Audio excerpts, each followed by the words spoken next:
will then battle the loser from the winner's match to determine who progresses further in the tournament. The 2 teams from each group move on to the playoffs, where 8 teams will compete via sudden death, single elimination, in a best-of-3. The quarterfinals and semifinals will be an exhilarating battle of skills, wits, and strategy to win through a best-of-3 elimination process. And finally, we reach the grand finals, where our final top 2 teams of the series will battle for glory through a best-of-5 elimination. Valorant Agents of India, will you and your team be the one that reigns supreme? It's time to power up.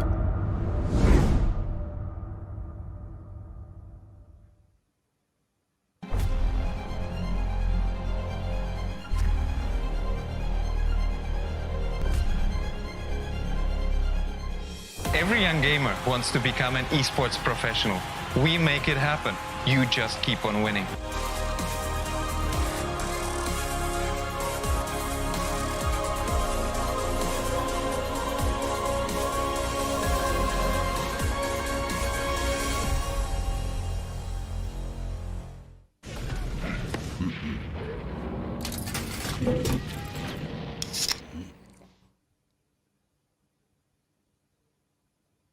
Users of Roblox are all around the world, and all of them expect the same level of experience. Well, the success of games is measured by how much can you keep users engaged. Valorant's mission is all about player experience first. Everything we do, the player is sort of core to our thinking. ここ数年でリッチなユーザーエクスペリエンスを提供するために If you don't want to worry and you don't want to think about things like asset delivery and the ability to have your connectivity between your devices and your servers as fast as you can, just go with Akamai. Akamai gets into places and markets that other providers of similar services don't quite hit as easily. その上で、アカマイさんのシステムを使うことで、大容量のセットを高速に配信させて、いただけているかなと思います。The workflow without that, I'd probably have a lot more CDN support because the amount of capacity we'd need from the others wouldn't be there. There's one less problem we have to solve. If Akamai wasn't around, we would probably have to multiply our team by I don't know what kind of factor and understand what we would need to do to replace what Akamai provides to us.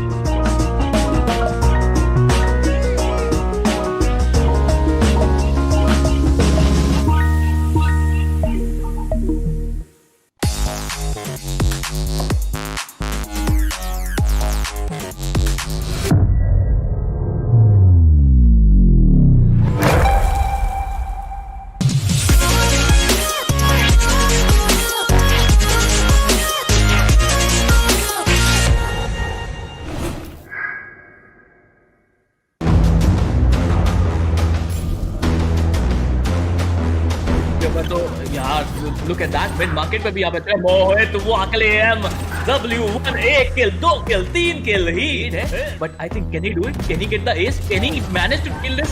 Yes he can.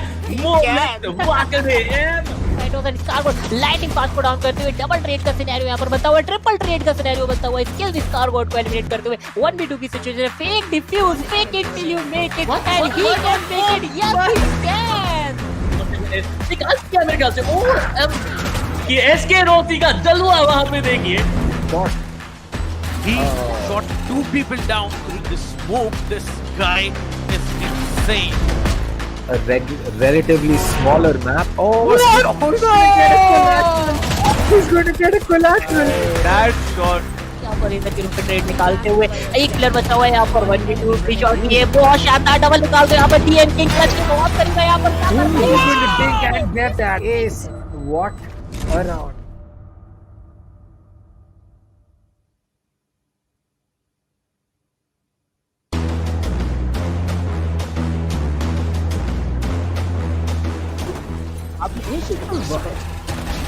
बिल्कुल यहाँ पे एक बेहतरीन और यहाँ पे Tempest यहाँ पे जो डिफेंडिंग करके दिखाई एक प्राइम एग्जांपल है क्यों हम कहते हैं कि एसएन का मैप कमाल का है but is gonna hold a very Nice angle for himself. He saw one player there. Oh my god. Who's gonna knife him? Yes, he's gonna knife him. No! Wait a minute. Other player that's gonna be Stenos, who was about to use the showstopper. It's a 3v3 situation. No! Take one down. And it's the last one standing. इनके पास double satchel boost जरूर रहेगा. क्या वो use करना चाहेंगे वही एक बड़ी बात है. सेज काफी डिस्टेंस से आ रहे हैं, लेकिन कोई गलती नहीं होगी. दो प्लेयर को टेक डाउन किया जाएगा. तीसरा प्लेयर भी यहाँ पे आके आता हुआ बहुत ही शानदार तरीके से टेक डाउन किया जाएगा. And that's gonna be I am the hunter. That's gonna be Hunter's durability.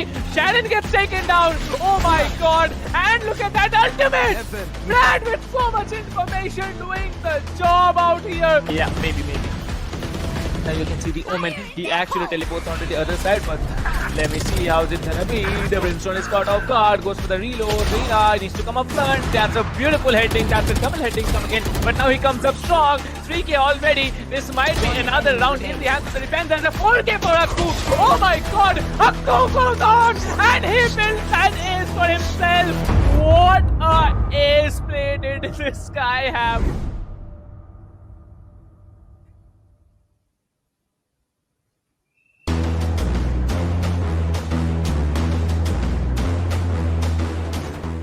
बिल्कुल आप यही के लिए अगर देखा जाए तो होल्ड करते हुए येलो कंडर्स के पीछे और उनके बैक टू बैक यार ये काफी शानदार आई गेस क्या इस बहुत चीज है तो ये थोड़ा सोच समझ के आपको ऑपॉर्चुनिटीज का इस्तेमाल करना पड़ेगा अगर आप कॉन्फिडेंट हो तभी आप कीजिए लेकिन यहाँ पर जो लोग निकाल पाएंगे विद दैट 700 एचपी और मुझे लग रहा है सिर्फ ये चीज होना ही था get this spike or get the spike diffused and get those kills. He is being pushed from two sides. He will spot the Omen, get that kill. The recon dart is going to get taken out. 3 bullets goes in for that reload. 25 in the back. He'll connect that headshot.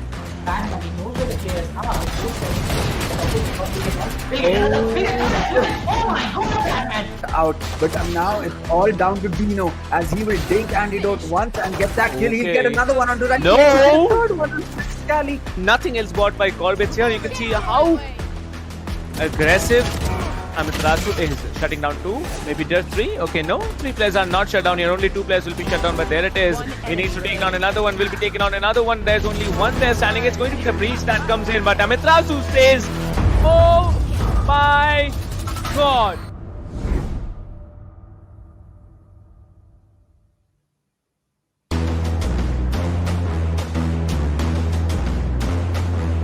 You will get the kill as well. Pasha साइल यहाँ पे एक अच्छा किल निकालता है खोली के ऊपर आगे जाने की कोशिश है. एक चीज मुझे अच्छी लग रही है ये देख के कि फैंस भी यहाँ पे एक साथ खड़े हैं, स्टैक अप करते आपको नजर आ रहे हैं. Cactus is too spiky. By the specters you can buy the shields here, but you can see the arena being very smart here, checking that corner where Prophet was holding, takes down 2. It's impossible for Team Playground Esports. They have been shut down all week from sight. What was that, dude? You can't do that. That is manhunt. This guy is an absolute beast, dude, going out there. He is pretty aggressive. Will he get the kill? He will get the kill. And right now, this guy is angry. He gets 3, and he might get even more. इतना ज़्यादा matter करेगा. बाकी हमारे जो neutral ये जो display दिखाया जा रहा है वो कमाल का है. स्मोकी यहाँ पे 2 किल निकालते हुए, that is really good. Smoky यहाँ पे 3 किल निकालते हुए. TOC Smokey is literally on fire. You can see the flames burning out of him, and he is just ripping things apart. अपने इसके लिए यहाँ पे बढ़ने की कोशिश नहीं कर सकते. ऊपर कितना रीलोड होती है किस ले लेंगे. Smokey is smoking. And Spiro थोड़ा सा डिफरेंस नजर कि यहाँ पर फॉर्म में नजर नहीं आ रहे अभी एम आई रियली प्रो, लेकिन कौन जब तक है यहाँ पर एक उम्मीद अभी भी रहेगी. केजीएल से यहाँ पर निकाल के बिल्कुल है यहाँ पर. And every time there was a nice just deleting him. Oh, okay, now someone else got deleted. Things are much hotter in the finals, as you can see. Every time someone peeks the operator and he headshots him in mid-air. And he's gonna get the third. Well, he's gonna get a 4th. वही काम अब किया जा रहा है the red syndicate के द्वारा. वो प्रेशर बनाना चाहते हैं अपने अपोनेंट के पास में, क्योंकि एक बार आपने माइंड प्ले कर दिया तो फिर माइंड प्ले से ओवर बहुत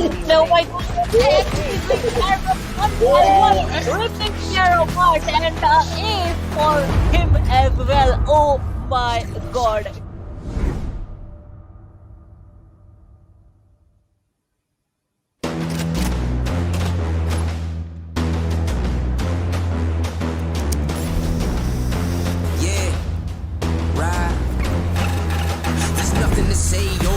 Nothing to say, I ain't have words, I erupted in thunder and rain. If you're mad strong, then why call me running away? It's just a game, but nobody coming to play. I bless.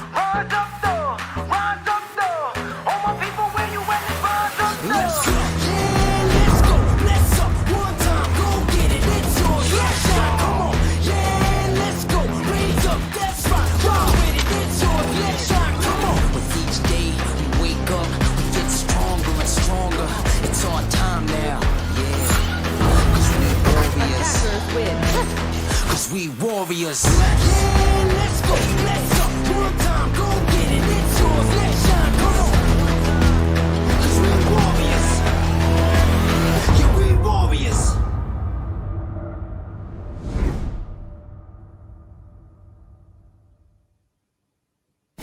Valorant Agents of India.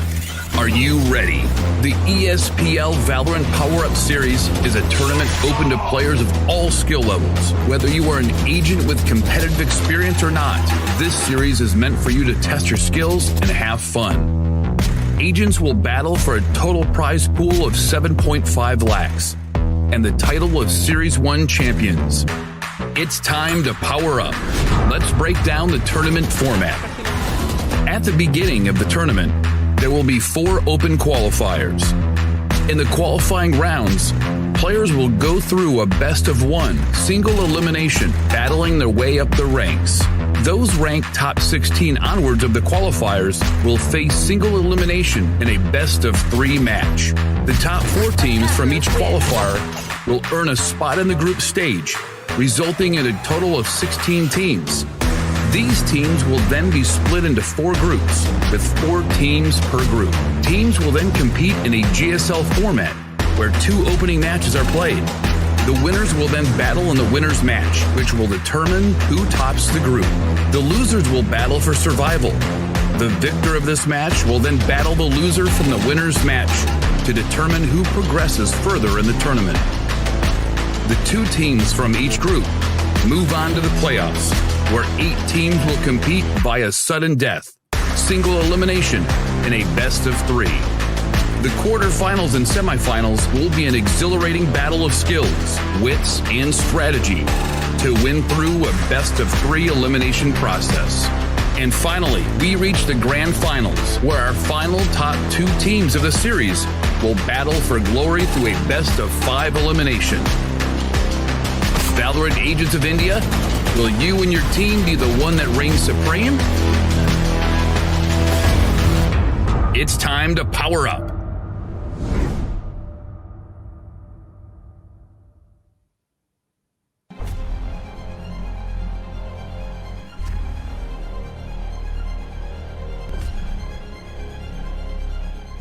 Every young gamer wants to become an esports professional.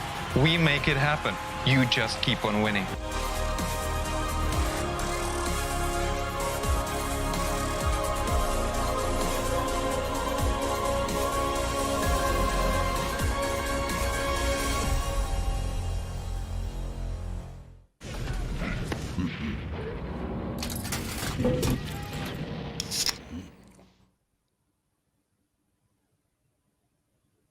Users of Roblox are all around the world, and all of them expect the same level of experience. Well, the success of games is measured by how much can you keep users engaged.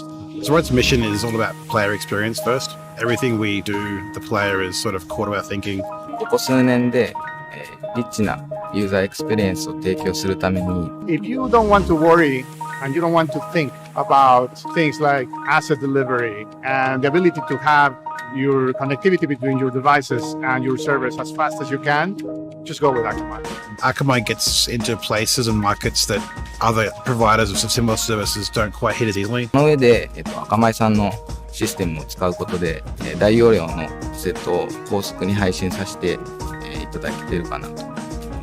The workflow without that, I'd probably have a lot more CDN support because the amount of capacity we'd need from the others wouldn't be there. There's one less problem we have to solve. If Akamai wasn't around, we would probably have to multiply our team by I don't know what kind of factor and understand what we would need to do to replace what Akamai provides to us.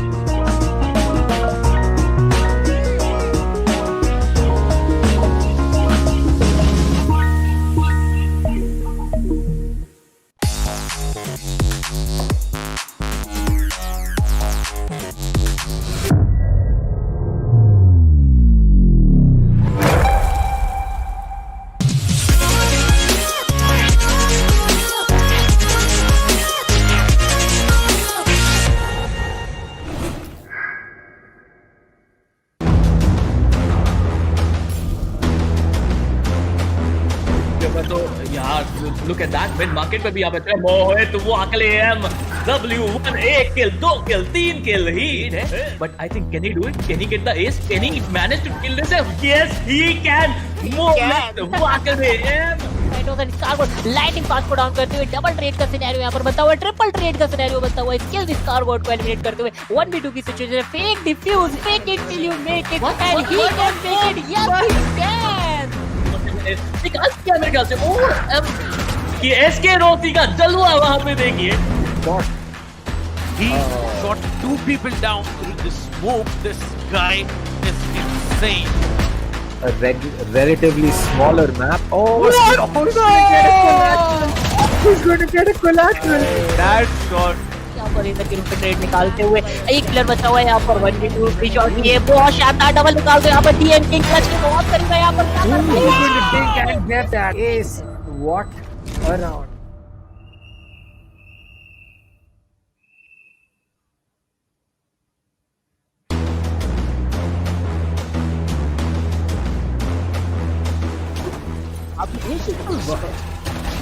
बिल्कुल यहाँ पे एक बेहतरीन battle है और यहाँ पे Tempest यहाँ पे जो डिफेंडिंग करके दिखाई एक प्राइम एग्जांपल है क्यों हम कहते हैं कि ऐसे का मैप कमाल का है but is gonna hold a very nice angle for himself. He saw one player there. Oh my god. Who's gonna knife him? Yes, he's gonna knife him.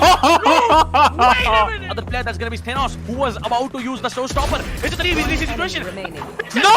Take one down. And it's the last man standing. इनके पास double satchel boost जरूर रहेगा, क्या वो use करना चाहेंगे वही एक बड़ी बात है। सेज काफी डिस्टेंस से आ रहे हैं लेकिन कोई गलती नहीं होगी, दो प्लेयर को टेक डाउन किया जाएगा। तीसरा प्लेयर भी यहाँ पे आगे आता हुआ बहुत ही शानदार तरीके से टेक डाउन किया जाएगा। And that's gonna be I am the hunter. That's gonna be Hunter's durability. Sharon gets taken down. Oh my god.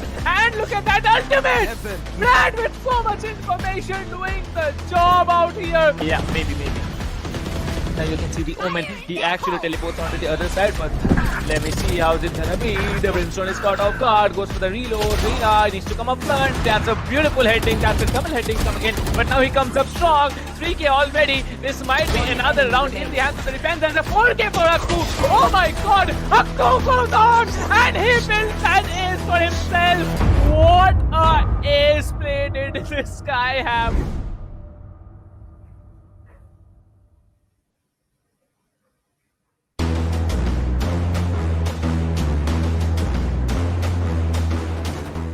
बिल्कुल आप ही के लिए अगर देखा जाए तो होल्ड करते हुए येलो पंडर्स के पीछे और उनके लिए बैक टू बैक यार ये काफी शानदार आई गेस क्या He connect that headshot.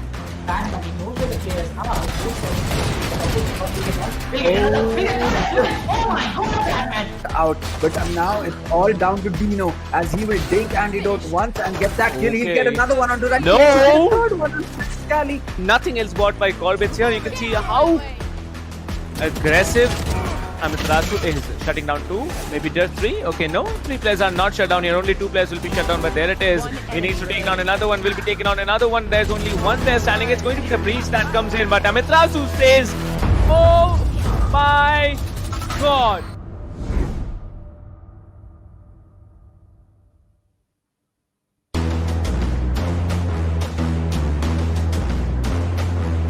You will get the kill as well. Pasha Sahil यहाँ पे एक अच्छा किल निकालता है खोली के ऊपर। आगे जाने की कोशिश है। एक चीज मुझे अच्छी लग रही है ये देख के कि फैंस भी यहाँ पे एक साथ खड़े हैं, स्टैक अप करते आपको नजर आ रहे हैं।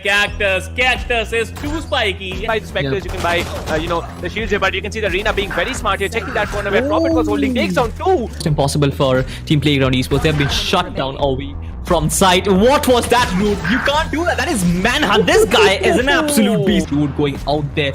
He is pretty aggressive. Will he get the kill? He will get the kill. And right now, this guy is angry. He gets 3, and he might get even more. इतना ज़्यादा matter करेगा।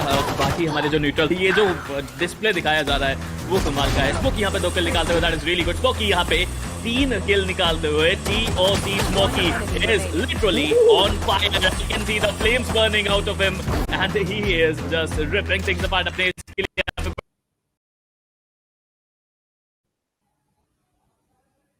थोड़ा सा डिफरेंस कि यहाँ पर form में नजर नहीं आ रहे अभी एम आई रियली प्रो, लेकिन कौन जब तक है यहाँ पर एक उम्मीद अभी भी रहेगी। KJL से यहाँ पर खेल निकाल के है यहाँ पर And every time there was a nice just deleting him. Oh, okay, now someone else got deleted. Things are much hotter in the finals, as you can see.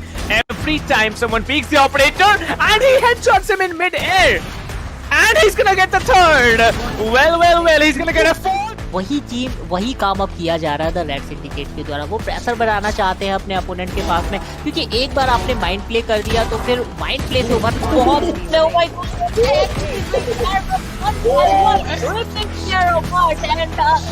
for him as well. Oh my god.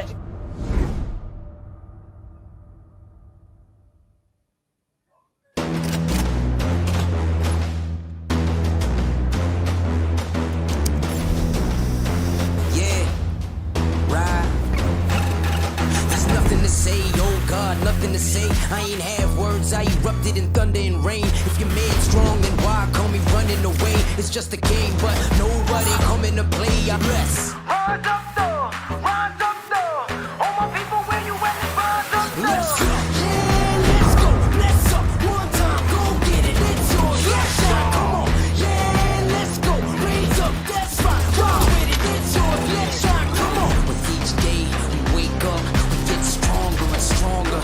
It's our time now, yeah. Cause we warriors.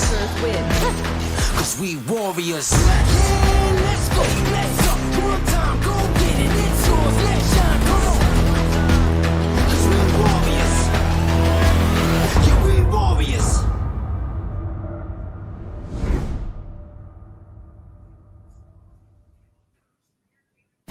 Valorant Agents of India. Are you ready? The ESPL Valorant PowerUp Series is a tournament open to players of all skill levels. Whether you are an agent with competitive experience or not, this series is meant for you to test your skills and have fun. Agents will battle for a total prize pool of 7.5 lakhs and the title of Series 1 champions. It's time to power up. Let's break down the tournament format. At the beginning of the tournament, there will be 4 open qualifiers. In the qualifying rounds, players will go through a best-of-1 single elimination, battling their way up the ranks. Those ranked top 16 onwards of the qualifiers will face single elimination in a best-of-3 match. The top 4 teams from each qualifier will earn a spot in the group stage, resulting in a total of 16 teams. These teams will then be split into 4 groups, with 4 teams per group. Teams will then compete in a GSL format, where 2 opening matches are played. The winners will then battle in the winner's match, which will determine who tops the group. The losers will battle for survival. The victor of this match will then battle the loser from the winner's match to determine who progresses further in the tournament. The 2 teams from each group move on to the playoffs, where 8 teams will compete via sudden death, single elimination, in a best-of-3. The quarterfinals and semifinals will be an exhilarating battle of skills, wits, and strategy to win through a best-of-3 elimination process. And finally, we reach the grand finals, where our final top 2 teams of the series will battle for glory through a best-of-5 elimination. Valorant Agents of India, will you and your team be the one that reigns supreme? It's time to power up.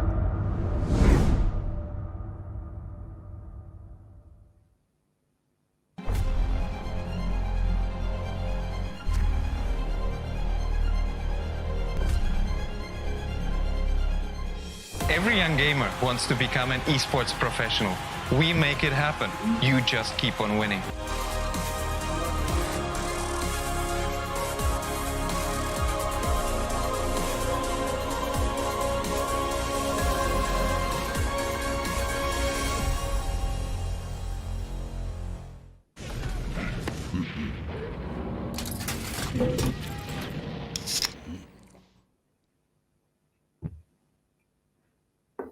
Users of Roblox are all around the world, and all of them expect the same level of experience. The success of games is measured by how much can you keep users engaged. Zoroark's mission is all about player experience first. Everything we do, the player is sort of core to our thinking. ここ数年で、リッチなユーザーエクスペリエンスを提供するために If you don't want to worry and you don't want to think about things like asset delivery and the ability to have your connectivity between your devices and your servers as fast as you can, just go with Akamai.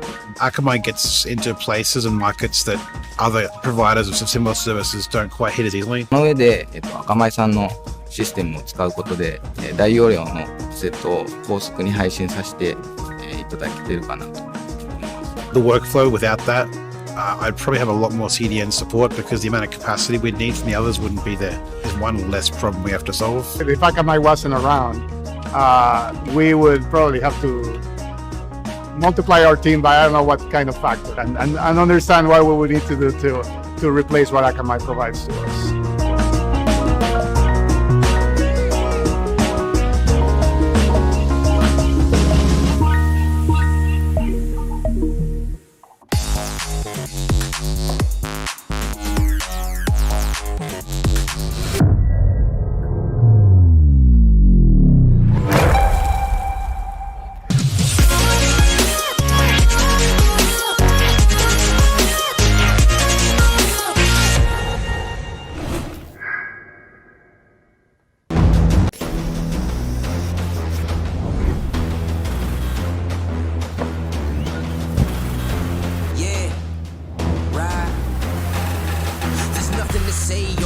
Nothing to say. I ain't have words. I erupted in thunder and rain. If your man's strong, Take one down. That is the last one. And he can make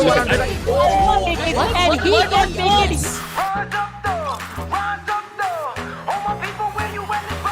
let's go. Oh my god, man. It's too good.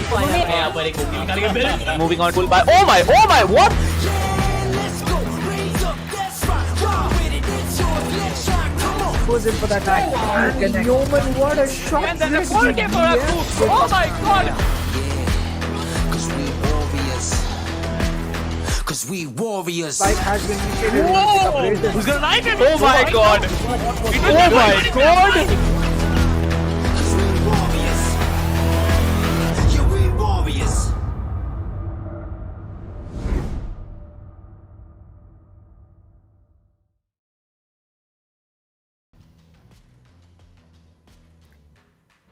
So, welcome everyone back to the ESPL India Valorant PowerUp. As this is me, Dr. Dang, and along with me, as usual, is going to be Captain Price. So, today we have the group stages of the Valorant PowerUp with us today. As it's been a great journey through the qualifiers, we saw a lot of well-known teams make their way through. We saw a lot of new teams join the party as well, and today it's going to be global taking on INGLU.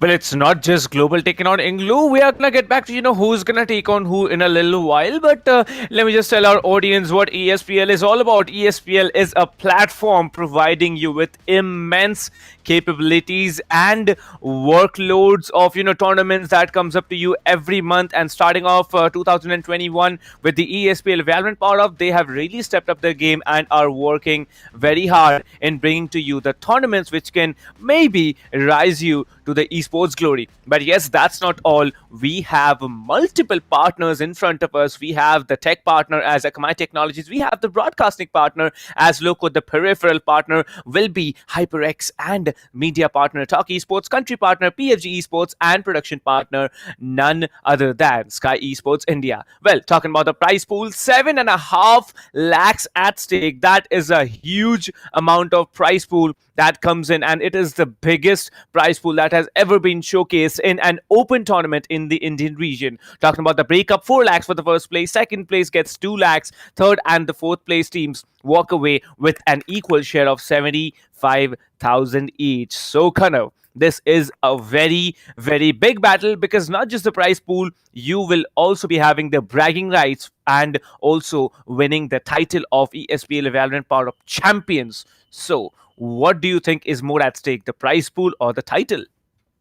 I mean, today it's really going to be the title that's going to be at stake, because you don't want to start off group stages on the back of a defeat. You don't want to start off, the first day of the tournament when, you'll be at the back already on the back foot. But we have the group stages dates. They're going to be from the 13th, which is today, through to the 21st. And then we will be having our playoffs where the top 5 teams from the top 8 teams from the 4 groups that we have here will be making their way in and fighting it out for that prize pool. But that's going to be a week or two away. But right now we will be having, as we said, the group stages in front of us. We have the teams ready in the background as we will be just about making our way into the map veto, and then we will see who's going to be coming out on top. And as you said, the bragging rights, they are definitely at stake here today. Well, indeed. And one more thing I'd really like to tell the audience is the group stages, it's a very, very vivid and a complicated structure. So if you haven't yet, figured out how it's going to work out, like the upper bracket matches, the lower bracket, who fights against who after the upper bracket and the lower brackets are over, for today, it's going to be the upper bracket and the lower bracket matches, happening this afternoon. And whatever happens, both of these, whoever wins in both of the BO3s in the first sets here, they are going to move up into the next set and play the upper bracket finals. Whoever wins here, they are going to move forward a little bit because there are many matches remaining. As you can see, it is an 8-day streak here from the 13th of February to the 21st. So yeah, today I believe is also a very important day for some people, and you know what I'm talking about, right? But still, let's move on. As you can see, there is also a grand prize of one set of Alloy Origins keyboard, Cloud Core 7.1 Pulse Fire Core, and Fury Ultra RGB gaming mousepad, keyboard, mouse, and definitely the Cloud Core 7.1. Those are the latest release that HyperX has come up with, and there will be only one set given away. That's the grand prize coming in. Else you can see there are tier 2, tier 3, and tier 4 prizes there as well. But yes, if you want a shot at winning this giveaway, definitely head over to the stream link and head over to the ESPL welcome gift giveaway link. You'll be switched over, redirected to the sweep widget link. Head over there, make your entries, and who knows, you might be lucky enough to win the grand prize as well. So Kanav, as we were talking about, it's going to be Global Esports versus INGLU. We know that INGLU has been previously known as Salty, NaCly, whatever you might call them, and we know that team had struggled in qualifiers too, but coming up in qualifiers 3, they had been very, very strong. As you can see, Global Esports for the first, upper bracket matches, the BO3 is going to be Global versus INGLU. Global, they are a completely dominating team. This was the only team who had beaten Team Mahi, the number 1 team in India, once. I remember it was probably in November, but after that they have been completely undefeated overall again. But Global Esports are tier 1 team, not just a tier 1. I might call them, the second best team in India right now. They are gonna face against INGLU, a team who came out from the underdog world. Will the underdogs be able to put up a show against Global Esports? What do you think? Well, it's really going to be interesting game to see because Global, as we know, they are a very, very talented team. They have a lot of players who have been playing together for a long time, and the team chemistry is going to be perfect. But for INGLU, Indeed, it's going to be a little bit more. It's not just going to be about whether they are better players, but are they a better team? And we have seen a lot of times that new teams, they come in, they're not able to either perform to the level that is expected of them, or they completely come in and annihilate all the expectations that we have and perform at a different level that we have never seen. So it's going to be interesting to see how Global will take on INGLU, or rather it's going to be a lot more interesting to see how INGLU is going to be taking on Global. Well, that's one way to put it through. But, one more thing we should also remember that whoever wins today, they are going to be one step closer to the title as well as to the prize pool. So yeah, the first map, as you can see, it's going to be selected by Global Esports, and they are going to be on the attacker side. It is none other than Haven. Haven is one of the most unpredictable maps, as you might be winning on the attacker side, but when you switch over to defense, you're completely taken out because you have 3 sides to hold, so you have multiple points of entries on every side, and anything can happen here. Talking about the second map, it's going to be Bind, which has been selected by So I am looking forward to Split. Bind, because Bind is a map where the defenders have a heavy and a huge advantage. Very short corners to walk into for the attackers, and they might be just cornered off. Who knows what's going to happen on the attacker side? But yes, if you're good on the defending side, you definitely will have the lead once and for all. When you start off in the initial stages of the map, the third map, it's going to be a decider. That is going to be none other than Ascent, one of the most popularly played maps and one of the most loved maps. And nothing else said. Split, it's going to be banned by Global Esports. They are not very confident going over to Split, so yeah, they're going to ban it right away, and INGLU will be banning off Icebox. So Haven, Bind, and if there is a third map to play, it is going to be Ascent. What are your predictions, Kana? Because I'm gonna stick in at a 2-1 in favor of Team Global. I don't know about going to a third map, but what I do know is that Global is very, very strong on Bind. In fact, Global is one of the only teams that has defeated Team Mahi, or previously known as Team Velocity, on Bind. So taking down one of the best teams in the country on a map like Bind is definitely going to be a big, big task. And for INGLU to go to Bind, it's it can be a big risk. It could be something that they have up their sleeves that not everyone is expecting just yet. But at the same time, it could be something that Global is not expecting, and we might just see a clean sweep in the opposite direction of what we're expecting. But Haven, I think that it's going to be Global taking that map. I can't predict the scoreline because Salty was good. In fact, INGLU was very good on that map in the qualifiers. But at the same time, you can't really predict the scoreline when you have someone whom you just seen play once or twice versus someone who has consistently been good at Haven.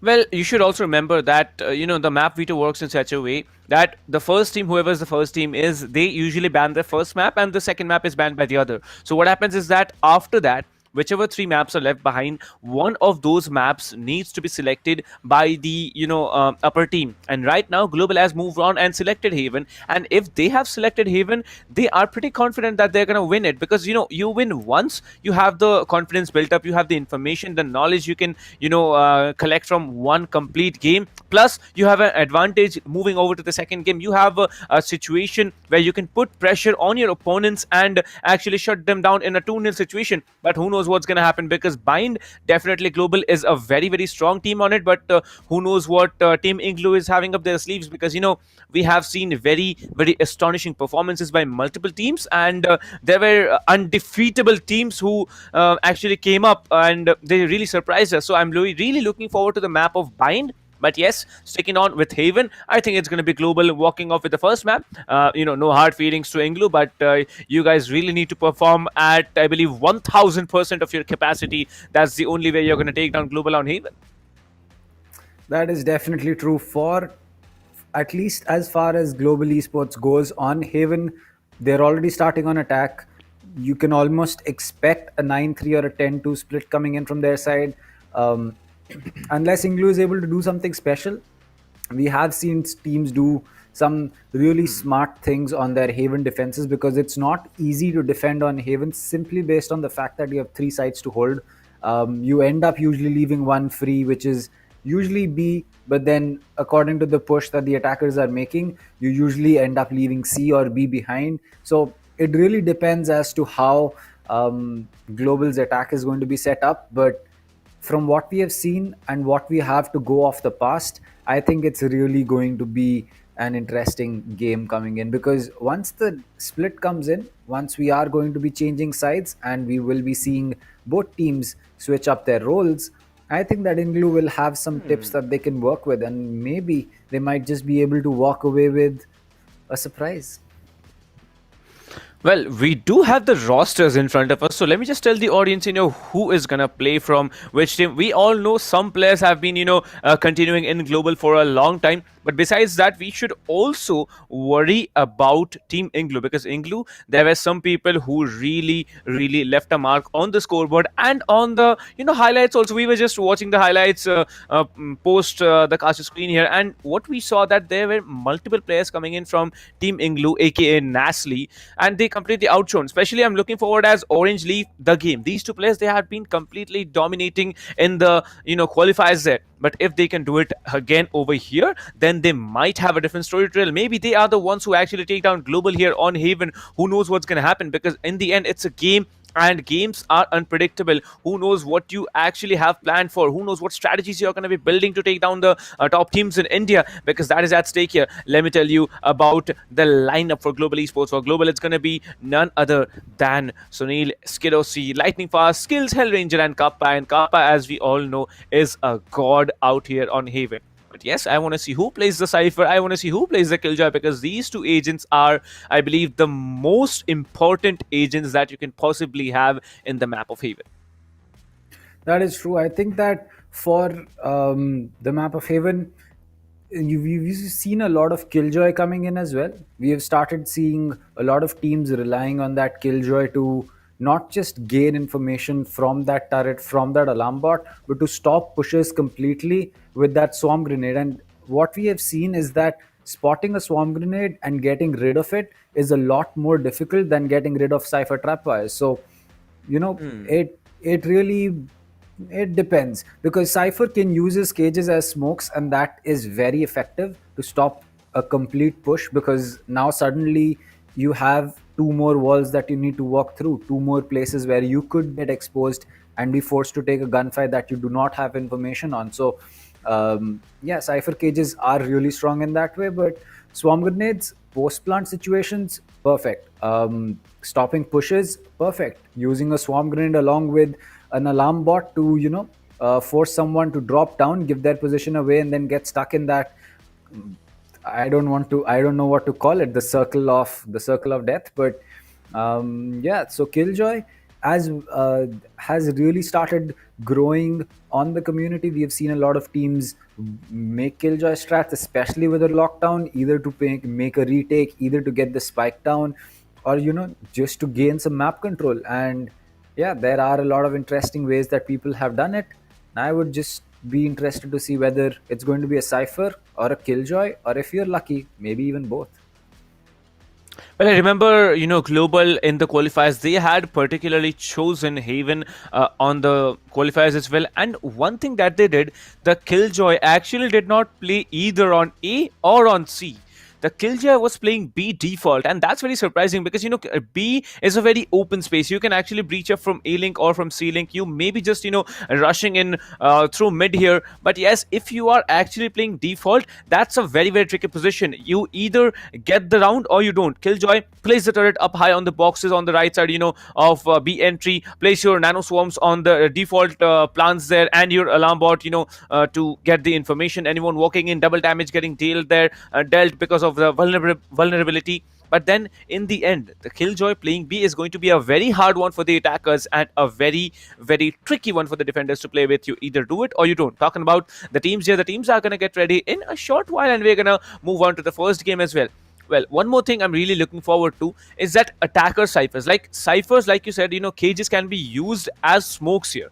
One particular strategy I really like on Bind is that the Raze and Cypher usually walks up with a duelist on, the Raze is a duelist, but the other duelist also comes up from Hookah here on B side. Now we all know B side walking down from Hookah is probably one of the most crucial but a very, very important part you need to play. Walking up long, not such a big deal, but walking down from Hookah is a very, very crucial thing to do. You use the Cypher cages to trigger them to cover off CT and maybe the corner of sight here. Just plant the spike default and get out of sight. Then you just play post plant. So yeah, Bind, when you move on to it, we're definitely going to see that. But talking about Haven, I think we might be able to see a 3 duelist play because Team Mahi does it. So I'm really worried if Team Global, decides to walk off with 3 duelists. And since they're starting on the attacker side, I think they might be, actually choosing it and getting more and more rounds in their hands even before they move into the second half of the game.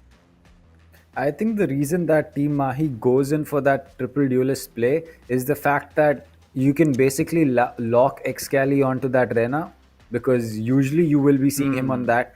You can lock Antidote to the Jet simply because he's the opper of the team. He's the person responsible for that huge sniper.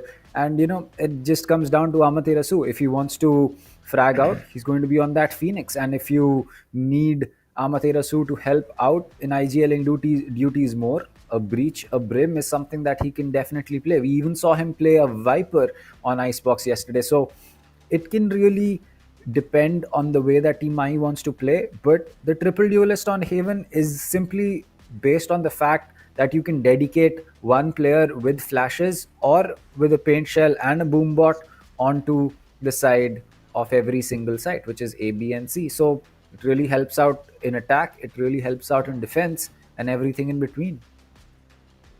Well, we also saw a lot of brimstones coming in, especially after the Omen nerf here, that the flash was, increased. The cost of the flash was doubled from 200 credits to 400 credits. Then there was the smoke duration, that was decreased. The smoke rotation was decreased as well, and so was the travel time. That's a huge change. Like, previously you just, press E, just press on left click, just drag down your smokes, then press E again, the smokes are deployed. But now it's basically like, I'd say, a brimstone walking. Like, that's the equal to the speed of the smokes right now from the Omen here.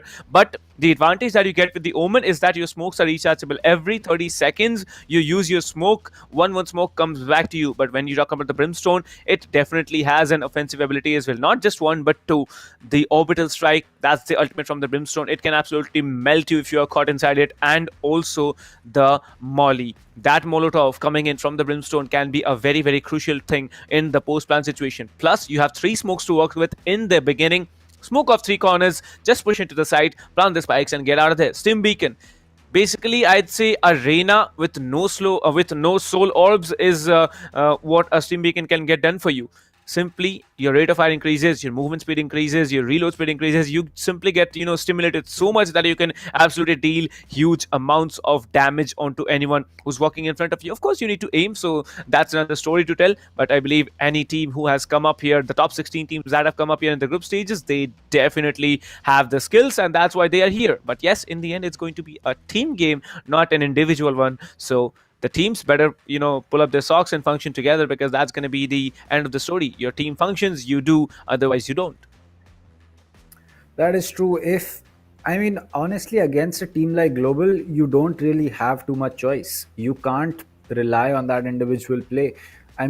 We've seen a lot of teams focus on one player trying to gain entry to site and then picking off players left, right, center. It works out for a round or two, but once teams figure out that this is what they're trying to do, it doesn't work anymore. You can't you just can't do it. It doesn't work out. And I'm pretty sure that INGLU knows about it.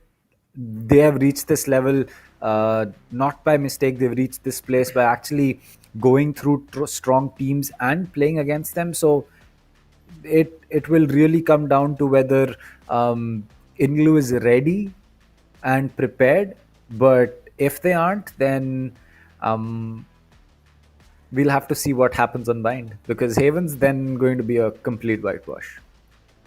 Well, let me just remind the audience that today we are going to have the Group A upper brackets semi-finals and the finals. So yeah, 2 BO3s for the semis, and then for the finals we're going to have 1 BO3. Whoever wins from the first 2 BO3s is going to move on forward, and we are going to have a third BO3 later this evening. So yeah, it's going to be a very, very hectic afternoon for the teams who are going to play the first and the second games. Who know, it might be a 3-map setup coming in from the second BO3 there, and if it's actually a 3-map skill show, then it's going to be a really, really hectic show for them. But yes, I believe every team here really, really works out hard every day, so shouldn't be an issue for them. Of course, it's going to be a very tough challenge for both of us, Kanav and me. We are going to be there for the entire day in front of you, ladies and gentlemen, to entertain you to I don't know what levels, but yeah, hope we can keep up to expectations. So as we have got cued from League Ops here that the match is going to start in about 2 minutes, so Kanav, let's have quick predictions.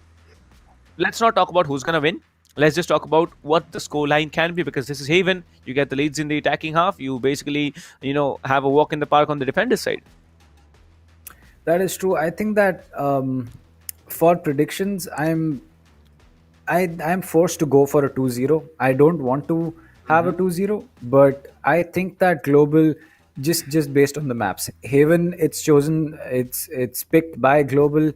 We know what Global can do on Haven. Even Team Mahi struggles on Haven against Global. So it's going to be a difficult ask, or rather a big ask from the side of INGLU to take them down. But when we move over to the second map, it turns out to be Bind. I don't want to say that INGLU is not going to be doing well on that map, but it's just that it's expectation versus reality. We have a lot of information to go by for global, so we can't go in and say that the 1 in the 100 chance of INGLU taking down global is going to be happening today.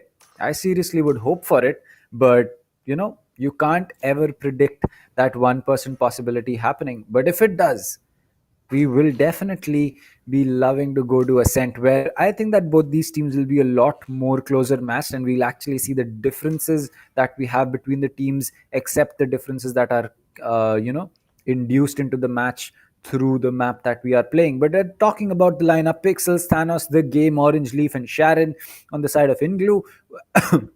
Sorry, while Hellranger, Skirossi, Skills, Kappa, and Lightning Fast are going to be on the side of global. And it's going to be a Lightning Fast. He was teasing that Sage. I would have actually loved to see a Sage on Haven. It's been a serious while since we have seen a Sage being played on a map like Haven. Well, Sage getting played on Haven is a big thing, but I don't think he's going to actually go on with the Sage here, because you can see Lightning Fast, he's actually jiggling between the Killjoy and the Cypher, and I really hope that he, chooses in time so that, different ages are not selected. There it is, it's going to be Cyphers for the play here. Both Cyphers and Sovas getting spotted on either sides here, along with the Omen. So this is going to be the upper bracket semi-finals one between Global Esports and INGLU.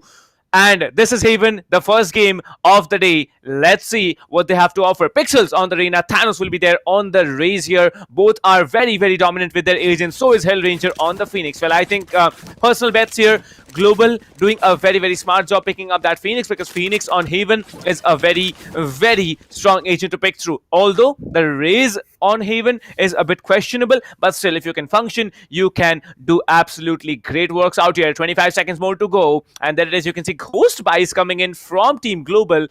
Team INGLU here, but Global, they are deciding to go with Shields and Frenzy. So they are really, I believe, looking forward to push in to any site here, because Global, by the looks of it, since they have Frenzies, you can actually spam through anyone walking into your crosshairs, and they will be absolutely melted. So yeah, the first round comes in. Let's see what they have in store for us. Well, it's going to be the recon dart coming in, as Pixels will not get tagged, but Game is going to be sitting out for this round. Rena now knows the position of Skirossi as she comes in. Pixels will get that kill, but the Tailwind comes in and saves Skirossi from the damage of that boom bot. Lightning Fast will spot a Cypher Tripwire, and he will get rid of that as Orange Leaf inside garage window. Or rather, he's vacated that, as Thanos is now going to be on the side of A. Skirossi still not toning down that aggression, still, despite being low on HP, but he might just be able to catch the Raze off guard. He's coming in from the back. 3 players going to be on C long. As Skirossi comes in, he might not have spotted Thanos, and yes, that will be an easy kill for the Raze, as the spike will get initiated in a 4v3. The Cypher has made his way inside the dark cover. As he baits cover, he'll get taken. No, the Classic will connect. It's going to be a C long plant, and every single player from the side of Global is going to be moving out. The curve ball comes in. It's going to be a flash for the Sova. He will not be able to defuse. The shock dart will be coming in. A fake defuse again. This time Sharon is going to be coming in with the ghost. He'll get one. Kills comes in from garage. He'll pick one up, but Thanos is sticking that defuse. He'll get that kill. The spray comes in from the frenzy, but it will not be enough as the bullets run out, and so will the HP of Skills. And with 9 seconds on the clock, it's going to be an easy defuse for the side of INGLU. Well, that's good. As you can see here, both the teams are looking strong here, because in the end it came down to a 3 versus 4. So I'd say, yeah, it was a good thing that came through. But in the end, Sharon again saving the day. I remember on Bind, there was Sharon, using the Sova ultimate, the Hunter's Fury, and he actually took down 2 players alone with the Hunter's Fury. in I believe 20 seconds left on the clock on A side here. So yeah, that's a different story to tell. And Sharon coming up, playing the Sova and getting 2 frags, not getting deleted. So yeah, good start for them. Global Esports, they need to pick up the pace because INGLU has had picked up the pace, and that's a very good prediction coming in from Pixels and the Rays as well. Going up A long, trying to get some information, trying the ultimate orb here as well. Everyone is gonna push up short here, and as you can see, Hellranger will be leading the charge. Well, he is definitely the person who will have to initiate, as he is going to be the duelist in this situation. We might just see Skills use his paranoia though to gain access, because it's just a lot more longer to get that. But the hot hands has been dropped. The Rena Lirai will be dropped as well. The paranoia will connect with Hellranger, but no push as of now. This seems to be an all-A push, as unlike a lot of teams in the eco round, they are not pushing aggressively. Phoenix taking a lot of damage, but the game will just not land enough shots to finish him off. As the fake teleport comes in, the paranoia will connect again, and a counter Lear to stop the push from the side of attack. It looks like, oh, lightning fast on the backstab, and we might just see, oh, but there you go, the stinger in close range. That's not something you want to take on. Stay down. Oh, I think you want to take on when you're Skirossi here, because Skirossi absolutely melts the Sova on this thing here. Well, Global Esports, they still have 4 players standing, but the Jet is very, very low. Lightning Flash in a very, very sweet position here, coming in with a Reina, will be taking him down, but no, Reina will be overhealing, but Skirossi somehow trades off Thanos here. Pixels will be coming in, taking down Skills as well. It's a 2 versus 2 fight now. The spike has been planted default on the backside here. Pixels and the Omen need to work out. The smokes need to come through. Both the attackers are super low here. Hellranger will be coming in with a flash here, will be giving away the position as well. The Reina has been spotted off guard, but the spike is gonna get diffused. The Skirossi will be taking one down. 3k for him, but Pixels will be coming in post-diffuse situation and pulling off a 4k as well. So yeah, that's a good start for INGLU. I didn't expect that Global was actually gonna give away 2 rounds, but it seems like, INGLU, they are functioning much stronger than Global is. Maybe it's a warm-up situation for Global. Maybe they come up stronger, but in the initial stages of the round, INGLU are leading in a 2-0 scoreline. Well, something really interesting happened. It was a force buy last round coming in from the side of Global, and now they will be forced into an eco. Not the position that you would want to start your map off on, but 2 rounds, 3 rounds, 10-2, 9-3, we might just see Global come back. But right now, I'm really impressed the way that Sharon and Pixels have turned up. They have been going at it, and Pixels, in fact, playing it really smart. He has not picked up a shield, knowing that most of the players from the side of Global are going to be going in for an eco. You can expect them to bring a classic or a sheriff, because that's how usually eco rounds are placed.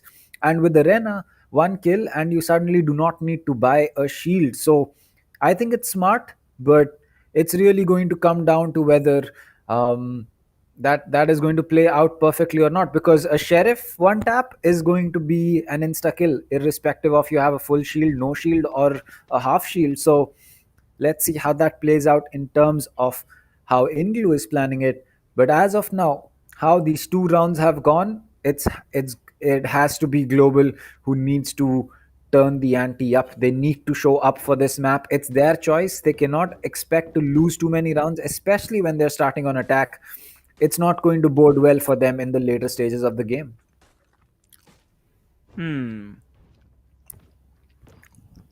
Well, I think Global, they now need to get information and then push through.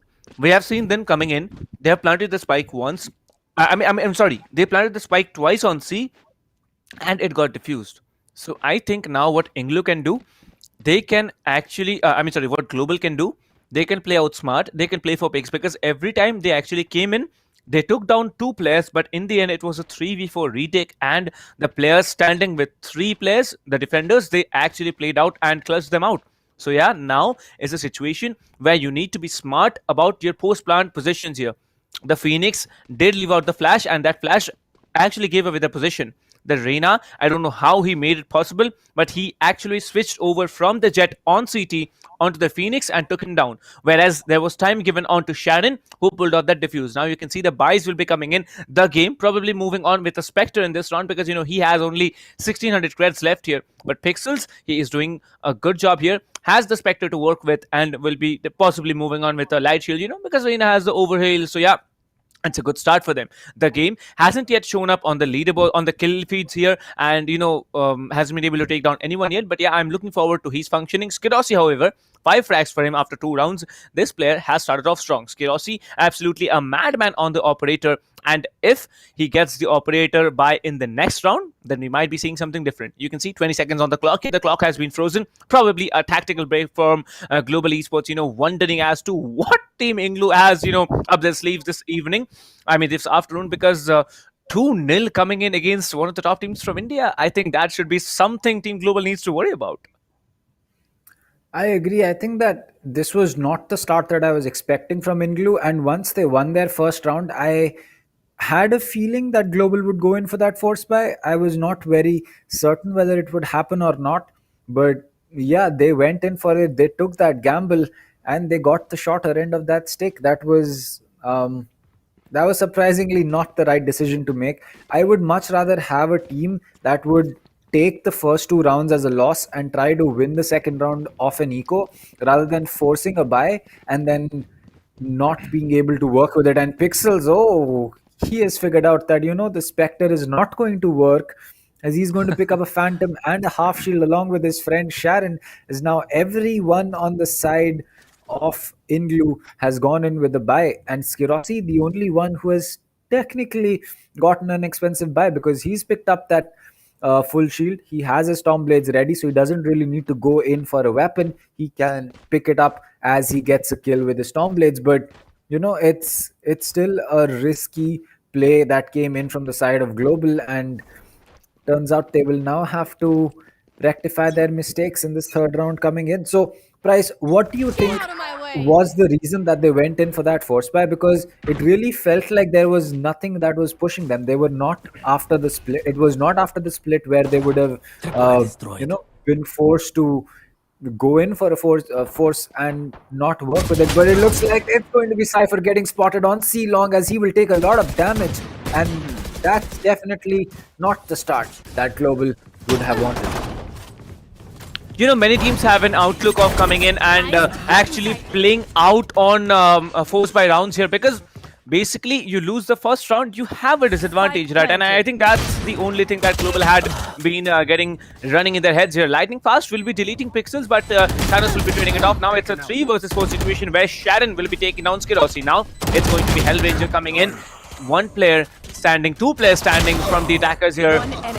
Kappa and Hellranger. Hellranger absolutely melting that player Sharon with the shotgun. The Sova trying to go for a save, or maybe for something different, because this time it's going to be yet again a defuse coming in from the Raze here. The Raze will be baiting the defuse here, trying to come up here. The flash will be coming up here, will be flashed, but no, he is not going to get flashed, and Hellranger finally secures the round and gets one in the leaderboards for Global Esports. Global Esports finally shining up here.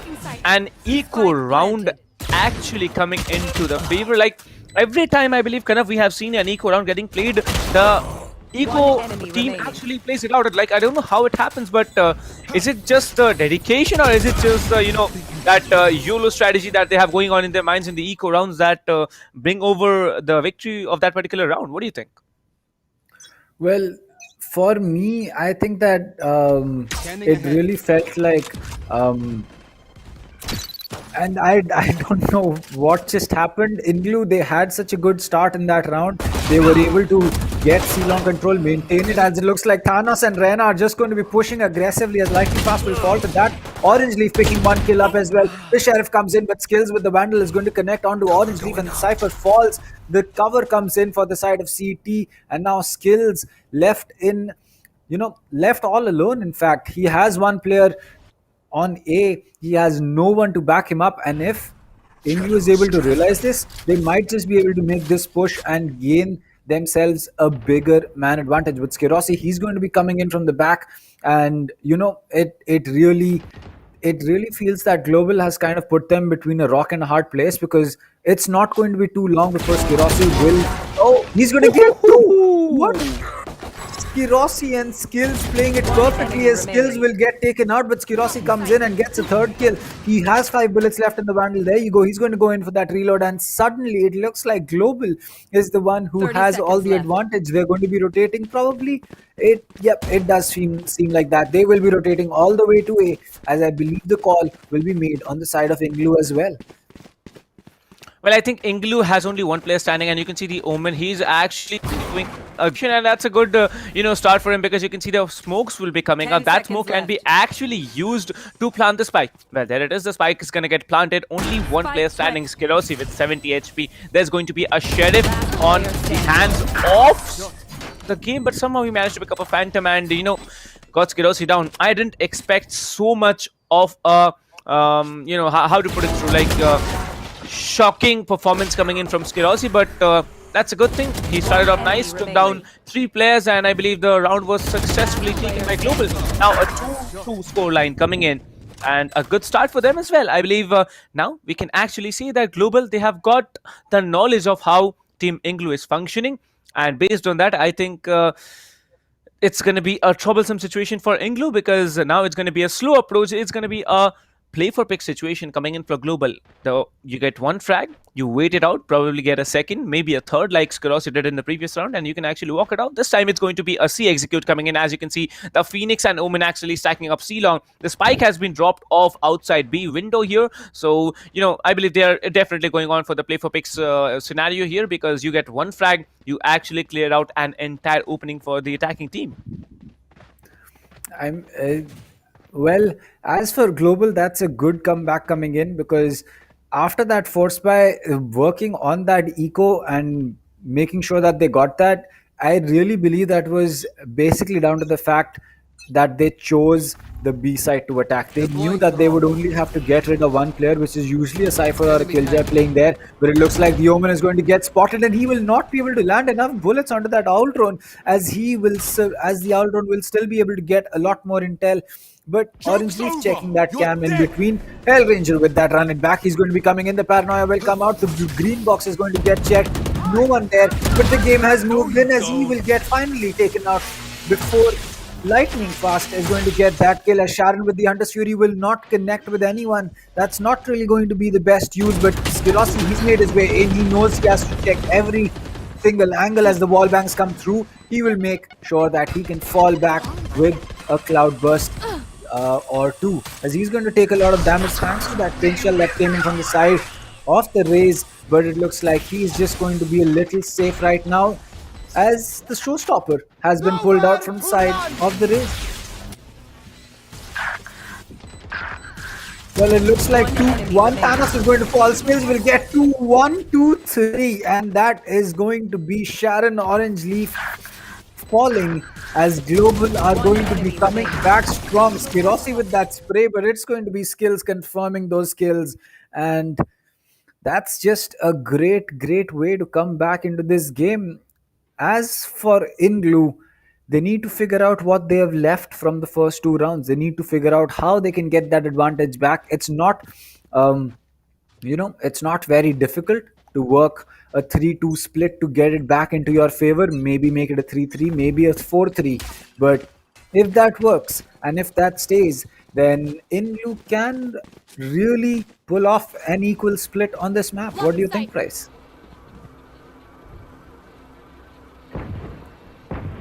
Well, it looks like we're going to be having some issues. Oh, there you go. You're back.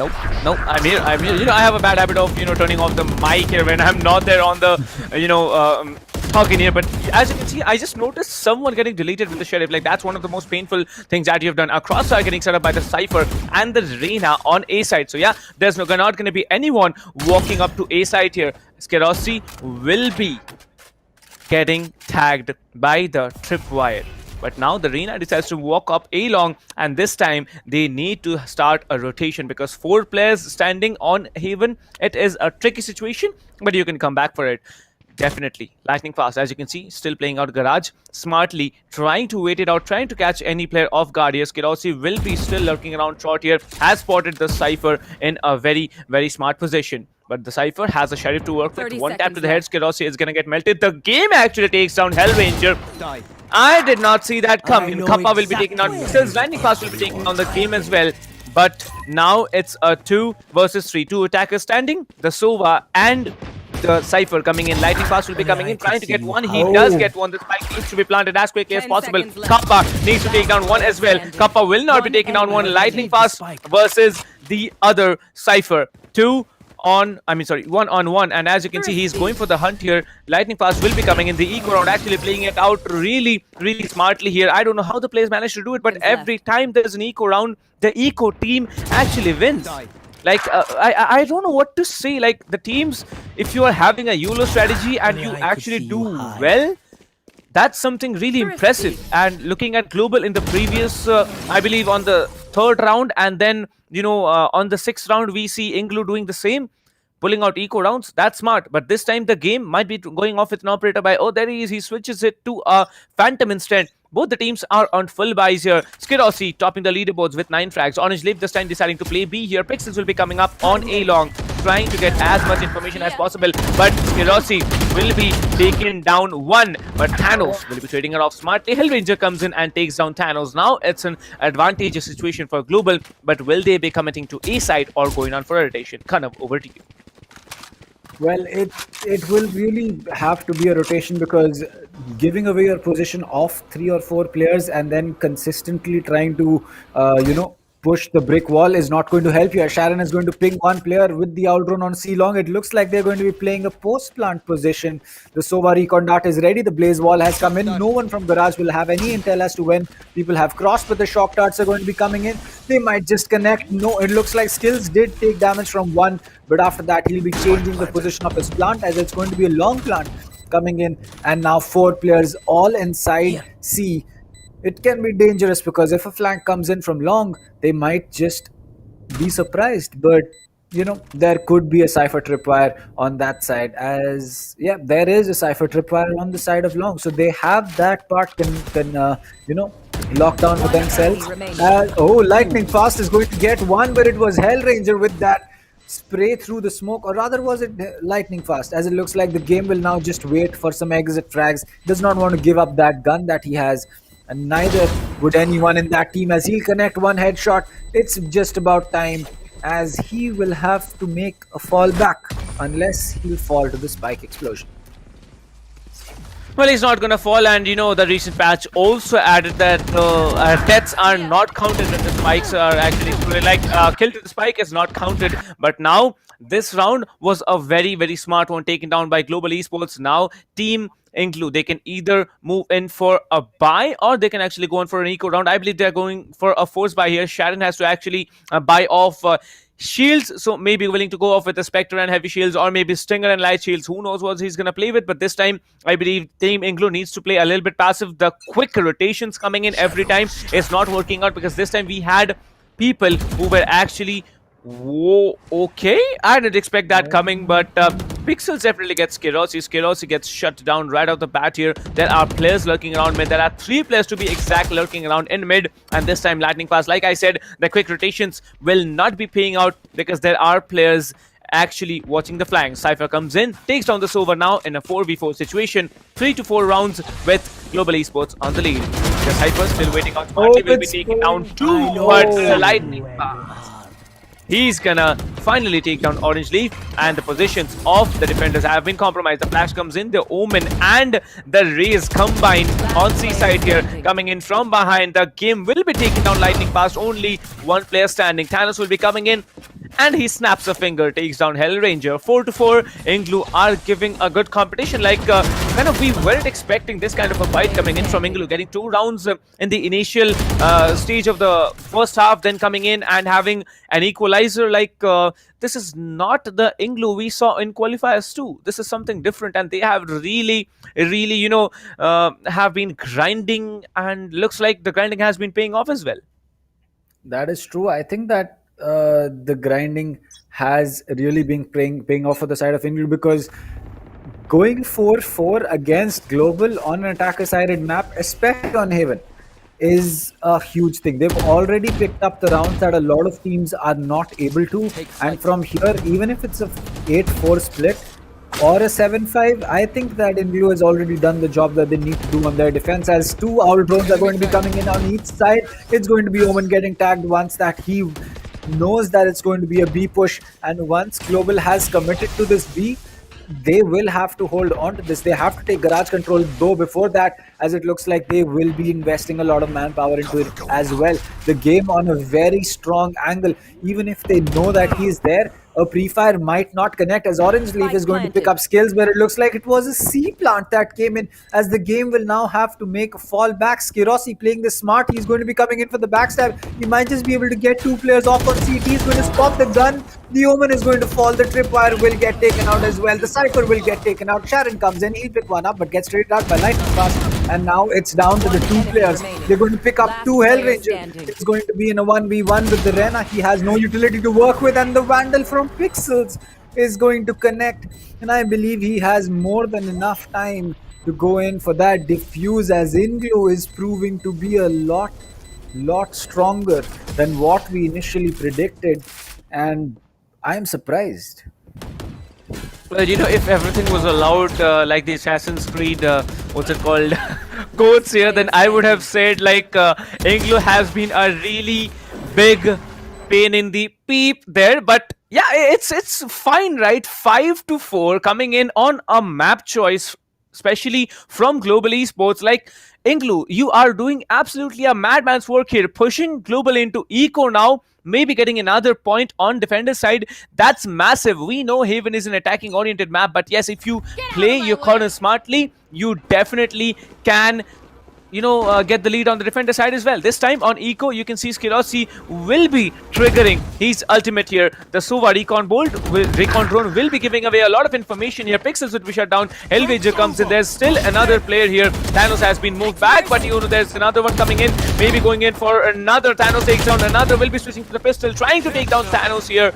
Hellranger, but yeah, he does. Hellranger takes down Thanos. Thanos will be failing a little bit. Now it's a 3v3 situation. The game has successfully rotated behind all the attackers here. He has a very, very tricky position to play with. As you can see, he's going to walk up a garden, probably trying to push on to short. 1 player long, 2 players short. This is going to be the default push that comes in from Global Esports. The Cypher has the cages to work with. The Sova has the ultimate to work with on the defender's side here. He can play very, very passively. Taking down the spike carrier will be a key situation that comes in. Let's see if the ultimate is triggered. I don't think the ultimate, yeah, it's gonna get triggered, but it's gonna be a little bit late here. Tags up 1 player, trying to tag another one. Okay, he tags 2 instead, but now the Sova on the attacker side also has an ultimate to work with. The game playing very, very smart and calm here. He's gonna walk up. He needs to take down at least 1 player, but he does not check the corner here. Lightning Fast will be coming in from behind, trying to take down the Omen. Will be taking him down. Only 1 player standing. It's going to be the defending Sova versus Hellranger. Hellranger will be shut down. A lot of damage has been done onto this player as well. The ultimate gets triggered, tags 1 player, and he's gonna be taken down. I don't know why Sharon, like, you know, whether it was misinformation or he was a little bit careless here, because Sharon should be focusing that the Sova had the ultimate to work with. He could have baited. He could have actually, you know, gone in for a fake defuse there, and he might be able to have even pulled off the round here. But still, he decided to stick the defuse. And it didn't actually play out in his favor. He was taken down, and that's Global with another point in the bag. I mean, that's really this game is just getting more and more interesting as we go forward. I mean, we thought that it would be, at least I thought that it was going to be Global just, you know, getting free rounds after another, because attacker sided map, they know how to push this. But Lightning Fast playing this smart. He's holding on to the mid. He knows that there are 3 players around him. He has to play this very passive. There is a dark cover for himself to work with the boom bot coming in will give away his position, and now the pre-fire should be coming in. No, the Cypher tripwire will be used, but Pixels knows exactly where to pre-fire, and he'll get that kill. The kill through. Oh, Thanos is going to take out his own teammate. Kappa is going to get 1 with the shock dart, and suddenly it's going to be Global's advantage. even more, as it's now a 4-2. Well, it's not suddenly because the defenders were on an eco, and I don't know how Kappa actually pulled off the, shock dart kill onto the defending Cypher here, but yeah, it was a good thing. Like, I have seen a lot of average owners, like, trust me, that guy on the Sova is absolutely a madman. I don't know how insane his lineups are, but Sova lineups, if Kappa is doing it today on a competitive map, using the Sova lineups to actually, take down players, then it's a very, very smart move, I believe. Now, another lead will be sticking into the favor of Global Esports here. 6-5, one more round to play. Let's see if the defenders can equalize it. I believe they have the potential to, but will they be able to is a big question, because Haven, as we all know, it's a three-sided attackers-oriented map. Let's see what we can, expect out of them. Well, kind of, what do you think? This round, crucial one, Global or INGLU? I mean, even if INGLU doesn't get this, it's not really going to matter. A 7-5 split against Global is a huge thing. Now, yes, it can suddenly happen that because Global is going to be so much more ready to play on the defense that, INGLU has a tough time attacking on this map. But as far as what we have seen from them on defense, they know what they have to do on this map. They are ready for this. They haven't taken this map lightly. They haven't said that, we're going to be playing Global. We know that we have to beat them on bind, and I don't really care what happens on the rest of the map. No, they went in, they said that, we're not going to give a single map to them. As it comes in, it's going to be a double split from Sharon. Will he get a third? No, he's going to go in for that reload, as Lightning Fast will pick up 2 players, and now it's down to a 3v3. The positions have been compromised. That's going to be the Mural Theft coming in from the side of Lightning Fast, as the op will not connect completely. It's going to be Skiros. He will have to make a fallback. The Showstopper comes in the play. The pre-fires come in from the Thanos is going to fall. The pre-fires from the Ren are going to be connected, but Pixels will get that kill. And now the op is going to connect. Skirosi is going to get one. Both these players playing on the crossfire, and now the game, he's going to be stuck. He'll have to go in for that from the shadows, as it looks like we are going to be left with a 7-5 on our hands. Well, I don't know what's happening, but the Omen actually, tried to come up here. I can see the chat getting popped up here. Well, you can see that's going to be Skirosi closing up the game and securing the round as well in Global Esports. I don't know what the game was doing, but probably, he had some network issues, maybe some in-game issues as well, because the way it looked through, the Omen was unable to move for a long time. Like, you can see, like, entire time the fight was going on, the defending Omen could not actually move here. Pixels triggered the ultimate and definitely took down 2 players, but that was not enough. Pixels now standing with 10 kills as the team MVP from INGLU. But Global Esports, Skirosi absolutely shining out here now. Skirosi has decided to move on to the defender side, because yeah, it's half time. The entire team of Global has decided on to, moving on to the defender side. They actually haven't decided. It's the default setup of the game. I'm just, messing with your minds here. But yes, 7-5, Global Esports with the lead, moving on to the defender side. We all know that even as an attacking map, you can have a better chance of taking the lead and maybe winning on the attacker side. But yes, looks like the game is gonna have to, look on to his PC, because looks like the game really had some issues in the last round before the in the first half. Talking about the split here, 2 points to work out for 1 round. If Team INGLU pulls off 1 round, the force by round is definitely going to come in for them, and they might be walking off with that one as well. Talking about it, the 13th round of the game about to start off, and it will start off as well. Kappa will be collecting the ultimate orb, trying to catch any player walking up onto A Garden. Well, I'm actually more interested to see the defense that Global will be putting up, because if you are comfortable on a map, usually the defender or the attacker sidedness of the map does not, make any difference, as Kappa is going to unfortunately run out of bullets in that frenzy, and that is exactly the problem that you have with that gun. But the spray is going to be coming in at Skills, and Skirosi picking up 3 kills each. Already he gets that trade, but Skills with the frenzy is going to get another one, and now suddenly down to the game with 2 teleports, and his position known. The flash is going to be coming in, and that's going to be an easy kill for Hellranger. But the frenzy really showing its advantage and its disadvantage in the same clip. Right here, it was Kappa running out of bullets when he faced 2 players and falling because he could not go in for that reload. But then SkyEsports with that spray down onto the players lining up, really proving why the frenzy is so strong in these close quarter combat battles. And you know, it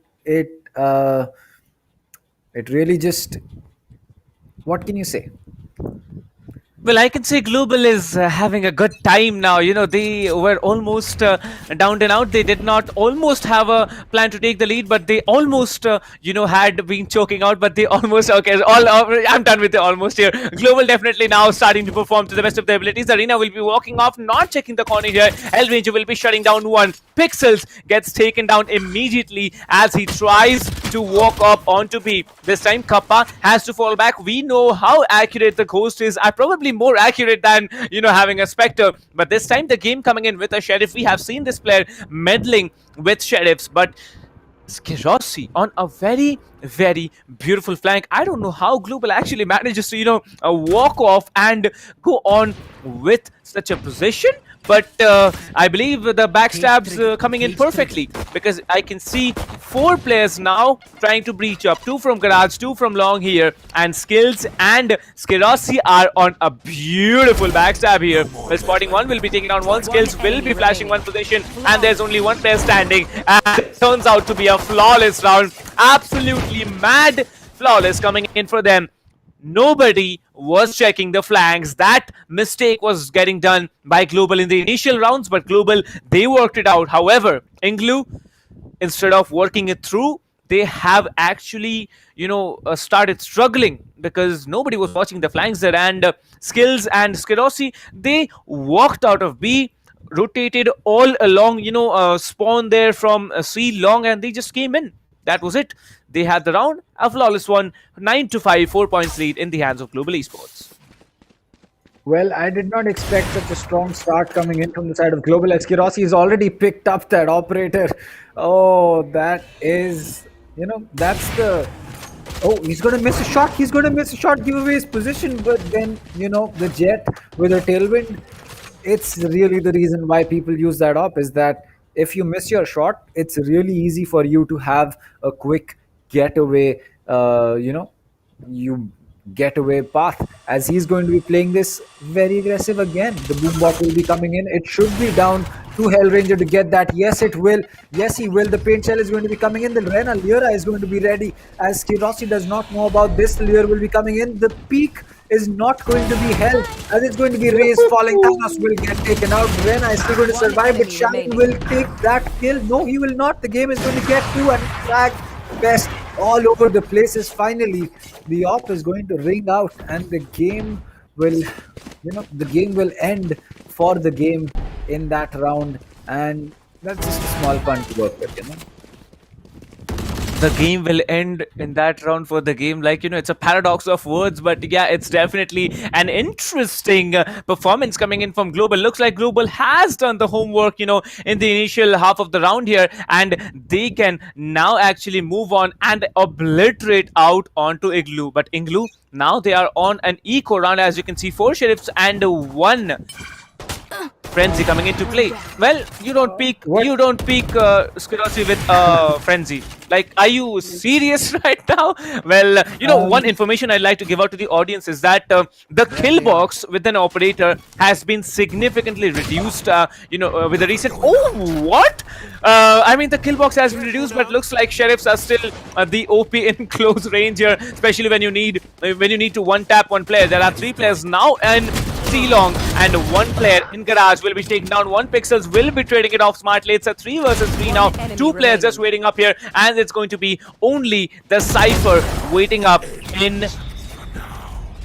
he was not waiting. He absolutely got deleted when I was saying he was about to wait up there. 11-5 Global Esports looks like they have started off really, really strongly here. 11-5.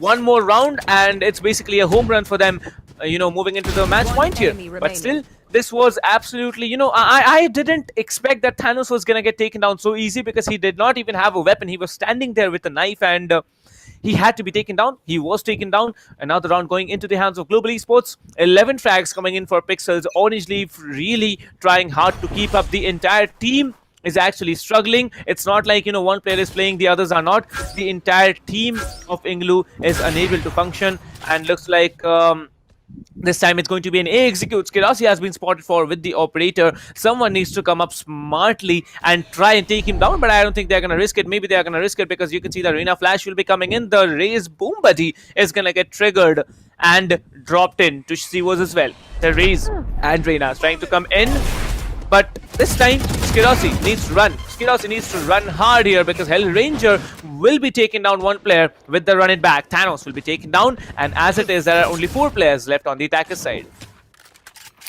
Well, it certainly now looks like that Global has a much stronger hold on the map once they are on their defensive side. And surprisingly, the Haven is not playing out to be an attacker-sided map. And again, I think that this is down to the fact that,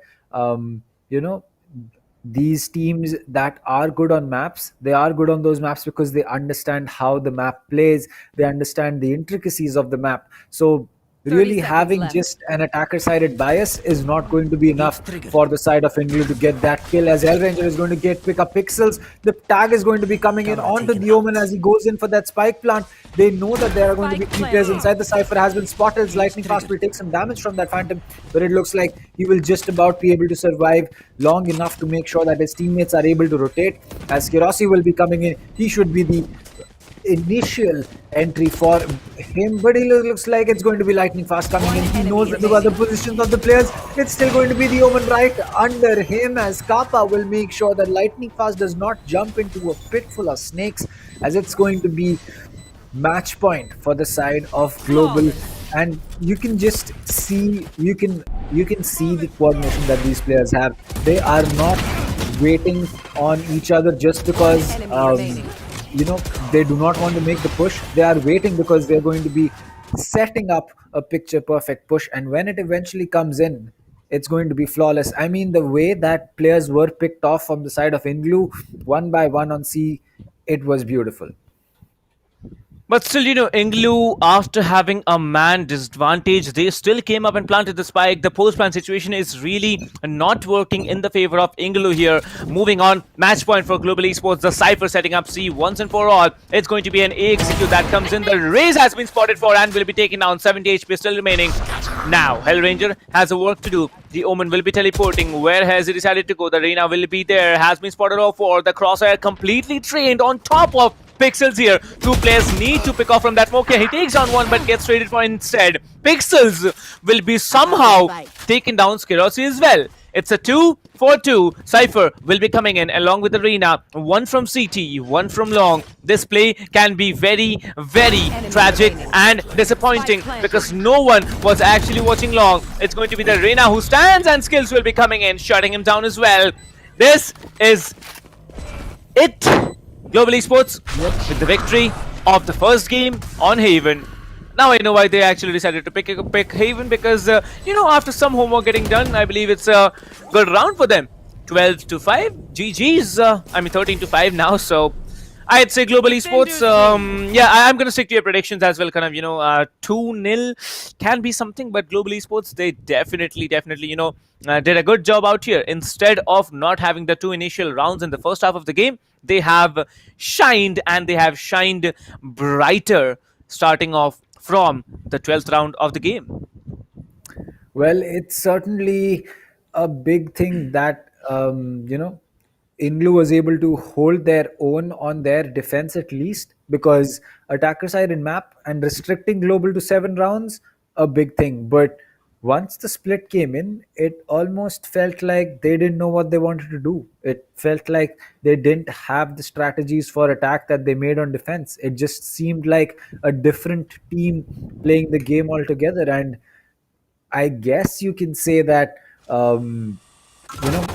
maybe Global was a lot more prepared, but the difference can't be a 7-5 and then a 5-0, or rather a 6-0. It really doesn't make sense. And either Global was just too strong on their defenses and INGLU was just not able to figure out what they wanted to do, or INGLU really needs to figure out what they need to do on Haven attack against these kind of stronger teams. Last player standing. Well, I think personally speaking, Team Global, they have been not very confident with the attacks in the start of the game here, because what we saw, Global was getting taken down over and over again. It was to a point when we saw a 5-5 split coming in from both the teams here. I mean, from that point on, it was basically Global all throughout. We saw 5-5 and then it was 13-5. Not one round was actually given off to INGLU. That's something of a development that came in from Global Esports. Global Esports absolutely doing a madhouse work here. And people were basically walking into the crosshairs. If we talk about Team INGLU, they walked in onto predictive positions and they were getting taken down. There were players who tried hard the game. Then there was Pixels. Then there was the Cypher here, Orange Leaf. They tried really hard, but no one was actually playing together. I felt, from Team INGLU, everyone was making the same mistake. You saw there in the back in the clip there, everyone was watching long, no one watching CT here. If you see in this one, there were players getting taken down here. Lightning Fast was the one here who actually had to, take on Orange Leaf 1 versus 1, whereas Orange Leaf just had to wait it out.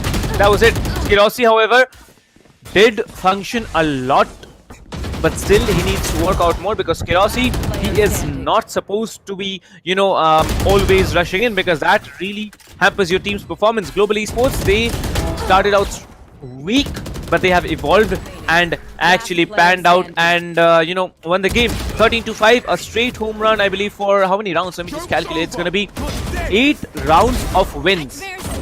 Thanos could have actually shown some trigger discipline here and taken on multiple frags, but in the end it looks like Global Esports, they were just a better team. And in Haven, talking about Bind, I think it's their map if we talk about Team Global.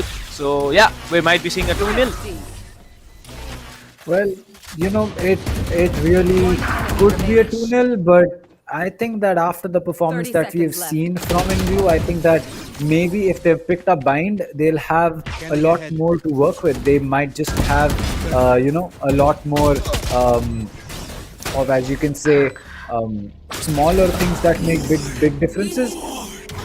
Like what we saw from Global was that they were able to set up pushes like exactly in the in the second last round, or maybe even the last round. It was them waiting on their players to 3 from CT, 1 from Garage, and it worked out perfectly. So maybe we'll see something like that come out from the side of INGLU once we head over to Bind. But as of now, it's going to be 1-0 in the favor of Global Esports. They have proven to us why they are the team that you do not take to Haven, and small mistakes like this, like Sharon peeking Skirossi with a frenzy, I get it. You wanted to have information whether there was someone holding that, but after a single peek, you know that someone's already there. Why do you want to initiate that gunfight with a frenzy when you know that the other player is holding an operator? It makes no sense. You do that with a Vandal, no problems. You do that with a Sheriff, no problems. You do that even with the Phantom, or in some rare cases with a Bulldog and a Spectre, but with a Frenzy, absolutely not, my friend. Well, there were moments where then there were multiple mistakes getting done. Like, for example, in this round particularly, you should actually watch long here, because the spike has been planted for long CT. No one can walk up to you. You can just sit there in, under heaven, wait it out. But looks like, Team Global, they had a very interesting. Well, for Global, it seriously was. That's massive. There you go, you're back. Like, you see it, like, kind of there's only Kappa sitting down there with 10 frags less. Everyone is. Well, it looks like there is some problem with Captain's mic. But yeah, Skirossi having 21 kills and 11 deaths and 4 assists, an econ rating of 84, 6 first bloods, no plants and no diffuses. Lightning Fast close second, 17 kills. Hellranger 16 kills. Skills also at 17 kills. And then you have the majority of the team from INGLU. Pixels 13, Thanos 10, Orange Leaf 10, Sharon 10 as well, Kappa 10 as well, and the game at 9. So a clear distinction between the two teams, as you can say. Kappa being the only outlier for this, for the side of Global Esports, but really it doesn't really matter. He's a Sova. It's not his job to frag out. I mean, look at the plants that he has: 6 plants and 1 diffuse. So if he wasn't fragging out, he was making sure that his teammates could be going in and getting that spike down, or rather he getting the spike down and then his teammates defending it. So all in all, a great game coming in from Global. On attack, they were a little shaky. They were not ready, or rather they were not prepared for what was coming from the side of INGLU. But it certainly feels that on defense they knew exactly what they wanted to do. And I don't know if it was just good planning, it was today the game just going in their favor, or was it that INGLU needs to work on their haven attacks?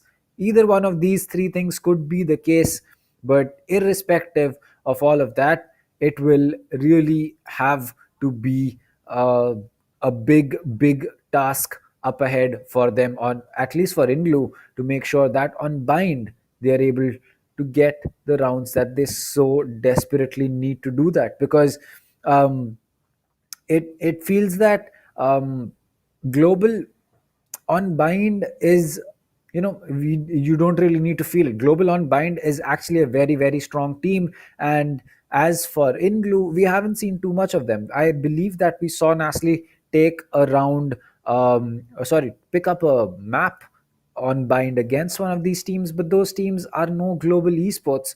So as the first map is going to be ending, we will be making our way into the second map, which is going to be bind, as I said. And till then, you can tune in every day from today till the 21st of February to watch the group stages that are going to be coming in from these teams. As you know, we have all the best teams that we have in the country right now. This was an open tournament after all, so every single team that wanted to register could have gone ahead and pressed that button and made their way into the qualifiers. So out of that, out of 256 teams in every single qualifiers, we got down to 4 teams in each qualifier, which makes a total of 16 teams. Now these teams will be playing a round robin format, which basically means that everyone will be getting to play everyone in their group, as they will pick up points. So we have group A, B, C and D, and 2 of the top teams from each of these groups at the end of the group stage will be making their way into the playoff.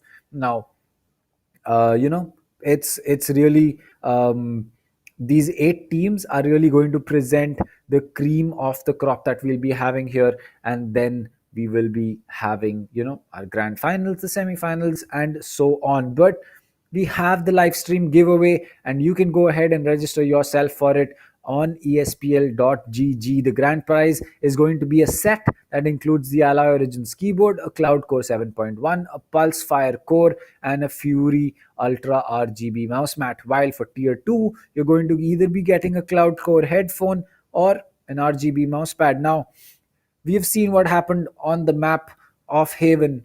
It's going to be bind coming up next, where INGLU will be starting on attack and Global on defense. As we saw, Haven didn't really pan out the way that INGLU would have expected it, but I guess that is just a warm-up map for them. And bind is really going to be where INGLU will have to come out with all of the strategies, all of the secret plays that they have decided for themselves, the tricky plays, the big brain plays that they have made, because there's not going to be any going back from here. You've already lost a map.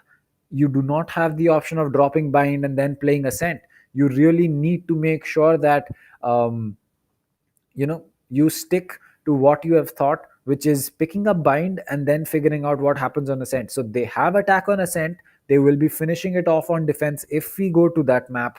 So let's say that they have that small advantage even for bind. In fact, if they pick up 3 rounds on attack, it's going to be more than enough. But then again, we saw them pick up more than enough rounds for their defensive half on Haven, which just didn't work out for them on attack. They did not pick up any rounds in even one of the game. They did not pick up a single round on attack, and that is something that is worrisome. Sometimes the map is going to be attacker or defender biased, but it just doesn't happen because the other team just has such a good defensive or attacking setup that you don't know what to do against them, and that was basically INGLU on the map of Haven once they were attacking.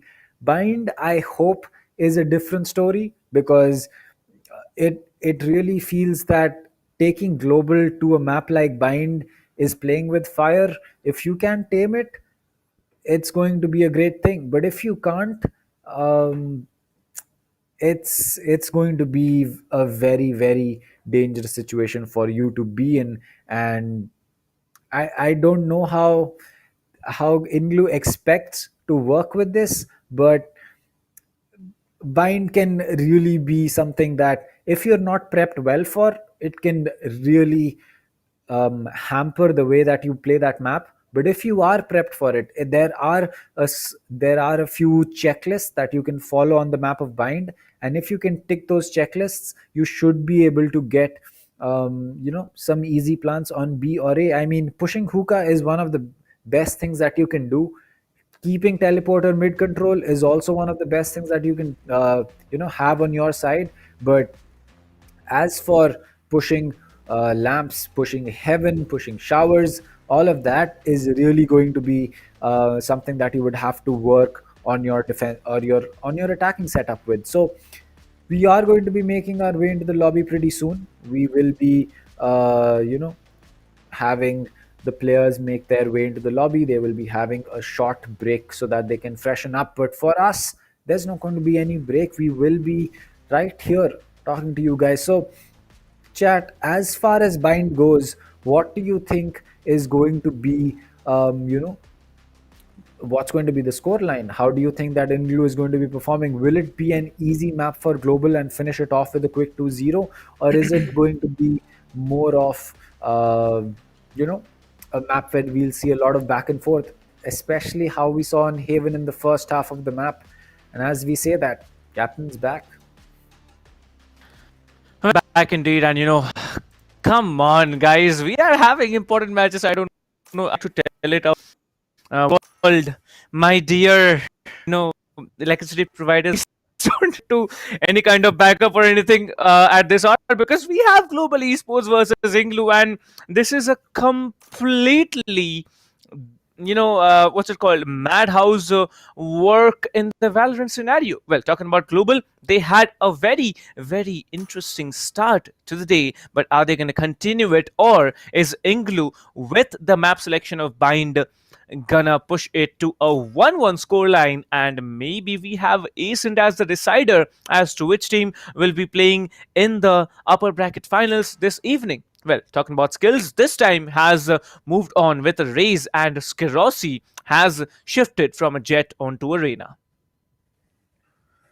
Well, the Jet onto the Reyna is I don't know how is that going to pan out, because he is no longer going to be able to use that op as well as he was. But then again, on a map like Bind, we do not see a lot of teams run an operator, because you don't have those long lines of sight that you can lock down. I mean, on Haven, it makes sense because A long and C long are two places, or even rather, B box to the window that you have, mid window that you have, are very long lines of sight that you can lock down. On Bind, it's not so much that. I mean, you can use an operator. You can definitely put an operator on Heaven, or maybe even in CT to hold down hookah as well as long, but it's not something that a lot of teams invest in, simply based on the fact that it's too much of an investment or too big of a risk, and sometimes it just doesn't pay off for you. Well, when it doesn't pay off for you, you should definitely actually decide not to do that thing, because you do not want to do the same mistake twice. Like, if you are doing the same mistake twice, it's basically, okay, let's talk about the pushes now and not about the mistakes. Skerosi has to deal with 5 players now walking offshore. You can see the Arena will be taken down. One has to go for the reload, but will not do.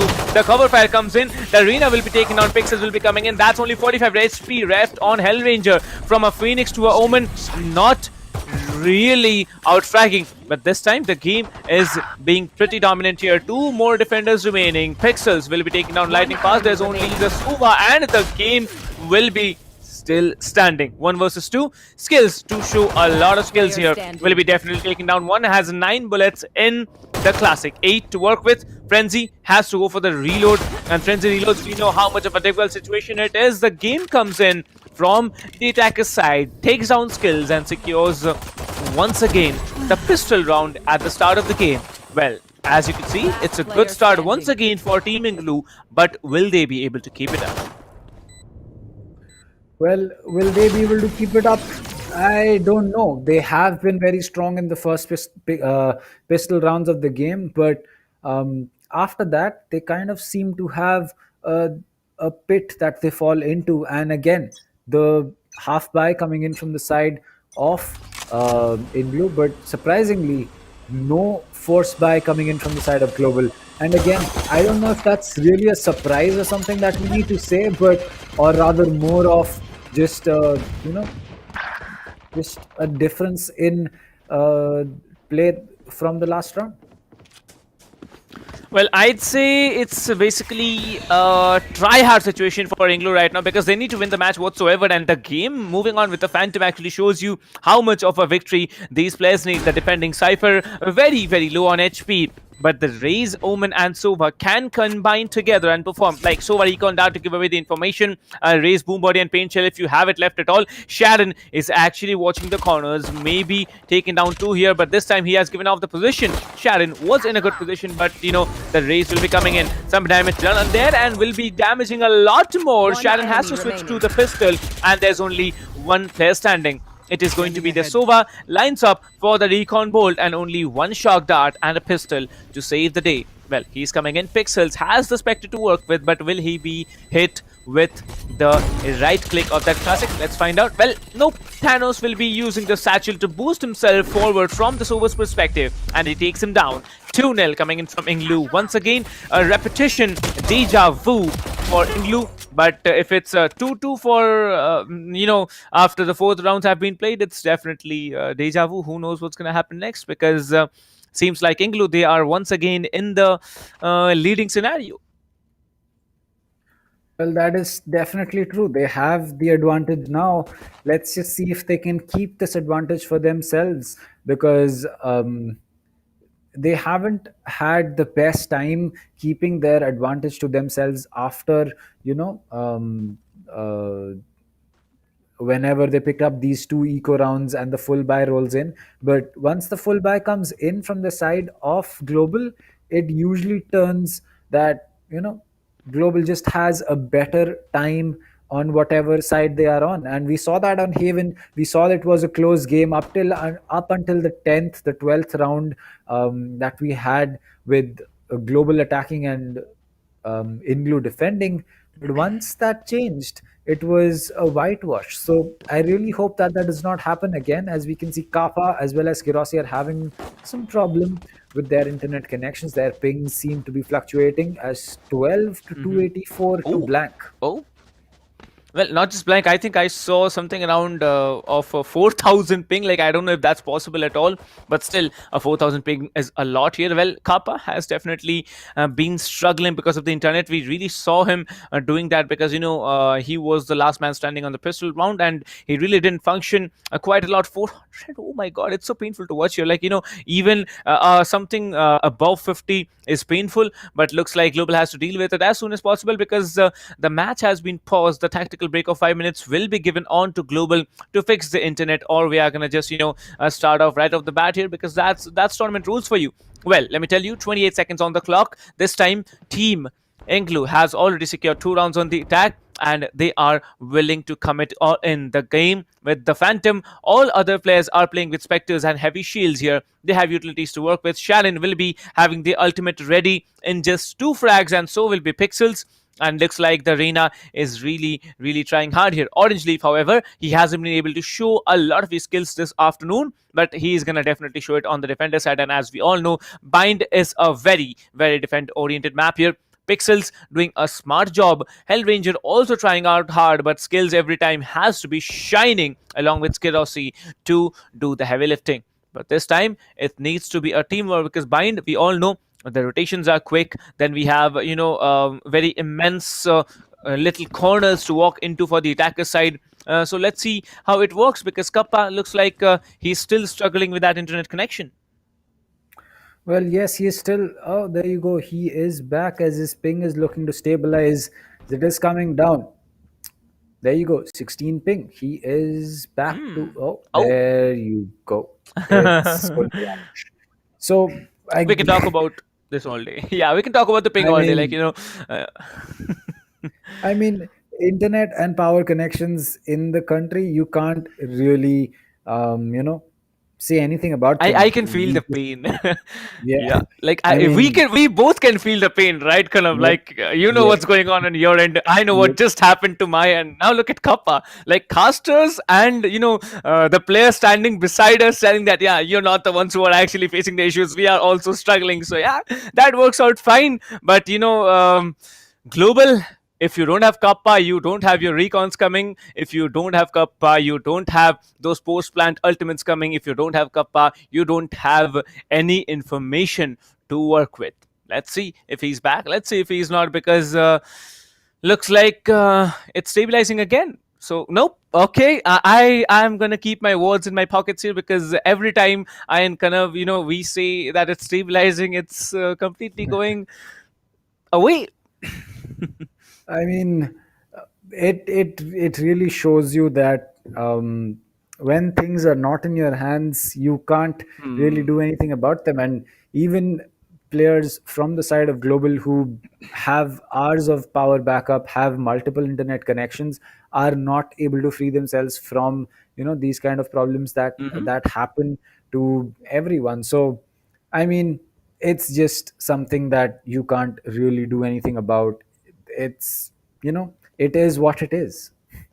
Well, we can do something. We definitely can do something. We can, set up windmills on tops of our houses here. Like, not, you can understand. Like, set up windmills on top of your houses if you have a big house like Kanav has, right? Or you can, actually, yeah, being a little cheeky, and then you can actually Rohit century. Okay, Dhruv Bhatt saying Rohit century. I don't know what you're talking about, but probably it's cricket, and I'm not a cricket fan. Don't tell anyone, but 0-2, still waiting for Kappa. As we all know, rules are rules. So yeah, if it's 5 minutes, then the match will be continued without Kappa's internet connection getting restored. Global will be having a very big setback, especially on the defender side, when you need to have the lead on a defender-oriented map here. Pix is looking out strong, doing a great work here, lightning fast. However, this time he is showing something. He has been showing something for the past 2 rounds. Just one frag, not a lot, but still, the Cyphers need to really outplay the duelists, because Cyphers are gods. Cyphers are everything, everyone you can possibly imagine to be, controllers based on the Cypher cages, the tripwires that can be used as, I'd say, sentinels, the cam used as the initiator. Then you have the ultimate also, you can call it as a semi-initiator thing, because it gives away the position, same as the Suva Recon drone and the Dart does. So yeah, let's see how it works, because looks like Kappa is having a really hard time getting back into the game. Well, yes, Kappa is not having a good time getting back into the game, and for some reason, it's not stable. He drops down to his usual ping of 16 and 12, but then suddenly it just doesn't become stable. Well, I was about to say that he has had a stable ping for the past Don't 2 say minutes, that. and Oh it my vanishes. What can we do about that? It's just unfortunate. It is what As it is. It is what it is. We yeah, can't do anything, again, right? Yeah, it like I is said, what I mean, if you have a huge, I mean, Bryce, you're staying in Bengal, right? You have a lot of sea next to you. You can actually, get hydro-powered turbines for your home, and you might not have any Yeah. electricity. Yeah, who knows? But basically, the thing is that I need to set up connections for around 6 kilometers to the nearest river. So that's close. And if you stay like where Kanav does, you can actually set up windmills, because there are multiple towers there where he stays. So yeah, you can set up windmills. You might be able to get a satellite dish like Kanav has, and get the internet. Like that's something. But yeah, talking about the match, it's gonna get started in a short while. Well, the teams definitely, they were having a good time playing, but the internet and power says, nope, we're not going to allow you. We are going to choke you out. Well, talking about the teams here, INGLU definitely did not get the first game. Looking forward to maybe they walk off with the second game. Who knows? Maybe they are not able to walk off with the second game. But looks like Kappa, he has to get back into the game, or as rules say, you have to start the match without the man. And if that's the case, then Global Esports, I think you're going to have a little bit of a hard time taking down 5 players against 4. That is true. I mean, it's not just about losing your initiator, it's about losing a player in general, because even if it's one round, even if it's a round, even if it's 2 rounds, it feels like it's not going to be too much, but those 2 rounds will really matter, because Global's on defense. This is the time that Global should be picking up all of these rounds, and if they are not able to capitalize on the opportunity when they have it, it's just going to force them into a spot where they don't really want to be in. And as far as it goes for the agent that they have lost, the Sova means no recon darts, no shock dart, no Hunter's Fury, no all drone. And suddenly holding hookah as well as preventing the push from A link is going to be a lot more difficult. Holding on to that teleporter control that is so important will also be very difficult. And any kind of retake is basically off the board unless you win all your gunfights that you will basically have 0 intel on.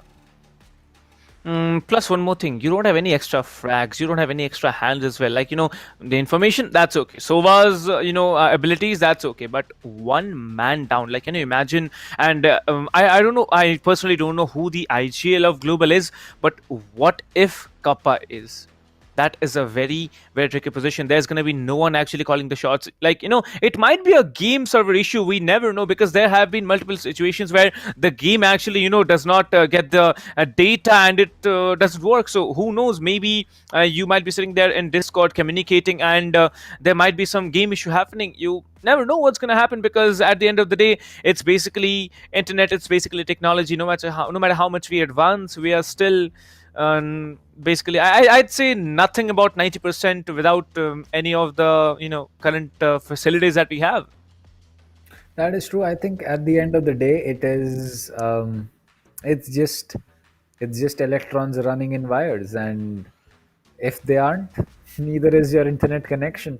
And I believe that is exactly what is happening with Kappa right now. So it looks like we will have a little bit of a longer while as to figure out why Kappa is having that kind of an issue, and we don't know whether it's going to be sorted anytime soon, but we can really just hope that he's able to make his way into the lobby, because a competitive game is something that we really want to see, and a 4v5, that's not going to be fun at all, especially not for Global. And to be honest, and it'll not be a great game for INGLU as well. They don't want to win on having a player disconnect from the side of Global, and you can't really do anything about it. Well, I guess there are alternatives, like big teams that they have. So I guess they're gonna walk off with some alternative, because I remember probably in one of the previous tournaments of Sky, I saw that there was one particular player who was not getting the internet connection properly in his house. He actually moved on to a different place, started playing from there. So yeah, who knows? Like, that might be the cure here if the rules start, work on along with it. So yeah, we are gonna move on as it is. We can see Kappa is back. Oh, what? Hello, Kappa. Don't, please, come on. Are you serious right now? He is still struggling. It looks like he's not gonna have a good time out here on Bind, but rules are rules. 5 minutes over, and there it is. The match starts off. As you can see, lightning fast. I believe Global Esports now going on with a very, very aggressive push. It has been a full buy round for both the teams. Here's the Cypher. Kappa. Wait, what? Okay, how is Kappa playing? I don't know how, but his ping is still fluctuating. As you can see, the shock dart will be trying to dent one of the players, but nope, it is not getting done. Here's Keros, who will be deleting Sharon. That's a very, very quick headshot that gets pulled. Skills. Yeah, that's, I don't know how he pulled it through, but that's actually so satisfying to watch here. Skills actually cooking up that paint shell, will be dropping it down to withhold the push for a couple of more seconds. But now everyone has started the rotations. Now they can actually walk up here. The Cypher will be taken down through the Cypher cage here. The Satchel will be inflicting a little bit of damage here. Now Thanos will be taking down Hellranger. Thanos will be taking down Skills. I don't know how that's possible, but Spectre is taking down Phantoms, and Vandals is not at all appreciable. Kappa coming in from behind, trying to do as much as possible with the instability here, but no one spots him down. Oh, someone does. Lightning Fast will be actually catching out the game. It's a 2 versus 3 retake that comes in. The Sova is struggling so hard here. Skirosi trying to get to one frag. The Sova will be inflicting a little bit damage. As you can see, the defuse needs to be pulled through, but this time Thanos will be taking down one. The last player standing is going to be the Reina here. Pixels will be coming in. Kappa who has to go for the reload, but no. Pixels will be jumping and bursting with that classic, securing another round. INGLU with a 3-0. Definitely not deja vu, but yeah, they have successfully secured 3 rounds, and looks like Kappa, instead of that, internet thingy that he has, he is doing quite well. Last player standing. Well, Kappa is definitely, he is in the game, and that is what matters. He might not be able to take gunfights in the usual way, but recon darts are not really going to be affected by ping as far as as far as you just are able to get that recon dart out. It's going to be useful, but Hellranger is not going to be useful anymore in this round, and neither will be Skirosi, as it looks like it's going to be a shock dart for Skills to take on. He will get that kill irrespective of the classic in his hand. The Vandal has been picked up. Will he go in for that peek again is going to be the real question. It's down to mainly these two players, but as the paint shell comes in, it will just about be no, he can outrun the paint shell, but you can't outrun the game, as Orange Leaf will be coming in and finishing things off, and 4-0 for the side of INGLU. This is tough for Global. Well, I think finally Kappa has been able to stabilize his life in the game. So yeah, I guess this is going to be different. As Kappa decides to pick up an operator, he thinks that operator is going to be something a little bit more dominating when he can, actually decide to pull off one round, because 4-0 on attacker side. Global Esports, they are not looking strong. INGLU, although, is looking very, very strong here. 2 players walking up short here. The Cypher can get the information. Not just 2, I believe all 5 players are trying to walk up short. As you can see, the Cypher will be waiting for any kind of flanks here, but will be absolutely melted by the Reina. Coming in from behind, the Sova has been spotted for, the Omen has been spotted for, but the Omen will be taken down. So does Kappa here. Kappa will be traded off immediately. All 3 players now on site here. The fun begins. The Reina ultimate has been popped off. He is there in the elbow, but the Reina will be coming in, moving out of elbow, trying to take down one. Then there's only the Ray standing from the attacker side. It is going to be Skirosi with the closure. Thanos will be taken down. With that, we have a round in Global Esports' hand. Global Esports, they definitely needed the win, and they got it 4-1. Will this be a start of a comeback story for Global?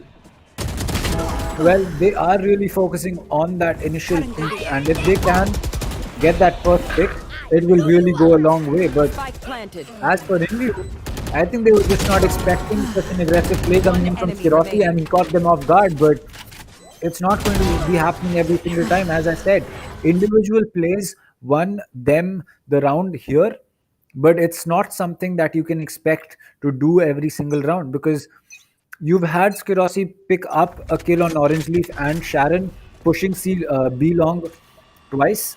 You can't do that again. You will not be allowed to do it again. So they need to figure out how they can get that first pick. And if they can, it's going to be well and good. But if they can't, then it's going to be a big thing. And there you go. It's going to be damage taken from Sharon as well as the Reina on the side of INGLU. But they now have man advantage, and Kappa is not having a good time with that ping, as Lightning Fast will be taking a lot of damage to that smoke. He'll get sprayed down by Pixel, as he's going to be able to heal himself back up. So it's really only Orange Leaf who's a little low on HP, and 70 HP, that's still a lot. It's still more than enough for you to take on a gunfight, as it looks like it's going to be global going in for a save. They don't want to get rid of that operator in the hands of Kappa, and they've realized that with a 2v5 essentially, it's not going to be the best plan to make a push, as they'll just be holding on. I don't know if this is going to be a push coming in from the side of the Omen, but at this point, it's really not needed. Just save your economy, save your life, and just move out, man. You've taken the round for yourself. You don't have to do anything more. And yeah, that's that. Well, the moment the spike was planted, I saw everyone from the defender side actually going in for a save. And it was a smart move, 5-1 on the attacker side. INGLU looking really, really strong, taking advantage of whatever possible. Kappa decides to go for an operator save here. This time he needs to melt someone. Kappa can actually play out A Heaven because, A Heaven is a position where you can actually look out with the op, take on anyone who walks up A short, maybe Charles, and slow down the push for a little while. But still, now as you can see, Kappa still standing and struggling along with Hellranger with 0 frags, and as it is, Team INGLU is taking heavy advantage of the map here on the attacker side. We all know defender side it's much more beneficial, but this time I don't know why the Cypher has actually decided to go on with a Guardian buy. Skills will be taken down one, but will be traded for by Sharon with that shock dart, and he gets closed 4-4. A good retake situation can be created. The spike's initiated, but the spike is still getting rotated onto A side with the hands of the Omen and the Sova. Well, yes, that is true, as it just looks like INGLU has... They don't have the man advantage, to be fair, because it's going to be a 4-4, but they have the momentum with them. They have been able to take rounds where people have not been able to do so, and the paranoia comes out. It was just a fake, as it's going to be Skirossi who will now have to deal with that Hunter Fury, as he will take damage from one. He'll be able to dodge out the second one. Lightning Fast is going to get one with the Guardian, but it looks like the game will be able to finish it off. The Rena Empress has been popped, as now Kappa with the frenzy in his hand. There you go. He's going to shift over to the operator. He has a recon dart with him. He can use it. He's going to be looking to use it, as Kirossi is the person that everyone has to worry about. It's going to be Kappa getting one. Kappa getting two. Pick does not matter for this man, and it's all down to Orange Leaf inside Hookah. Hellranger coming in from that teleporter is going to make sure that Orange Leaf will be in a tough spot. He's going to get Kappa. The hard fuse has, I believe, been popped. The Cypher's head will get spotted, as Orange Leaf will get that clutch. What? Oh! 1 versus 3. And it's Orange Leaf to save the day. No words. I was really hoping it was an easy round for Global when, unless, Orange Leaf did show up. He was low on HP. He actually switched onto the Reyna and melted him down with a 1 tap to the head. 6-1. Team INGLU really strong, and by the looks of it, I think Team INGLU, they might have a much better time on the defender side. Well, the attacker side is not yet over. There are still 5 rounds to play with. Global needs to get all the 5 rounds if they want to have a comeback chance onto the attacker side. But Sharon is actually watching the corner, will be taking down Skirossi. Sharon working with so much information and taking such a crucial frag. This time, I believe the Raze has panicked a little as he messes up that, paint chill over there, and looks like it's going to be a B execute because all the players are now trying to push onto B side.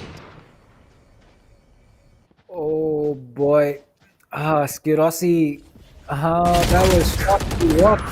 As Pixels will be picking up another kill, it's going to be Hellranger falling down. That's going to be the soul orb being used to get more health for himself. It's all down to skills. Kappa and Lightning Fast skills will start things off. Thanos will fall. He knows the position. He has to start to work with. He's going to connect with Orange Leaf, but the game is going to finish skills off. Now Lightning Fast coming in. He has a Vandal to work with. He's going to spot Sharon. He will spray down from the back and get that kill. The Cypher Cam will come out, but his position will be given away now, as it looks like the Rena will just move in, but will get taken out. It's going to be Pixels falling. The last player left is going to be the game. The shock dart will be coming in. His position has changed though, as the peak comes in. This time Kappa will not be missing and finishing it off, as they have more than enough time to go in for that diffuse and water retake play coming in from the 3 players of Global Esports.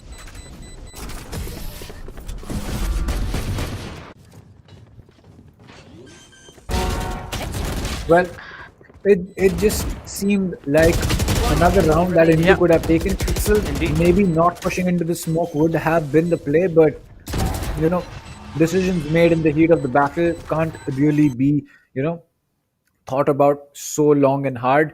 But all in all, a great round coming in from the side of INGLU, but Global just being able to lock it out.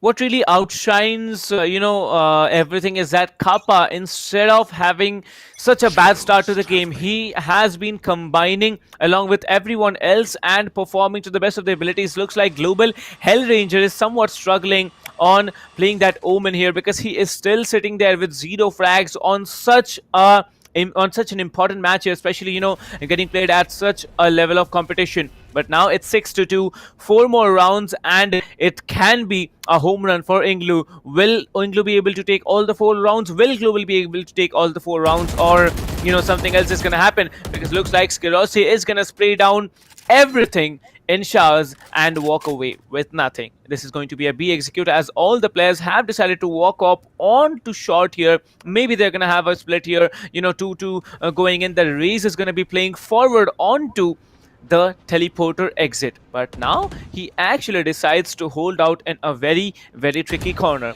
As you can see, 2 players walking up long, 3 players will be walking up short here. The information has been given up that there is the Reina waiting up in the corner, but will he be taken down is a big question. Skirossi will be coming in. The fun begins. The attacking Reina has decided to trigger off the ultimate here. Will be taking 1 down. Pixels will be taking 1 down. Decides to go for an ult, and Onijli will be shutting 1 down. Will be traded for immediately. Sharon gets 1. Kappa gets 1. Hellranger will be taking down Thanos. Now it's going to be 1 versus 3. Only 1 defender stands. As you can see, the pain shell is going to come through, and the game will be shutting skills down. That's another round for Team INGLU. Team INGLU looking much more confident than the previous game, and they are working out so well. 6 rounds they had. They got another 7-2, a 5-point disadvantage for Team Global. This is not what we expected out of Global, but it's a game. Looks like Team INGLU are really better as of now on Bind. Well, INGLU is doing something on Bind that we haven't seen Team Mahi do as well. That is defeating Global on Bind when they are attacking. We've seen Team Mahi take the advantage in rounds when they are defending, definitely. But having a 5-round advantage on attack on Bind, that's almost unheard of. As it's going to be the Sheriff in the hands of Hellranger, he will not connect a single shot. The game will be getting that kill. The Lyra is going to be coming. Pixels making sure no one's hiding inside that smoke for the Lyra. The Reina's position is going to be known. It's going to be a Sassy charge coming out, as now it's going to be Skirossi falling, the Reina pick not working out for him. Sharon is going to get taken out with the classic, but Skills and Kappa are going to fall. It's going to be the reload. The Cypher will get taken out as well. Pixels is completely mad. 8-2 for INGLU. I think we are going to be going to a third map, my friend. Well, really kind of like, I even expect a third map coming right now, because like it's actually a dream. You're playing Haven, you're on the attacker side. If you get even an 8-4 lead, because there are still 2 points, 2 rounds to play with on this half of the game, like it's so much appeasing and satisfying for the attackers, but the defenders, they are gonna have some marks on their foreheads, because looks like they are so disoriented, they are so broken. And look at Team INGLU, they are looking to be so confident here. Skills can actually throw that paint shell there, trying to damage anyone who walks up in this position. But looks like Hellranger is going to assist him. Hellranger really struggling out, shifting from that Phoenix onto something else, because now Kappa will be tagging off one player, but he knows that there are multiple in here. The shock that will be dropped in, but there is no one tagged as of now. All the players are still lurking around on the A link here, maybe willing to go for a rotation. As you can see, the Omen will be teleporting onto A Heaven to hold up A all on his own. Well, as you can see, the Cypher did, tag up the Omen, but looks like they can have a good time on A side, because yeah, the attacking Omen is already there on the side here. The spray through is gonna come on through with that cage here. Lightning Fast will be coming in, but he will be taken down. Sharon gets him down, and as it is, the attackers are looking so very strong. Oh, Skidos is going to get two, but he gets taken out by the game as Hellranger will be getting that kill onto Orange Leaf. It looks like it's all down to the game now. He has changed his position. This is a smart play. He did get a kill. He's going to be backstabbing the Omen and he will get that kill onto Hellranger. It's going to be a shock dart coming in from the side of Kappa. The Phantom versus the Vandal, full HP on both players. He's going to go in for that half diffuse. No, it looks like, nope, yep, he's going to go in for that half diffuse. He knows the position of the player. The recon dart comes in. The peak comes in, but it's going to be the game with a 4K this round. And the split is going to be 9-2 on attack. Oh. Oh my god. Well, Kanav, if you were, able to talk to any of the players, or be it the owner of Global, what would your first question be?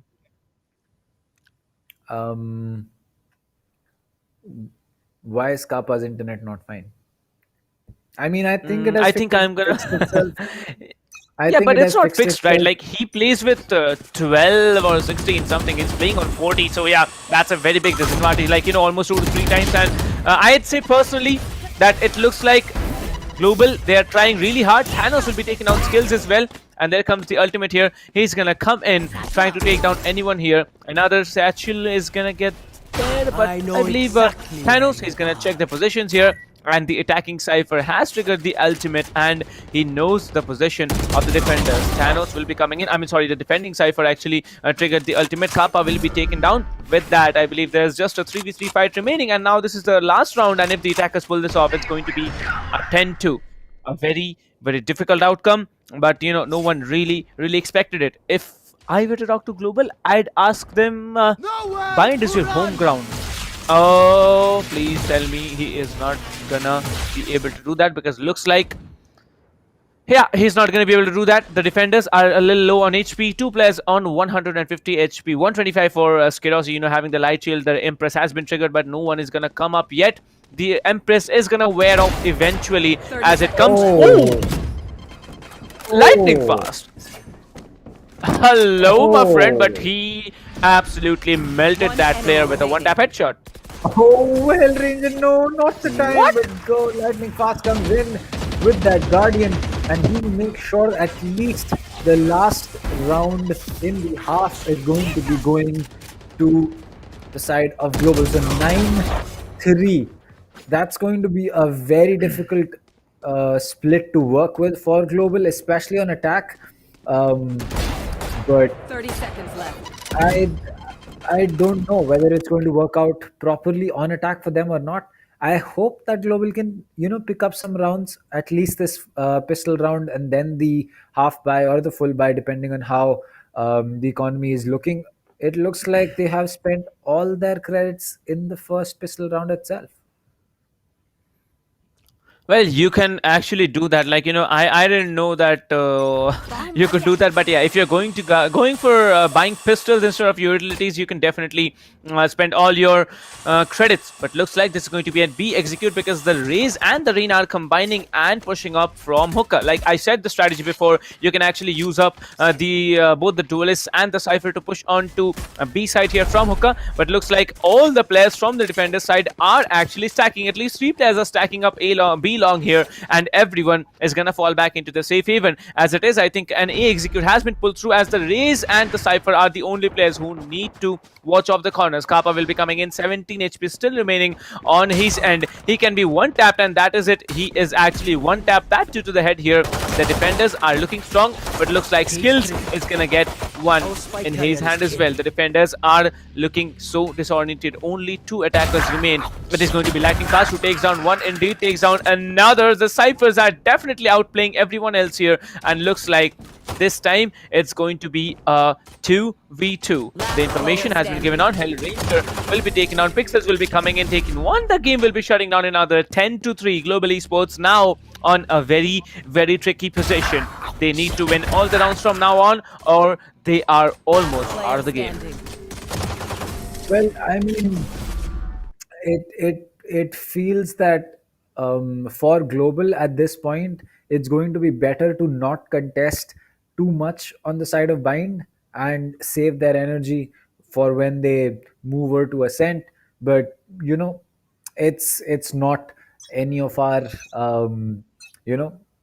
strategy that they need to use. It's just that in comp games, especially in a best of 3 or a best of 5, if there is a map that you are probably sure that you're going to lose, either definitely, or are going to be losing without spending too much effort, you should sometimes go in for that, because spending time on that map is going to make sure that you basically now have lesser energy, have more tired players to play with when you move over to your stronger map. And as we see that, it's going to be a flawless round coming from the side of INGLU, as Global is just not able to figure out what they want to do. They are just pushing into places without too much utility, without clearing it out, and it's not working out for them. Guys are so much.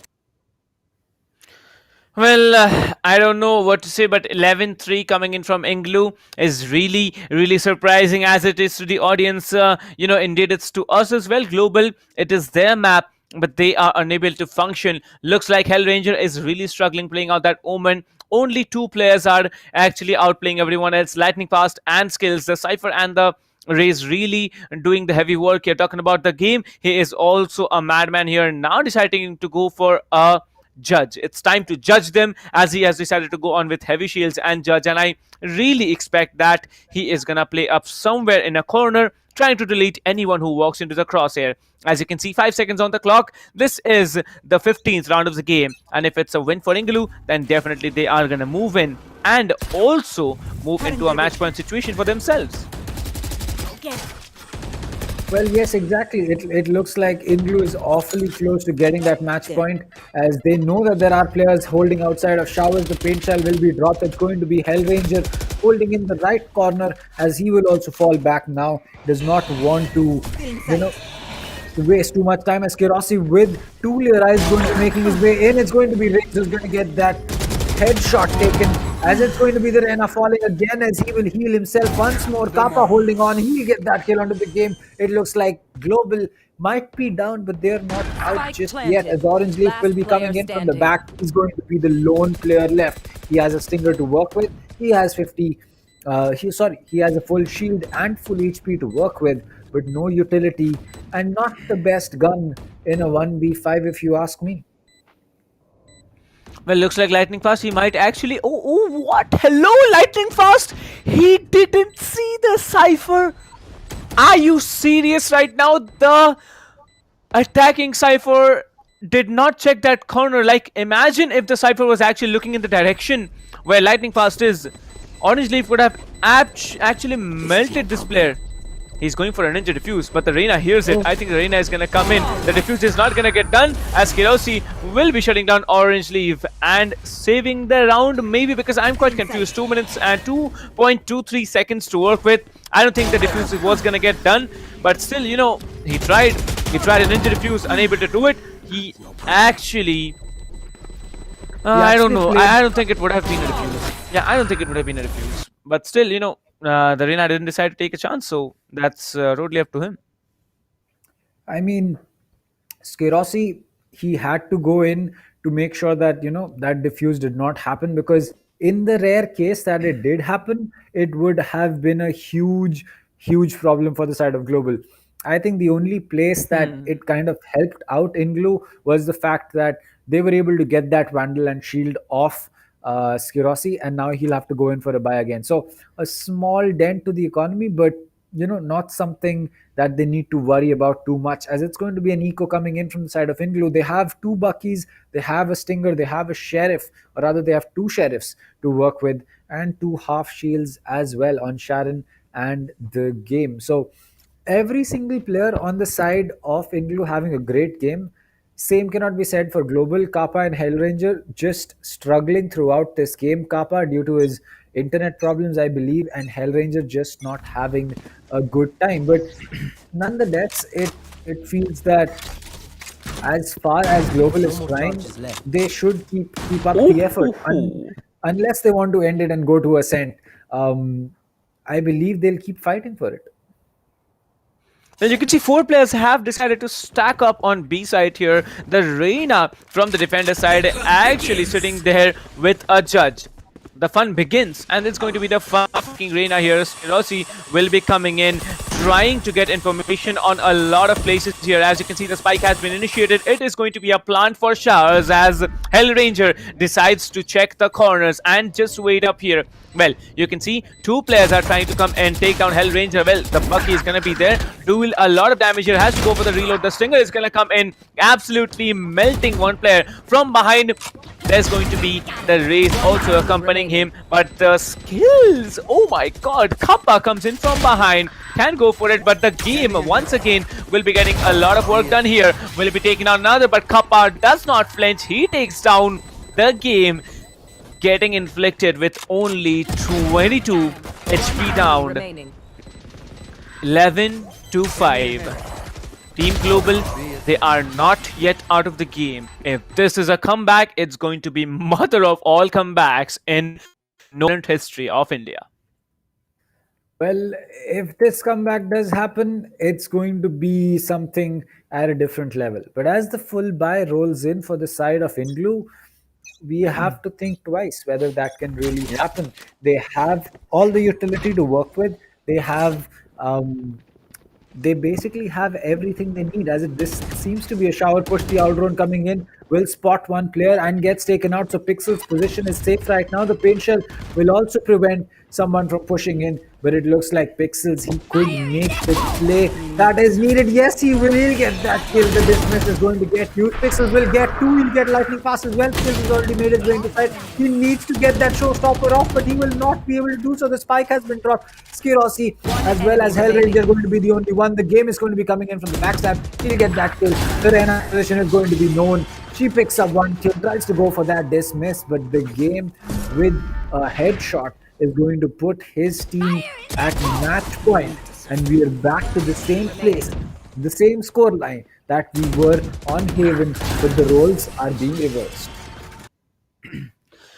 Well, indeed, 12-5. If they can walk off with another round, it's going to be a reverse deja vu for both the teams here. INGLU, formerly known as NaCly, aka Salty, they have definitely decided to put up a show here because it's 12-5 right now, and I believe they are doing an absolutely madhouse work here. 12-5, maybe moving in for a 13-5. Pixels trying to be a little bit aggressive, but will be caught off guard by skills here. Now the Sova does have an ultimate to work with, but will not be initiating it. Global Esports actually choking out on multiple situations here. Thanos will be taken down by skills. This is an opening for Team Global here. They need to come up. Will be double tapping to the head. Orange Leaf will be getting a lot of job done here. 3K already. Orange Leaf is on a streak right now. It is down to Kappa, the last man standing. The information has been given up. Kappa is the player of the hour, of the round, of everything. That's at stake for Global.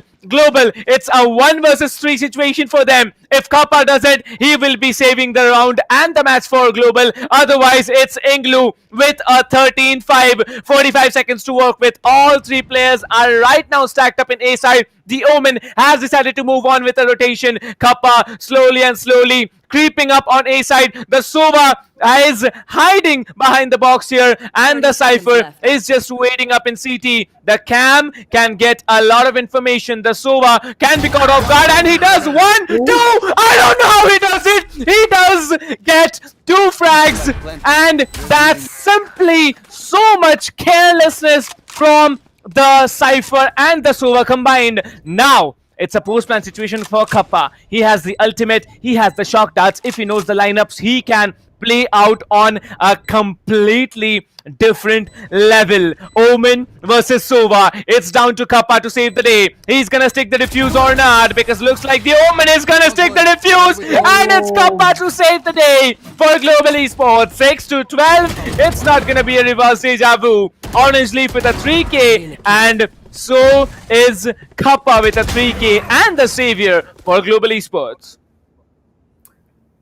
I have no clue how that Cypher Cam is not spotting the Sova just walking into sight. And Orange Leaf, a very good start to the round, but why were you looking in the same place that the Cypher Cam is? Just look in the opposite direction. I mean, I don't know why you're doing that, but irrespective, it happens. It happens. Skirossi is going to get one kill, but Pixels gets that kill onto Pixels as well. And now Skirossi coming in, he'll get that first frag for himself onto Pixels inside Lamp. The Hunter's Fury has come out from the side of the Sova, but it looks like this is just going to be a difficult round for INGLU to take. Now, with the Sheriff to work with, Orange Leaf will be making his way in through all of the smokes, but he gets one bang as Hellraiser will be connecting that headshot. This is going to be a tough retake. The game coming in from the back. He sees the barrel of the player. He's going to get rid of Hellraiser. He has one player in Lamps as well as one in Cubby. He's going to be going in for that peek on the Cubby player first. He'll spot him. He'll get that kill on the Kappa as well. Skirossi will come in to get that frag. As now it's going to be down to the Sova. Sharon will not survive for too long. He'll get taken out as well. That's a 4K for Skirossi. And honestly, I think that INGLU need to make sure they don't mess it up. They don't mess up the spot that they're in. Well, 12-7, 5 rounds to go. Who knows if it's a comeback? Who knows if it's not? Because it looks like Global, they are looking to be much more confident than they were in the previous stages of the game. Kappa, the savior for Global in one round. Skirossi, the savior in the other. 17, 15, 13, 11, and 5 sitting there now. B side getting stacked up by 2 players. A side getting stacked up by 3 players here. Information has been given up. The Arena Flash comes through. 2 player holding up in elbow. A very crucial position to hold. And I believe it's another player already rotating. 2 players already rotating from CT. They are all coming in. The Sova ult is gonna come through, but this time Sharon is not gonna hit anything. I mean, sorry, the attacking Sova is not gonna hit anything. Kappa is not gonna hit anything. As it is, there's already one player. Skirossi will be taking down one. Now it's down to the Omen, but the Omen will be taking down the other. Now it needs to be a spray down because Hellraiser is looking so very confident here, taking down the game. The Cypher is the only player standing. It's down to Orange Leaf, who can actually go on for a save. Well, yeah, the Cypher will go in for a save. He doesn't want to give up that weapon. It's a 1v4. There's no way he's clutching that one out. So he's just going to make a fall back and hope that no one is going to be chasing him. But his hopes are not going to be fulfilled because Hellraiser is going to be doing exactly that thing. He does not want that save to happen. Or maybe, he just wants a skin that Orange Reef Fury has. Maybe the Elder Flame Bundle. I don't know. Skins are definitely something you really want in the game, and the attackers indeed walked off with another round. So that's 12-8 already. And, based on what we are seeing, Global Esports, they still have a striking chance. I don't know what's gonna come through, but I'll call good work because looks like INGLU, they are having a hard time. Orange Leaf is still coming in and doing a lot of work here, but every time Orange Leaf tries to do something, there is someone else who comes in and shuts him down. But now it's a 4-point roadway for Global with no mistakes. Let's see if they can do it, because now team defenders are on an eco and they can have a good time. The attackers can have a good time on the attack. That is true. Attackers could have a good time on bind, but you can't ever count out INGLU. I'm pretty sure they're still reeling from that one round that happened, but you can't ever really say that the comeback will be completed, because now it looks like Orange Leaf has sneaked his way into Lamps as Hellraiser is just holding on to the rotate, does not want to give up his position, as it looks like Orange Leaf will be left alone. He does not have anyone next to him. Hellraiser is ready with that paranoia. It comes in. That's going to give away his position. But these players are now going to be having a tough time going in. It looks like Hellraiser will pick one up. He sees the second, but Sharon with the Stinger is going to get that kill. And that will put us in a 4v4. Make that a 4v3 as Kappa is going to get rid of Orange Leaf. Skirossi with the Empress is going to be coming in. Human should get spotted, but no, the game is still going to land that headshot before him. The game will land a second headshot onto Skills. Lightning Fast will get tagged inside of Showers as Kappa will now have to make sure that he can help his team clutch this out. It's down to a 2v2. Half the time has been dwindled down as Lightning Fast is not dying just yet, and that is very good play. He's playing around the board as Kappa is going to get one kill, but that's going to be Thanos off the board, and Lightning Fast will get the last one as Sharon will fall as well, and 12-9 is suddenly the score. A comeback might just be on the cards here. Still 3 rounds without mistakes. I'm not gonna vouch for a comeback because now it's a full buy coming in from INGLU. Last time we saw on a full buy, INGLU really choked out. They were making some hilarious plays, I might add, and now I think it's Global Esports all the way, because I believe from 12-5 coming in and winning 4 rounds on attack on bind, I believe this is the Global Esports we have all been waiting for. But is it too late? Because looks like this time it's going to be a B execute coming in, as the Reina will be flashing on to Hookah to care for anyone. Thanos, however, will be shutting down Skirotsi. That's a beautiful frag already from the defender side. The defender side looking much stronger here. Will be going for another. Thanos will be getting another headshot onto Skill. Now it's going to be the ult. The ult has been dropped in, but there has been little damage done.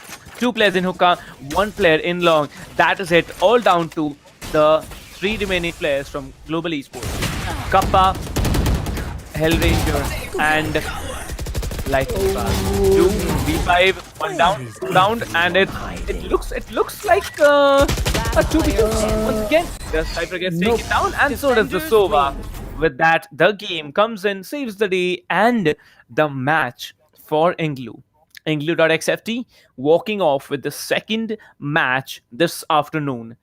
The first match even was definitely a home run for Team Global, but looks like the second match, INGLU has been the better team. Who knows what's at stake here, because it's going to be the third map which decides who is going to move up into the upper bracket finals of Group A. What do you think, Karan? Who can move in? Because looks like the confidence level on Team INGLU is something of a different scale now.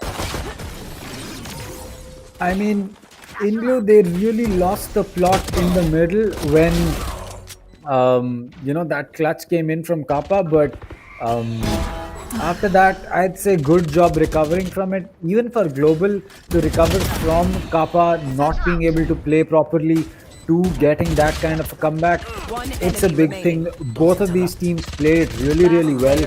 And all that I can say is that Ascent is now going to be a great map to see, because now both these teams have their reputation as well as their efforts on the line. For Global, it's really going to be about making sure that they can keep their face. They lost Bind, one of their strongest maps, to a team that has not been so well known. They are no XTZ, they are no Team Mahi. So losing Bind, one of your strongest maps, to a team like that is big enough. And now if they lose the entire best of 3, it's going to send some ripples through the community. Well, I don't know about the community, but Global, they are definitely gonna have a dent on their, I'd say, what they have done, because looks like INGLU, they were this close to dominating them on a 13-5, a reverse deja vu. But Global, since they are stronger, since they have more experience than the other team, they did really outshine everyone else. Well, I have seen a lot of players actually making the same mistake as the Reina did in this clip, like coming in, crouching immediately in front of the player, and that gives you a lot more advantage to get shot down, because the movement speed is reduced to a lot of extent. But talking about this match, it was a home run for Team INGLU, although in the end Global did decide to come back on a very hard note. It had to be a 13-9 in the end. It was a 13-9, and I'd say based on everything, the third map, it can be anyone's map, because both the teams have been equally confident on the alternative maps here. Well, talking about Global, Ascent is one of the most played maps, as I said before, and INGLU, they have been dominating in Ascent back in the qualifiers. Let's see if they can do it today, because if they do, like Kanav said, it's going to send ripples down the community. That is true. For Global, I honestly did not expect a Bind loss coming in from the side of Global. I thought that maybe even if they lost Haven, Bind would be a map that they would definitely win, and I guess I was wrong. That's all that I have to say for that, is that I did not expect such a strong performance coming in from the side of INGLU. It's my bad that I underestimated them, but for global, oh boy, that is going to be one tough explanation for everyone who's going to be asking questions. One enemy remaining. Well, I'd say I'd like to put this through in a different opinion here. Like, it's not INGLU playing. It's NaCly playing. Alright, so NaCly on the qualifiers, they had been very, very dominant. But in the group stages, somewhere down the line, they did choke out on the first game. But they came back into it so much stronger. But a comeback situation was created, so yeah, that's a different story. But when we move into the third map, Team NaCly, if they win, the confidence level on these players is going to be so immense that they can actually take on whoever they want to. Because the coordination that Global has, if you can beat that, the coordination that any top team in India has right now, if you can actually outdo them, that's amazing. But based on what we saw, or I believe on the when the score was actually on 12-5, the big mistake, like this round, you remember, the big mistake that happened here, both the players checking that same position, watching short, the Cypher not being able to figure out where Kappa was, and the game then sticking the defuse. Like, it was a complete mess of mistakes getting done by Global, and that's by INGLU, and that's something you really don't expect out of a team who has taken a 12-5 lead. I agree. I think that it really was surprising that despite that 12-5, the game went on for so long. But with a team like Global, you can't really blame INGLU on the opposite end of it, because at the end of the day, they did win the map, and it's Global that we should be asking the questions to. Yes, as I said earlier, Kappa did not have the best connection that he wanted to play with, but sometimes it just doesn't matter in a competitive game. It doesn't matter if at the end of the day it was someone winning or losing the map simply based on the fact that they disconnected or not. They are just going to be saying that the score is 13-9 in the favor of INGLU. Yep. They won, they lost. That's how competitive play is going to be. And the game was in the game's hand. 28-11. How do you keep those kind of scores? I'd say sheer dedication, grinding, because on different games other than Valorant, kind of you really shine on one game, and I have also shown a lot on another game, so that's a different story. But talking about Valorant, the game definitely grinding out much more than anyone else. 300 plus average combat score coming in from this player, and that's amazing. But losing the match, but still coming in next will be Skills and Skirossi with 18 and 16 frags respectively. Skirossi should have played a little bit more. I believe Skirossi is better off on a Jet than on Arena, and that's it. That's what I have to say about Skirossi. Pixels definitely not the best day. 17-15 for him. Lightning Fast, however, 18-15. That's a good score. Kappa 14-15. Even after so much troubles that he had, 3 plants he had been able to pull through. 1 first blood, that completely amazing. Orange Leaf 14-15. Shannon will be having 11-17. Really disappointing me a lot, and is not a player who has such a wide split between the kills and the deaths. Hellranger, however, not having a good game at all. 8-18 after such a good performance up on Haven. That's something you need to watch out for. But Ascent, I'm going to be much more interested, in watching the agent selection that comes in, because I think Jet and Phoenix is a good combination. Skirossi on the Jet, Hellranger on the Phoenix, Omen maybe, getting played by Lightning Fast, or maybe just by Skills. Who knows? Because Skills is the better Omen player, I think, as compared to Hellranger. So yeah, the agent selections are going to be crucial in the next game. However, it was a 13-9 in favor of INGLU as we tie down the scoreline at 1-1. as it is, I'd like to tell you guys that the group stages have started today, and the upper bracket, lower bracket, and the finals of the upper and lower brackets will be continuing all throughout till the 21st of February. After that, we are definitely going to move into the quarterfinals, but before that, from the group stages, we are gonna get our top 8 teams. So who's it gonna be? You can just leave it down there in the chat. You can leave it on your predictions on your Instagram stories, tag ESPL, Sky, Akamai, HyperX, or whoever you want to, whoever is involved with the tournament. So yeah, you can leave your predictions in the comments as well. Post the stream, whatever your predictions are. I think we are going to have a very, very interesting third game. So kind of, what do you think,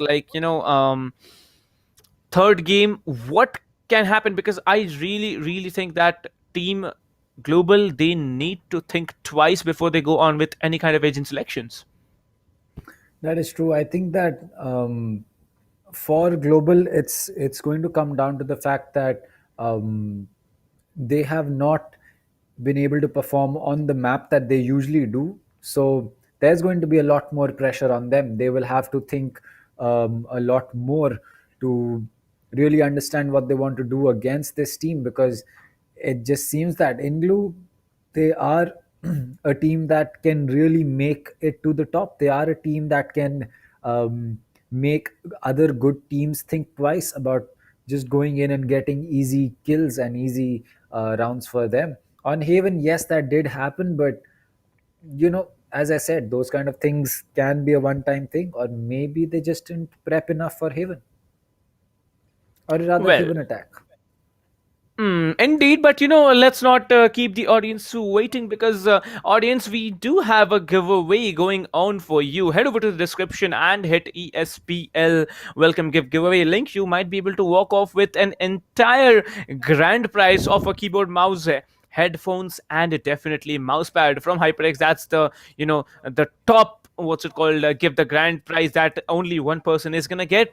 Others are gonna get a tier 2, 3, or a 4 reward mousepads, mice, and definitely the keyboard or the headphones. But talking about the map selections for the last game, as already told to you, Ascent is going to be the decider, where INGLU start off on attack based on what they have done on Bind on a defense-oriented map.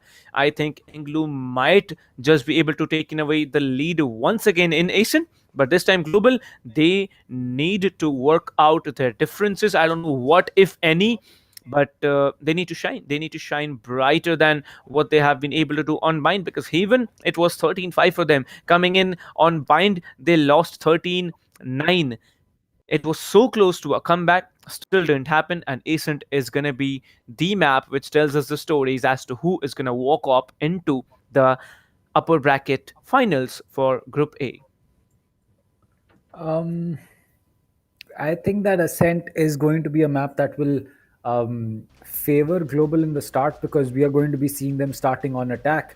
And yeah, as you say, they'll be starting on defense. Ascent is going to be a defender-sided map, so again, they'll be the team that is able to start off strong, able to pick up those rounds when they need them, and know exactly that do we need 2 rounds on attack, that's it? Do we need 3 rounds, 4 rounds, 5 rounds, 7 rounds? Or it's going to be a tough ask for them to finish this game off. Well, I personally think that they might be able to walk off with 6. Like, that should be the ideal split on Ascent, because I consider Ascent as one of the most balanced maps when it comes to defense versus attackers. But still, since you're playing against the clock and since you have corners to check, it is still a defense-oriented map. And personally speaking, 3 positions are going to be very crucial to hold down. The position from catwalk up to tree and then to A or A heaven. The position from mid up to mid market, then go anywhere, go CT spawn. You can even go up to A heaven, maybe onto B site.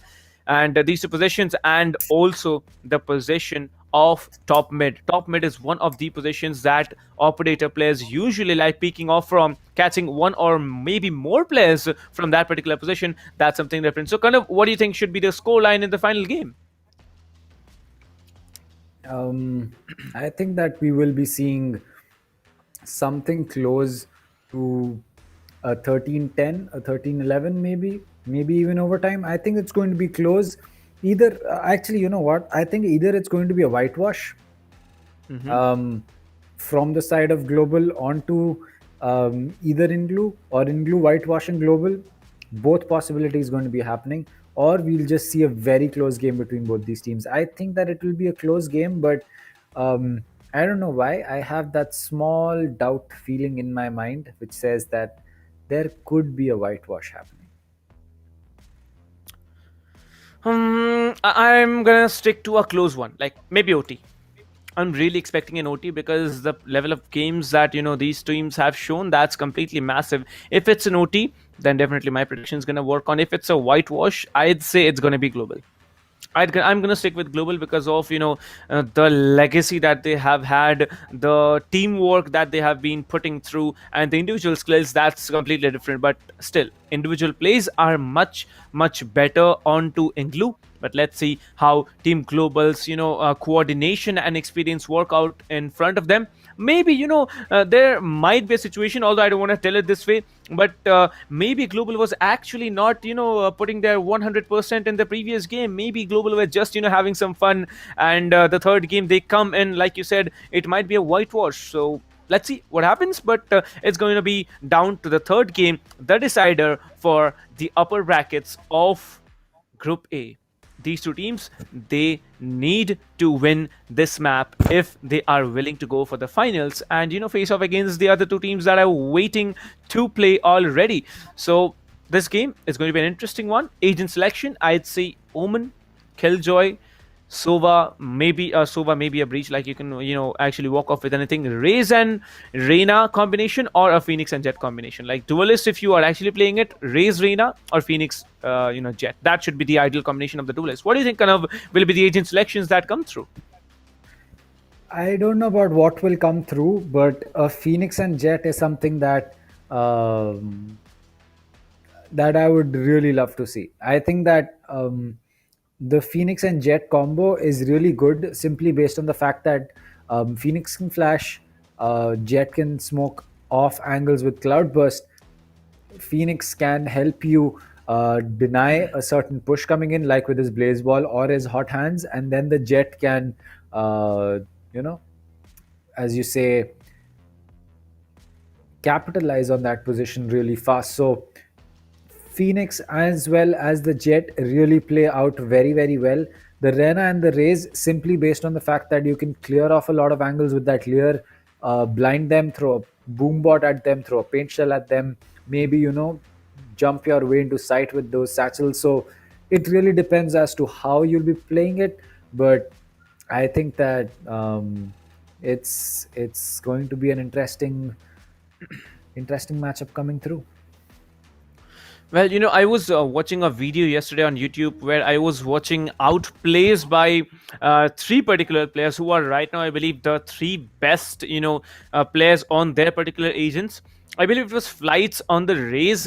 Then we had Average Jonas on the Sova, and there was, I believe, Flex Ninja on the Omen. Like the way they function, the way they play, be it their team skills, be it their own individual skills, I really think that if we have even one player of that caliber on a particular team, that's going to be a madhouse. And India is such a diverse country. We are seeing so much talented teams come through. If Team India, if we have a Team India which actually moves on and performs into the World Championships, that's you should be flexible to play two duelists, not just one. And Thanos sticking to the Raze is going to be a big problem in the later stages of the game. Hellranger still sticking on to that Omen. I don't know why he is deciding to do that, but let's see how he supports his team. Skills will be actually playing out the Phoenix from the global esports, and rest all assured, I believe it's the dream setup coming in from both the teams. The only difference is the Phoenix and the Raze on either sides. Global Esports playing the Phoenix and INGLU with the Raze. Well, I think that Hellranger, he's locked into that Omen again. So Omen picks coming in from the side of Hellranger.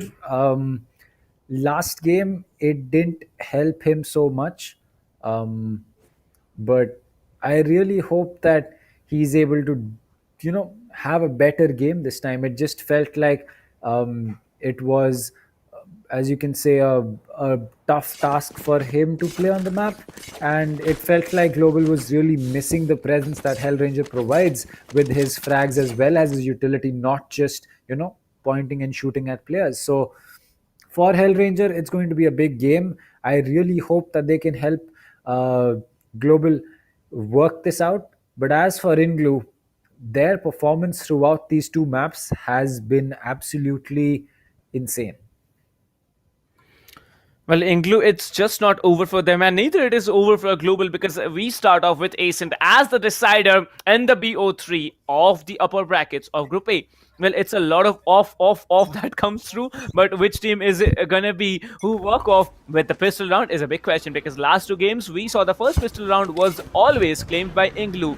Talking about Global this time, on the defender side, they can do a lot of work. This time, Kappa actually deciding to go off with the frenzy play here. Frenzy plays are usually what we see from, top tier teams in India, like Global, Mahi, especially Antidote playing with that frenzy. Sometimes Amitraz playing with that frenzy, so that's something different here. But really messing up the shots is Kirosi will be saved by the Whisker. That's great.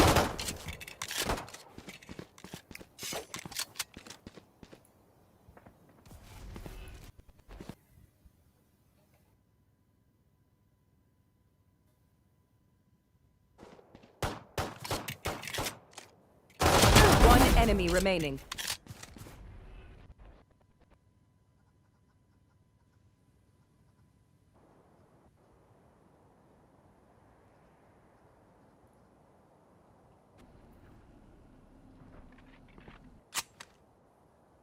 Well, left. Looks like we are back as I think we had some technical issues there, still happens because there's gonna be the last player standing. Pixels is gonna get taken down. Well, I didn't notice this, that from the Reina shifting onto the Omen here, and really not expected. But yes, the defenders get the first round. Global Esports taking off the first round in a very close call, I'd say, because you saw the Jet was on 1 HP, and that's something different. So yeah, kind of, what do you think about the round? Because it was a quick one for us, and looks like Global, they have started out strong. Well, Global has definitely started off strong. They have picked up the first pistol round for the opening game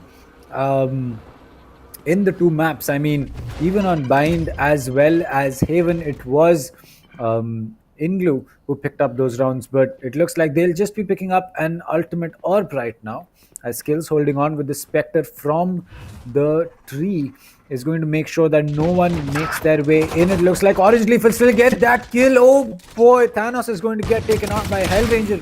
It looks like the Jet will get sprayed down as well. The Cypher is going to get spotted. The Ghost comes out, but the Sheriff is just going to be a little stronger. It looks like now it will be down to Skirosi. The Cypher Cage will stop his progress in towards site, but it looks like, the Cypher is still going to get pinged. And there you go. He'll get taken out, no problem whatsoever. Well, I guess it's, a good start for Global, but the spike has been planted onto B side here. The Omen and the Sova have a job to do here, taking down 3 players. It's going to be Skirosi, the Sova, Kappa, and the Cypher still standing. Well, as it is, you can see Sharing holding off a very aggressive position. I don't know why they decided to go for a, Guardian buy here. Like, Guardian is not the OG weapon here. Oh, okay, a lot of damage getting done here by the Shock Dart. The last player standing, he is gonna be there in CT. Okay, no, yeah, he's gonna be there in CT. Pixels very low here. Gonna go off with the defuse here. Pixels is gonna get Skirosi down, and he gets Kappa. Okay, Pixels, what are you trying to do here? Because he's absolutely mad about the play he pulled through. Like, they were in such a big disadvantage here. 2 players were downed, but Pixels yet again saving the day for INGLU. Global Esports, you need to watch out for this player, because this player, every time he jumps, he lands some insane shots onto the other player. Didn't Pixels clutch a classic in the first game? Because that is exactly what... okay, the game is going to be coming in as he will pick up a kill of his own. There you go. He's going to pick up one more. It looks like Thanos will be finishing off. Skills that suddenly INGLU is looking like a team that you do not mess with. Picking up that eco is really helping them out right now. And I don't know how Global is letting this happen, but a 5v2 situation is what we have on our hands right now. Well, 5v2 situation with lightning fast on the Spectre. I mean, the Stinger here is not something great. Orange Leaf trying to watch off on any flanks coming in from A main here. 2 players standing, 1 in heaven. I mean, not still in heaven. He's, trying to go up to heaven. Well, he has a Bucky in hand. Bucky is not something you would want to have here. As it is, you can see Thanos has been taken lightning fast down. That's only 1 player standing. The Omen will be coming in. They are trying to go for a save, and Kappa, I don't think he's gonna go on for a save because he might be going on for a save because there is absolutely no creds on them, and working on 1000 creds. Maybe he goes for a Stinger by, who knows, for the next round as well, because on a very recent update, you save a round, you lose the round, you get only 1000 creds. 2-1, the lead again falls into the hands of INGLU on the attacker side. This is a very big challenge that Global has to face. INGLU is absolutely shining when they need to, and Team Global are being pushed into another eco round.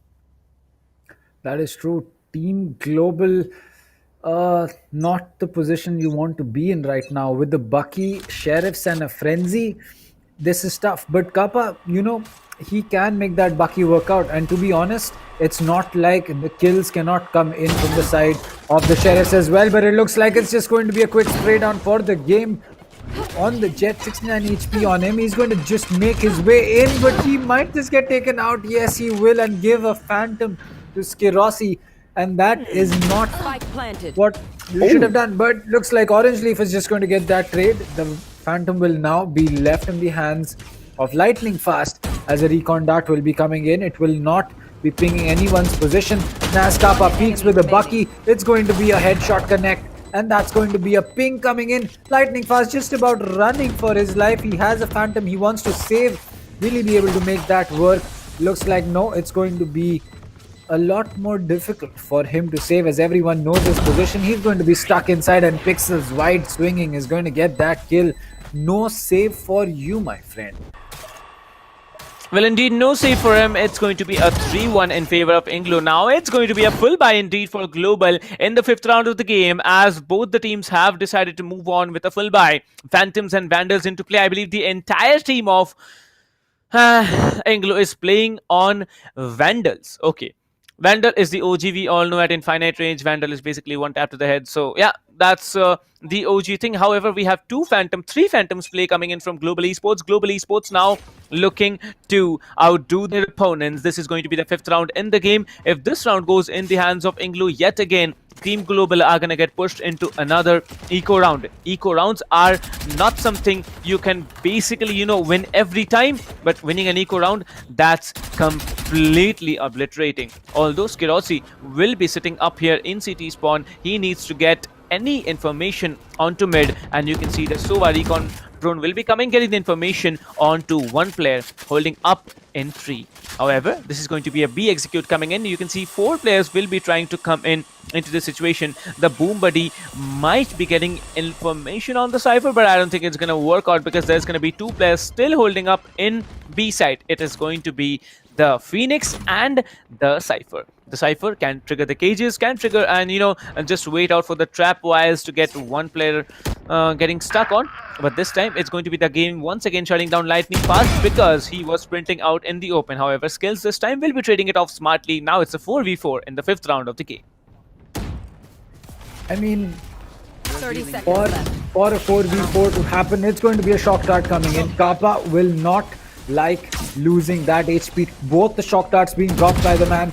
Now he has no utility to work with, but Hellranger has a Vandal to work with. He's going to get 2 with that spray. He might just spot 1 more, but it's going to be Kappa who's going to be helping him out. It's all down to the Sova, as he will get sprayed down by Skirossi. Drop that Phantom and pick up a Vandal. So we know what gun Skirossi prefers. Well, it's not just the skills here, it's also the information that you need to work with, because imagine Hellranger's position. He had the Vandal, took down 2. if there was no one to cover him on that left flank onto A main, that particular position could have been, the death of Hell Ranger, but there was the Cypher lightning fast just holding up in heaven in perfect time, and he got down, got over that player who was coming up from A main. Although this time it's going to be another A execute coming in from all the attackers here. Everyone is stacking up A main. A very, very tricky position. Still waiting up in A lobby. Nobody's going to get aggressive here from Team Global. Global knows how crucial the rounds are. It's going to be 3-2 for now, but will it be a 3-3? It's just a matter of time, because Team Global, they are now starting to move from their positions. They are trying to go somewhere. Looks like all the players, they are trying to go up in mid area, and Hell Ranger combining with Skirosi can do a lot of work here, taking down 2. That's beautiful retakes, and okay, hi, hello. It's going to be the Omens doing the job here. All the 4 frags have been brought down from the Omens as it is. Global Esports versus INGLU in a 3v3 situation. Kappa will be getting that recon bolt, down there. Will be getting some information, but immediately that recon bolt gets destroyed. Now it's a 3v3 situation. The spike has been planted. 1 player down under heaven. 2 players down under heaven. Trying to get some work done here. He's gonna get pinged here. He's gonna go back. 58 HP still remaining, and needs to get 1 frag before he can possibly, ult and push in. 1 player up in the generators. 2 players up on. 1 player up in A main, 2 players in under heaven. That's a good position to hold. That's only 1 position getting holded out here. It's going to be Pixels with the responsibility, but Kappa will be absolutely melting him off the round here, and it's going to be a 3-3.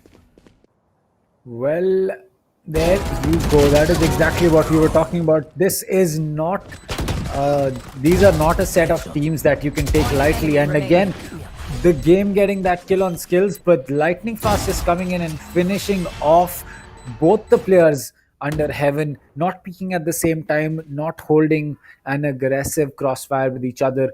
There is still enough money in the pocket for the side of INGLU to go in for that full buy, but after this they will be forced into an eco, so they need to make sure that they pick up this round at least. Otherwise there could be a lot of problems for them coming in, and I just feel that why INGLU has been able to make this work out so well for them is that they haven't taken unnecessary gunfights. They did make mistakes on Haven, but since then on Bind, especially now back on Ascent, they are only losing rounds where Global is really pushing the agenda. They are not rounds where they are making some serious mistakes that are causing them to drop frags or lose players. Well, indeed, and as you can see, Skills will be coming in, and he catches off the Omen in such a painful position. I believe the, one of the most feared ultimates is has been given to the Raze. That's the showstopper, and after that, it's the Phoenix. Like, if you hear a Phoenix ulting, joke's over, let's go. It's basically, joke's over, let's go and get out of here. Let's not wait here, because if you are caught in the Phoenix's ultimate, basically you're dead. You're almost dead if you're if the opponent Phoenix has the skills here. Well, now it's going to be another ultimate getting triggered here. It's going to be the Raze coming in with the showstopper. The showstopper can be fired onto anyone sitting up in Haven, but this time Thanos will be going up in Catwalk, just waiting up that position. Well, looks like it's not just Global and INGLU playing, as we have players from 2 teams in the chat as well, from Team Tamila's Lord Basura and Poking. So welcome to you guys to the stream here. Sharon, however, will be taking on Skirosi. Now, talking about lightning fast, he comes in, he tries to get some work done here. 3v3, the Cypher ultimate to work with, really low on HP though. Will they be able to have a possible retake, as the information has been given off here? As you can see, it's gonna get spammed here. The Cypher gets taken down, and that's another round for Team Global Esports. Global Esports come back with an equalizer and also get another round in their bags. Global Esports lead with a point advantage, and the scoreline sticks at 4-3. Well, Skills is seriously, a Phoenix that you will not want to mess with, knowing that Thanos had played just very, very passive on tree, gave up all of the control that they had from their players on attack. Thanos went all the way to Catwalk, and Skills just read into that perfectly. And somehow there is still enough credit for a full buy coming in from the side of INGLU. So that is interesting. But Skirosi picking up that operator is now going to be a big thing. So Skirossi will now have to use most of his cloud burst to make his way out, but it looks like Skills will be coming in to get that kill. The game will get taken out. The Stormblade's not working out in his favor. Skirossi picking one up. The classic comes out. The op will get reloaded. He knows that there are two more players over there. He is holding passively for them, but someone has crossed over. Sharon's going to get one kill. The Vandal's barrel might just give away their position as the Raze is going to be coming in. She will get that frag, but Lightning Fast and Orange Leaf are just going to be going at it as it's all down to Kappa. I know exactly where you are. Oh, the neural theft comes in, and that is not the time that you would want to be in a position like this. And Orange Leaf with the clutch in the 1v1. What a round coming in from INGLU. Oh boy. Well, that's a good round, but you know, I really expected Skirossi to function a lot more with the operator here, because by the looks of it, he just took down one player and taking down one player with a 5,000, like, you know, we can call it dollars, but that won't be cool. So yeah, 5,000 creds weapon. That's not appreciable. Skirossi again going for that operator buy. I believe he needs to pull some insane level of, put some insane level of skills into the game. So let's see how it works. Well, it's going to be 4-4 for both the teams here. Equalizers coming in yet again. Like I said, Ascent, it's going to be, a very, very close map, because both the teams, they have been dominating this map in the qualifiers. Let's see if they can do it once again. Well, let's see how they work and how they function.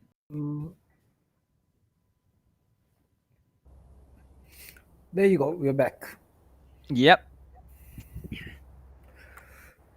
Well, a 4-4 to work with as Skirossi. So Skirossi will be going in for a glass cannon, because he's not going to be picking up any shield. A single bullet from any one of the guns that we have on the side of attack is going to put an end to Skirossi. Though it is true for him as well, because one bullet from his gun to anyone, any body part, in fact, of the attackers is going to put an end to their life. But it's going to be difficult to see how this plans out, because from what we have seen right now, Global, they have been able to push the agenda and pick up rounds in their own time, but when INGLU comes in and decides that, you know what, we need this round, it seems that Global has not been able to take that back from them. Well, the Shock Dart coming in from the side of Kappa will make sure that no one pushes in, and so will Hellranger drop a Dark Shadow, as Skirossi will be the man to hold down this line of sight from Haven, as it looks like a Satchel Charge will be used to get rid of the Cypher Trap. That's a smart use of the utility by Thanos, as they will now go in for that rotate once again, but the Recon Dart will get destroyed, giving away the position of one player, pinging him, but giving Kappa the information that there are players in mid. Now Global playing this very, very slow, and that is smart. 1 minute completely gone, and no map control being taken from the side of INGLU, because now they will have to play this super aggressive and come in all guns blazing. As the Cypher comes in, he'll get taken out by Skirossi. That's going to be an easy kill. The Raze comes into Underhand, and she'll get taken out. And Hellranger, what a shot, and Skirossi one more. It's all down to the Jet, and again, as I said, the whitewash coming in from the side of Global this round. Skirossi with the 3k, Hellranger with 2. And what a game. Or rather, what a round. 10 seconds left. Well, looks like Skirossi is definitely pulling off those shots, because, you know, like I was saying, like, investing a 5,000 creds, investing on a 5,000 creds weapon and not being able to pull off the shots, that's not appreciable. And as it is, Skirossi actually answered me on the face here. Now, Team INGLU are on an eco round. The attacker side on an eco round is something very, very difficult to play down with. But in the end, it's an eco round, and eco rounds are so very fascinating to watch, as all the players are trying to walk up mid. As you can see, all the players are trying to walk up mid, but Skirossi just waiting down there with the operator, trying to get one or maybe more. Well, picking up with the operator yet again. This time gets a shot. Sharon will be coming in and trading it off. That's now a okay. Orange Leaf will be one tapping skills to the head, and this is it. It's a 3-3-4 coming in once again, jumping in that position here. The side will be triggering that ultimate. Kappa will be coming in, getting that frag as well. The Jet remains. The Jet still waiting up in A side here. He's trying to get some shots connected, and he does. Kills you, Heaven, your just point shoot. here. Yeah, Heaven, yeah, he shoot. just did it. Just shoot. Just shoot. You're gonna get that kill. Just shoot. Yeah, he's gonna there get you the go. kill or not. I don't know what he's trying to do here, but look at the way the game is playing with the minds of the, the Omen here, because looks like if he has what it takes, he can actually melt the place, but no, Kappa will be taking him down, and that's another round in the hands of Global Esports. Well, I think the game tried to go in for a 360, but didn't work out. But nonetheless, that was not a position that he would have survived for too long. It just feels that it's going to be a difficult one for INGLU to keep themselves in, because there are two rounds left. They have picked up the minimum, though they can pick up one more and make it a 7-5 split, and that would really help them out. But looking at the economy that they have, it's dicey, because if this round does not go through, INGLU will not have a full buy for the last round going in, and echoing on the last round that you have on your side selection is not the best position you want to be in. Well, 6-4, the attackers definitely have secured 4 rounds, but now can they secure one more? Because if they do, then on the defender side, Team INGLU can have a better chance of, winning the game. But looks like Global, they still have the eco to work with in both the rounds here. However, if Team INGLU don't get this round, next round they are going to have to go in for a force buy. I can see 3 players with 0 creds here, 4 seconds on the clock, and it has to be a tack break that has come in from INGLU, because this round is going to be a crucial one. Without discussions, it is a difficult one to be taken. So what discussions can be going on in the minds of INGLU and Global? What do you think, Kana? Because I personally think that INGLU, they are discussing on how to actually take the side from the people, and Global Esports, I know so much, I know, but still Global Esports, they might be willing to discuss for how they are going to be aggressive on the defender side as well. Like, I don't know, but I think Global are being pretty informative, because they are picking up corners that usually defenders don't. I think that I think for this to happen, to be fair, that I think that INGLU is just trying to figure out whether how they can get rid of Skirossi on that operator, because that's really been the point of contention for them last round when Skirossi was using the op as a glass cannon. He held on to Heaven from A, and he didn't allow anyone to push in. That worked out. And when the push eventually did come in, Skirossi just had to press left click thrice and get 3 kills for himself. So that happened. And then the next round, when they figured out that, what, he was Heaven, let's maybe push mid, the same thing happened. The crossfire that Global had on mid was just too strong, and it didn't allow any kind of push coming in from the side of INGLU. Yes, we did see Skirossi fall, we did see the op get taken out, but at the end of the day, it didn't matter. The initial damage had been done. So and now I think that INGLU is just trying to figure out how they can either get map control without contesting that op, and if they do contest that op, how do they want to get rid of it? I think one of the best things that they can do is that they do have pixels on that Omen. Figure out the angles that you would want to be smoked off. Save both your smokes for that. Smoke off 2 tough angles that possibly the operator player could be using, and then use your recon dart to get information on the last remaining corner that you have on site. Possibly use a Cypher Cage or maybe a paint shell to get some chip damage onto the guy. But other than that, Skirossi picking up that op has really been a big boom for Global to play this map out well. As for INGLU, it's been a bad thing, because they've not been able to push properly for the last 2 rounds. Well, indeed, and these 2 rounds are going to be very, very important. As I said, INGLU.XFT, like they did really not work out on Haven, but this time down the line, I think they should at least work on Ascent, because Ascent is a defense-oriented map. One more round, they have a huge chance of coming back into it, and with the legacy of winning pistol rounds, Team INGLU, they can do a lot of work out here. Orange Leaf, however, if we talk about the scoreboards, oh yeah, let's just talk about the scoreboards here. You can see how evenly the kills are distributed. 9 for Orange Leaf, 7 for the game. Sharon with 6, 5 and 4 for Pixels and Thanos. Thanos not really outshining everyone else on the attack, but I think defense is going to be another story. Skills, however, this time I really wanted Skills to play out the Omen, but looks like Hellranger is doing absolutely fine here. 10, 9, 8, 7, 5. Well, where's the 6? Skills, one more frag. He could have actually, kept on with the sequence here. 10, 9, 8, 7, 5, 7, 6 would have been the sequence for Hellranger, Skirossi, Kappa, Lightning Fast, and Skills, respectively. Well, we have still got to go with 2 more rounds before the attacking half ends in favor of Team INGLU. So, kind of let's have some predictions. Like, how do you think, Team INGLU is going to push through?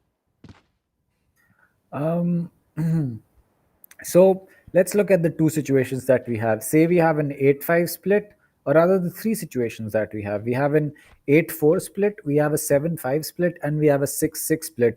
So if we really see a kind of play that is going to help INGLU, it's basically going to be one where it's INGLU getting that 6-6 or that 7-5 split, because that is really important for them to hold on to. 8-4, I think that 4 rounds on defense, or rather on attack for Ascent is going to be more than enough. But I still feel that for INGLU, that 7-5 split is the sweet spot. A 6-6 is going to be a bonus. No questions whatsoever about that. If they get that 6-6, it's not going to cause any problems for INGLU.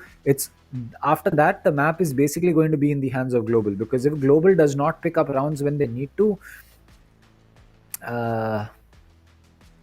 they'll be losing against INGLU, and that's not going to be the place that you want to be in.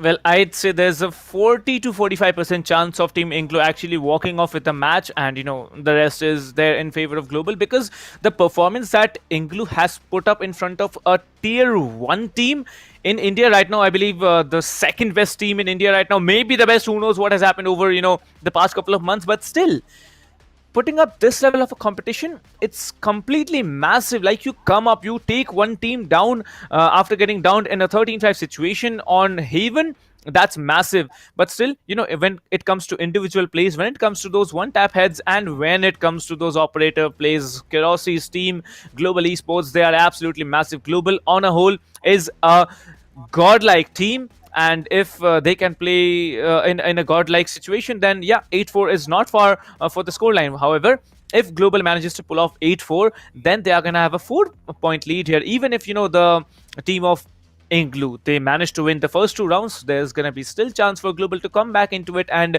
actually dominate. However, we have also seen that Global performs well, much better in attack than on defense. We saw it on Bind, we saw it on Haven, and we might be able to see it on Ascent. So Global, once they switch over to attack, the level of play that they're going to have is going to be massive. It's going to be a drastic change from defense, because, we usually see that strong teams, they have a hard time on defense, because they have that urge, that eagerness of coming up front and taking those 1v1 duels, even when you don't need to. You need to just hold out your corners in defense. You need to just play passive, and that is sometimes not the case in the front of professional teams like Global, Mahi, XTZ, or like I can name a handful, but the logic's the same. Like, they are massive, and they usually try to play in an aggressive style even on the defender side, and that does not work out in favor of team. Especially in favor of teams like INGLU. They are capitalizing on those mistakes, and they have managed to secure 4 rounds already. That is true. I think that what separates a good team from, Team Mahi, Global, XTZ, and all of these teams is the fact that a good team will give you a 1v1 gunfight to take, versus a team like Mahi is never going to give you a 1v1. It's always going to give you a 2v1 gunfight to take. So that is one of the reasons that you see these teams come out on top of the trade games so many times. We saw that on Haven, we saw that on Bind as well. Not so much from the side of Global on Bind, because they just didn't have a good game there, but we saw so many times the first frag would be taken up by, say, a person like Skirossi. Runs in with the Jet, gets a kill with the Vandal or the Stinger, falls back, gets traded, but then Skills or Hellranger comes in with that Phoenix or that Omen and picks up a kill onto the player that got Skirossi. So you lost one player, you got 2 kills, and now suddenly you have a lot more map control than what would have just happened had Skirossi run in, gotten 1 kill and traded out. So that 2v1... Well, I think... yeah, that's a good thing, but still, when it comes to the backup, like, I think the trades when it comes to, I believe, when Global, like, for example, imagine Skirossi walking up front, then there's going to be one player in support of him. That I did not see that, this performance was not coming in from INGLU here. INGLU, they usually peak off solo, and the trades even don't come through. Like, it takes at least 0.3 seconds for you to switch between targets, and that time is enough for you to get traded for. Skirossi may not be able to take down the initial frag, but you can be there to trade him off, and that's a good start. Like, if you're on attack, that's a very, very good start here. INGLU, they are also gonna be there on the defender side. On the attacker side, they have been strong, securing 4 rounds here, securing 6 rounds in defense. Team Global, I expected more out of them, but still, it's okay. They are good on attack, so it's not going to be a problem for them. But if it's a 6-6, then I believe the odds are in everyone's favor here, 50-50 chances. But as of now, I think Global has a much better chance of winning the game than INGLU has, because of the experience that they have, the knowledge that they have, and also they have done their homework. Like, they have played 2 maps against this team, which they have never ever faced before. So yeah, it's a good informative strategy for them, and same goes for INGLU. INGLU, they also might be, one of the most popular, one of the most strong teams in the upcoming scenario of Valorant in India. Who knows, maybe on a global stage, but as of now, both the teams, they are doing fine. 2 more rounds, and we're going to switch on to the second half of the game, where the team switch sides and we see a completely different outplay. Who knows what's going to happen?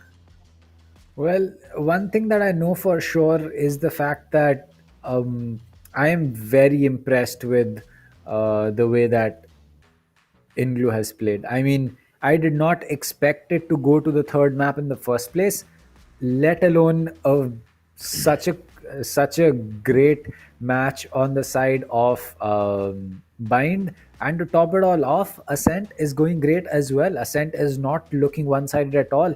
I don't know if this is down to Global just having a bad day, or INGLU just having a great one, but I really feel that if this continues, this pattern that INGLU has made becomes consistent, they should definitely be a team that you will have to watch out for, because till now it's been mainly godlike XTZ, Global, Mahi, all of these teams, and now suddenly there's going to be a team that's going to be coming in, who I believe got recently picked up with an org, or they just changed their name, but it's got players that have dedication towards the game. It's got players that have the skill, and it's clearly being shown. I mean, taking down Global on Bind, it's a huge thing to do.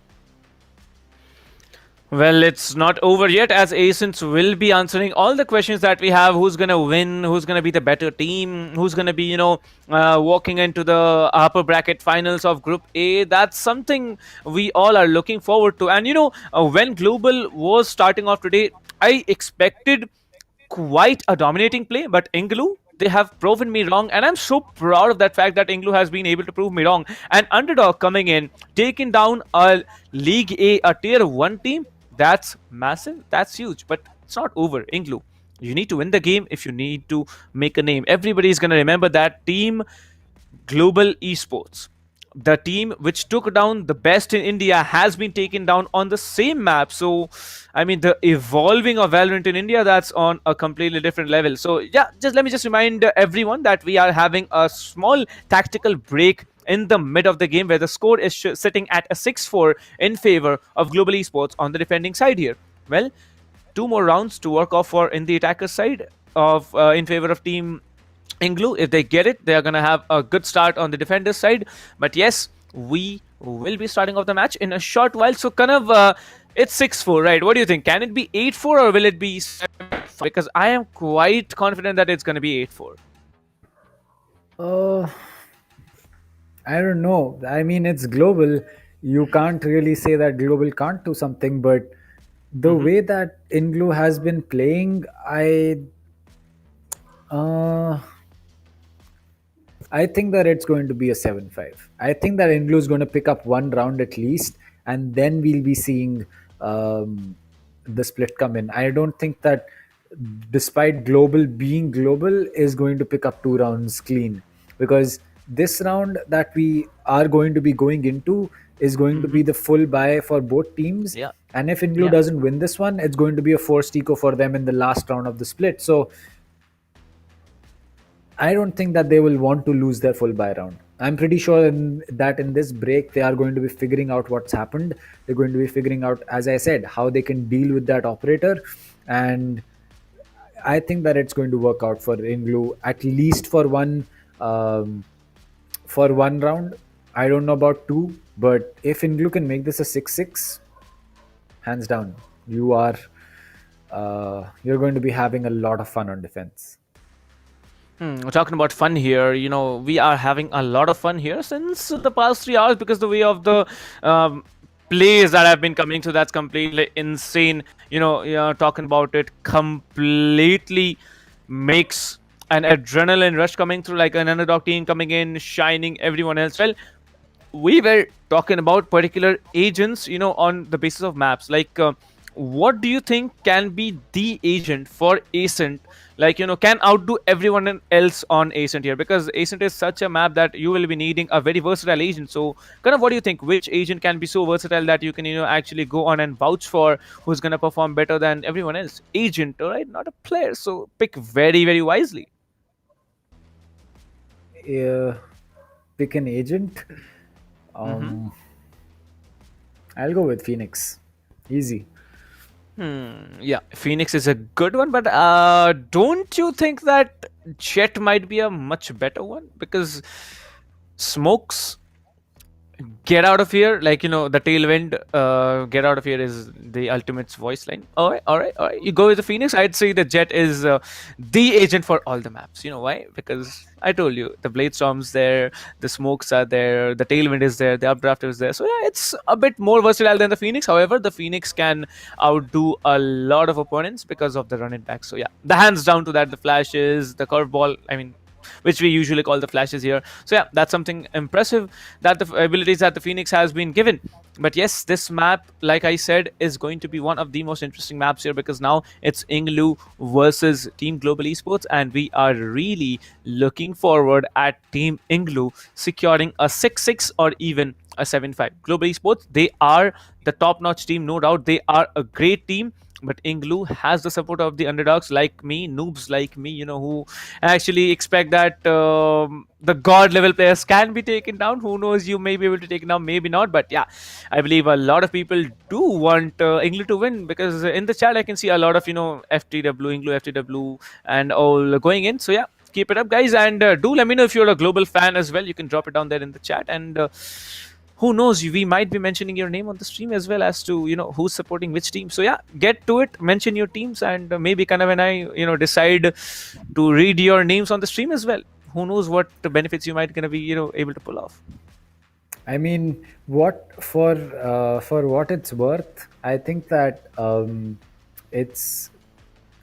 I think that this best of 3 has been one of the best that we have casted in a long time, because hands down. Because first map, it started off strong, thinking that it was going to be close. Then it turned out to be a fuss, and it went easily in the favor of Global once the split came in. Bind started off really close till we had problems with Kappa's internet, and INGLU just absolutely put it into, I don't know which gear, and they just started fragging out left, right, center. That was a cool map until Kappa came in again and put in that clutch, and again we got a close game. But it looks like problems have been solved, or rather not as lightning not fast yet. is Yeah, still not in bad the game. news, bad news.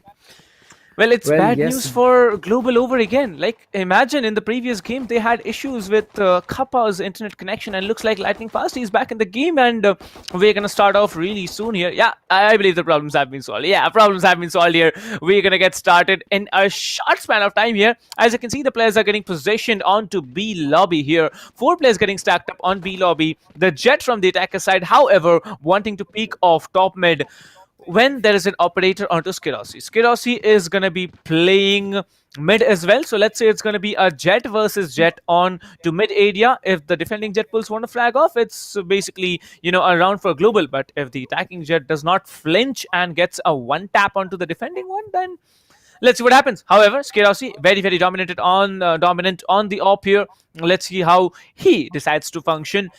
6-4 down the line, and let's go. Let's see how the things work out. Looks like Global Esports, they are going to have a good round, but I don't think any chances going to be given by INGLU as well. INGLU being very confident, very patient, and also have secured 4 rounds against Global. So yeah, that's a good start for Ascent.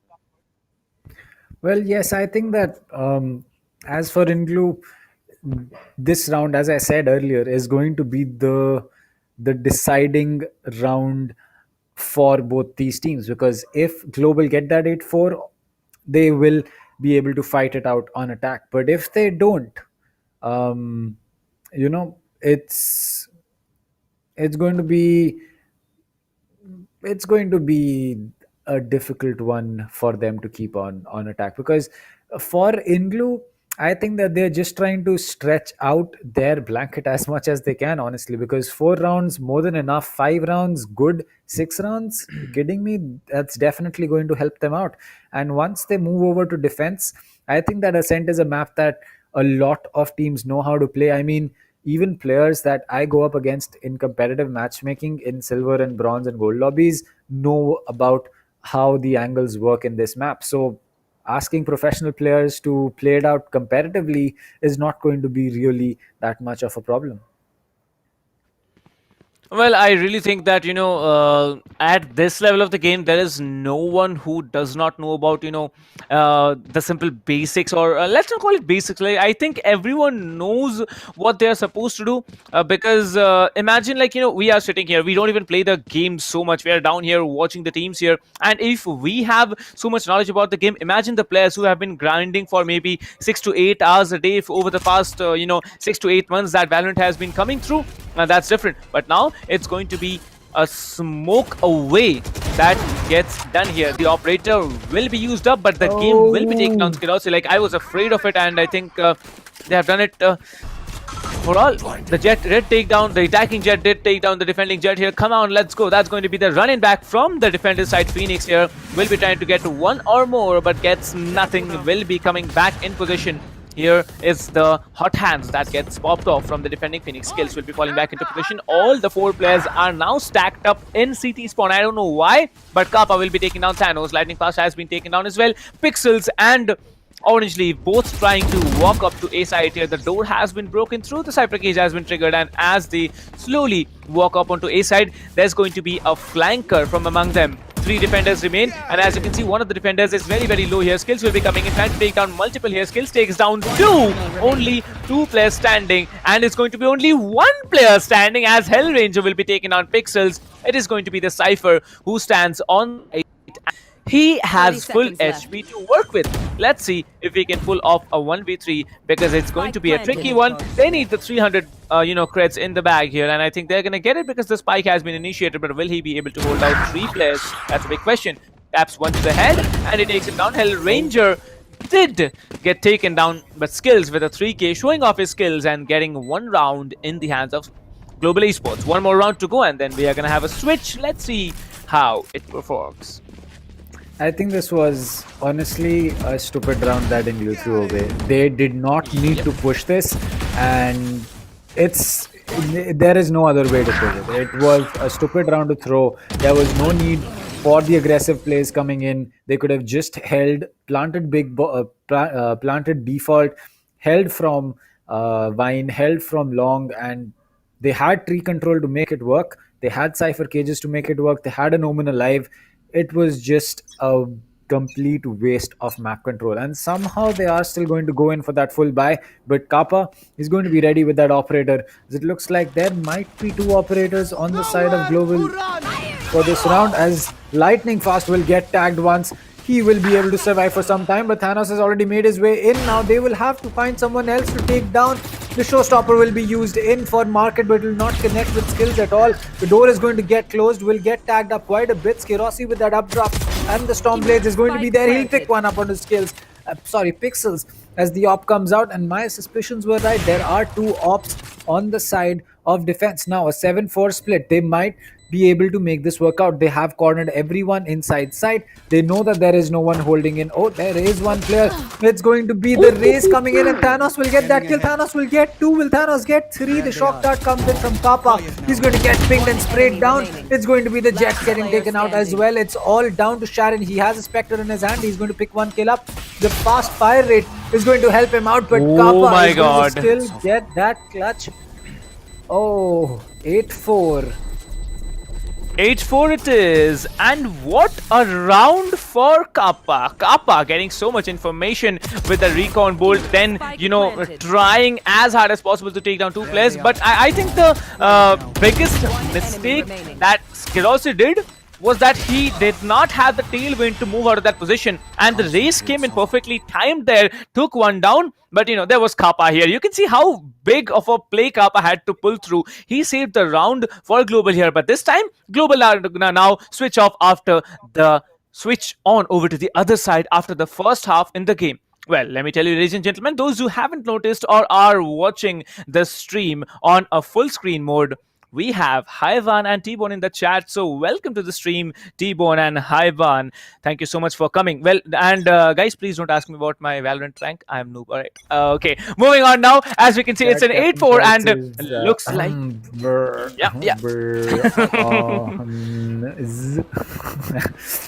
No worries, no worries. I'm not too far away. Okay, but you can see this push is going to be a very interesting one, it seems, because the Jet is actually going on into that smoke here, and there are 3 players trained with their guns just waiting out here. There are Omen being very, very cheeky, holding out on the right-hand side corner over there. Thanos will be dropping the boom buddy, trying to get any information onto B main. Although unable to do anything, he has to fall back into market. Now they are not at all being aggressive. 1 minute on the clock. They need to make a push here, but where is it going to be? Everywhere I can see attackers present except the B main and B lobby, and I think it's going to be a tree execute that comes in. Well, that could be the case that is there, but it looks like Skills is going to be coming in with a frenzy, but Pixels with 3 before he gets traded out, as Skirossi is... What?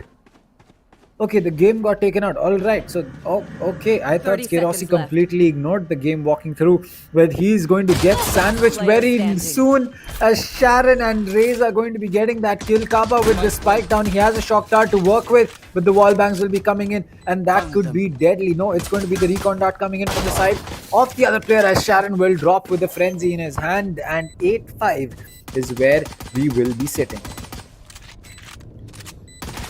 Well, 8-5, and looks like INGLU, like I said, you can just expect 2 rounds from INGLU. Like, it's absolutely working according to what I predicted there, especially because 8-4 was the scoreline. INGLU got the first round. That's a very, very good start here, and I believe the next round can be also into the hands of INGLU, because INGLU, this guy, he can actually, this team overall, not the guy, because I am getting distracted here by calling England over and over again, because more than a team name, it seems to me as a player name, because players come up with so creative names here. But on the clock here, 28 seconds here, again the clock timer has been frozen for some discussions to be getting taken down. The game, however, he has decided to go on with a Bucky buy. Pixels will be having Spectres, 2 Spectres, 1 Stinger and 1 Ghost coming in from the defending team of INGLU. If we talk about Global, they are not willing to go on for a force buy. Only Lightning Fast is the guy who has moved in with a Stinger and light shields. How this is going to play out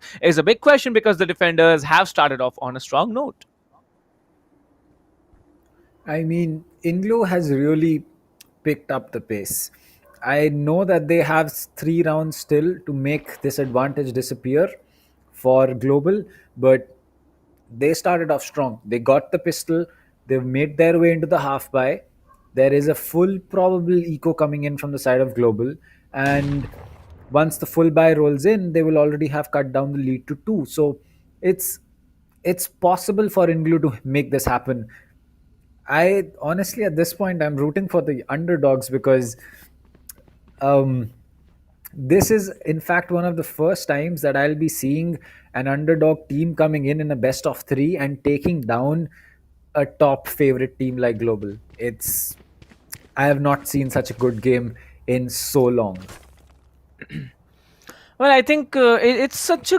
It's not just a good one, kind of. It's a great game. Like, an underdog team coming in, performing against a tier 1, like I said, a tier 1 League A team. That's massive. And plus, winning one map, that too, like I'd say a home ground map for Global, that's a great of an advantage here. But now coming into this map, it is still a 3-point vector before they actually move in and can call off the equalizer, maybe for a victory as well. But it's going to be a long walk because 3 rounds against Global, it's going to be hard. It's going to be dusted. As it is, we move on to the 14th round of the game, where Team INGLU have decided to move on with a force by Buggies coming into play, Sheriffs coming into play. Slowly and slowly, you can see everything is turning out to be alright. I thought Skidosi was going to be able to destroy that with one tap, but the Pain Shell will be coming in a very, very quick position, as Orange Leaf will be coming in with the Omen and shutting Skidosi down. Now, the attackers are... but he hits the shot. I thought he was going to mess that a lot more, but the game has secured 2 more frags here. It's a 2 versus 4 now. Only 2 players standing from the attacker side. Well, the Cypher will not be reconned, as the guns have been given to the attackers. The Sova and the Cypher stand. The Cypher will be having the Bucky to play with. Well, he can actually tap one player right off the bat because 39 HP on the Raze is nothing. And as you can see, Kappa will be using the recon drone here. The flash is going to come through, will be taken on one. The Sova tries to run through. 9 bullets to play with. Is going to be a 1 versus 3 for the Sova. He comes in from behind. Orange Leaf will be also coming in. Well, Pixels is going to just jump and grab Kappa with that 8-6. It's now a 2-point lead for Team Global Esports. Well, it can be a comeback story or not, because now it's going to be a full buy from Team Global. I mean, the Bucky buy really played into the favor of the game right there. He was not able to survive it, but I think that at that point it doesn't really matter. And Pixels just being that rabbit, just going boink, boink, boink, and getting that kill to finish things off for his team. And now as the full buy rolls in, it's going to be an op being picked up by the game. So it looks like, oh, there you go. We heard the weapon. We heard the weapon ring out. I believe that was towards a peeking from Wine Cubby. But, Kappa did not drone out the race. The head is going to get spotted as he moves in. The skill will... Oh, Skirosi will still get that kill. And again, the 2v1 that I was talking about. It looks like Skills, despite not knowing that the Raze was playing in that position, is still going to get that trade for his team. And now suddenly it's going to be a lot more difficult for the side of INGLU to make this work out. So Kappa has allowed his teammate to go in for that teleport, as Skills will be healing himself up with that Blaze Wall. They know that there are 2 players towards Market and 1 towards CT. As Lightning Fast, he'll be holding on to this backstab, and no one pushing from Arches or Fish Market is really going to be a difficult retake for them to take on, because Lightning Fast, he is ready with his cam. He might be able to give intel, as the Cypher is going to be peeking in the wrong corner. Skills is going to get one. It's going to be a complete flash, as that will be the game, who will now retreat with that op.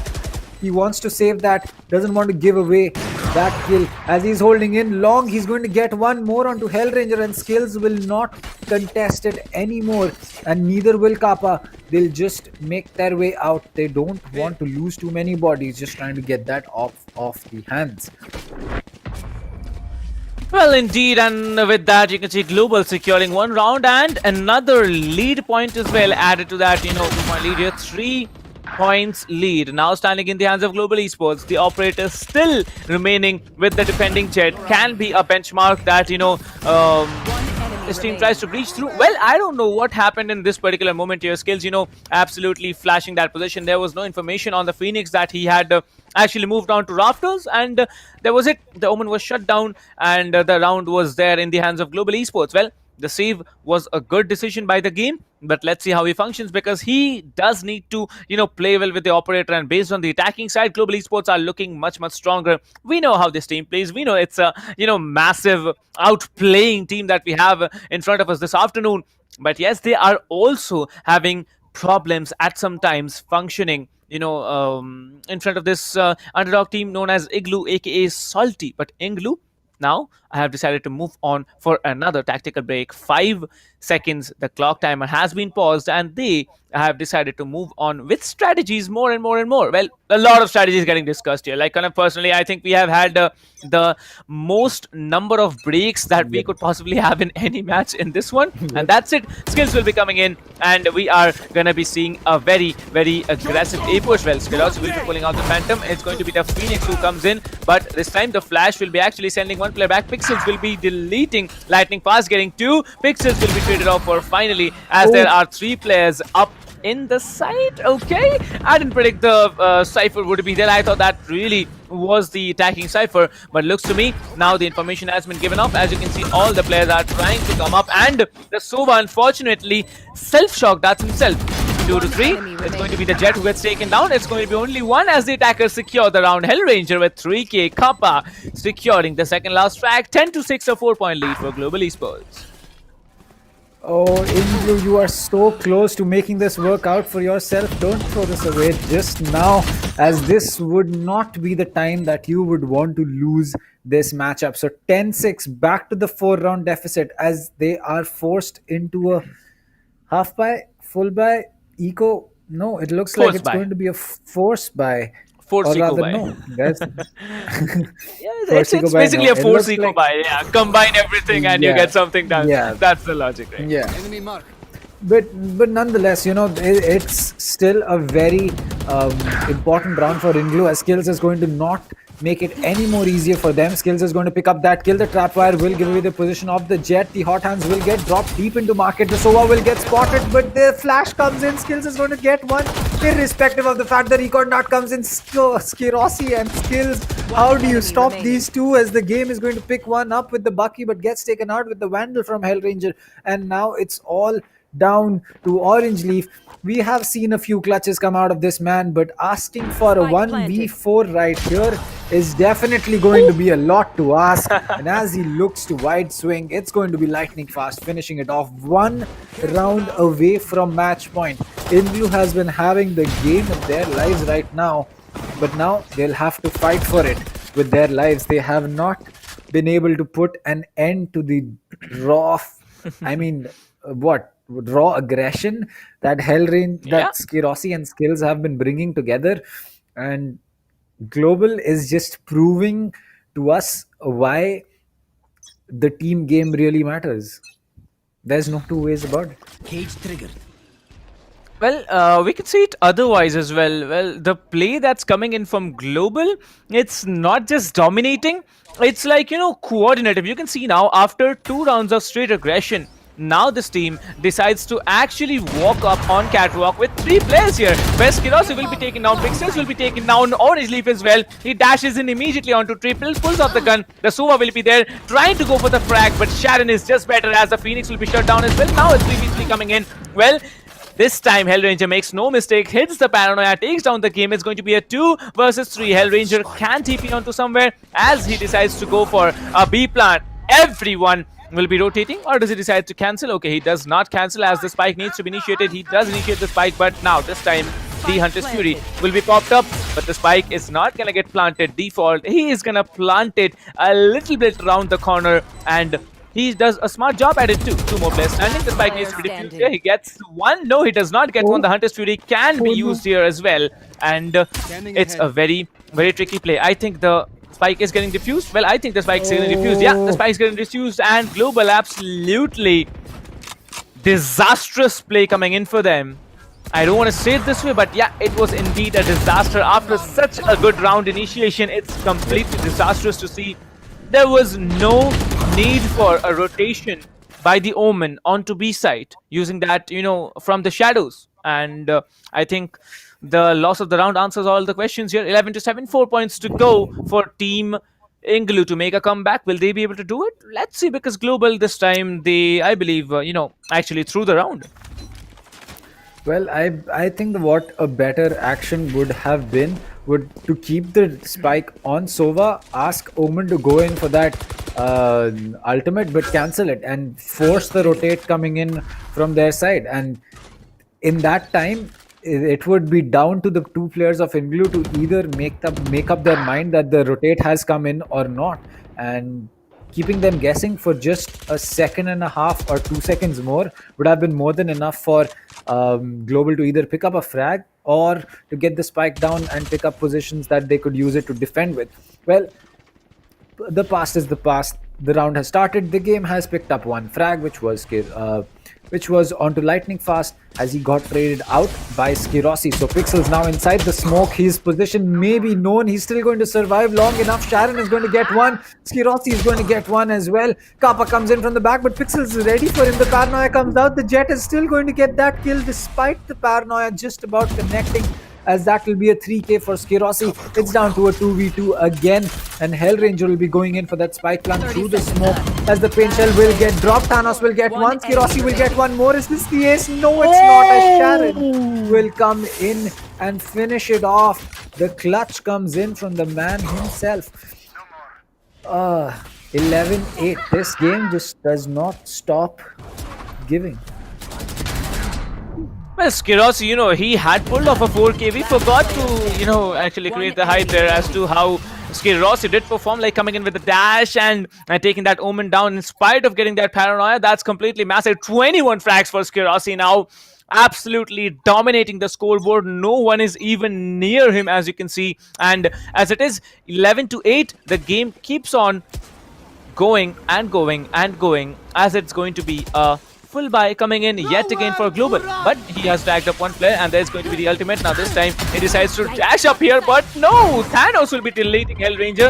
Tries to dash in onto side here. The Rage will be spotted as well, but Thanos will be melting Skirossi. 3 attackers, 4 defenders to work with, 2 ultimates on either side. The Cypher Neural Theft will be there along with the Hunter's Fury on the attacker side. I mean, sorry, not the Hunter's Fury, the Run It Back on the attacker side, on the Phoenix, and also the Omen having the From the Shadows on the defender side. Well, that, From the Shadows is a lot of information you can gather just faking it and getting any information onto where you want to, but this time it's going to be 3 to 4 players walking in. I believe the Cypher has been dinked a lot as well because the position has been inflicted. Kappa will be coming in along with the Cypher, who decides to support Kappa in the plant here. Well, 3 to 4, 3 to 2. It's still a takeable round, as I don't know how. What? Oh, he got the comeback. Yeah, the boom bot was destroyed and that's it. One player standing. It's an easy retake, and it's 11-9. 2 more points to go. INGLU might have a comeback story to tell yet again. Oh boy, that was... Oh, Thanos. That was so unlucky. That was so unlucky. But it doesn't matter at the end of the day, because it is still going to be a round that goes in the favor of INGLU. So 11-9 is what we have on the board right now, as it's going to be coming down to the wire. As I said, either it was going to be a whitewash or it would come down to a 13-9 or a 13-10. Well, looks like it might be coming down to a 13-10 after all, because INGLU, they need to get at least one more round if they want to have a story of, coming back into it. They are on defense. They are on a very, very good position, so as to say. But the Phoenix will be ulting and everyone just leaves the site here. Skills will be coming in. No one gets caught, and the Phoenix will be sent back to the position. Spike carrier skill. Kappa's down. Orange Leaf will be coming in. Now you can see the hot hands will be popped up here. Some damage is gonna get done here. The Phoenix has been spotted. The wall banks might be coming through. Hellranger will be taking out Pixels, but now it's a 4 versus 4. Such a very crucial play coming into action. 3 defenders stand. Hellranger is still waiting. The Cypher is gonna be the key here. The Cypher can get a lot of information, but the attackers are not looking strong because Hellranger, I mean, they are looking strong because Hellranger takes another one. The Cypher and the Sova to play with. The defenders now need to have a 2v4 retake, which is going to be possible, especially because Hellranger and Skirossi are still alive, along with, Skills as well. Well, there's just one player alive, and Hellranger will be pulling off a 4K. Skills will be stealing the ace, but what's better than getting the round? 12-9 might be going on for a 13-10, might be going on for a 13-9. Who knows what's gonna happen, because it's a match point for Team Global. Oh boy, so it's back to where we were. We still can't decide which team is going to take this, because though Global might be on match point, INGLU is not a team that's going to stop fighting. They do not have the buy for everyone, as I believe the game is just going to be running the Stormblades and a Frenzy with a full shield. Yep, there you go. That's going to be him taking out the Stormblades. On defense, the Stormblades are really going to be a lot more useful, as it looks like it's going to be the first frag that's going to be dropped. That's Orange Leaf gets taken out. Onto the Omen. His position is known. He'll get taken out by Skills as well. This is not turning out the way that INGLU would have planned it. Hellranger ready for that backstab, gets rid of the game. It's down to a 2v5 and it's all but gone for the side of INGLU. They are going to be coming in, but it's down to a 1v5. Thanos the only one left. The showstopper is going to be, or rather Stormblades are going to be coming out, and it'll be a 4K for Skills to finish it off. And there you go. It took a time. It took its time. Yeah, please go ahead. They did. Yeah, it's like there was somewhat of a nitro button, left on all these players from Global right now. We see Skirossi shining. The next round we see Hellranger shining. The next round we see Kappa shining. And in the final round we see, Skills will be coming in with a 4K. So like 4K, 4K, 3K and 4K. That's how the play entirely was for the last 4 rounds here. Hit that NOS button and they absolutely melted through. Like, I don't know what they were doing, but they did it very, very smartly. I believe Global Esports, they were just waiting for an opportunity, and getting that first frag, they had pulled off those opportunities very, very smartly. 13-9. You predicted it, you got it. Kind of, we had it. A very, very close cut game in the beginning, but in the end, it was a straight 4-point victory for Team Global Esports. What do you have to say about the agent selection onto the defender side? Because, they had very impressive agent selections, but the raise not being able to function, I think that was a very, very big drawback coming in from INGLU.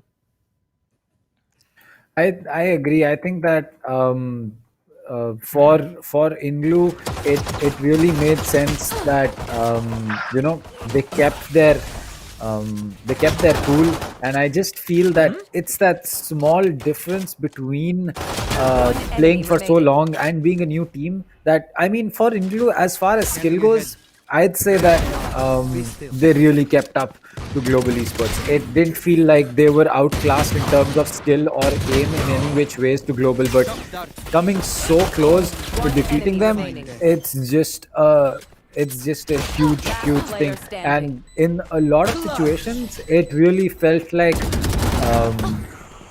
it's INGLU who was taking the advantage, but then Global just came in and said, you know what, we have been playing this game for a longer time. We've been playing together for a longer time, and here's what happens when you play the game together. So, and that is exactly what happens. Skirossi and Skills pushing into market and mid together. It was exactly what I had predicted. They were not winning their 1v1s. It came down to the fact that they'd have to play for trades, and when they eventually did play for trades, it was perfect. They never gave a 1v1 to any player from INGLU to take. It was always Skirossi and Skills as a buy one get one free deal, and INGLU was just not able to figure out how they wanted to break that crossfire. Well, I really don't know how to put it through, but INGLU, when they had a chance, they could have done far better than what they have, possibly done here. Maybe the results would have been different, but it's Global down the line. So yeah, that's almost what we had to expect. But let me remind you, I think when we had the predictions, even before we started off with the first game, we said a 2-0. I said a 2-1 if I'm not mistaken. So I think the predictions count, right? Well, yes, the predictions definitely do count because when we thought about what would be happening with INGLU, I initially felt that it was going to be a quick 2-0, but turns out it was anything but a quick match, and it was anything but a close, anything but 2-0. So I think we got what we had asked for.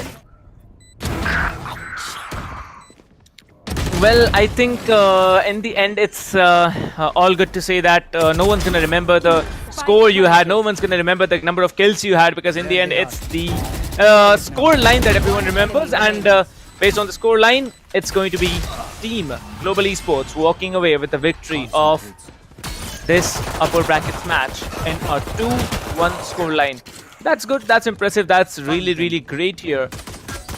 But it's not over yet. We are going to have the semi-finals of the upper brackets after this game. And the next two teams, they are much more massive, and they have shown us immense performances in the previous games in the qualifiers. Well, looking forward to it, but this game, it was, I believe, a close one in the beginning, but in the end, it was just a home run for Team Global. Well, for Global, it was definitely a wake-up call.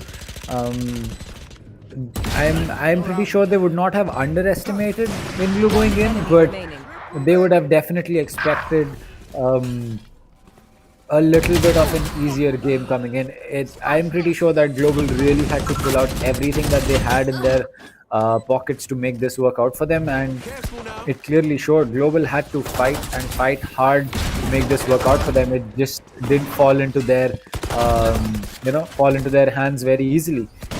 Despite skills and Skirosi just going absolutely bonkers in the last second half of the game, INGLU was still able to make it work out for them with their team play. So as for INGLU, a little more time and we might just be seeing this team go a lot of places where we did not expect teams of this caliber to go. Well, I think underdogs do have a story to tell, and they really outshined everyone at almost every occasion. But in the end, Global, as a better team, as a better coordinated team, they functioned much better than the other.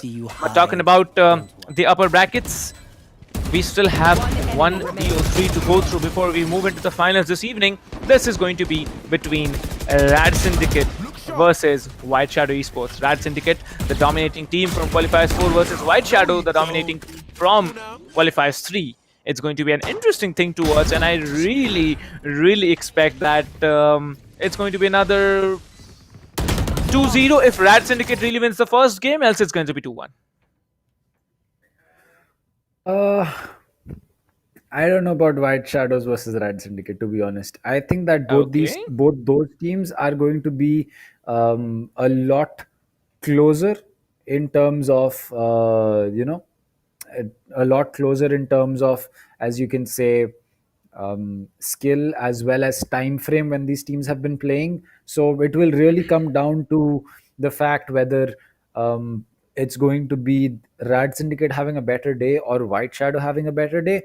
So yes, a 2-0 or a 2-1 on the cards, but is it going to be as exciting as the one that we just saw? I mean, for INGLU fans, I'm pretty sure this was them sitting at the edge of their seat hoping that they don't fall down. Yeah. Oh, I remember something kind of like we had something going on from the casters end as well. So guys, if you're wondering what it is, let me just tell you. Each caster had a chance to choose one team that they could vouch for. Not one, but two teams that they could vouch for. So, we all had to, choose among the 16 teams that came up into the group stages here, like which team is going to move on forward and who might be able to actually walk into the quarterfinals. So, as it is, group stages, kind of which two teams did you choose? Please enlighten the audience. I chose Playground Esports and I chose Okay. Biryani Power. Okay, so the power of the biryani, the guy from Hyderabad says the power of the biryani. Okay, that's fair enough. And Playground Esports, yeah, they had a good thing, but my teams, none of the teams are performing today. It's fangs and lag. I don't know what they're gonna do, but I guess they can play better. But whoever chose, team NaCly, aka INGLU, this afternoon, I think they made a very very wise choice. But Global Esports, come on guys, they are global, right? They have been global esports down the line, and they have been performing like that. Well, let me tell you, group stages are going to go on from today. That's already 3 hours, 3.5 hours already done for, and we are going to go on till the 21st of February. After that, we are going to move into the quarterfinals. Before that, we are going to get our top 8 teams who move into the quarterfinals. Well, as of now, we can see that the scoreline has been scheduled to a 2-1 between team Global Esports versus INGLU. INGLU, the underdog team, did really well, but Global Esports, they were good. They were far better than INGLU could have been on Ascent, and they absolutely did the job that they were here to. INGLU, GG's well played. Next time, we need to see a much, much stronger INGLU coming up than this one, especially on Ascent here. So, kind of, what do you think about INGLU? Like, we have seen so many underdog teams that come up in every tournament, and what can be the outlook that INGLU has in the future? I mean, as for INGLU, I'd say that just stick together and keep grinding, because that's really the only way that they are going to be, they are going to get anything out of it. And if they keep grinding the way that they have for the past, I believe, 4 to 5 months that they've been playing together, but if they can keep that level of commitment up, it's going to be, they are rather they are going to be a team that these top tier teams are going to have to look out for, because it looks like the fortress that Global had built up has now walls that have cracks in them, and teams can exploit those cracks, because INGLU clearly showed us that bind is no longer the all win it all for Global. Well, I'd say not just cracks in the walls. I think they almost walked up to the throne as well. If you talk about Global here, but that's something different to tell. But I can already see some, predictions coming in about RADSyndicate that they're going to win against White Shadow 2-0. Dhruv Bhatt says 2-0 for RADSyndicate. So let's see, Dhruv, if you are right, or maybe someone else is right. Maybe someone else actually says that White Shadow walk off with a 2-0. But I'm just going to stick to 2-1 for RADSyndicate. Who knows what's going to happen, because we never predicted Bind to be in favor of INGLU, but the map selection told us a lot of stories. That selection of Bind on INGLU, whatever it is, they really really played well. Talking about Global Esports, they are now gonna chill. They are now gonna sit up, watch the match between RADSyndicate versus White Shadow Esports in a little bit of time, because after the next BO3, the upper bracket semifinals between RADSyndicate and White Shadow of Group A, these two teams, whoever wins from them is going to face off Global Esports in the finals of the upper brackets Group A. Well, lower brackets are still, to be played for, but as of now, we are going to have to wait for RADSyndicate between the match of RADSyndicate and White Shadow. So, kind of predictions for the first game, irrespective of the map choice, just for the first game, what can be the score? For the first map, I honestly, that's a very tough question, because I know you don't really. All right, well, I guess my IIT mains were easier to crack than this question, but still, I'd say that I think that it's going to be RADSyndicate taking the first map, 13-8, and I believe that the first map's going to be Ascent. Oh my god, we just said it together. So yeah, we have some, a good synergy coming up as well. So yeah, if it's Ascent or Ascent, whatever you like to call it, you can call it, guys. So that's going to be another story to watch for. But, as of now, we are going to have to depart from you guys for a little bit of time, because we are going to be back with the semifinals of the upper brackets Group A in a short while. So see you after a very, very short break.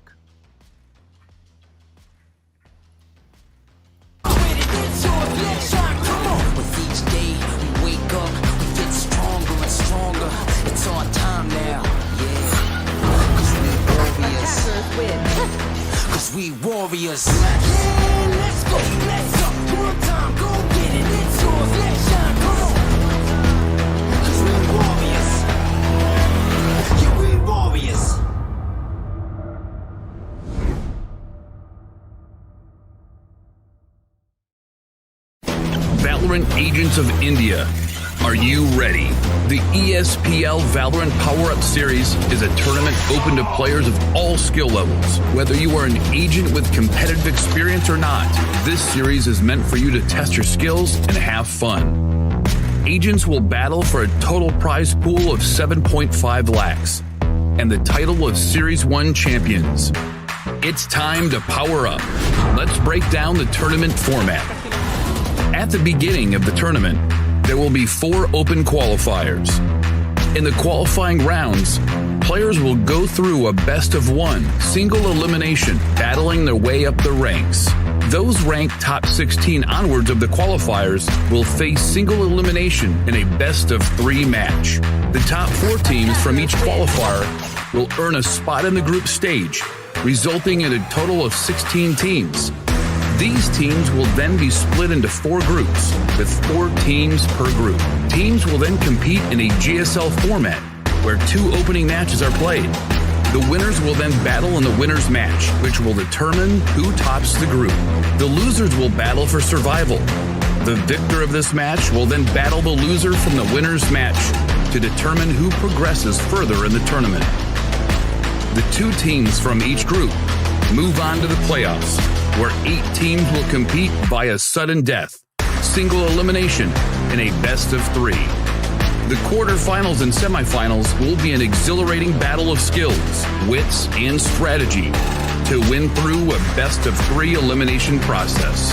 And finally, we reach the grand finals, where our final top 2 teams of the series will battle for glory through a best-of-5 elimination. Valorant Agents of India, will you and your team be the one that reigns supreme? It's time to power up.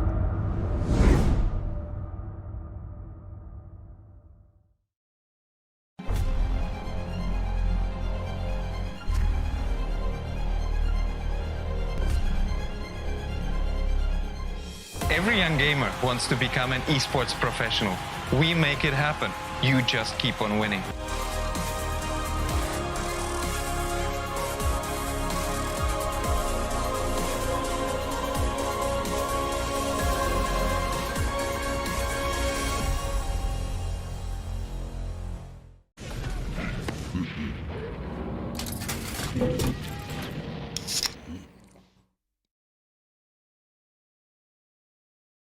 Users of Roblox are all around the world, and all of them expect the same level of experience. Well, the success of games is measured by how much can you keep users engaged.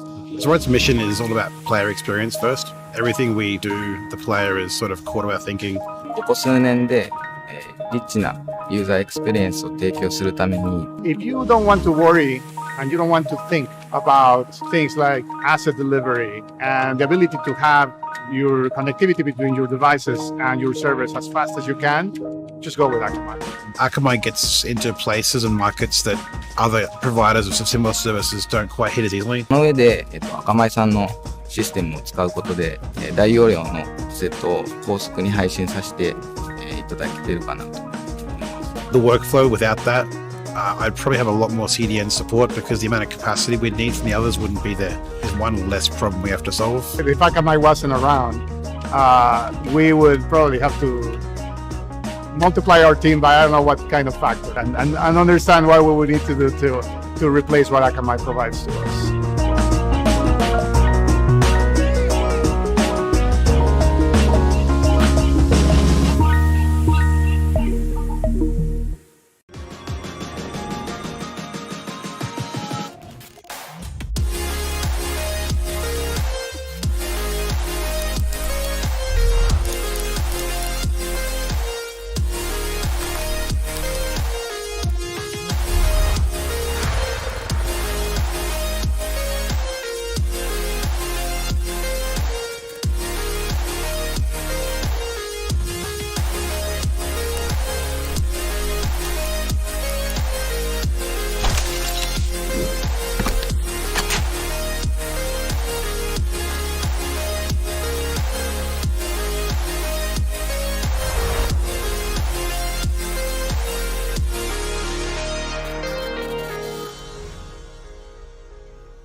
look at that. Mid market पे भी यहाँ पे मोहित वो अकेले W1 एक kill 2 kill 3 kill he but I think can he do it? Can he get the ace? Can he manage to kill this?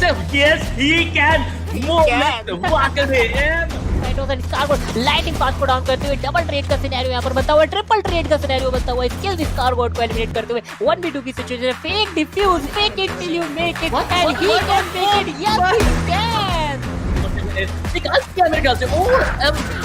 ये SK रोती का जलवा वहां पे देखिए. He shot 2 people down through the smoke. This guy is insane. A relatively smaller map. Oh, he's going to get a collateral. That shot. यहाँ पर इधर किल पे ट्रेड निकालते हुए एक प्लेयर बचा हुआ है यहाँ पर 1v2 फ्री शॉट ये बहुत शानदार डबल निकालते यहाँ पर डीएन किंग क्लच के बहुत करेगा यहाँ पर. He's going to dig and get that ace. What a round.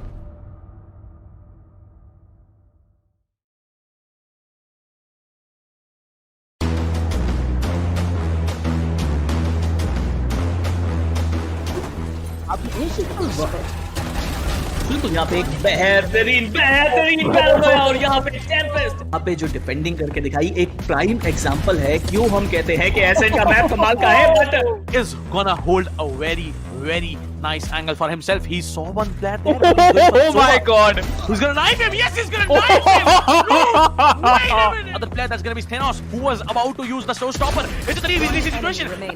No! Take one down. And it's the last man standing. इनके पास डबल सैचल बूस्ट जरूर रहेगा. क्या वो यूज करना चाहेंगे वही एक बड़ी बात है. सेज काफी डिस्टेंस से आ रहे हैं लेकिन कोई गलती नहीं होगी. दो प्लेयर्स को टेक डाउन किया जाएगा. तीसरा प्लेयर भी यहाँ पे आके आता हुआ बहुत ही शानदार तरीके से टेक डाउन किया जाएगा. And that's gonna be I am the hunter. That's gonna be Hunter's ability. Shannon gets taken down. Oh my god. And look at that ultimate. Brad with so much information doing the job out here. Yeah, maybe. Now you can see the Omen. He actually teleports onto the other side, but let me see how's it gonna be. The Brimstone is caught off guard, goes for the reload. Rina needs to come up front. That's a beautiful heading. That's a double heading coming in. But now he comes up strong. 3k already. This might be another round in the hands of the defense. And a 4k for Akku. Oh my god. Akku goes on. And he builds an ace for himself. What a ace play did this guy have.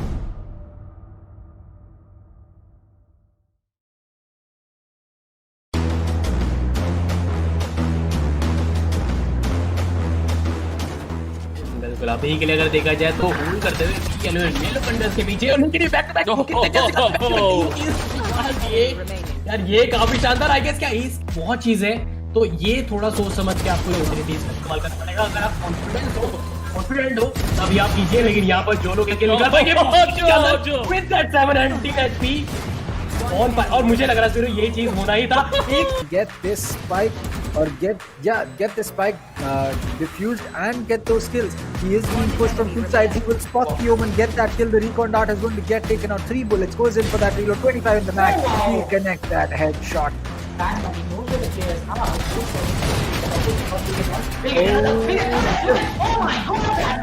Out, but now it's all down to Dino as he will dig antidote once and get that kill. He'll get another one on the right. No!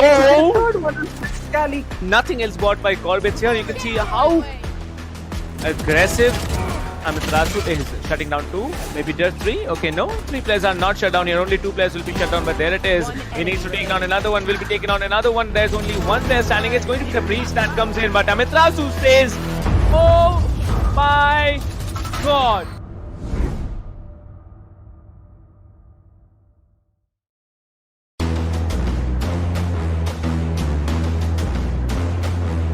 You will get the kill as well. Pasha Sahil यहाँ पे एक अच्छा किल निकालता है खोली के ऊपर. आगे जाने की कोशिश है. एक चीज मुझे अच्छी लग रही है ये देख के कि बैंग्स भी यहाँ पे एक साथ खड़े हैं. स्टैकअप करते आपको नजर आ रहे हैं.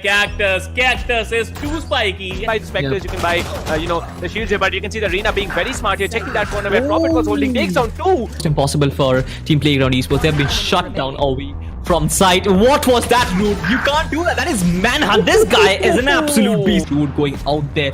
He is pretty aggressive. Will he get the kill? He will get the kill. And right now, this guy is angry. He gets 3, and he might get even more. इतना ज़्यादा मैटर करेगा. बाकी हमारे जो न्यूट्रल ये जो display दिखाया जा रहा है वो कमाल का है. स्पोकी यहाँ पे 2 किल निकालते हुए. That is really good. Spooky यहाँ पे 3 किल निकालते हुए TOC Smokey is literally on fire. You can see the flames burning out of him and he is just ripping things apart. अपने इसके लिए यहाँ पे बढ़ने की कोशिश ले भी सकते हैं, ऊपर रीलोड होती है, किस ले लेंगे? Smokey is smoking. And Spiro थोड़ा सा डिफरेंस नजर कि यहाँ पर फॉर्म में नजर नहीं आ रहे अभी एम आई रियली प्रो, लेकिन कौन जब तक है यहाँ पर एक उम्मीद अभी भी रहेगी। केजीएल से यहाँ पर निकाल के बिल्कुल है यहाँ पर and every time there was a nice just deleting him. Oh, okay, now someone else got deleted. Things are much hotter in the finals, as you can see. Every time someone peeks the operator and he headshots him in mid-air, and he's gonna get the third. Well, he's gonna get a fourth. वही काम अब किया जा रहा है the red syndicate के द्वारा। वो प्रेशर बनाना चाहते हैं अपने अपोनेंट के पास में, क्योंकि एक बार आपने माइंड प्ले कर दिया तो फिर माइंड प्ले से ओवर बहुत for him as well. Oh my god.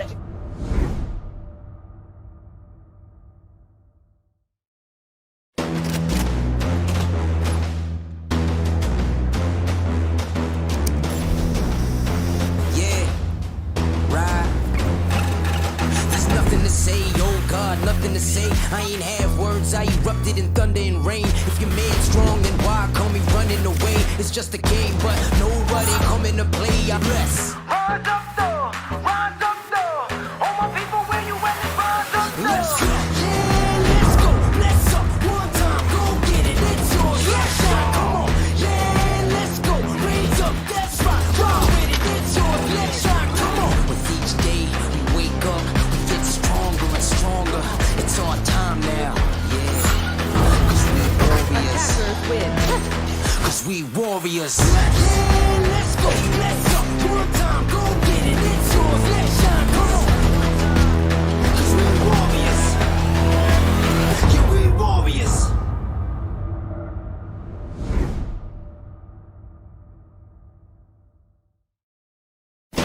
Valorant Agents of India. Are you ready?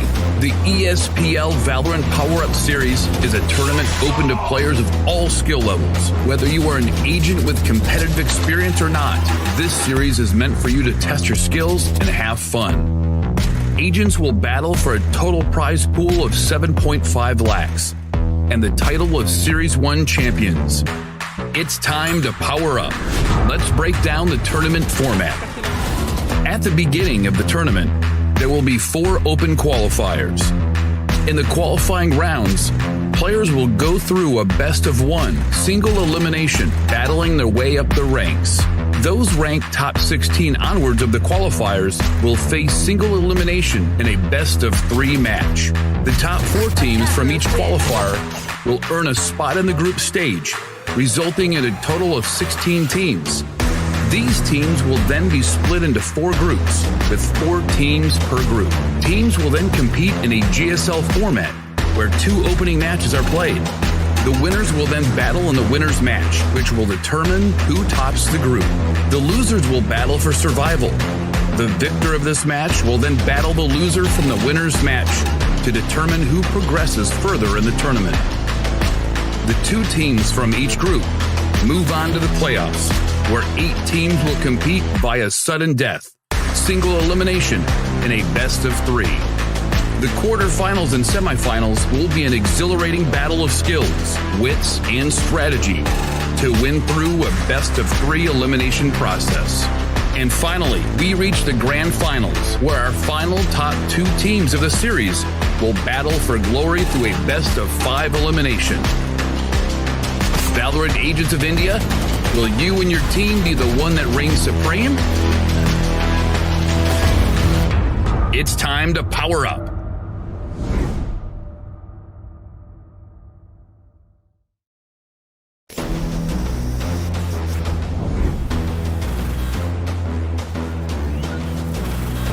Yeah, right. There's nothing to say, oh God, nothing to say. I ain't have words, I erupted in thunder and rain. If your man's strong, One down. That is the last one. And he can make it.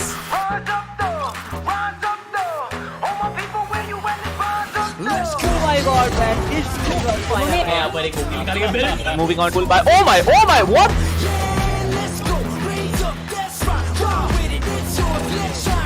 goes in for that knife.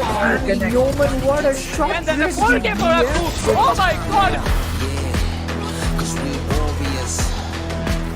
Cause we warriors. Spike has been initiated. Whoa! Who's gonna knife him? Oh my god! Oh my god! Cause we warriors. Yeah, we warriors.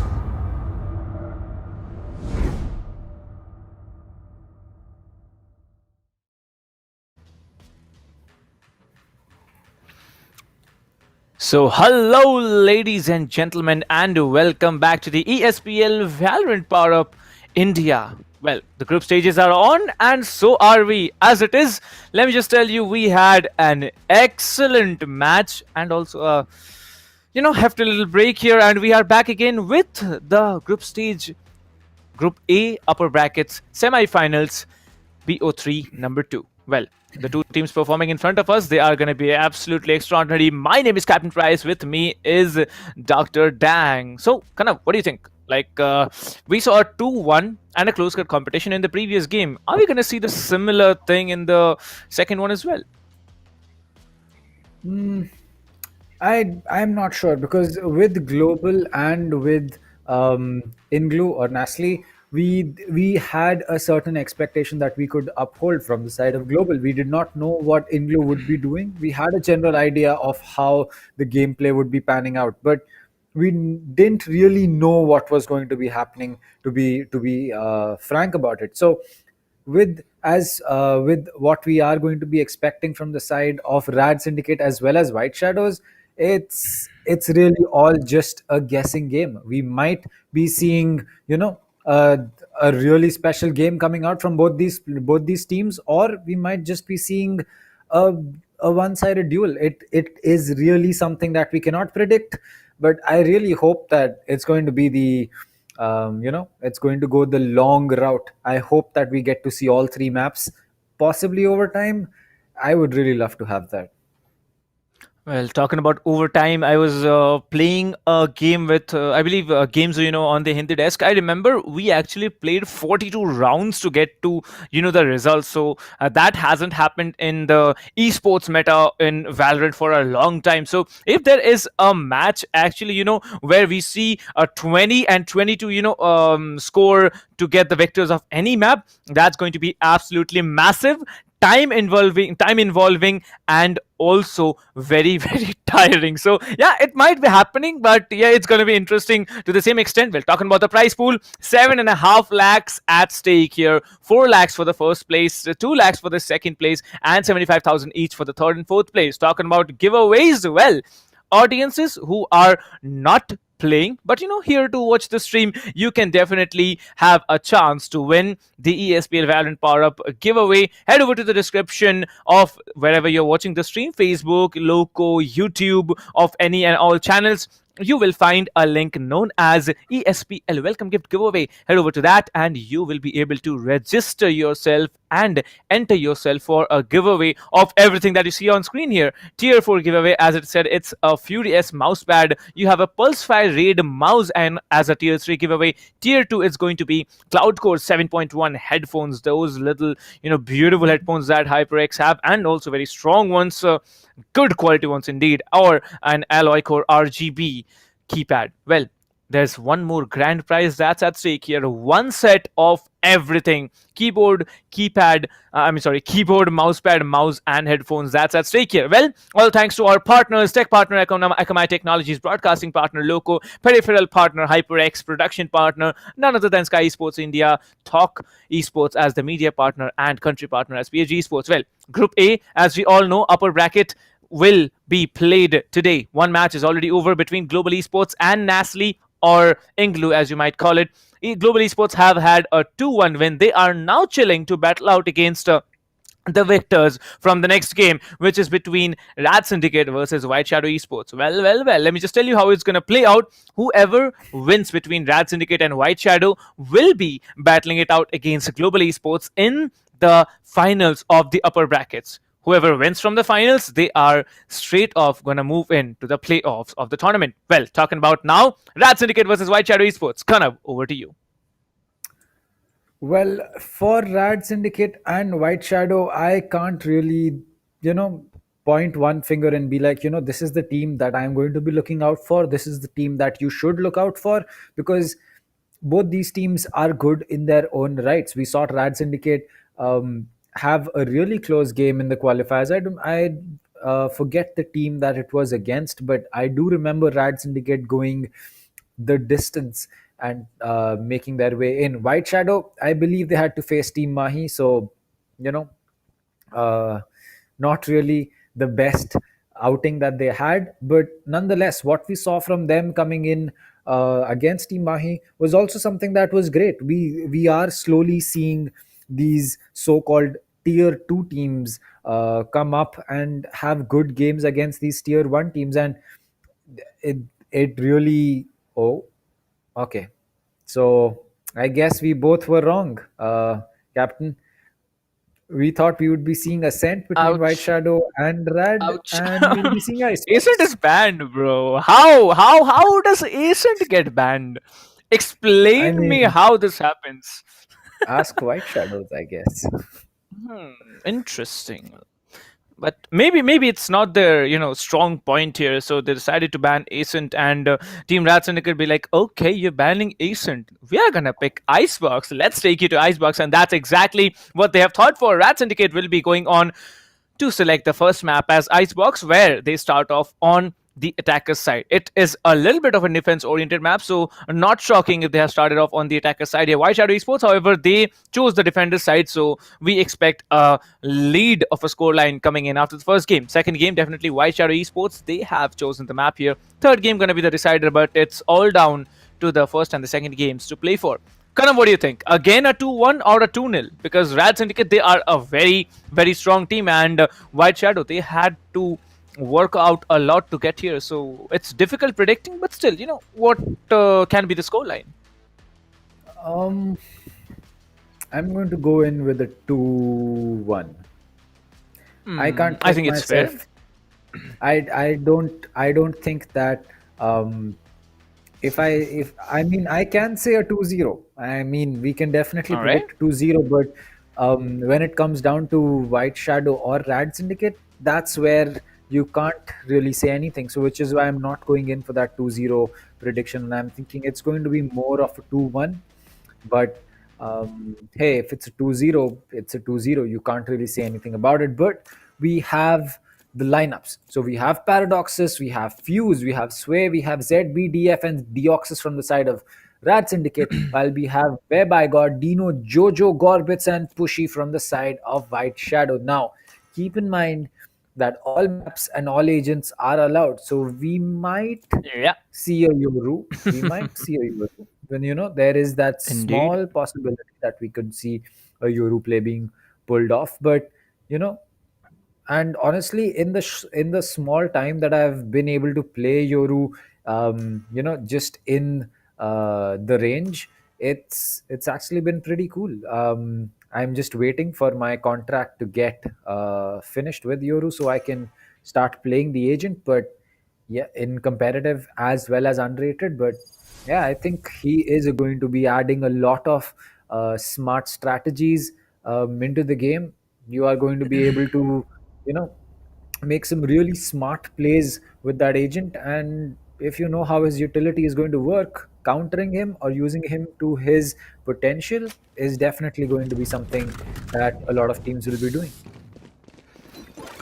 Well, Yoru is one agent that you can actually play with, or you can't play with, because I've seen how Yoru functions. It's basically Omen and Phoenix combined, right? It doesn't have a heal, so yeah, we cannot call it as a Phoenix. But yeah, I think just because of the flash, that it has two flashes that it has, that's why I'm giving it a combination of Phoenix and also an Omen. Yeah, you have the teleport that comes in, but still there's no Yoru, so no point talking about it. As you can see, there's going to be a Sage coming in. Pushy will be playing the Sage. Sway will be also playing the Sage from Team RADSyndicate. Well, the Syndicate is one thing that the Mission Impossible franchise really, tried to outshine. Let's see how this inspired players from RADSyndicate actually perform. Well, I'm very curious to know what the full form of Rad is. Is it Radianite? Is it, something different? But we'll get to that eventually. As it is, the first round has begun, and you can see a slow A execute coming into play. The Sova Recon Bolt will be getting some information. The Cypher, however, will be holding off one player. You can see now the spike needs to be initiated. The Cypher case has been able to catch out one. Paradoxes will be trading off way by God. There it is. One more player has been spotted for. The spike has been initiated. The Omen comes in. The Sova will be climbing up from behind, but Jojo will be coming in from behind, securing one frag as Paradoxes is on a 3k already. Now it's going to be a 1 versus 2 for Paradoxes. Paradoxes still remaining with the Sova. Jojo will be standing with 150 HP to work with. Where is he gonna go? The Sova might be able to spot him. The Sova does spot him and will be inflicted with 48 HP damage. Paradoxes already on a spree here. I want to see Paradoxes perform because the arena will not be doing anything as Paradoxes will be securing an ace. Start of the round, start of the game, start of the upper bracket, semi-finals 2, and Paradox is already starting to dominate the battlefield. That is true, and this is the start that you would want from, this is the start that you would want from a player, especially the one who is going to be on your duelist, as we see is already on that Vandal with the full shield. This is going to be interesting, and a force buy coming in from the side of White Shadow. So this could work out in the favor of Paradoxes. They know that Icebox, being a very defender-sided map, is is going to be important to take all the advantages that they can, as the Sage will get spotted, get sprayed down with that Vandal, as now the Cypher will be coming in. He gets taken out as well, but there is no Sage left for the side of RADSyndicate, as that will be the end of Paradoxes. It's all down to Gorbits. He does have a Sheriff in his hand, but the Vandal now is going to be against him. He'll still get that kill, and the defenders will take that round, and it's going to be a force buy working in the favor of White Shadow. Well, White Shadow looking strong, but Paradoxes is unstoppable, as he will be. I don't know how to put it through, but Paradoxes is really struggling now. 8 kills already, and none of his team members have been able to frag. 1 death for him, and look at Paradoxes, like 8 kills in 2 rounds, 1 ace and a 3k. Now it's down to a 1-1 scoreline where team attackers are on an eco. So yeah, Paradoxes has triggered the ultimate as well. The Sword Storm, the Blade Storm will be coming in as Sway will be shutting down Jojo. Gorbits will be trying to take down Paradoxes and will be very, very successful. Dino will be coming in. White Shadow Esports now have a challenge in front of them. Well, he's going to jiggle up the ropes here. Has been spotting one player, goes up for it. Well, he's stuck in a very, very bad position here as Way by God gets deleted by Sway. Sway will be coming in. 4 attackers still remaining. 3 defenders to play with a possible retake situation. But this time, we have some people watching back end. However, ZBDF will be deleting Gorbits with the Sheriff here. Dino will be taking down Fuse coming in from behind. It's a 2 versus 3. As you can see, the Omen comes in. Sway will be taken down indeed. Alright, I was about to say Sway will be taking him down, but Sway proves otherwise. It's going to be Fushi who does secure something, and you can see there is only 8 HP onto Fushi. Fushi needs to just hit 1 bullet, and there it is. He does try to go off with that ninja defuse. He might be able to pull out the defuse, and he does, as he will be saving the day and also pulling out that kill onto ZBDF. 2-1 for the lead. White Shadow Esports are showing something to RADSyndicate. I don't know what, but I think it's a perfect answer to Paradox's ace in the first round. Well, I mean, that is going to be the start that White Shadow would have expected, because it's really going to be Gorbits on that op again. I mean, how do you convince yourself to do this, Gorbits? It's a very, very dangerous game that is being played by Gorbits right now, but if it plays perfectly in the hands, as Paradoxes will spot the head of Jojo, and that will be the end of the arena for now. The wall has been made inside Cube, and that will prevent anyone from walking in without spending a lot of their mag, but whereby God with that Stinger is going to get 1 kill, gets taken out by Fuse. So the trade is still going to be favoring the attackers, the RADSyndicate, and now whereby Dino is going to be coming in from the side of CT. They know that there is a player on ramps, which is going to be the Sage. The slow out comes out. There's one player under rafters, and there is Paradoxes on the lure. He is waiting to get his opportunity to make that flank his own. He's going to spot with the barrel of one player. He'll miss his shot, give his position away, but both of his teammates fall instead. And Dino will be the last one to fall. And there you go. It's going to be a good start for both the teams, as 2-2 is where we stand right now.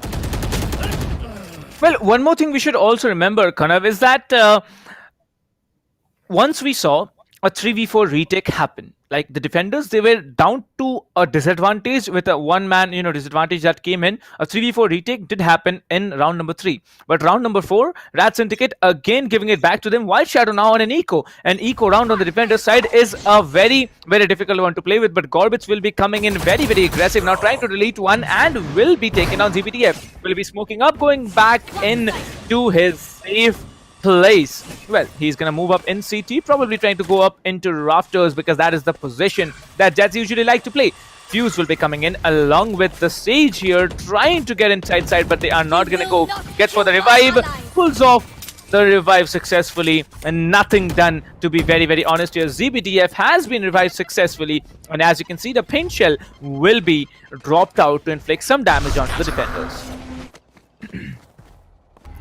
Well, from the shadows comes in, and ZBDF will be able to successfully use it. He's in a very strong position. The Jet is going to be coming in and will get taken out. That's going to be an easy kill for him.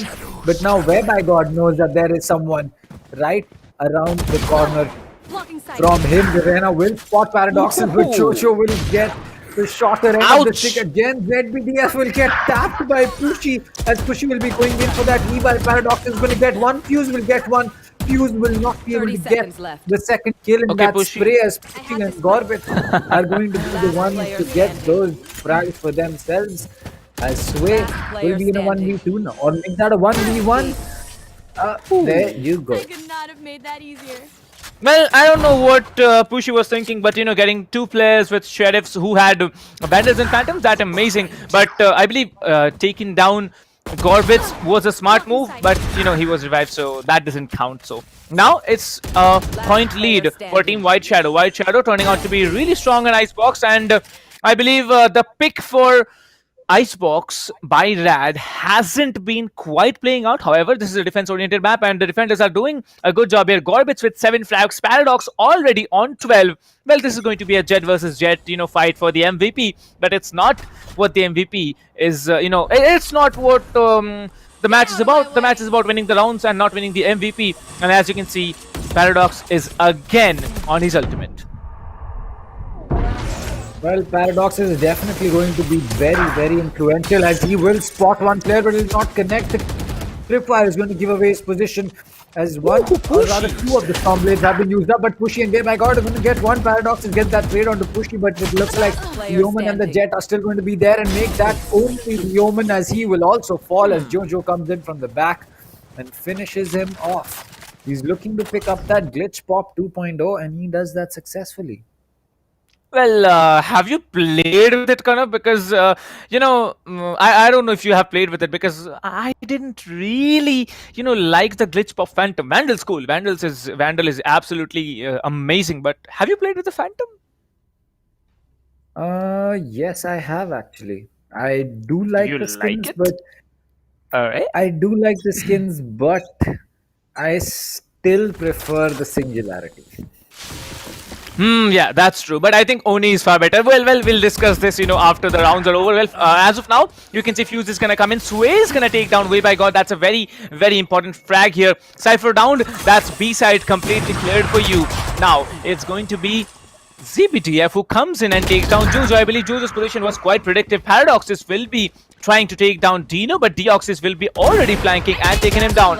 Now it's going to be Gorbits taking down Deoxys, but Gorbits will be traded off for ZBDF. Last player standing, it's going to be Pushy who's going to get shut down. Around for Team RADSyndicate. 3-4. Good start for both the teams here. One more point. Team RADSyndicate might have a equalizer story to tell. RADSyndicate might just have a different story to tell, but right now the only story that we have is that White Shadow is still in the advantage. They have 3 of their ultimates ready. Pushy is 1 kill or defuse away from getting his own ultimate, as honestly on the side of Rad Syndicate, it's really only Deoxys who is close. Sway and ZBDF will have to pick up 2 kills each to make sure that that happens. But other than that, it seems that right now it's Rad Syndicate who is not in the better spot with respect to their ultimates and their utility. But still, nonetheless, the round could be in their favor as Rabbi God will pick up Fuse. Dino will pick one up as well. And that is the backstab getting completed. Sway is going to make that wall, make sure that no one walks in to get that spike planted. But it looks like Sway will get one, but as the spray comes out from the side of Pushy, it's going to be the Sage taking down the Sage. And you know, there you go. It's another round for White Shadow.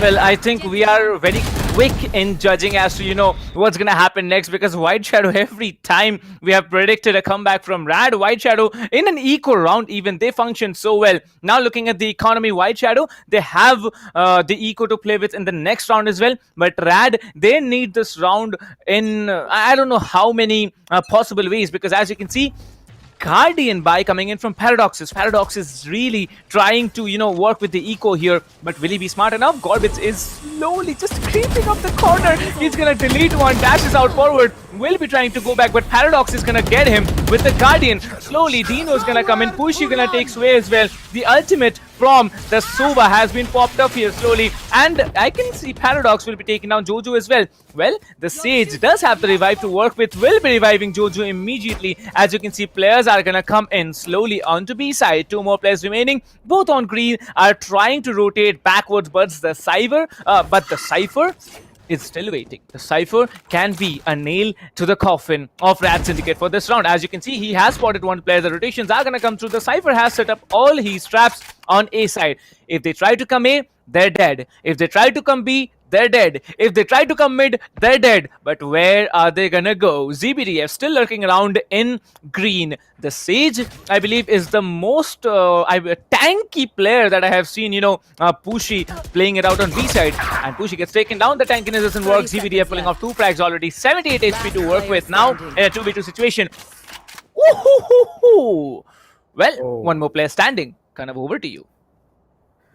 Well, it looks like it's going to be a 1v2, or make that a rather 2v0, because it's going to be White Shadow picking up that round as well. I mean, 6-3. It's not surprising that, you know, this round is, or rather this map is going the way that it is, because Icebox, there are so many angles that defenders can hold, and attackers just need to check so many. And most of them, there's going to be pixels that you will have to hit. So you can't really blame Rad Syndicate for not being at an equal scoreline right now. But I think that maybe an 8-4 split will allow them to play this map out a little better. But, you know, let's see how that pans out. Well, it looks like it's going to be a mid push coming in again from the side of Rad Syndicate. They are forced on an eco. So, okay, Gorbitz. Okay, my friend, you have just, you know, removed some hope from the side of Rad Syndicate. Well, Pushy is adding to it as well. Oh, what? No, there's hope. There is hope. Hope is real. Well, you can see that Jet is being very confident. Now, Paradox is one player that they need to watch out for. Dead Paradox equals to gone round. I think that should be the simple, you know, ideology here. The Sage is still walking up mid. The attacking Sage is walking up mid. 2 more players standing. Jojo can get information. He did get information. As you can see, the Sage will still be... Well, wait, did the Sage have a gun? Because I think only Paradox has a Vandal. Talking about the Sage still playing with the Sheriff. Can try and revive someone. B side is clear. They can pull off the plant. Let's see where they do. Well, it's going to be down inside the tunnel, as Dino is already waiting up in green. Has been walled for. Well, the entire mid section of, you know, the plant has been walled off for. You can enter from only one place, that is from the direction of, you know, 45-degree angle from Snowman. Just get the direction, all right, guys. But now it's a 3 versus 2 retake. The Sage has a revive to work with, but will he be smart enough to work it out? Let's find out. Well, it just looks like Paradox will be stuck, but he will still get that kill. Flashed by the gear as well. The 3k for him, a 4k for him. The Stormblades come out. Will he get this ace? Yes, he will. It's 2 aces for the man. It's 2 aces for the man in a single game. My, oh boy, just stop at this point, man. And you know, I believe the Jet probably has the best voice lines in the game. Like, you get the last remaining player from the opponent team. The Jet says, "There you are, you little peep." Like, I can't say that on stream, obviously. And you can see, like, that's exactly what Paradox is doing. He's absolutely melting those players. I don't know how he does it. He came down from mid. No one was watching it. I don't even know where he came in from. Because the Sage and the Omen, both of them were... not the Omen, the Sage and the Raze, both of them were watching one particular direction. Deoxys, however, will be taking down Gorbet. Saslu or will be slowing down Paradox. Paradox is down here. The round can be given out to the defenders, but there is a revive to work with. The Sage can actually move in and revive Paradoxes. But I don't think they're going to do it. Fuse is going to get taken out. Way by God says hello to one. The Sage is going to get deleted. Now it's a 2 versus 2. Train harder. That's what the Sage says. And someone trains harder. Now it's going to be a 1v1 Omen versus the Cypher. Way by God has the spike. CBDF needs to collect it and plant. Well, both the players are on a different level here. Both of them trying to catch out each other on different corners. Where is he going to come from? Multiple points of entry. ZBDF slowly creeping up from under the tubes here. The Cypher might be just, getting nailed from behind. The spike has been collected. Looks like it's going to be a merry-go-round coming in from the Cypher because the Omen has collected the spike and is right behind our dear friend Cypher. But he flinches and Way by God shuts it down with a successful 3K. Well, looks like everything's going good, and it's fine till now until CBDF really messed it up. 7-4, good start for team White Shadow Esports. Last round in the half. Both the teams, they are going to force buy. They are going to do anything they want to get the last round, because if White Shadow gets it, they are on a handsome and a decent lead. If Team RADSyndicate gets it, they can have a chance of comeback in the defender side, because the way Paradox has been playing is absolute madness. 2 aces in a single game, that is not something that you see very often. Like, I think that's happened only once in the entire tournament till now, and that's completely amazing. Well, however, this time the Reina Jojo will be actually going up in forward, but he's not going to go up in nest. He's going to go up somewhere else, shutting down Paradox right off the bat here, triggering that ult. Will be jumping down immediately, trying to get multiple here. Will be trying to tag up the ace here. Will be tagging up a third. Now he's on a spree here. The Omen's paranoia will be slowing down Jojo. As it is, you can see ZBDF has also the ability of using the ultimate, but he does not use it. However, Sway will be getting shut down from behind by Dino using a Bulldog. And as you can see, the round goes away to Team White Shadow Esports. Well, this is not something I expected, and neither did Kanav, as it's a 4-point lead for White Shadow Esports on Icebox. A long story to tell, no issues about that. And it's also a very crucial one, because I don't know how this team does it, but they do it smartly. 8-4, 4 points to go with. It's an amazing work that team White Shadow has done. But look at the frags here. Paradoxes, he has 20 frags in total. That's like, more than 2 KD that he has right now. It's basically 2.4 KD to be exact. And look at his teammates, 4, 5, 7, 9. It's cool, it's okay, your one player is absolutely shredding, but that doesn't mean you are not going to function. This time on the defense, let's see how Team RADSyndicate performs, because Paradox is already high up there. He needs to go back. He will go back. No one has been dented for. Everyone is going to come up on A side. The smokes are going to come in. Paradox trying to get one, will be getting one, but he has to fall back. He asks for the heal. Will the Sage be able to heat Paradox is a good question. Yeah, he does heal Paradoxes. Paradoxes will be falling back. Sway will be shutting down Way by God, as it is. CBDF will be taking out Pushi. 2 players standing against 4. The attackers looking much in a troublesome situation. It's the Omen versus the Jet, Sage, and the Sova. Getting shot from multiple directions. Deoxys will be shutting him down. With that, we have 1-point lead closed down from Team RADSyndicate. 8-5, good start for them. But are they going to continue it? Because it looks like Paradox is having breakfast? No, it's not a breakfast. It's definitely dinner, because dinner is the heaviest meal of the day, and he is having 1 etch of a meal. Like, I don't know what he's absolutely having, because 21-8, that too in a competitive game, is not at all easy. Coming in now, 11-11, 10-10-10. Look at the kill distribution at White Shadow Esports. It's so even. 11, 11, 10, 10, 10. And talking about RADSyndicate, take down Paradox, you take down the entire team. Fuse now holding up front here. Paradox trying to come in with a Bulldog, will be thinking the Sage really, really hard. Anyone walking down that lane will be basically dead. Jojo will be taking out Fuse. I don't know how it does it. Deoxys will be taking down one. Sway will be taking down Pushi as well. Now it's a 3v3. Dino will be taking down one. Deoxys will be taking down one. Jojo will be trading it off. Now in a 2v2. Well, Sway's remaining, the Omens left, RADSyndicate, Paradox is down. Now, they can actually pull up the plant here. Spots one will be taking on one. It's a 1 versus 1. Way by God versus ZBTF. Where is the Cypher gonna go? He's gonna climb up. He's gonna climb up smartly because now it's another time the Omen can actually outplay the Cypher. Last time, he wasn't able to do it, but will he be able to do it in this time? Because this time, it's going to be a much more tricky plant to pull off. It's planted default. It's planted for, I don't know, everywhere. To be very honest, he's gonna smoke up and he is gonna sit down with that defuse. The Cypher has to come up. He's gonna go down. He might be able to just jump down and yep, he does it. Like I said, he might be able to just jump down. He did jump down and he gets the frag. White Shadow Esports again getting another round. A force by round coming in very handy for this team now. As it is, you can see 9 and 5 coming in on the scoreline. 14 rounds have been played. Let's see what the next round comes in because I think it's going to be a full buy coming in from Team White Shadow. Yep, there it is. The full buy has come in. Well, let's move on now. Well, we have so many people, you know, in the chat here. Well, I really want to see how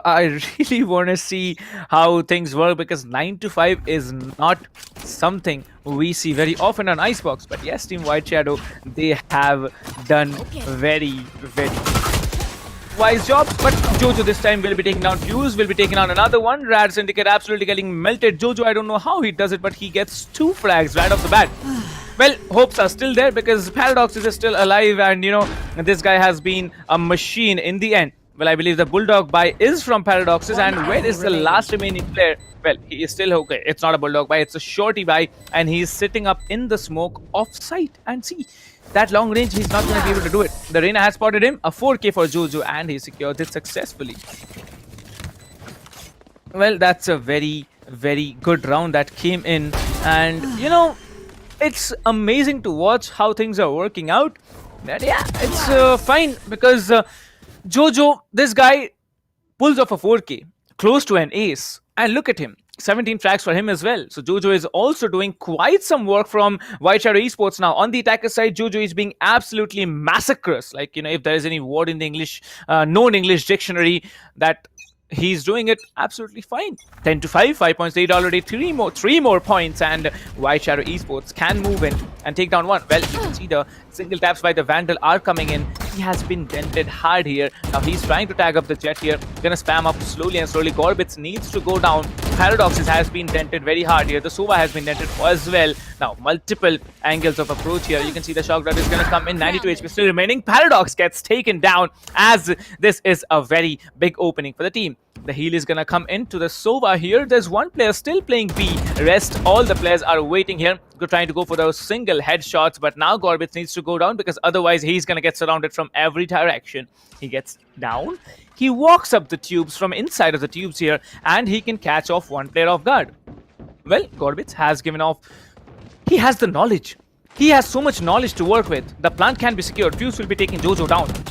Now it's a 4v4. Well, Gorbits has a very crucial position to hold. ZBDF will be coming in. Deoxys will be taking on one, but this time it's not gonna be able to do it as the Sage and the Cypher are the only 2 players who survive. Pushi standing in. Say by God is the last hope now. Well, Pushi gets shut down as well, and RADSyndicate pull off a successful round in their half without. I don't want to say it this way, but you know, Rad fans, please.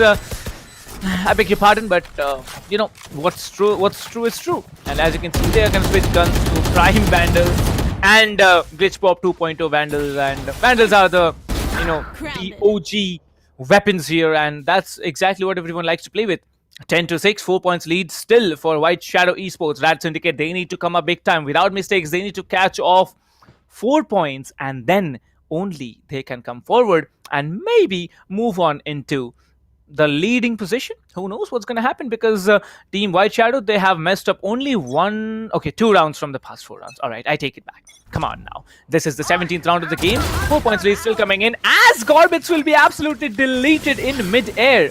The Hunter's Fury ability will be popped up as well, and you can see this time Pushy is trying to get one frag. He gets one frag, he gets the orb, and he can actually revive one player. Fuse is going to play very, very passive on B side, slowly coming in. Paradox is going to come, but will he be smart enough to catch one player? Because Paradox's position is a very, very smart one. Paradox, you can see he's just waiting up in the corner. You know that there's one player mid. How are you going to perform here? Jojo can be caught off guard. Coming in from behind is also Pushy. Pushy is a threat to the entire existence of players on B side here, but Paradox, his information has been given. Now, no one can rotate because of the position that Paradox is holding. Sway is now playing on B side, but now Sway gets taken down. Pushy can get the orb and also revive Gorbits here. Well, I think they are going to go for it, because, you know, that's the ideal thing to do.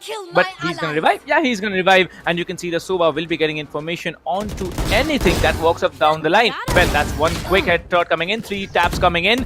First fire guns are actually outplaying Vandals. Okay, Paradox, crouch with it, ADS, and then just, you know, shoot them through. Well, as you can see, Way by God will be coming in, trying to dink the Ket here. Nothing done. Raze is going to come in 1 versus 2, but he is going to absolutely melt everyone. Fuse getting Pushy and Way by God getting them shut down. Another round in the hands of RADSyndicate. Well, if it isn't a home run for Team RADSyndicate. Now they are looking much confident. As you can see, this is like, you know, I don't know how to put it through, but RADSyndicate, look at the functioning of the team. Paradox alone is doing such a strong heavy lifting. Because Paradox, this guy is absolutely mad on this map. I don't know why they chose it, but I think now they know why they chose it, because Paradox is melting people. 10-7, still 3 points to go, and Fuse is gonna try and get another player, if at all possible. You know, but still, Gorbits is gonna come in slowly with Jojo. Jojo now buying a stinger, trying to take down one. He does not take down Fuse, instead inflicts a little bit of damage. Paradox is gonna come in.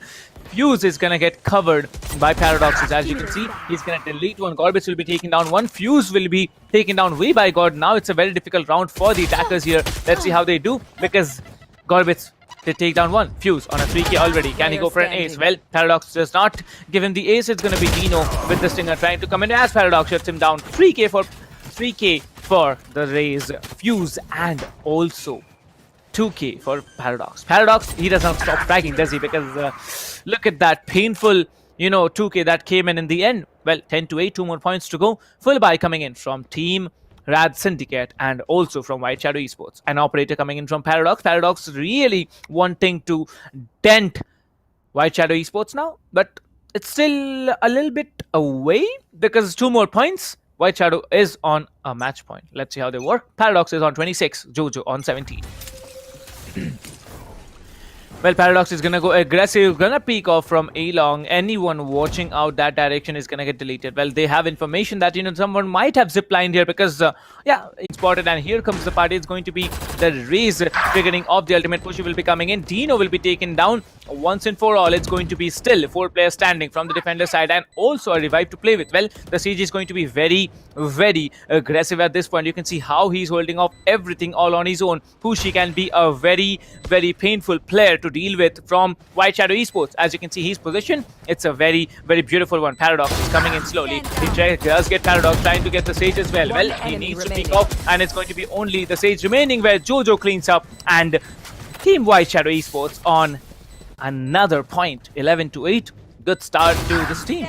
What a great job by the team. 11-8 is a good score, but, you know, it's not yet over. 2 more points are needed for the victory, whereas RADSyndicate 3 points now, again to close up from. Sorry about that. Well, 11-8, 10 seconds on the clock here. Paradox is going to come in slowly. 26-13 is the score line. I mean, sorry, the kill death ratio coming in from Paradox is absolutely 2.2. If you count the assists, it's a little bit more. But as you can see, it's going to be a very aggressive, you know, mid push coming in. The recon bolt will be giving away a lot of information, as Paradox will be deleting Pushy. Well, still pulling through. Everyone's gonna walk up mid. As you can see, there's gonna be no one actually, watching on that corner. Now the Reina comes in, but tries to go for the Sova. He does get the Sova as well. There's gonna be one more player in A side here. The spike area has been down here. Gorbis will be taking down ZBDF as the plant has been initiated. Paradox still has to work with, and you can see the Reina has the ult to work with. The Omen has the ult to work with. Fuse is gonna come in from backstab position. Fuse is gonna get melted absolutely as the Omen teleports into a very, very difficult position. Where does the Omen go? He doesn't go anywhere. He just waits up on top of, I don't know what that's called, but yeah, I know what that's called. Like, it's called Nest, right? So yeah, he's gonna wait up on top of Nest as the Reina will be coming in, taking down Paradoxes and securing another round for Team White Shadow Esports. 12-8. Is this what we expected of RADSyndicate? Definitely not. I really look up to this team because, this team actually, took me down in qualifiers too. But leaving those aside, White Shadow Esports doing an absolutely fantastic and a madman's work here. Jojo coming in with 22 frags, almost catching up to Paradox. If he gets only 5 kills and closes up this round, then it's all in the way for White Shadow Esports as it comes down to this last round. Well, the Sova Recon Bolt, he has excellent lineups here. Paradox is going to peek in again. Let's see if he gets the frag because the operator is going to be something. Paradox actually runs and guns the Sage. Okay, that's appreciable. There's no issues about that. As you can see, the Sage will be deleted off the board. Well, he has to go. Let's go for the reload slowly and slowly. Deoxys will be coming in, trying to get as much information as possible. Jojo now already on B side. He can actually go in for a very beautiful backstab here. Fuse is going to be playing up in B side here. Paradox is going to be playing up in B side. Jojo needs to be careful as to where he's looking because his position is a very, very crucial one. He can go up to A side and A side is completely clear here. The Sage is the only one who's watching mid. There's going to be the Sova walking in, will be deleting the Sova and has to hit the ultimate as well. Well, 26 bullets to deal with. Well, he's not going to go for the reload and there's going to be the Omen who comes in. Well, the Omen will be shut down. That's a very, very beautiful frag. The Sage will be taken down. Maybe not. Sway has the revive to work with and it's going to be only Gorbits who stands. Paradox with a 3k already. The operator in the hands of Gorbits here. Sage can go for the revive or he can just, play it out. Well, let's see how he does because the operator scope has been opened for. The Sage is on the other direction. He gets one. Maybe going for a double, but no. Fuse is going to come back from behind and he's going to get the frag as well. Now it's 12-9. 3 more points for an OT. We saw this happen a little while ago in Ascent. Will this be again happening on Icebox? A 13-9 or a 13-10? Maybe it's a 12-12. Who knows what's going to happen because both the teams, they still have the buys to work with. And I believe, both the teams, they are deciding to go for something so that they can work up with in the later stages because Deoxys, his economy is dented. He goes for a Bulldog buy instead of a Phantom or a Vandal. Does not invest everything because if they secure this round, they have to work with more. And if they get taken down, it's game over. Well, this time Paradox different, coming in from a different perspective. But I don't know how Gorbits predicted that. And that was such a good play coming in like that's the elo of the players. Like these players, the amount that they have been grinding every day is absolutely massive. Sage will be walling off that position here. The Omen still up high, can take down 2 players if he wants to. He's hiding in that smoke here. He will be spammed here. Well, he does moan getting hit by the bullets here. He has been taken down. Gorbit's gonna come in from behind, trying to catch off any player coming up in mid. The Sova still lurking around over there. The position has been given for, as you can see, the ping comes through. The Sova has been spotted. Does get one tap to the head. Gorbit's on a 3k already. Sage still standing and surviving. Got a 4k already, but this time Fuse is gonna come in from behind. Dino shuts him down and it's going to be 39 as White Shadow Esports walk away with Icebox. Well, Icebox, a very, very interesting map that came through. And look at it, just look at the score lines here. Like, I think Paradoxes did the heavy lifting, maybe because he was familiar with the map or because he's just, that good. But in the end, it's down to White Shadow Esports walking off with Icebox. Well, the pick was from White Shadow, RADSyndicate, and that's a decent start to White Shadow Esports' scoreline, but let's see what happens because last time we did see Team INGLU almost close up to the doorstep of RADSyndicate. White Shadow Esports now performing absolutely brilliantly, securing the first match in the game of in the BO3 of semifinals to upper brackets group stage, Group A. Like so many things to remember. Oh my god, that's it's so complicated to remember, but yeah, it's fine. It works cool because now we are going to have the second map. I forgot what the second map is. That's a different story. But the second map is going to be an interesting one because I think it has been picked up by White Shadow Esports, and it will be interesting to watch because I saw Ascent was banned. I think I saw Haven or maybe Split getting banned as well. So we are only left with Bind and, what's the other map? Well, I forgot. Bind. We are left with Bind. We're left with Icebox. We just had Icebox. We have Split to work with. So yeah, we'll just see the, GFX is going to come up on our screen here. The graphics is going to come up on our screen here. But remember this ace from Paradox here. He is absolutely massive. 2 aces. Like, that's Paradox for you. No one else other than Paradox can do it. Like, I have seen excellent jet plays coming in from Antidote and others. But this guy is absolutely massive. He gets frags like he's absolutely, sure of outplaying them. And remember this defuse from Pushi. Defused, pulled out the pistol, right click on Omen. And that was it. He pulled off the very possible round. Well, if the Omen had walked in, maybe it would have been something. Great question. Well, moving in, if we talk about this map, it has been an interesting one. It has been an overwhelming one. But we still have time to move on to the next one. So let's see how they work because it's a long story to tell. Last player standing. Well, as you can see, it's going to be 2-2. Last player standing. Okay, I just forgot that the match was over. Well, I just forgot that the match was over. It's so hilarious. Like, I'm just feeling that the match is going on right now. Paradox he's coming in every time, getting players over and over and over again. Gorbets, you see how he was taken down. Like, that position, he was so very confident, like, to dash back, to just use the tailwind and move back into a safer position. But he didn't do it, and that was it. Well, Gorbets was taken down multiple times over and over again, but when the time came, he was just waiting up there, trying to get multiple players down over and over again. Talking about team RADSyndicate, they are going to perform better. Just the thing is that, we need to know if they are going to get away with the next match, because if they do, RADSyndicate, we are going to have a third game. And as kind of said, we might be having 3 games for each and every match that we have. Well, you remember this audio queue, like, I believe the ace audio queue, like the default ace audio queue is a beastie. Like, it's so beastly. Like, you hit someone, especially when you're playing a jet, you right click with your blade storm and delete someone, and then there it is. Jojo, look at this Jojo's play here, right before the round switch. Like, remember this Jojo came in, he took down 3 players right off the bat. The Omen came in, tried to take him down. 8-4 did play out. But still, after that, it was RADSyndicate performing good. But in the end, the better team turned out to be Team White Shadow Esports. And that's it. Well, watch the highlights, ladies and gentlemen, because there were multiple occasions where you could have, you could get information. Like, I personally have used so much of game knowledge or strategies to play in my own competitive games. Like, in game competitive games, I am not worth playing in the tournament. I just tried it out. You should have also, but the registrations are over, so you can't try it. But now, talking about the games, yeah, you can definitely use the strategies, like, how to be calm, patient, consistent.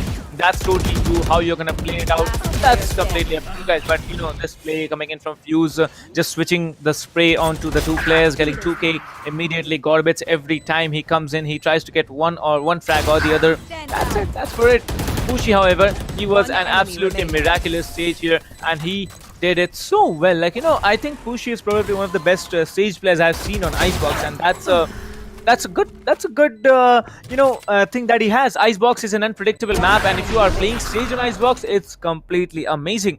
Many people don't like to play this map, I'll be honest, but Icebox is something that you can really work out with.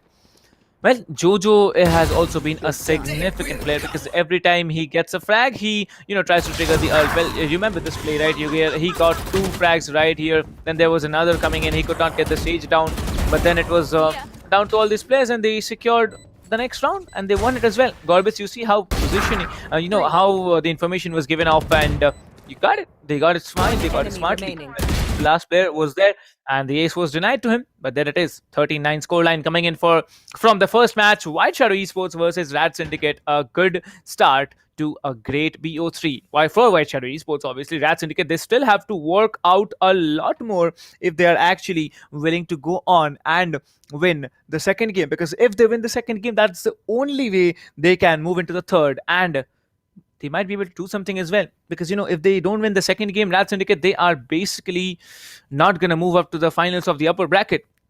Well, the score lines, as you can see, Paradox is 374 average combat score.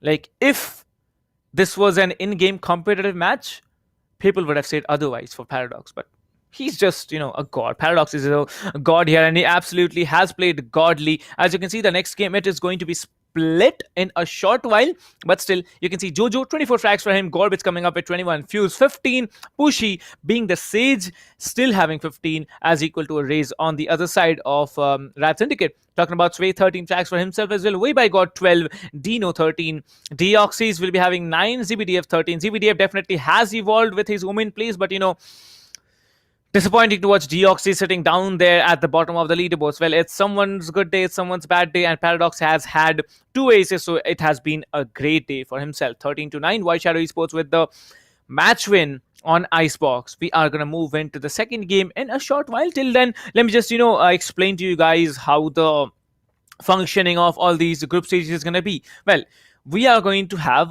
2 days of group stages every day.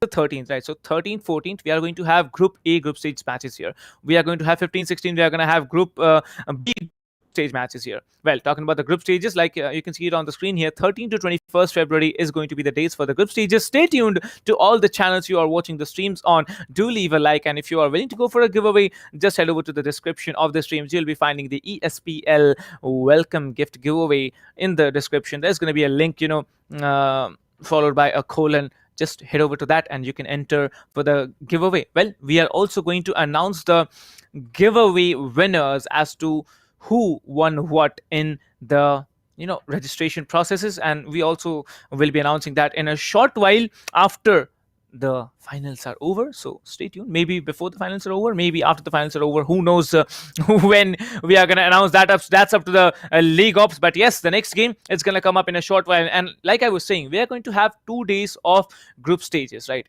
for every group. Group A, we are going to have it on the 13th and 14th. Group B, we are going to have it on the 15th and 16th. We are going to have on the 17th and 18th Group C, and on the 19th and 20th we are going to have Group D. So that is an all down the line 13th till the 21st of February here. Well, let me just tell you guys that Global Esports, they did fight it out against Team INGLU, if I'm not mistaken, aka NaCly, formerly known as NaCly or Salty, and they are now chilling, waiting to play out against Team RADSyndicate or Team White Shadow, based on whoever wins the upper bracket matches that's going on right now. Whoever wins from the finals of the upper brackets, they are gonna chill. They are basically into the playoffs, but it's not over for whoever has lost, because whoever has lost in the previous game, for example, we saw a 2-1 loss coming in from Team INGLU. Team INGLU, they are going to play it out against either White Shadow or RADSyndicate, whoever loses from them.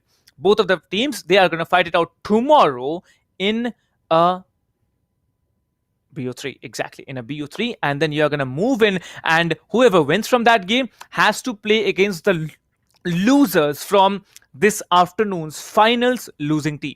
So whoever wins, whoever loses in Global Esports versus to be decided from this match, they have to actually fight it out against tomorrow's victors for the first BO3. Then both of the teams, they are definitely going to fight it out, and whoever wins there fights it out against and then we are going to have 2 teams by default who move in. Well, as you can see, the giveaway is still going on for the viewers. Whoever is watching the stream, you can definitely move on and definitely get yourself to the giveaways of the ESPL Valorant PowerUp. You might be lucky enough to win the grand prize of 1 set of Cloud Core 7.1, Alloy Origins keyboard, Pulsefire Core, and Fury Ultra RGB. Everything is going to be there at your doorstep. Just what you need to do, head over to the description of the streams, register yourself with the ESPL welcome gift giveaway, and you have a chance at winning this. Plus, you have another giveaway along with all this, the tier 2, 3, and 4 giveaway, Alloy Cloud Core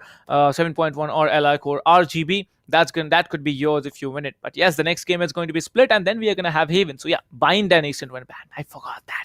Sorry. But RADSyndicate, they did ban Bind, and White Shadow Esports, they banned Ascent, in the best interest. As we can see, the previous map, it was picked by RADSyndicate. I don't know why they picked it, but they definitely, were not able to do what they had planned. Moving on, if we talk about the other teams, well, White Shadow Esports, attackers on Split, and that's going to be the next game for this afternoon. Well, if White Shadow Esports win, they are going to move up to the finals, and they are going to play out against Team Global Esports, who have been menacing in the semifinals one of group stage 1 of upper bracket matches. But if they lose, then we are going to have a third map as the decider, which is Haven, and that is the first map that we saw this afternoon. Well, we have seen Haven once, we have seen Ascent once, we have seen Icebox once, we have also seen none other than Bind once.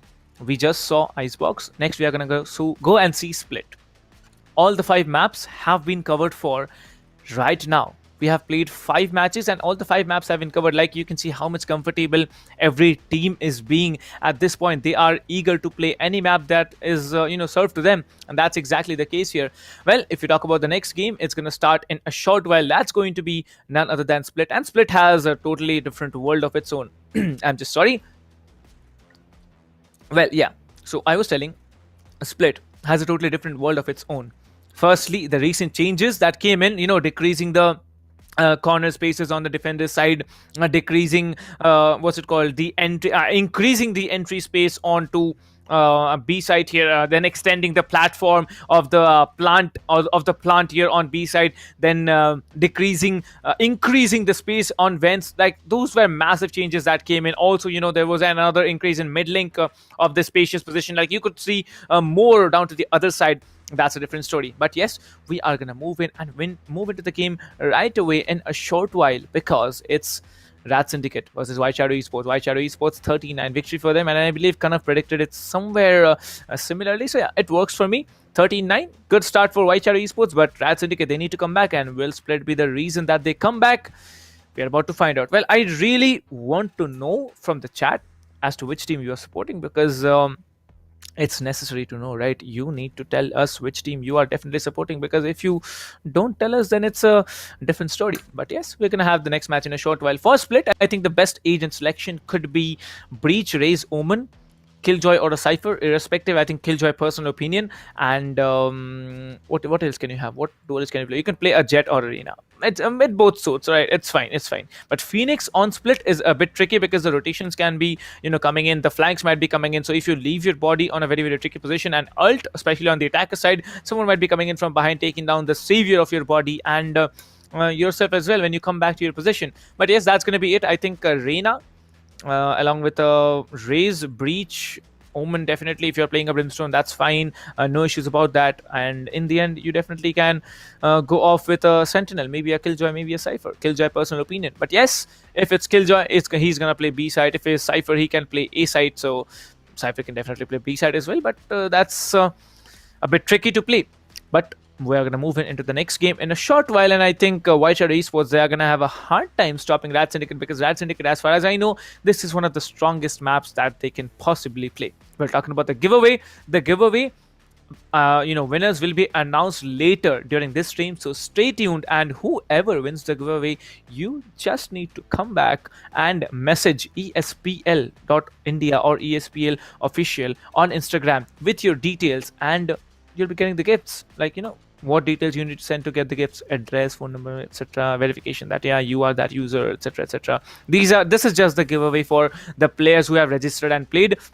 Rest assured, the viewers are going to get an equal opportunity, and for that you just need to head over to the description and get the things done.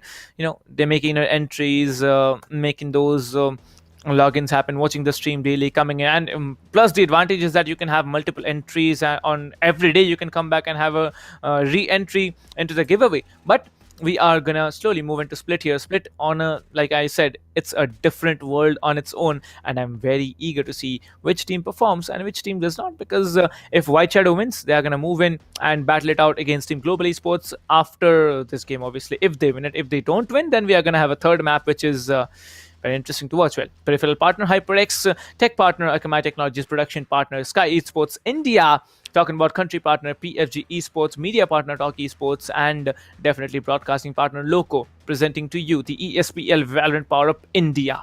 And this is just the group stages. We still have the playoffs, we still have the semi-finals, we still have the finals to play with. Well, the finals is a long way yet. It's just the 13th. We are going to have the finals on 28th of February, and who knows what's coming in the finals. Maybe it's a different team fighting it out against a underdog team. Who knows, it might be two underdogs. Who knows, it might be something different. So yeah, that's something to wait for, and definitely we are going to see something much more interesting in the later stage of the game. However, the next game, it is going to be split, and it is going to start off in a very short while. My name is Captain Price, and I'll be staying with you for the rest of the evening. And as it is, as we saw in the first game, White Shadow Esports Icebox completely getting the better of hand White Shadow. Paradox, he tried really hard, but he was not able to do so much as the other team did, because the other team, they were much more coordinated. They played out really strongly, and they have had the better hand. However, it's not over. That's why you have a BO3. You lose once, you have a chance to come back, but that is just one chance you have it. Will RADSyndicate be able to use that chance is a big question. Let's find out if they can actually use it. Well, let me just get info from League Ops here. Well, League Ops says the match is going to start in 2 minutes, so don't worry about that. All right, guys, we are going to start off. Well, let's have some votes here. Which team do you think is going to win? Personally speaking, I think White Shadow Esports, because of the momentum that they've built up, they can actually win. But RADSyndicate, based on the close quarter combats that they can pull through, Split is one map that Team Rad can actually walk away with. And if they walk away with the map, as you said, as I said, and as you all know, we are going to have a third map as well, which is going to be Haven. So let's find out what it's going to be, because it's going to be a very interesting factor that we have in front of us. Well, let's see what Split brings us. Let's see what the scoreline can be. Personal predictions, let's talk about, I'd say 13 and 13-10 or 13-6. Maybe 13-7, but yeah, I'm going to stick with 13-7 and 13-10.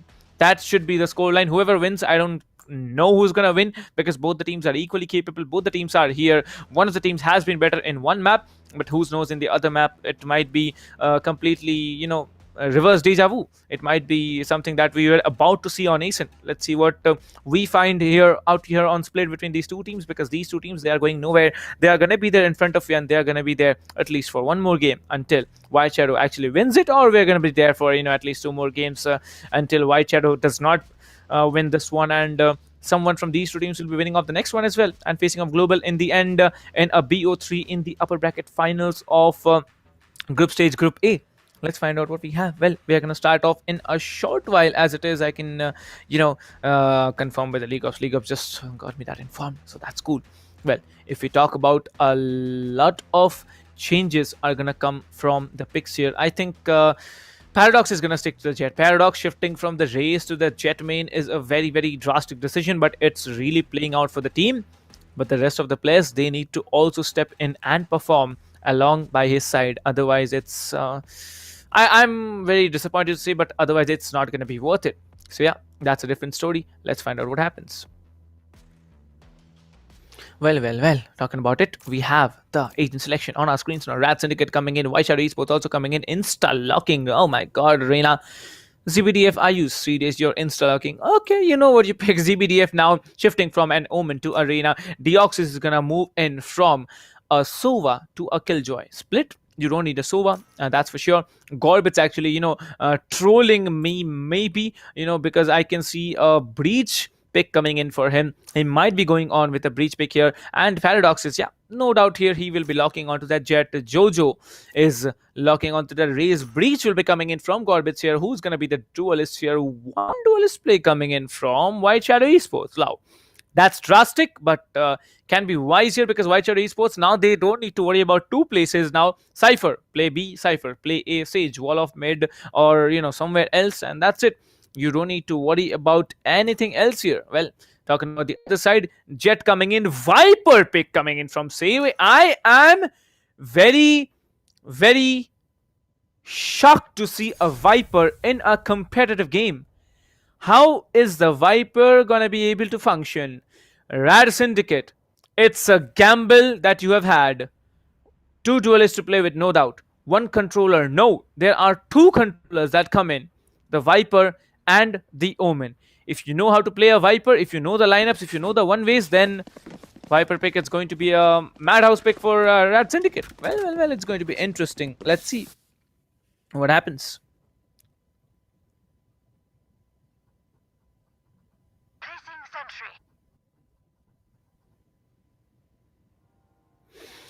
Well, as you can see, it's going to be 0-0 as the match gets initiated, and the match tells us that it's going to be quite an interesting one because of the picks that we have had. Breach is a default pick, no doubt, but you know, Viper, seeing it out here on a competitive scenario, that's completely different. Like, we didn't expect, right? No one expects a Viper in a competitive game, and looks like it now. They have actually got it, so that's cool. That's cool by me.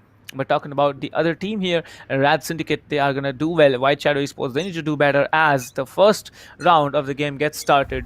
It is going to be White Shadow Esports on the defender side. Oh, okay, sorry, on the attacker side, whereas Rad Syndicate on the defense. Rad Paradox has come up here, waiting up in the corner. That Viper one way is going to be a very, very tricky one. Tries to come up with the one tap shooter. Jet will be dashing up away, but Jojo will be coming in, taking out Paradox. So that's a very important frag you've had here. Sway will be smoked up, Toxin low, and there is 24 HP now remaining on to the Viper here. As you can see, the one way has to be switched off because your poison, it takes time to recharge, right? I think the best ability that the Viper has is that, you know, the best quality that the Viper has is the ultimate, but after that it's the rechargeable poison. Like, you know, you have the poison orb, you have the you know, poison wall here. Both of the things, they are absolutely massive. Deoxys will be coming in, taking on 2. ZBDF will be taking on 1. Deoxys will be taking on 3 indeed. And there it is.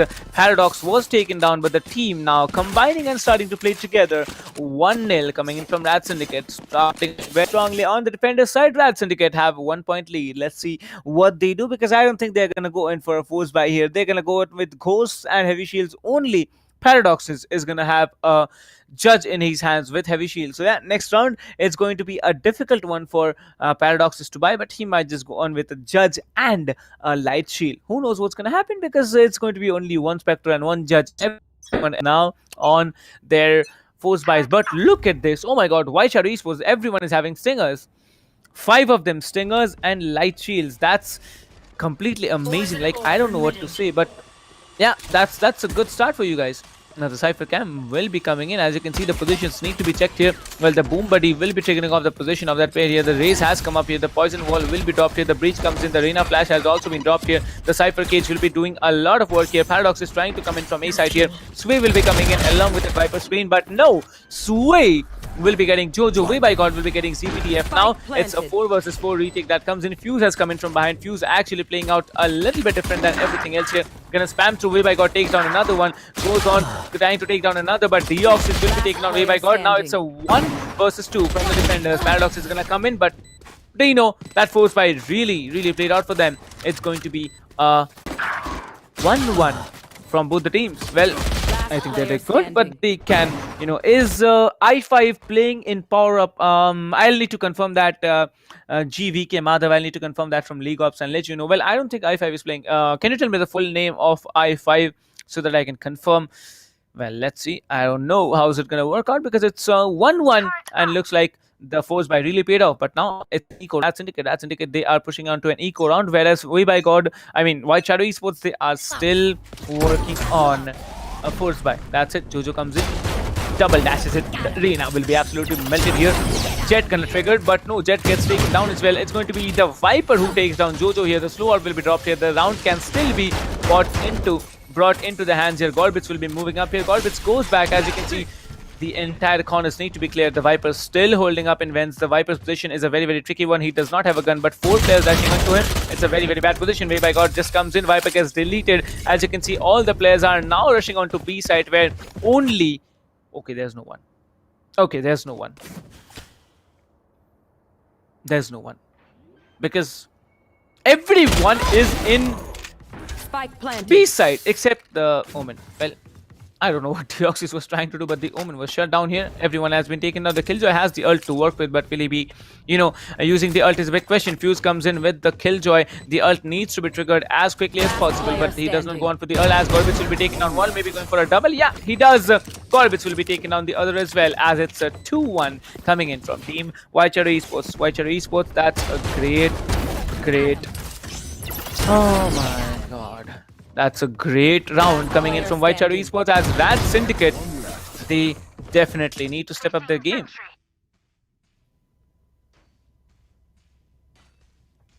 Well, as it is 2-1 coming in, RADSyndicate definitely outplaying, getting outplayed over and over again. A full buy coming in from RADSyndicate, and as you can see, there's going to be only one Phantom on the hands of Jojo here from White Shadow Esports now. Paradox, he was... Here. He almost was concussed, but it worked out. Paradox will be spamming through the smoke here, but he's gonna get spammed instead. As you can see, the Viper will be delaying a lot of things up on B side. The Viper one way absolutely doing a great job here. As you can see, 2-1, a good job done here by this team. Sway will be coming in. Paradox also comes in to his assistance now. It's a 5v5 play coming in. Let's see how the attackers perform, because everyone is slowly walking on to A side. And by the looks of it, Paradox is in a very sweet position. The Viper one way has been triggered for. The Sage has been spotted for, but no one gets taken down here. Everyone has rushed up onto B side here, onto A side here. ZBDF in a very sweet position. Deox is also on a very sweet position, and you can see the Killjoy ultimate will be triggered here, as it is the Killjoy needs to be taken down. But no, Deox will be taken down. Dino, the Breach also gets taken down. The Defender lockdown will be getting popped up. The lockdown gets destroyed. Jojo will be taken down one. He does hit the ultimate. 25 HP on him. It's now a 3v3. The Jet comes in. Jet will be taken down. Paradoxes gets taken down. It's going to be 2v3 as the Omen dashes in. He's going to take down one. But where is the last player? It's going to be the Raze, who's on a different position. He gets taken down. The Omen is now just waiting up to get taken down. He's so low on HP. Even a flick of the wrist can do the job for him. The Omen is just behind him. Well, it's a 1 versus 2. I'm sorry, it was not a 2v1. It was a 1 versus 2 as the defenders combine and take away another round. 2-2. Now a full buy round can be coming in from Team White Shadow Esports as well.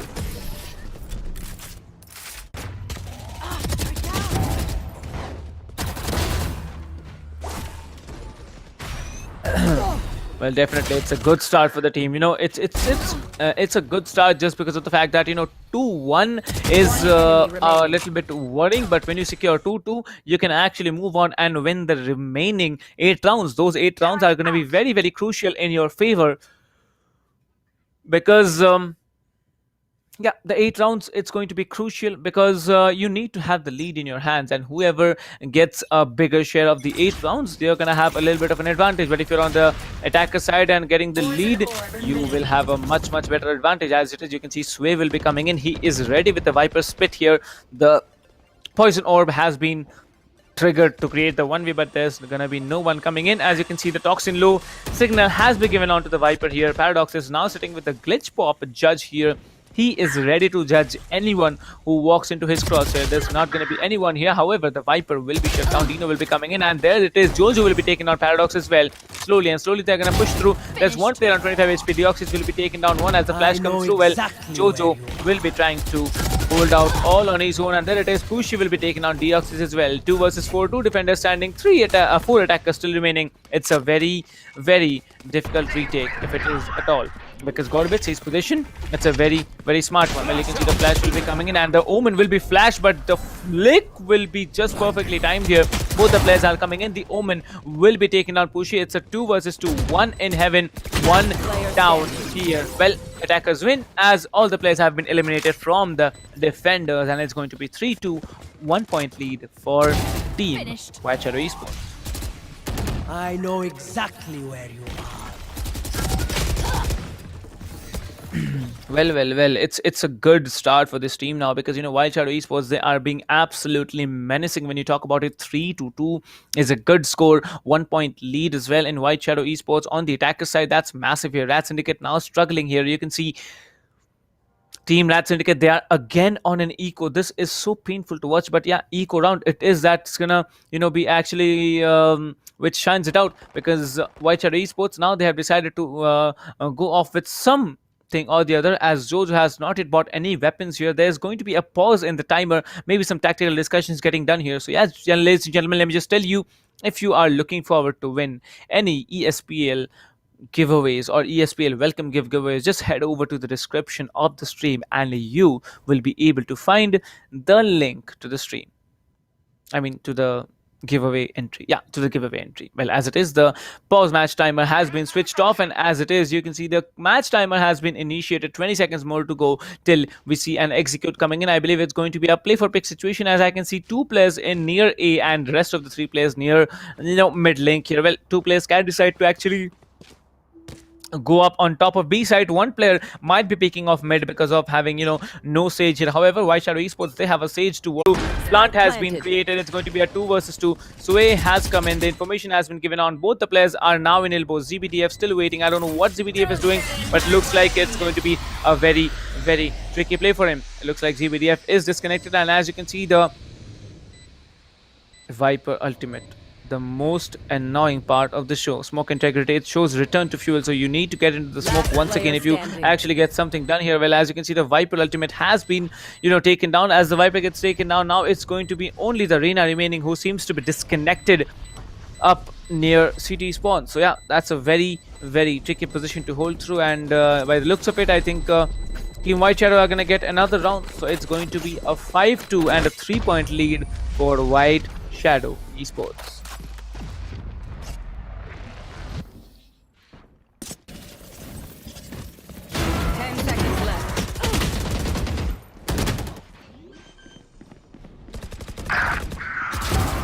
Spike planted.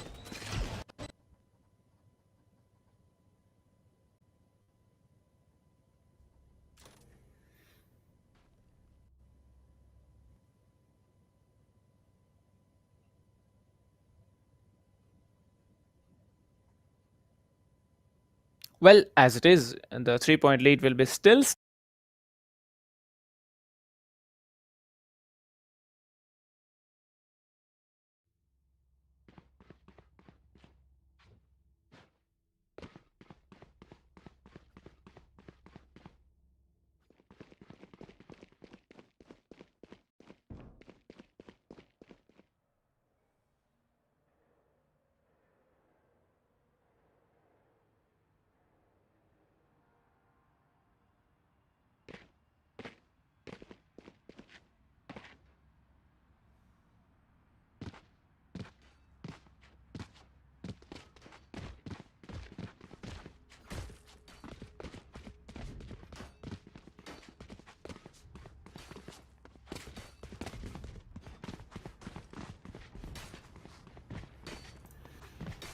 Well, sorry about that. I think I had some kind of, I don't know what I had, but really sorry about that. 5-2 is a good scoreline to deal with. 15 seconds on the clock here, and as you can see, this is going to be a White Shadow day. As of now, 3 more rounds to work with, and they can actually work it out. Well, 13 seconds to go. White Shadow Esports, they are on a very, very good lead. As you can see, it's going to be a B side execute that comes in. Every player from the attacker side are now moving on to B. The Cypher cam has been left up on A side. You can see 1 tripwire and the cam has been left there onto A side, as you can see. And they... okay, what is... hello? You just paused the timer and... okay, it's back. It's back. I take it back. I take back my words here. Paradox didn't try to come in front. He does come in, but this time Paradox is trying to take 1. He does take down 1. Jojo getting revived and taken down yet again. Paradox will be shut down. The flash comes in. The Viper wall is going to come in. Teox will be taking down 1. Trying to go for multiple. He does take down 2 now. It's going to be a 2 versus 4 situation. ZPTF coming in. He tries to get more. As you can see, the Sage will be taken down. The last remaining player is going to be the Breach. Where is the Breach hiding? We never know where the Breach is. As the Breach is hiding in the corner here, we'll be missing up a lot of swords here. And the Sway will be deleting him with a shot of that Bucky. Alright. That's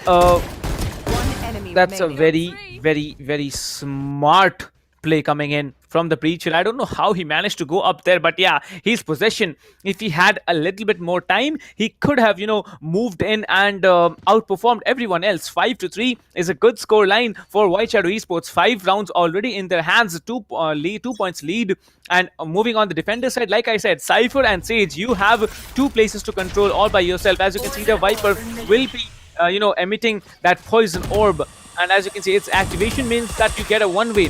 But this time, the Raze Boom Buddy will be giving away the information. 45 HP to work with. He needs to get out of the situation, and there's the pain chill that comes in. Viper has to confront. Dino will be shutting him down, as it is every player now trying to rush in onto B side here, as the Omen will be taken down. That's a very, very mad push that comes in, and you can see Paradox is going to come in. Paradox trying to get one. The classic spray does come in, but Jojo this time will be, getting one. Well, Deoxy is getting another one indeed, as it's going to be a 2 versus 4. The Reina comes in. Reina gonna get deleted. It's going to be the Killjoy, but here comes the party. The party does not begin. As you can see, the spike has been initiated, and Dino will be shutting down Deoxys. With that, we have a 3-point lead back again onto White Shadow Esports. 3-6. What a game this is being.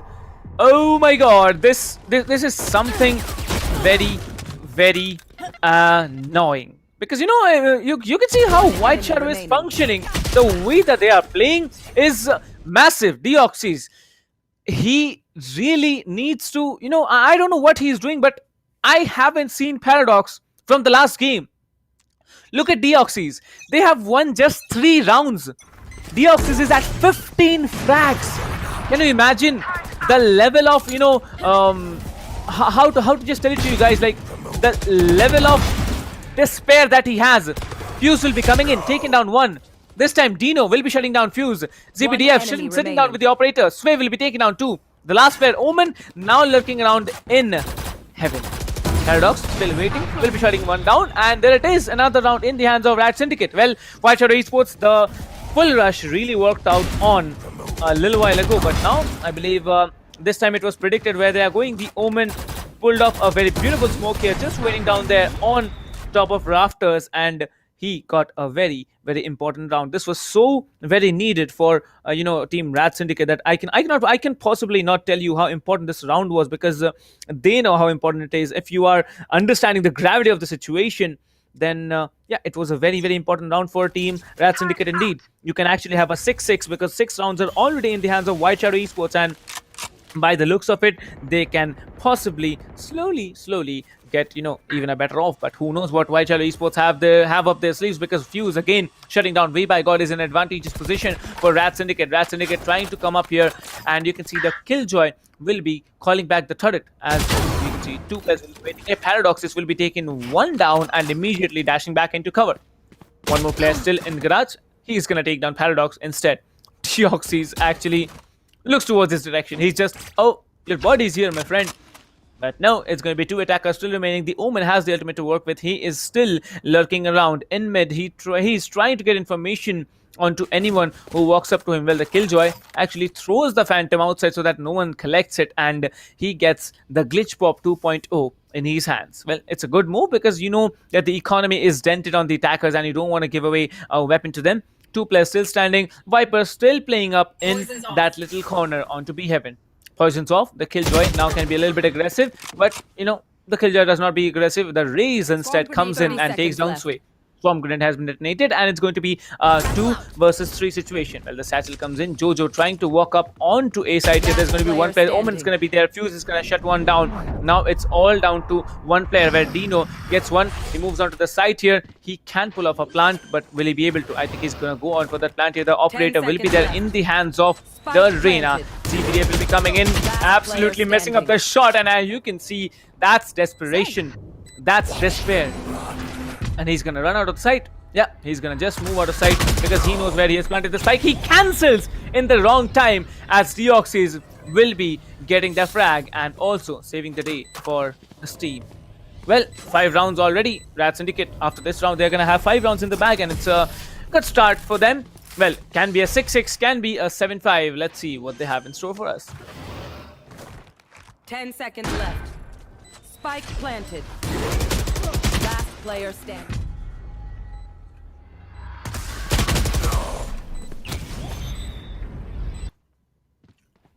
Well, 5-6, one more point to go, and we might have an equalizer coming in from RADSyndicate. Well, it's not on a good note because on the defender side, you can be how much of a powerful team you want to.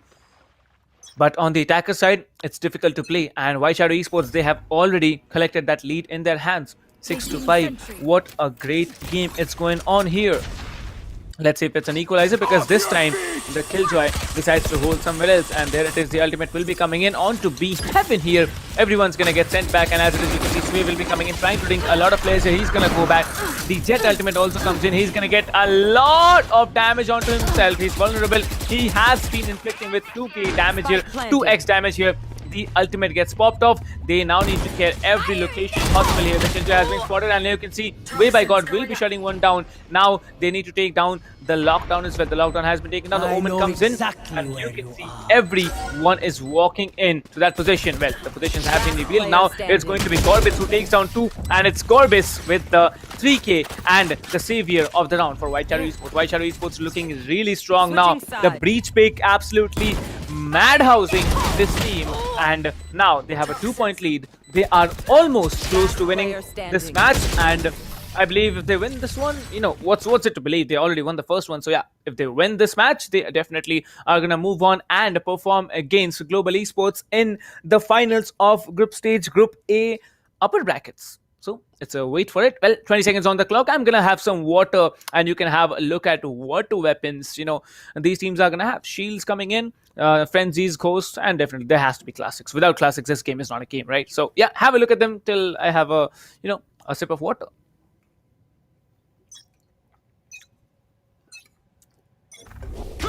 Well, I told you a sip. I had 2, but never mind. You can see the breach will be coming in, getting some information. The Viper screen gets popped off immediately. It's going to be an A execute, B execute, no doubt about that. And you can see all the players are now dashing in. The Jet has come in. The Jet will be taken down immediately as it is. The spams comes through, and Gorbits is actually coming in with the heal. Well, the stage has been inflicted with a little bit of damage. One player has been pinged for. As you can see, every information has been given up. The Reina might be able to spot one, but the Reina will be taking down one.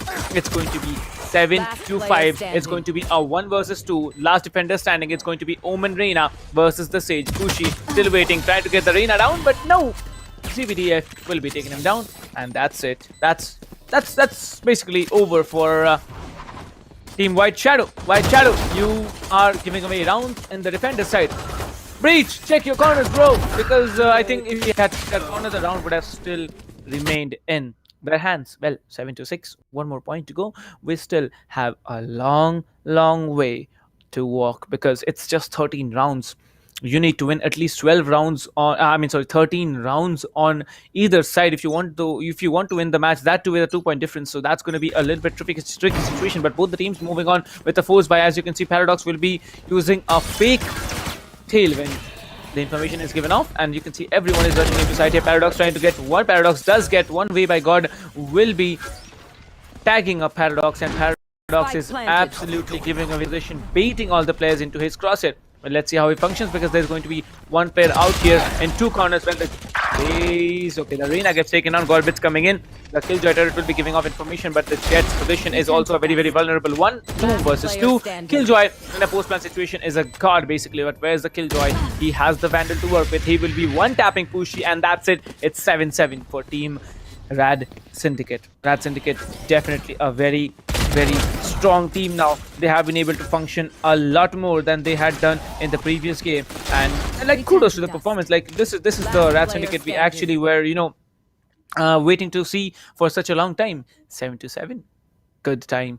Let's see what we have in store for us.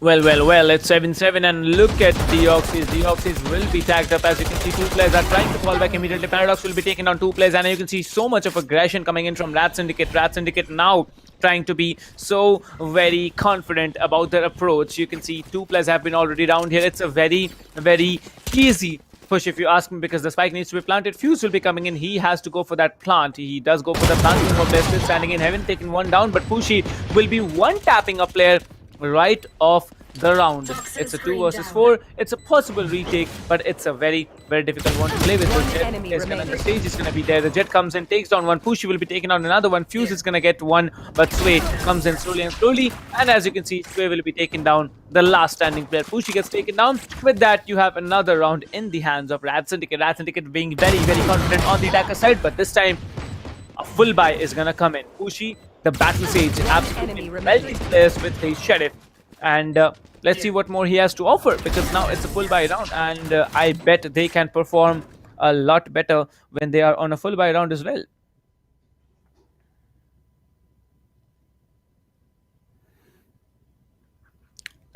Eight to 7. 1 point lead coming in for Team RADSyndicate. White Shadow Esports now. They need to move up front. Sway will be using that Viper wall. You can see how confident he is. He knows the Viper lineups here.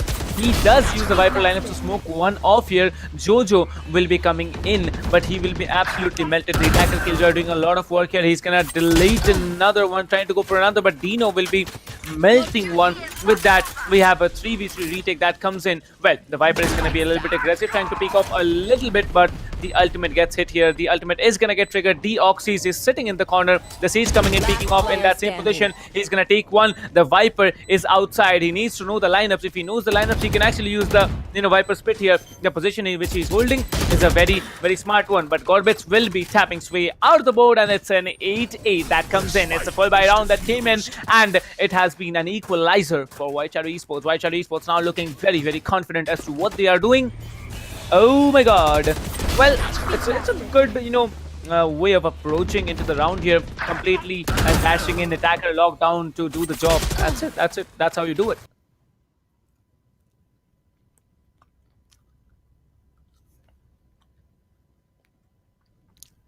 Well, talking about it, 10 more seconds on the clock, and we have a lot of answers to get, back to us, because Way by God, he is requesting for a gun.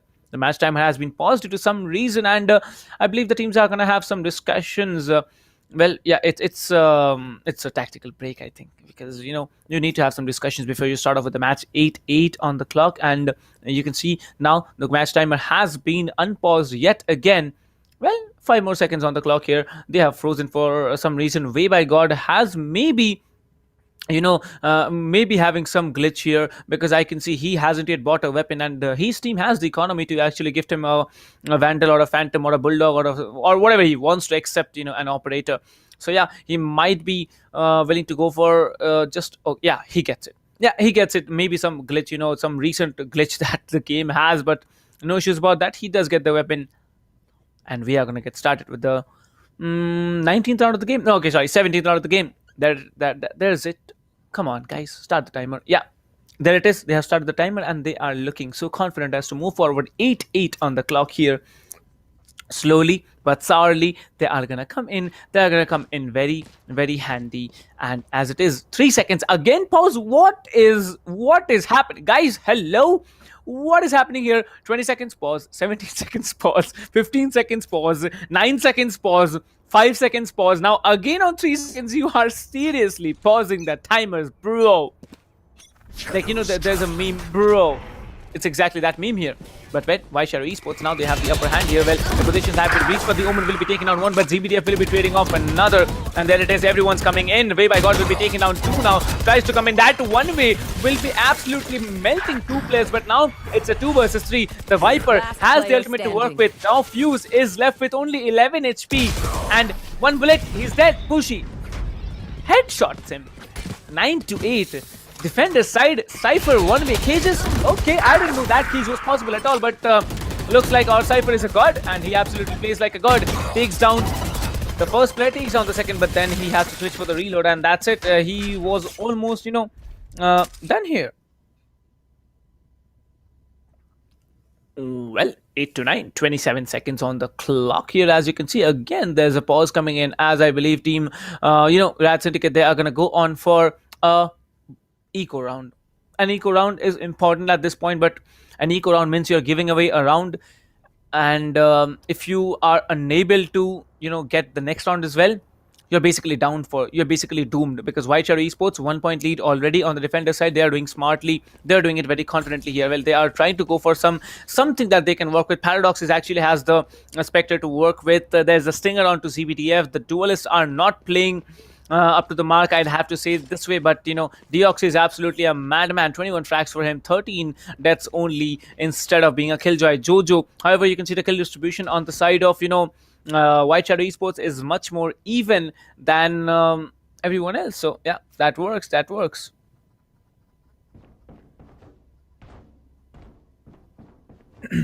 Well, slowly but surely, 27 seconds on the clock. People are still discussing. Like, I don't know why are the teams having so much discussions, bro. Like, I know it's important. It's all right. Like, you can have multiple discussions that you have in front of you. 8 to 9 points, point difference coming in for both of the teams here. And it's good. Let's go Rad. Harshvardhan and Nangare says let's go Rad. Yep, let's go Rad. But Rad needs to have a very, very good game if they're gonna actually want to win and move on forward and face off global esports. But still, it's Rad. You never know what they're gonna come up with. Rishikesh Mohole says hi. Hello Rishikesh Mohole, you welcome to the stream, sir. Well, I can't read all the chats, so yeah, we'll be slowly reading multiple chats, although 8 to 9, 27 seconds on the clock. It has still been paused. It is still kept pause as it is. And as you can see, White Shadow, they are good. They're looking good on the economy. They are looking good on their buys, heavy utilities, heavy shields, full utilities, heavy shields coming in, Phantoms and Vandals into play. To be exact, only one Vandal into play. Rest all are Phantom Gods here. Jojo, the Raze, is doing a very, very good job out here. So yeah, it's a good thing for them.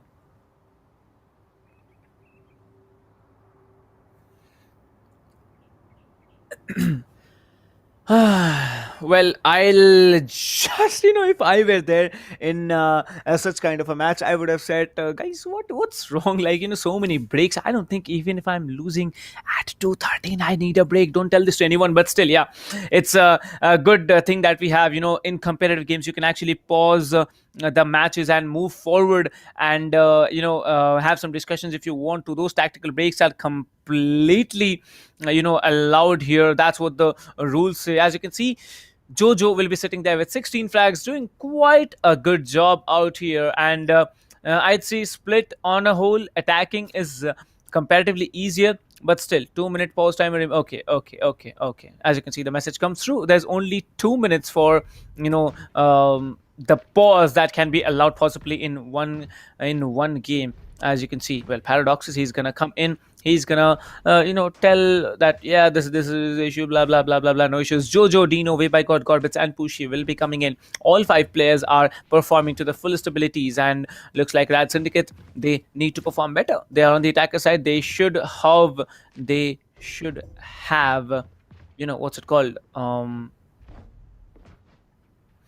more of a better performance, because that's in for them. Yeah, let's see what happens. Let's see what's gonna come in, and you never know what's gonna happen.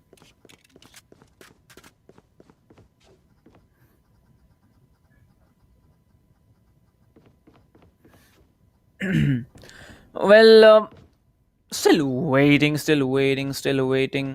and as you can see, well, I remember a song, I don't remember, it was probably from the cartoon show Phineas and Ferb. Like, as you can see, there's a whole lot of stars. Yeah, it's absolutely here. A whole lot of stars are performing here in front of us. There's Paradox, there's Way by God here. These names are gonna be remembered for quite some time, because you look at RADSyndicate. RADSyndicate is probably one of the top 10 teams in India right now, and there's White Shadow Esports coming in, winning the first game, and also almost on the way to win the second one. Who knows what's gonna happen, because as you can see, Jojo, he's doing good. Dino is doing good, but a Cypher and a Breach coming in and having almost equivalent frags as to the duelist here. That's amazing. Pushi, however, we saw a lot of Pushi in the last map here on Icebox, but this time it is a little bit difficult. So let's see what happens.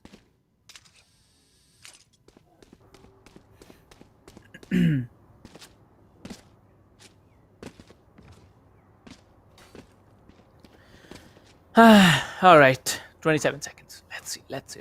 It's difficult to, actually say 27 seconds are here on the clock. And how many times have I said 27 seconds, guys? So at least 7 to 8 times I have said that 27 seconds are on the clock here. And as you can see, slowly everything's getting turned for multitasking. Akshay Gopal, someone explain me how Paradox is playing a CS:GO tourney and a Valorant tourney at the same time. Bro, they are different people. Akshay Gopal, they're different people. Let me just write it down, right? They're different people. Yep, so let's see. As you can see, now the match needs to be started ASAP because well, the Viper wall has been triggered. As you can see, the Viper wall on A side means that it's going to be an A execute, and all the players are actually rotating A side. Only the Sage is waiting up there in B. All the defenders are on A. All the attackers are on A. Like, what's going wrong? Is it a bait or is it just a commitment that's coming in from this team? Well, Way by God has lost the internet connection, as you can see here. I believe Swag is going to say that he's going to have some issues as well, as you can see. And slowly, I'm feeling bad for, Way by God. When the match was about to be started, he just lost the internet connection. You never know. Piyush, okay, I don't know how to say it. Piyush, welcome to the stream. And what's in it to say? Like, you can see 8-9. That's the scoreline. That's the scoreline that has been for the past 5 minutes as it is. Well, let's see how it happens. And as you can see, White Shadow Esports and RADSyndicate, they are now looking strong. Let's see what happens. Well. Let me just okay, let's assess something. All right, let's assess something. Like, we have done a lot of assessments throughout the game. Let's assess something more. Well, the Sage has 8 assists. All right, Gorbitz has 8 assists, and Way by God has 9 assists. Let me tell you how the assist works in favor of Cypher, Breach, and Sage. For example, if you are talking about a Sage, if you heal someone, all right, and that player actually takes down another one, that is counted as an assist. If you revive someone, that is counted as an assist. If you actually, put a slow orb and one player, gets taken down in the slow orb, and that too, from your teammates, one of them takes him down, you get an assist. That's how Sage assist work. Talking about the Cypher cage, tripwire. Anyone trapped in the tripwire, anyone tagged with the, what's it called? That recon bolt from the spy cam. Those are all assists for you. Breach, flash, concuss, anyone stuck in it, that's it, that's in for you. Well, Jojo now coming in will be playing a little bit passive on the corner of the wall here. The Sage will be a bit confident as well, but this is going to be an all-out A brawl here. As I told you, the Viper screen will be triggered here, and everyone's just coming in. Paradox will be taken down 1, Dino will be taken down 1, Deoxy will be taken down. Way by God, as everyone dashes onto site here. They are coming in slowly. Sway has been given a Spectre. As it is, it's going to be a 3v4 retake, and there is the Viper AR that gets popped in immediately. Well, the Sage gets taken down as well. It's going to be now a 2 versus 4 play coming in. Breach and Raze versus everyone. Enemy remaining. Breach is coming in. Breach gets taken down. It's going to be the Raze who lives. Where is the Raze? The Raze is still up. Okay, I thought the Raze was in heaven, but Raze comes in, and you can see Jojo needs to get the information. The Boom Buddy will be coming in. Paradox. Well, he did mess up the ult. I admit, I was, I just kept quiet for a few seconds because I thought that he's gonna actually hit 2 people with the ult, but looks like he ulted in the wrong position. He did ult on the spike here, but in the end, the game was over. Like, it was done and it was dusted. He really tried hard, and that was just a wrong ult that came in, and there were 2 players waiting up for him. 9-9 in an eco round. It's a good start for RADSyndicate after that huge pause that came in. And we are moving on to the 19th round of the game. This round will be a crucial one because both the teams are now dented on their economy. I believe the defenders still have econ to work with in the next round. Maybe the attackers have an econ to work with in the next round, but let's see how it functions, because the Viper this time will be pushing up front, and there may be multiple players walking up this area. Well, there are 2 players at least going on into vents here. The Viper's into vents here. The Killjoy is trying to come in on B heaven, but now the Pain Shield comes in, the Slow Orb comes in. Jojo will be shutting down Deoxys as there's a man disadvantage that comes in. The Omen will be still there. Omen will be trying to get in. Okay, I thought the Omen was going to get taken down, but nope, he was not going to get taken down here. Way by God still waiting here, triggers the cage for extra intel here, trying to come in, but no, he misses up the shot. He whips it, and there's a disadvantage on man number once again. But no, Gorbits will be taking down the Reina as well. The plant can be successfully pulled up on A side here, and based on what we see from the defenders now, the defenders of the Spike now, is that they have the release to work with. 13 seconds on the smoke. Yeah, and now the smoke is gonna come through. He's gonna get the information, trying to creep up onto backside. Gets the information that the Viper is backside here. Well, tries to take down one. Will be taken down. Gorbits. Fuse is the only one. He goes up inside the elbow. 1 versus 2. The Omen on the defender side is dented. The defender side need to be very careful. The Omen comes in slowly. He is losing time, and time is a very valuable factor as the Omen walks in and he tries to go for a frag, but Fuse will be closing him down, and that's Dino getting taken out, and RADSyndicate again with the lead. Well, it's going to be interesting to watch how this team performs, but Fuse at that close range, he did not, if the breach would have swung wide, then it would have been something different, but looks like it's just not the situation, right? It's all right, but it's just not the situation that's coming in front of us. Well, talking about the rest of the teams, they are also doing great, and they are trying to keep up as much as possible.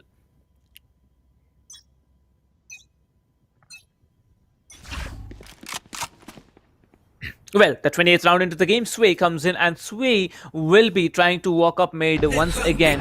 There are 4 players in A, alright. I didn't know that there were 4 players. There were 5 players in A actually, and they have decided to play on for a B retake. The Cypher comes in slowly. Sway will be coming in. The Cypher might be able to do something here. Well, Cypher will be taken down. Sway has been taken out. Paradox takes down one, but will be traded for. The Reina has ulted here. The Reina will be trying to do something, and the Reina will be going back. They need the rounds here, and they are not at all giving any chance to get any rounds here. The Omen comes in. He has decided to come up, and the Omen will be shut down. Jojo gets taken down. Dino gets taken down as well, and that's one round. That's another round for RADSyndicate. RADSyndicate, they almost were out of the game, but this time I believe RADSyndicate, they have really stepped up, and they're performing absolutely brilliantly, because the way that these teams are performing, oh my god, like RADSyndicate, they were almost down and out, but after that break, they did the strategies, they worked out where they were doing mistakes, and they absolutely are melting now. They are being so very confident, they are being so very dominant, and looks like RADSyndicate, they have a 2-point lead now. An eco round did come in from Team White Shadow Esports. Now on the defender side, they have a full buy, and you can see Paradox is gonna dash up onto Heaven here. Well, the raise can be getting deleted. He didn't let me say that even. And Pushi will be coming in. He has a revive to work with. Will be reviving Jojo immediately. The plant needs to be pulled through wide. Okay, White Shadow Dino will be taking out Fuse. Now it's one player. He also takes down one. Will be whiffing a little bit, and that's a round for defenders. All right, defenders. I'd say the defenders still have a chance. Yeah, I'd say I thought Rad will win 2-0. Werewolf. Yeah, you thought, but that's not the situation. Like, White Shadow Esports is also a good team, and they are playing absolutely brilliantly.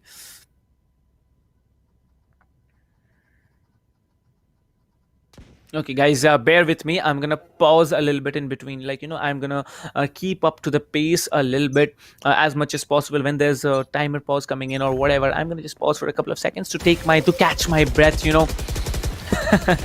But there it is. You can see now the Jet will be coming in. Well, the Jet has been spotted for Jojo. Will be dropping that main chill, and so will he be dropping the boom body. The boom body has been destroyed. The main chill has not dented anyone. That's disappointing. And as you can see, all the players are trying to go onto A side, as there's already the Omen onto A side. Now CT, 2 players still there onto A. The Spike is lurking around. It's on B's entry. They're trying to clear B so that they can get to A, but I don't think that's going to be the problem here. But Jojo will be coming in, taking down one. Where is the Omen? They have no information on the Omen, who is just lurking around in CT.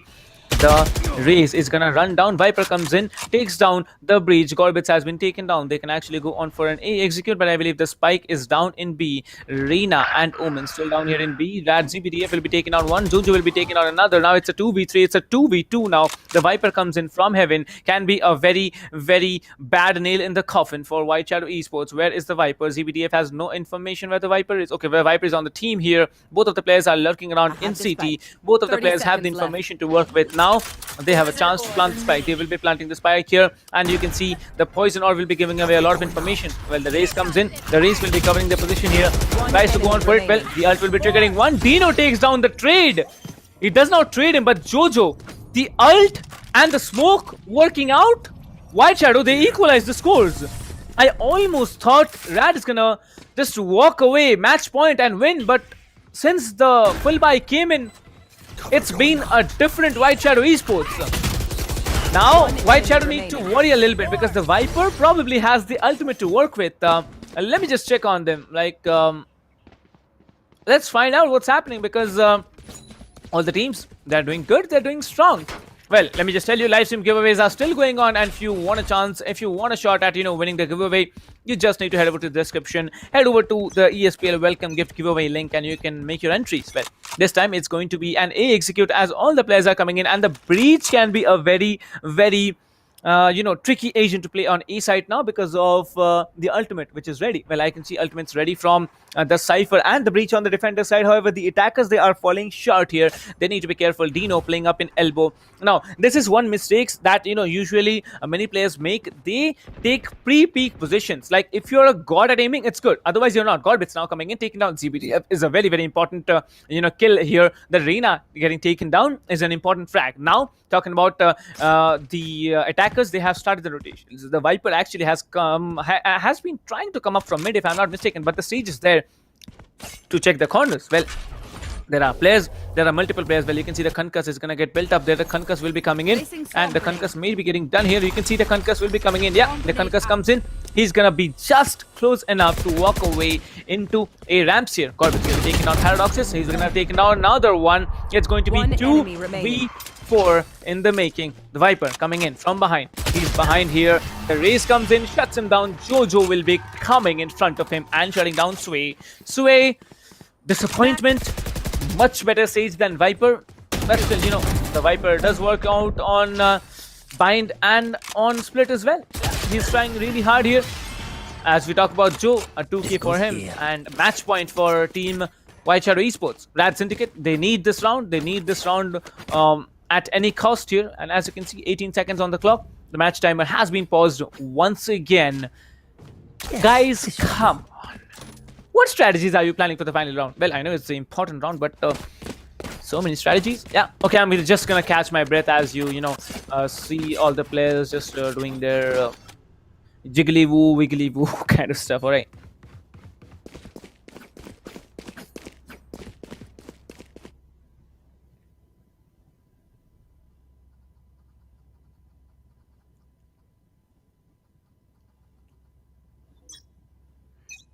There it is. The timer has been started and we are on match point for White Shadow Esports. They are now trying to come in slowly and slowly. Whereby God will be coming in, trying to move up forward. Here, Paradox is going to walk up front. Paradox trying to get information.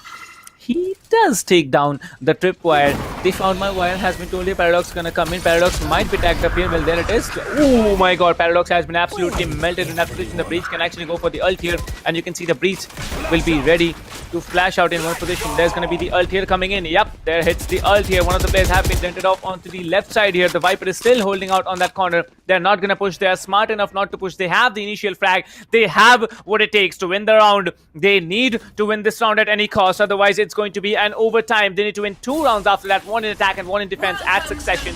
Well, there's going to be the Viper ult coming in. Well, he's going to just walk up, taking down the Viper. It's going to be a 3v4. Still quite possible. ZVDO taking down 1. Deoxys will be taking down 1. It's a 1 versus 3. The attackers, only the Omen is left. Fuse and a 1v3 has been dented for. 89 HP still remaining. Omen lurking around in the smokes will be coming in. Will be shut down by God. With that, White Shadow Esports win a 2-0 against oh my god. I don't know what to say, but White Shadow Esports, what a game this has been for them. 2-0 in their favor.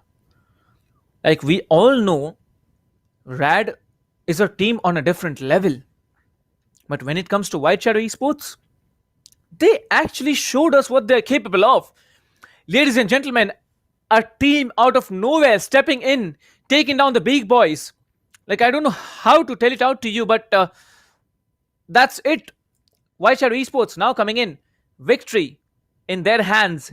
And they will be moving in to face off against Global Esports in the group stage, Group A, upper brackets finals. Well, you enjoy the highlights as I have my sip of water. Last player standing. Got him. Get out of here. Last player standing. One left.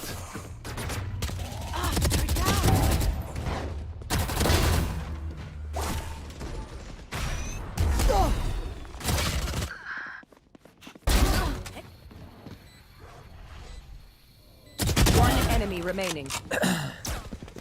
Well, it was an interesting match. For once I thought Rads were gonna win. For once I thought White Shadow's gonna win. Then I again thought Rads gonna win. But looks like the defenders are still the defenders and split here. And well, that's a good start for this team. RADSyndicate, they really tried out, but like you see, Deox is performing. Deox is really stood up in front of everyone here. Spike planted. And by the looks of it, they did an absolutely brilliant job. Paradox is, remember this frag here, he was just 2 HP. He came up in front, taking down multiple players from that little corner here. Bulldogs coming into play. Like, I haven't seen Bulldogs coming in for a lot of time here. And Bulldogs into play are absolutely amazing, to watch. 3-5. That was the score at one point. Then it was 11-13. I mean, sorry, it was, I believe, 11-9. Then 2 rounds right off the bat for RADSyndicate. They did 1 eco, I believe, team White Shadow Esports. And then 13-11 was the scoreline. Team White Shadow Esports win it yet again on this thing. And imagine the situation. 4-6. What a good job they have done. 10 seconds left. Spike planted. Last player standing.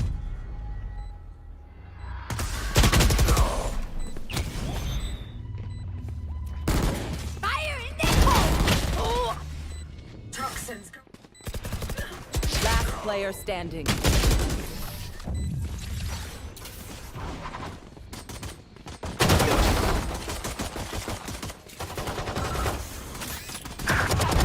Too late.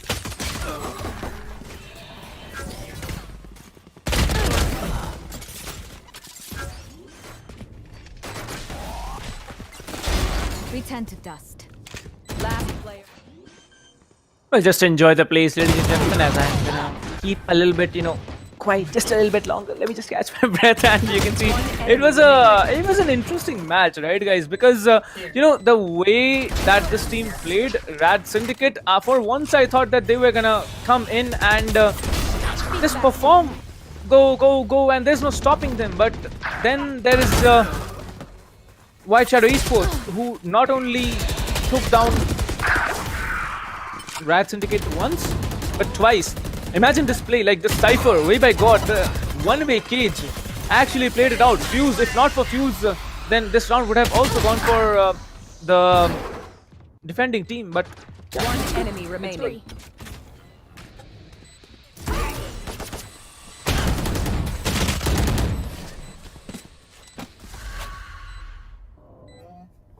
One enemy remaining. Well, looks like, it's all done and dusted for the day. I mean, not for the day. I mean, sorry, guys. Don't tell me for the day. But yeah, for semifinals too, it's all done and dusted. Like, I really thought that Rad was gonna win this one. We might be having a third map, but looks like the third map isn't coming as 2-0 victory that stepped in. Well, we already have had 5 matches this afternoon. 3 for semifinals, 1, then 2 for semifinals, 2 for the upper brackets of what's it called, the group stage, Group A. And talking about group stage lower brackets, that's gonna happen tomorrow. And the lower brackets versus upper brackets, I know there's the losers winners thing, whatever that thing is. Like, I'll explain it to you guys once again once we start off. That's something interesting. 11-11 on the score line. Then it was good. It was done. Welcome to my world. 11-12, and that was point where, you know, the Viper ult needed to be taken down. He did take down the Viper because that's one thing you should possibly be taken down first. 11-13. Way by God, shutting down, nothing to interfere, and that's his voice line. 15 frags sitting down in the table, and he did a smart job here. Jojo, 26 frags instead of not being able to, you know, win. Look at Deoxys, 24 frags for him. Imagine 24 frags. Can you imagine that? That is something very, very good. Being a killjoy, pulling off 24 frags, that's it. Okay, let's do it officially. Ladies and gentlemen, I present to you the winners of the semi-finals 2 of the upper brackets of group stage of Group A. Team White Shadow Esports with a 2-0 victory. They are going to move on forward into the finals of the upper brackets, and whoever wins that, whether it's White Shadow Esports or it's Global Esports who are just waiting there, is going to be officially into the playoffs. That's one thing interesting to watch, right? So after that, whoever wins this evening, that's a different story to tell. But whoever has lost, they're going to battle it out once again tomorrow. The losers from today are going to battle out on the first match tomorrow. And, you know, then the losers from the finals today are going to battle it out on the winners of the first match tomorrow. And whoever wins there is going to officially move into the playoffs as well. So, yeah, we're going to get 2 teams out of the 4 in group stage, Group A. And as you can see, 13 to 21st February will be the, you know, what's it called, days for the group stages, as you can see. Well, let me just tell you, it's a huge event, the ESPL Valorant PowerUp India. There are giveaways going on. There's a 7.5 lakh prize pool at stake, and it's all down to ESPL and the partners, Akamai Technologies, LOCO, you know, HyperX. Then we have production partner SkyEsports India. Then we have TalkEsport. We have, you know, country partner SPFG. It's all possible for all these guys here, and also, you know, the people working back and bringing you up with the streams, the production team, the league ops, like, you know, the people on the website, they're also doing a fantastic job, so hats off to them as well. But yeah, Group A, as you can see, 13th and 14th upper bracket matches, semi-finals and finals going to be held. Semi-finals are done and dusted. Global Esports have won in semi-finals 1.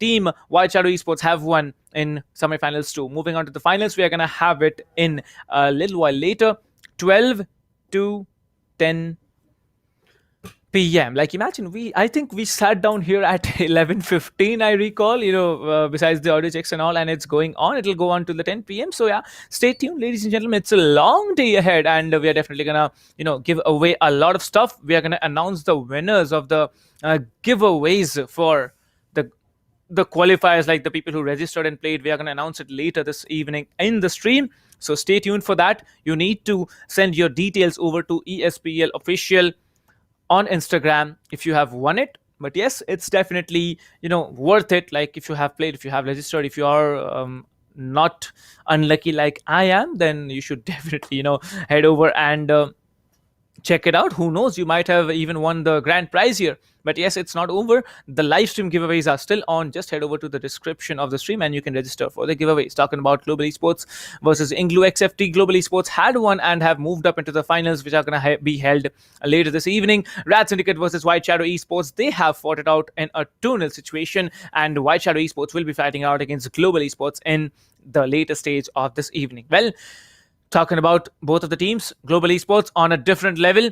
They won the first game, they lost the second, but they came back stronger in the third one. White Shadow Esports, they definitely were almost out in the second game, but they came back from an 11-9 and pulled it up to 11-13, and that's how they won it. That's how they officially, you know, had the chance of moving forward. So yes, as you can see, oh, my hair is, I'm sorry for that, my hair got a little bit disoriented. So yeah, that's something we are gonna have to wait for, because you know, we all know that teams need to get ready, White Shadow needs to freshen up, and blah blah blah blah blah. So I believe we all need to freshen up. So why don't we all, you know, have a short break, get our cup of teas, get our tiffins or whatever you're gonna have. So ladies and gentlemen, this is Captain Price. We'll be back after a short break live here on the English desk, and just information for you, we are also gonna have kind of back here on the desk, so stay tuned. We are gonna be back after a little bit of break.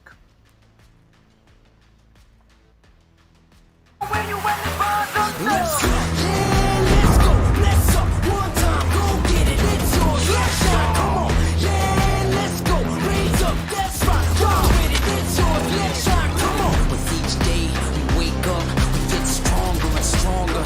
It's our time now. Yeah. Cause we warriors. Cause we warriors. Yeah, let's go. Let's up. One time, go get it. It's yours. Let's shine. Come on. Cause we warriors. Yeah, we warriors.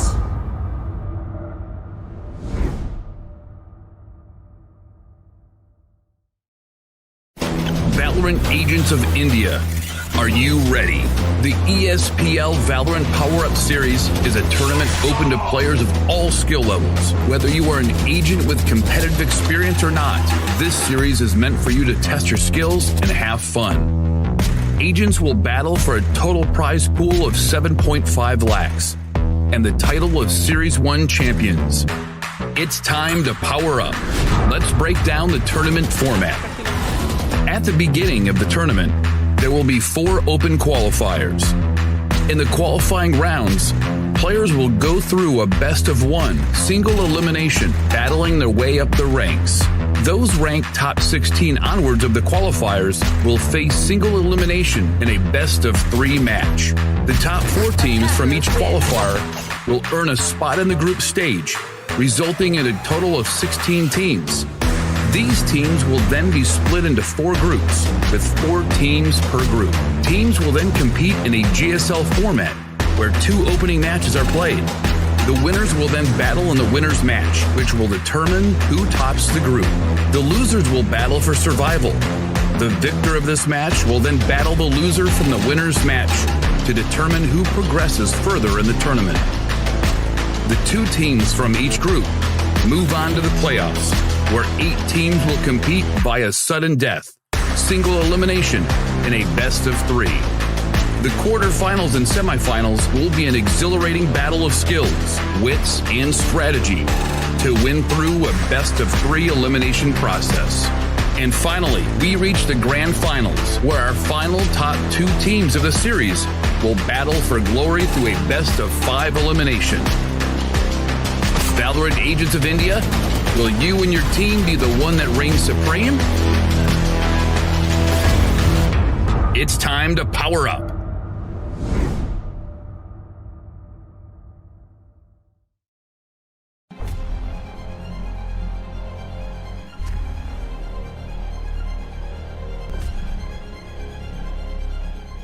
Every young gamer wants to become an esports professional.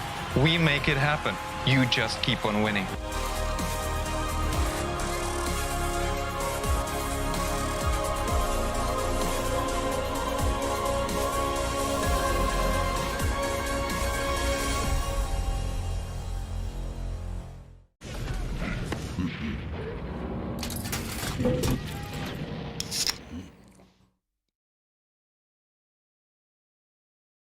Users of Roblox are all around the world, and all of them expect the same level of experience. Well, the success of games is measured by how much can you keep users engaged. Zoroark's mission is all about player experience first. Everything we do, the player is sort of core to our thinking. ここ数年で、リッチなユーザーエクスペリエンスを提供するために If you don't want to worry and you don't want to think about things like asset delivery and the ability to have your connectivity between your devices and your servers as fast as you can, just go with Akamai. Akamai gets into places and markets that other providers of similar services don't quite hit as easily. その上で、アカマイさんのシステムを使うことで、大容量のセットを高速に配信させて、いただけているかなと。The workflow without that, I'd probably have a lot more CDN support because the amount of capacity we'd need from the others wouldn't be there. There's one less problem we have to solve. If Akamai wasn't around, we would probably have to multiply our team by I don't know what kind of factor and understand what we would need to do to replace what Akamai provides to us.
Look at that, mid market पे भी यहाँ पे मोहित वो अकेले W1 1 kill 2 kill 3 kill heat है.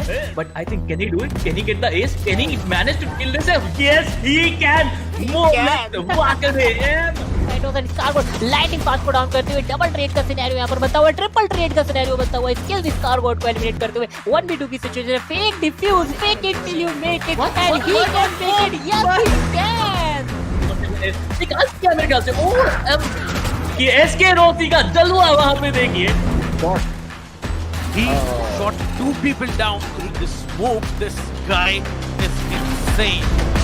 A relatively smaller map. Oh,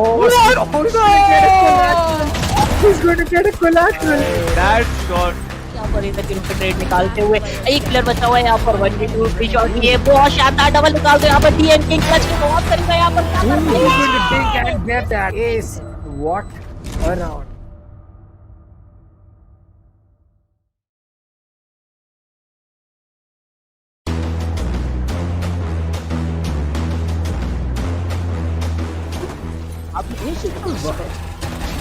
बिल्कुल यहाँ पे एक बेहतरीन और यहाँ पे टेम्पेस्ट. यहाँ पे जो डिफेंडिंग करके दिखाई एक प्राइम एग्जांपल है क्यों हम कहते हैं कि एसएन का मैप कमाल का है. But is gonna hold a very nice angle for himself. He saw one player there.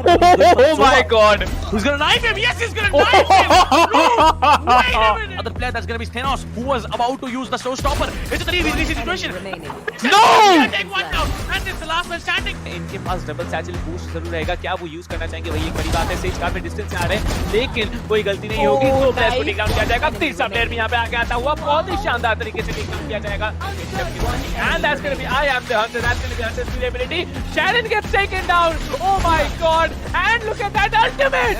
Brad with so much information doing the job out here. Yeah, maybe. Now you can see the Omen. He actually teleports onto the other side, but let me see how's it gonna be.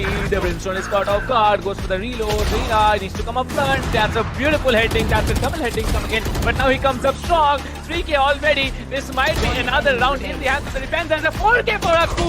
Oh my god! Akku goes on, and he builds an ace for himself. What a ace play did this guy have?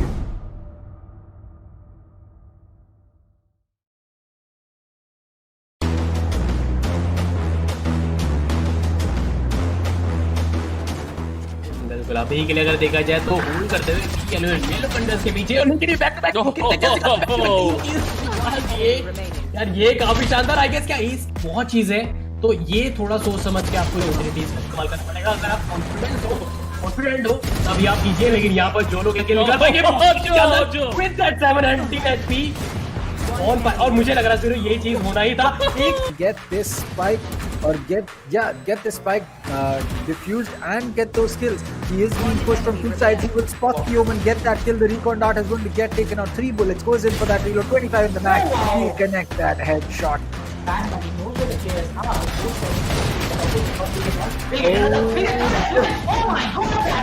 Out, but now it's all down to Dino as he will dig antidote once and get that kill. He'll get another one onto that. No! Third one on Scally. Nothing else bought by Corbett here. You can see how aggressive Amiterasu is shutting down 2, maybe just 3. Okay, no, 3 players are not shut down here. Only 2 players will be shut down, but there it is. He needs to take down another one. Will be taken on another one. There's only one player standing. It's going to be the breach that comes in, but Amiterasu says, "Oh my god!"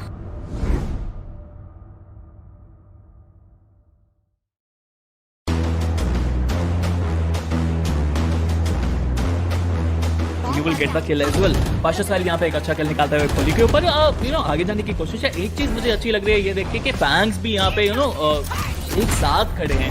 Stack up करते आपको नजर आ रहे हैं. Cactus is too spiky. By the specters, you can buy the shields here, but you can see the Rina being very smart here, checking that corner where Prophet was holding. Takes down 2. It's impossible for Team Playground Esports. They have been shut down all week from sight. What was that, dude? You can't do that. That is manhunt. This guy is an absolute beast, dude. Going out there. He is pretty aggressive. Will he get the kill? He will get the kill. And right now, this guy is angry. He gets 3, and he might get even more. इतना ज़्यादा matter करेगा. बाकी हमारे जो neutral ये जो display दिखाया जा रहा है वो कमाल का है. स्पोकी यहाँ पे 2 किल निकालते हुए. That is really good. Spooky यहाँ पे 3 किल निकालते हुए TOC Smokey is literally on fire. You can see the flames burning out of him and he is just ripping things apart. अपने इसके लिए यहाँ पे बढ़ने की कोशिश नहीं भी सकते हैं, ऊपर कितना रीलोड होती है किस ले लेंगे. Smokey is smoking. And Spiro थोड़ा सा डिफरेंस नजर है कि यहाँ पर फॉर्म में नजर नहीं आ रहे अभी एम आई रियली प्रो, लेकिन कौन जब तक है यहाँ पर एक उम्मीद अभी भी रहेगी. केजीएल से यहाँ पर किल निकाल के बिल्कुल है यहाँ पर. And every time there was a nice just deleting him. Oh, okay, now someone else got deleted. Things are much hotter in the finals, as you can see. Every time someone peeks the operator and he headshots him in mid-air, and he's gonna get the third. Well, he's gonna get a fourth. वही काम अब किया जा रहा है the red syndicate के द्वारा. वो प्रेशर बनाना चाहते हैं अपने अपोनेंट के पास में, क्योंकि एक बार आपने माइंड प्ले कर दिया तो फिर माइंड प्ले से उभर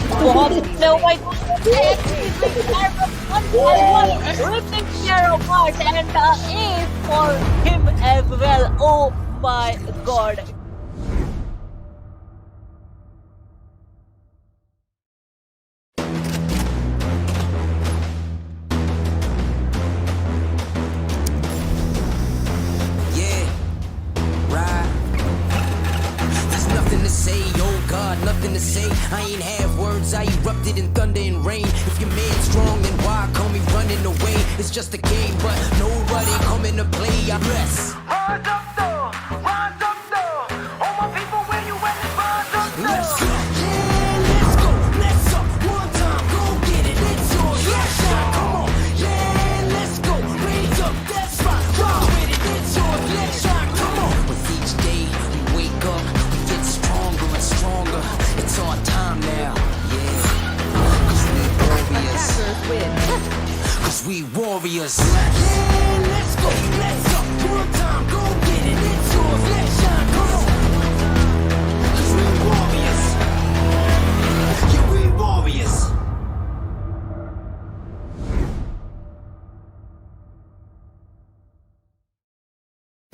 Valorant Agents of India. Are you ready? The ESPL Valorant PowerUp Series is a tournament open to players of all skill levels. Whether you are an agent with competitive experience or not, this series is meant for you to test your skills and have fun. Agents will battle for a total prize pool of 7.5 lakhs and the title of Series 1 champions.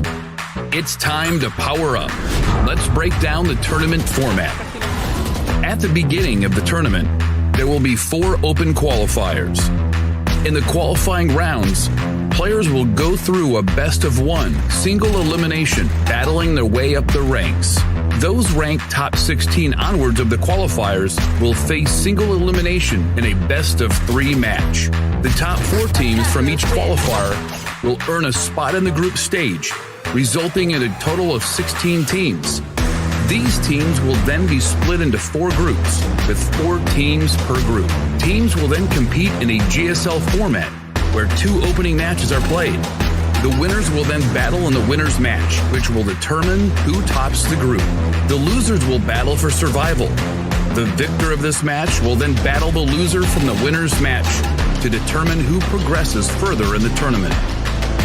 The 2 teams from each group move on to the playoffs, where 8 teams will compete via sudden death, single elimination, and a best-of-3. The quarterfinals and semifinals will be an exhilarating battle of skills, wits, and strategy to win through a best-of-3 elimination process. And finally, we reach the grand finals, where our final top 2 teams of the series will battle for glory through a best-of-5 elimination. Valorant Agents of India, will you and your team be the one that reigns supreme? It's time to power up.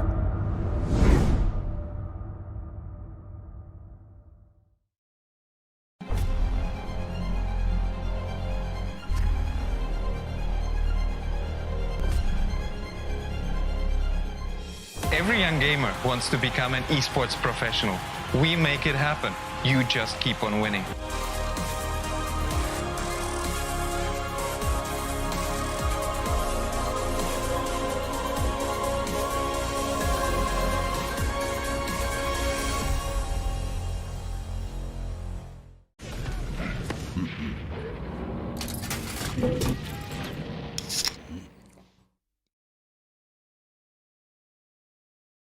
Users of Roblox are all around the world, and all of them expect the same level of experience. Well, the success of games is measured by how much can you keep users engaged. So Red's mission is all about player experience first. Everything we do, the player is sort of core to our thinking. ここ数年で、リッチなユーザーエクスペリエンスを提供するために If you don't want to worry and you don't want to think about things like asset delivery and the ability to have your connectivity between your devices and your servers as fast as you can, just go with Akamai. Akamai gets into places and markets that other providers of similar services don't quite hit as easily. その上で、アカマイさんのシステムを使うことで、大容量のセットを高速に配信させて、いただけているかなと。The workflow without that, I'd probably have a lot more CDN support because the amount of capacity we'd need from the others wouldn't be there. There's one less problem we have to solve. If Akamai wasn't around, we would probably have to multiply our team by I don't know what kind of factor and understand what we would need to do to replace what Akamai provides to us.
तो यार look at that mid market पे भी यहाँ पे मोहित वो अकेले W1 1 kill 2 kill 3 kill he but I think can he do it? Can he get the ace? Can he manage to kill this? Yes he can. मोहित वो अकेले lighting पास को डाउन करते हुए डबल ट्रेड का सिनेरियो यहाँ पर बनता हुआ, ट्रिपल ट्रेड का सिनेरियो बनता हुआ, स्किल दिस स्कारबोर्ड को एलिमिनेट करते हुए 1v2 की सिचुएशन है. Fake defuse, fake it till you make it and he can make it. Yes he can.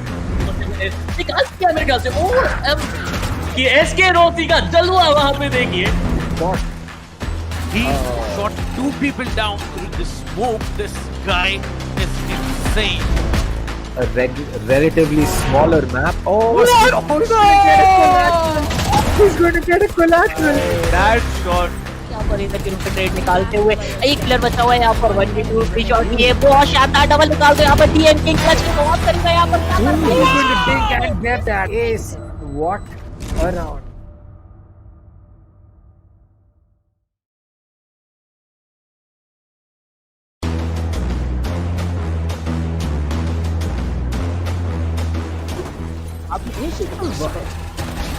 बिल्कुल यहाँ पे एक बेहतरीन बैटल है और यहाँ पे टेम्पेस्ट यहाँ पे जो डिफेंडिंग करके दिखाई एक प्राइम एग्जांपल है. क्यों हम कहते हैं कि ऐसे का मैप कमाल का है but is gonna hold a very nice angle for himself. He saw one player there. Oh my god. Who's gonna knife him? Yes, he's gonna knife him. No, wait a minute. Other player that's gonna be Thanos, who was about to use the showstopper. It's a 3v3 situation. No! Take one down, and it's the last man standing. इनके पास double satchel boost जरूर रहेगा. क्या वो use करना चाहेंगे वही एक बड़ी बात है. सेज काफी डिस्टेंस से आ रहे हैं लेकिन कोई गलती नहीं होगी. तो प्लेयर को टेक डाउन किया जाएगा. तीसरा प्लेयर भी यहाँ पे आके आता हुआ बहुत ही शानदार तरीके से टेक डाउन किया जाएगा. And that's gonna be I am the hunter. That's gonna be hunter's durability. Shannon gets taken down. Oh my god. And look at that ultimate. Brad with so much information doing the job out here. Yeah, maybe. Now you can see the Omen. He actually teleports onto the other side, but let me see how's it gonna be. The Brimstone is caught off guard, goes for the reload. Rina needs to come up front. That's a beautiful heading. That's a double heading coming in, but now he comes up strong. 3k already. This might be another round in the hands of the defense, and a 4k for Akku. Oh my god! Akku goes on, and he builds an ace for himself. What a ace play did this guy have?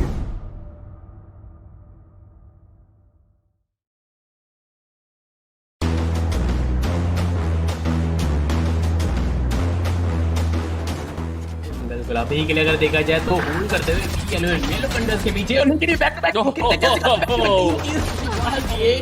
यार ये काफी शानदार I guess क्या बहुत चीज है तो ये थोड़ा सोच समझ के आपको यूटिलिटीज का इस्तेमाल करना पड़ेगा अगर आप कॉन्फिडेंट हो तभी आप कीजिए लेकिन यहाँ पर जो लोग निकल पाएंगे विद दैट 700 HP और मुझे लग रहा है ये चीज होना ही था get this spike or get the spike diffused and get those kills. He is being pushed from two sides. He will spot the omen, get that kill. The recon dart is going to get taken out. 3 bullets goes in for that reload. 25 in the mag.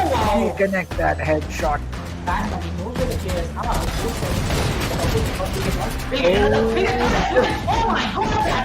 Out, but now it's all down to Dino as he will dig antidote once and get that kill. He'll get another one onto right. No, third one on Scally. Nothing else bought by Corbett here. You can see how aggressive Amiterasu is shutting down 2, maybe just 3. Okay, no, 3 players are not shut down here. Only 2 players will be shut down, but there it is. He needs to take down another one. Will be taken on another one. There's only one there standing. It's going to be the breach that comes in, but Amiterasu says, "Oh my God."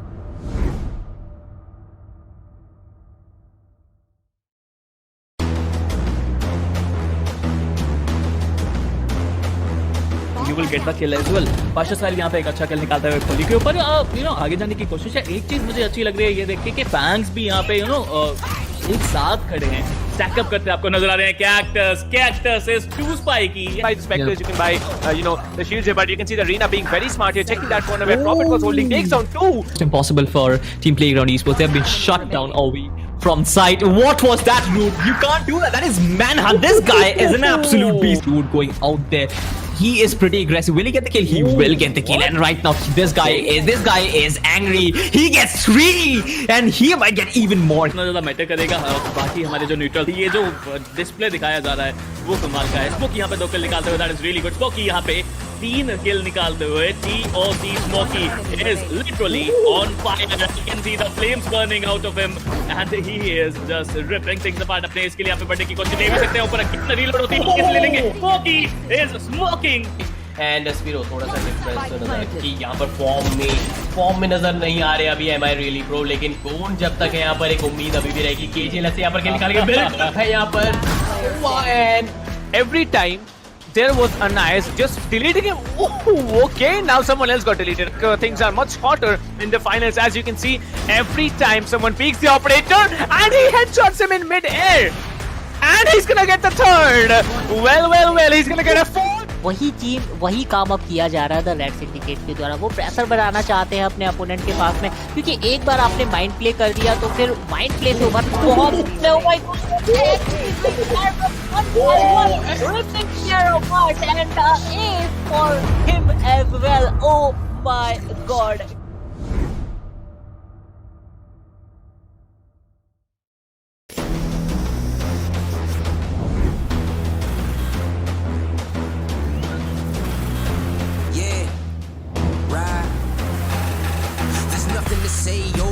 nothing to say. I ain't have words. I erupted in thunder and rain. If your man's strong, one now. And it's the last one. He'll get another one under right.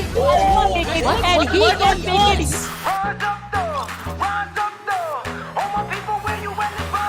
Let's go. Oh my God, man! This is on fire. यहाँ पर एक opening निकाल के Moving on, pull by. Oh my!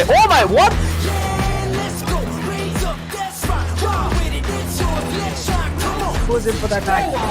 Yeoman, what a shot! And then the 4K for us. Oh my God! Cause we warriors. Cause we warriors. Spike has been initiated. Who's gonna knife him? Oh my God! Oh my God!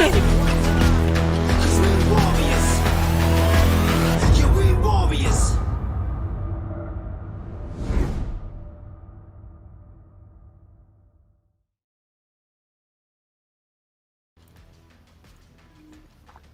Well, welcome to the ESPL Valorant PowerUp India, and this is me, Captain service once again. Well, I promised you to bring along someone by my side. He's gonna drop in no matter of time. But yes, we have had extraordinary matches this evening. We have had the group stage, Group A upper bracket semi-finals, where White Shadow Esports have qualified already for the finals here. That's gonna happen now, along with Global Esports, who qualified from semi-finals 1 and are now gonna battle it out in a BO3.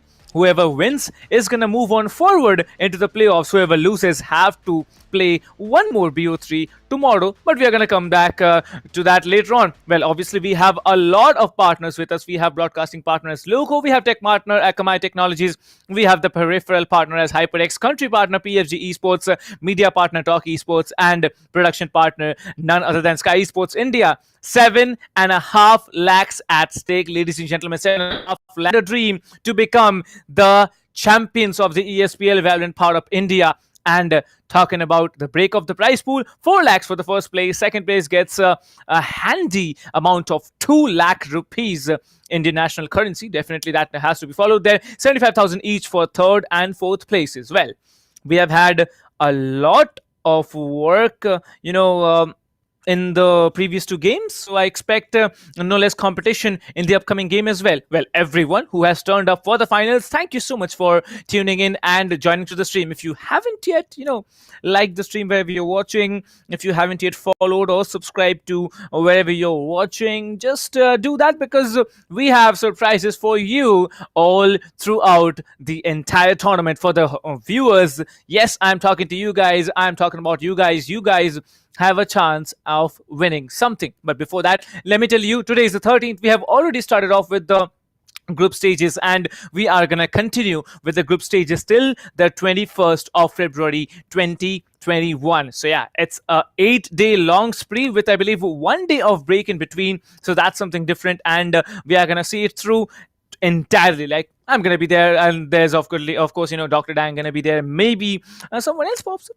Who knows what's gonna happen? Like, we are seeing multiple, we are seeing new teams coming in every time, performing better than the old ones. Like RADSyndicate, they were taken down 2-0 by White Shadow Esports, who, I am personally speaking, I didn't know there was any team known as White Shadow Esports before the ESPL Valorant PowerUp, and now look at them. They are almost on the verge of moving into the playoffs. What great games have they been having? How much grinding has it been taken for them to move up and perform? Well, talking about this, as you can see here, we have the upper bracket matches today, the semifinals and the finals. The semifinals and done and dusted. The finals are going to be now in a matter of 5 to 10 minutes. But yes, Group B, C, D, you can see which teams are there. There's going to be Team Mahi, of course, in Group B. There's going to be Biryani Power, Enigma Gaming, and there's going to be Team, I believe that's Playground Esports. Yep, that's Playground Esports in Group C. Group D is going to have two of my very, one of my very favorite picks. That's Fangs, and the other is going to be Lag, who's going to perform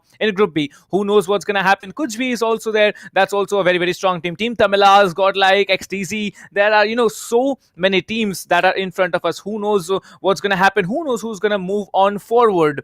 Wherever you're watching, stay tuned, because it is going to be a very, very interesting and a very thrilling tournament till the end. So yeah, who knows? There might be, a new champion coming in. There might be an underdog team defeating the top boys here. Who knows what's going to come? But yes, in the end, it's all down to a slow-paced win that you have, or maybe a fast-paced game if you are teams like Mahi, if you're teams like Global, if you're teams like Biryani Power, who usually have a very, very offensive play style. But yes, it's going to be happening right here on the ESPL Valorant PowerUp, and it is going to happen in the next few couple of days. Well, talking about Group A, as I said, we are going to have the finals right now between White Shadow Esports and Global Esports, and whoever wins are going to safely move on forward towards the, I'd say, playoffs. Yeah, it's the playoff. It's called the playoffs here. If we talk about giveaways, the giveaways for the people who have won, the people who have registered and who have actually won something out of that huge set of giveaways that we have here. We have the Cloud Core 7.1, we have the Alloy Core RGB, we have the Pulsefire Raid mouse, the recently launched HyperX gear. You have a chance at winning that, and the winners those who had registered and played for the tournament amongst them will be announced right after the first match of this finals of Group A upper bracket finals here. Well, it's what's it called, good deal of enthusiasm for the players, for just not the players who are gonna win something. It's a win-win situation for the viewers as well, because we are also having a viewers giveaway right down here on the streams. Head over to the description, you will be finding something called ESPL Welcome Gift Giveaway. Just head over to that, click on the link, swipe widget link will be redirecting you to a website. Head over there and you can make as many number of entries as you want to, but it's limited to a daily basis. So yeah, for new entries you need to have at least a 24 hours gap. Well, talking about the teams here, Global Esports and INGLU battled it out, and Global Esports surprisingly lost one match to INGLU, formerly known as NaCly, aka Salty. And Global Esports, they did win 2-1. So yeah, it's what the wins count, and the wins have got them to the finals here of the upper brackets. Talking about RADSyndicate versus White Shadow Esports, RADSyndicate, very very dominating performance from Paradox in the first game, but then in the second game maybe something went wrong, maybe something was off, maybe he wasn't so much confident about the map. You never know what happened, but overall a switch of plays between all the players in RADSyndicate really hampered the game, and White Shadow Esports, they have been qualified here. Well, talking about the finals here, right down the table, Global Esports as the attackers on the first map choice, according to them, it's going to be Haven. Very very smart move by them.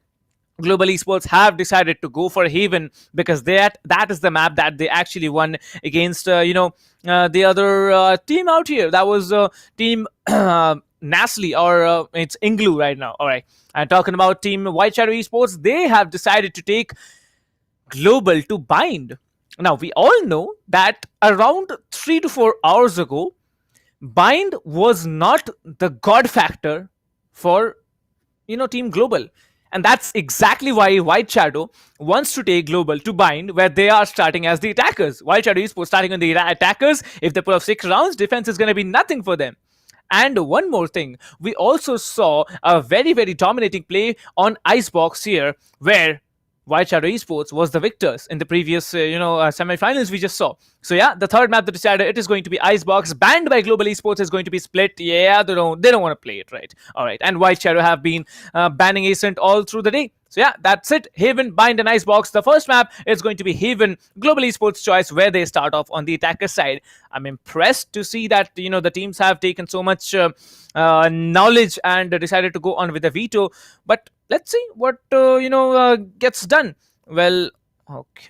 Okay. I just got information from League Ops that we are going to start the match very very soon. So yeah, you don't have to wait like you have been waiting for a long time already. So why make you wait for much longer? Because we are going to start off the match in a short span of time. So leave your predictions in the chat as to whoever actually is going to walk off and win this match. Like the first match, right? Not the full BO3. BO3 is a big time prediction to make. So yeah, the first match, whoever is going to win it, whether it's White Shadow, whether it's Global, I'm going to personally stick to Global's inclination for a 50% ratio win, and same for White Shadow, 50-50, standing out here. But since it's Haven, I'll just shift that to 60% for Global Esports. And talking about team White Shadow, we are going to have, I believe, a 40% win percentage chances for them. Well, it cannot be a draw. No matter how many rounds you play, you need to win it. No matter how many overtimes you have, you need to win 2 points lead at least and win the game as well. So yeah, that's going to be it for the entire first game. Haven, first game, Global Esports, they are gonna take Team White Shadow to Haven and start them off on the defender side. So yeah, Global on the attacking side, they can start off strong. Let's see what happens. Well, White Shadow Esports versus Global, you can see Instalocks coming in. Way by God has decided to move on with the Killjoy. Gorbits has decided to move on with the Jet. Pushy has decided to move on with... Okay, he's playing with me. Please don't play with me, Pushy. I don't like getting played. Yeah, he's gonna play off with the Sova. That's his default on Haven out here. Jojo's gonna play the Phoenix. Dino will be having the Omen. Lightning Fast, waiting for him to pick. I think he's gonna play the Cypher because he is quite confident on that. Kappa will be playing the Sova as it is from Global Esports. Skerosi, Jet as usual. Hellranger. Yep. Phoenix, there it is. That's the best combination you can have from Global Esports here on Haven. Talking about the defenders, White Shadow Esports is going to be a hard time to breach the Killjoy. Will they be confident? Will they be able to do it? Is now a big question. Well, talking about it, the agent selections have begun, and I think we are going to have our, I'm going to have my dear colleague here in a short while. But till then, as you can see, lightning fast, going to go on with the Cypher, as I said, and the Killjoy, way by God, he is definitely going to stick up and perform much big time, because way by God, if he plays out well, if he plays out how he has been playing on Split in the previous BO3 in the semi-finals here, then we can definitely expect a great outcome from White Shadows. Well, White Shadows is going to be a challenge for them. Let's see what happens. Well, it looks like for White Shadows, it's definitely going to be a big task in front of them. Haven again being played by Global. I don't know whether we'll be seeing a similar performance from their opponents this time, though, because last time when they were on attack, they didn't have the best of times against, the team that they were playing before this, which was NaCly, or now known as... Can you please complete the sentence, Captain? Because Salty? I just forgot. Oh, now it's something INGLU, if I'm not mistaken. Yeah, I keep forgetting the name. There's no doubt about that. Yeah. But nonetheless, it's still going to be the first round that we'll be seeing between Global and White Shadows. So Global on attack. And Price, what do you think is going to be happening? Well, I think what's going to be happening is I'm gonna just get up from my chair, head over to Hyderabad, and choke you down very hard. But that's a different story. For now, in the match, as you can see, it's going to be a very cheeky performance from White Shadow, as they have already taken down 4 players, and it's just Skirossi left alive. Skirossi, the man of the hour, can he do the job? Because the spike is now dropped in sewers. That's a very sweet position to hold. But 21 HP, Skirossi comes in, tries to go up front here, maybe trying to take him down. He will be taking him down. That's a very drastic and a daunting play that comes in. Well, the sentry, that's the turret, Killjoy turret has been deployed there. The Killjoy will be trying to peek up, but no, from behind Gorbitz is gonna come in. The Omen Heaven, Killjoy CT, Gorbitz from long. That's it. It's a closure. 1 point already for Team White Shadow Esports. Well, that was a good effort by Skirossi. Even dinked the Omen, but unfortunately just not enough to get that kill.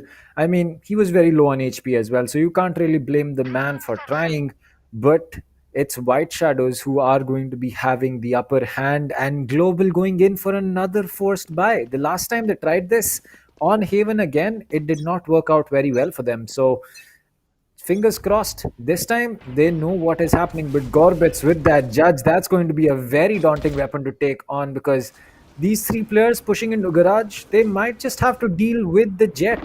Oh, it looks like, yep, the backstab is going to be coming in, and Gorbitz might just be able to pull off a big play here. He's going to spot the Sova. He'll get 1. He's going to get 2. That is going to be the judge playing out, as Gorbitz and Dino are going to be picking up 1 frag. Each Hellranger finally comes in and shuts down Gorbitz with lightning fast and Hellranger. Both of their positions known. The Killjoy turret not adding any HP, only taking it away from Hellranger. As the Killjoy peaks, he's going to get that kill, as the hot hands will get recharged. Well, I think that's the perfect music you can probably put in the background, where there's one player sneaking back from behind. There's only now the Phoenix remaining. That's going to be Hellranger, who gets shut down by Jojo indeed, and that's a good work. That's some good backstab that had come in from Gorbitz here. Very cheeky play. That was the music that I was gonna put up here, but that's it. That's another round for White Shadow Esports. The force by definitely not playing out in their hands, but we had seen this happening previously as well, when White Shadow, when Global Esports, the force spot, they did not, function well. They lost the round. The next round, they were on an eco, and they outshined the opponents. So, will it be Global coming in yet again and outshining their opponents? Who knows? Well, I mean, for Global at least, that is going to be a question that they will have to ask themselves, because they've been in this situation before. They have been in this exact same place where the force buy doesn't work out for them and they're forced into a longer eco. But lightning fast getting that kill onto Jojo, that's going to be a big one. The Phoenix taken out. The Owl drone will also get tapped by the Sheriff. So some as you can say, some hope for Global as of now for this round. We've seen them pick up some rounds on their ecos, but will this one work out is going to be the real question.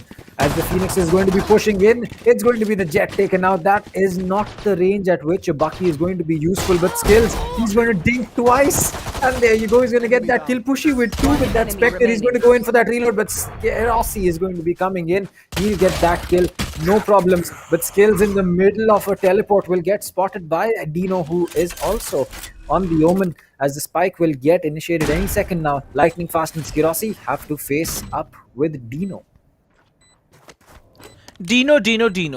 Shall we call him Dino or we call him Dino? Because, if he actually clutches out the round, I'm going to switch his name. I don't know what his name is, but I'm just going to call him Dino. Because now, post-round situation, yeah, I think it's that's the motive, right? Because 1v2 clutch coming in such a big time play, when both of your opponents have the guns, you can play it out. Skirossi, knife, please don't knife Skirossi. Please don't knife him. Okay, he did not knife him. 1v2, he's gonna come in. Hard defuse already done. Wait for the ninja. Oh, it looks like there is going to be no time. No Dino. He could have just stuck it. He could have actually just stuck the defuse.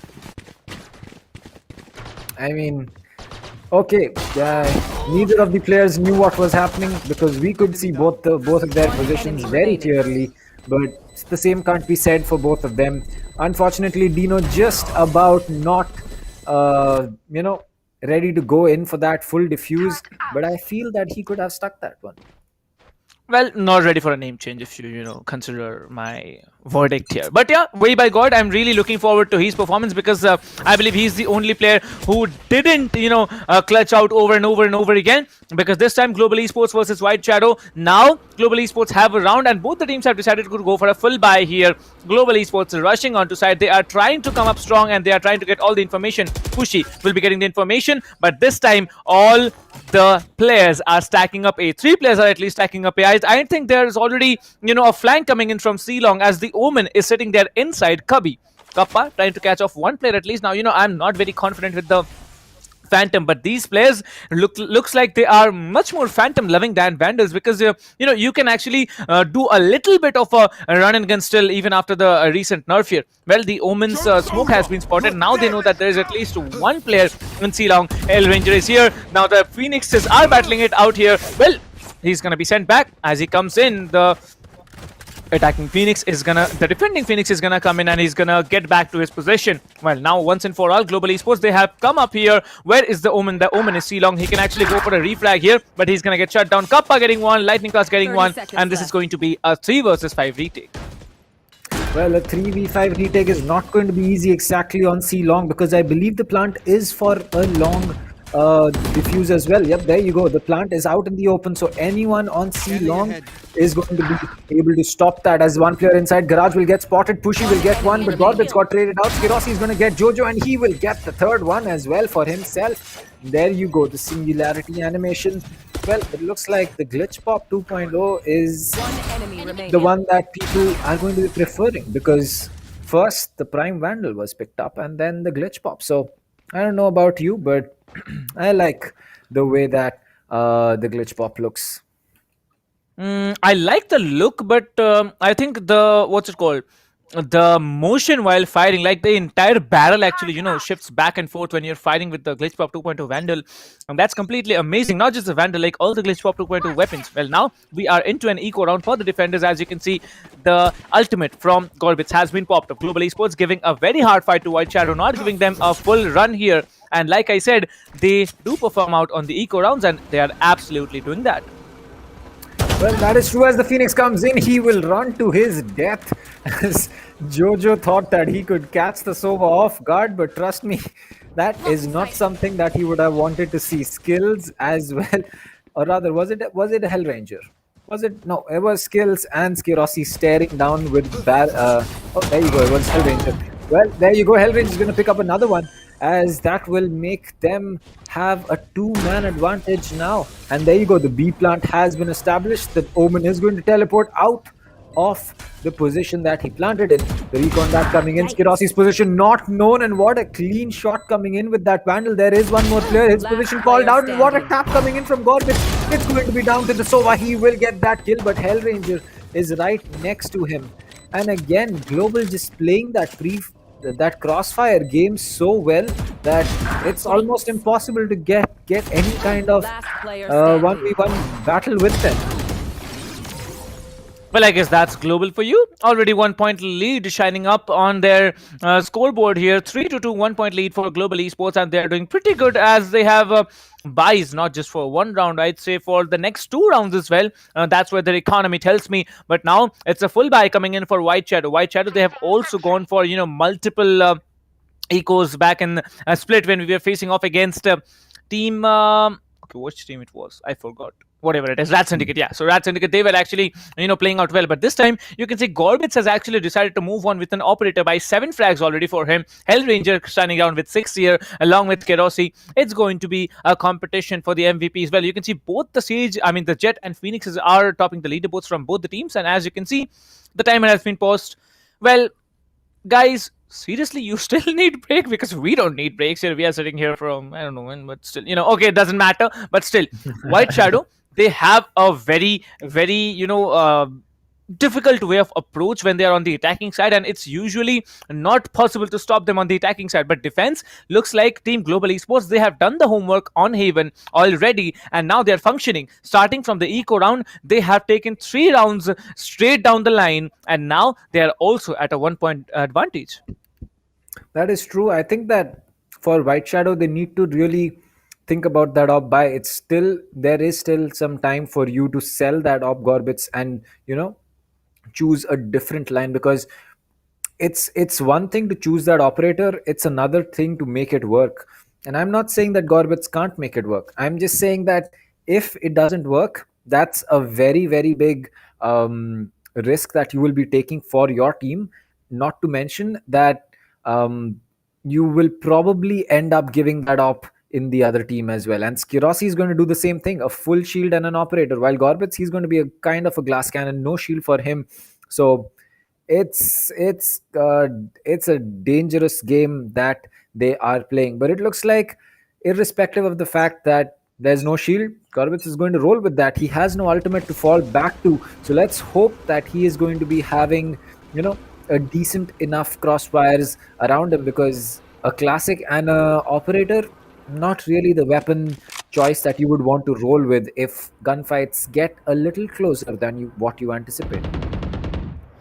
Well, you never know what's going to happen, because, both the Jets and operators, I really wanted to see a 1v1 Jet play, with operators, but that's not going to happen because the defending Jet is on C, whereas you can see Skirossi will be coming up long. Now, Skirossi's play, we have seen him absolutely, pull off mad level of shots here. There's no one on A except the Killjoy. The Killjoy is coming up in heaven, trying to get information onto the site here. Well, the smokes come in, the CT has been smoked, I believe the rotations have begun, and there it is, the Killjoy will be peeking in, and there it is, Skirossi will be beginning things for them, and it's going to be already 1 player down from the defenders. The defenders are going to come in. The plant has not yet been initiated, so the Omen can successfully pull off the plant. It's a plan for long, it's a plan for short, it's a plan for heaven.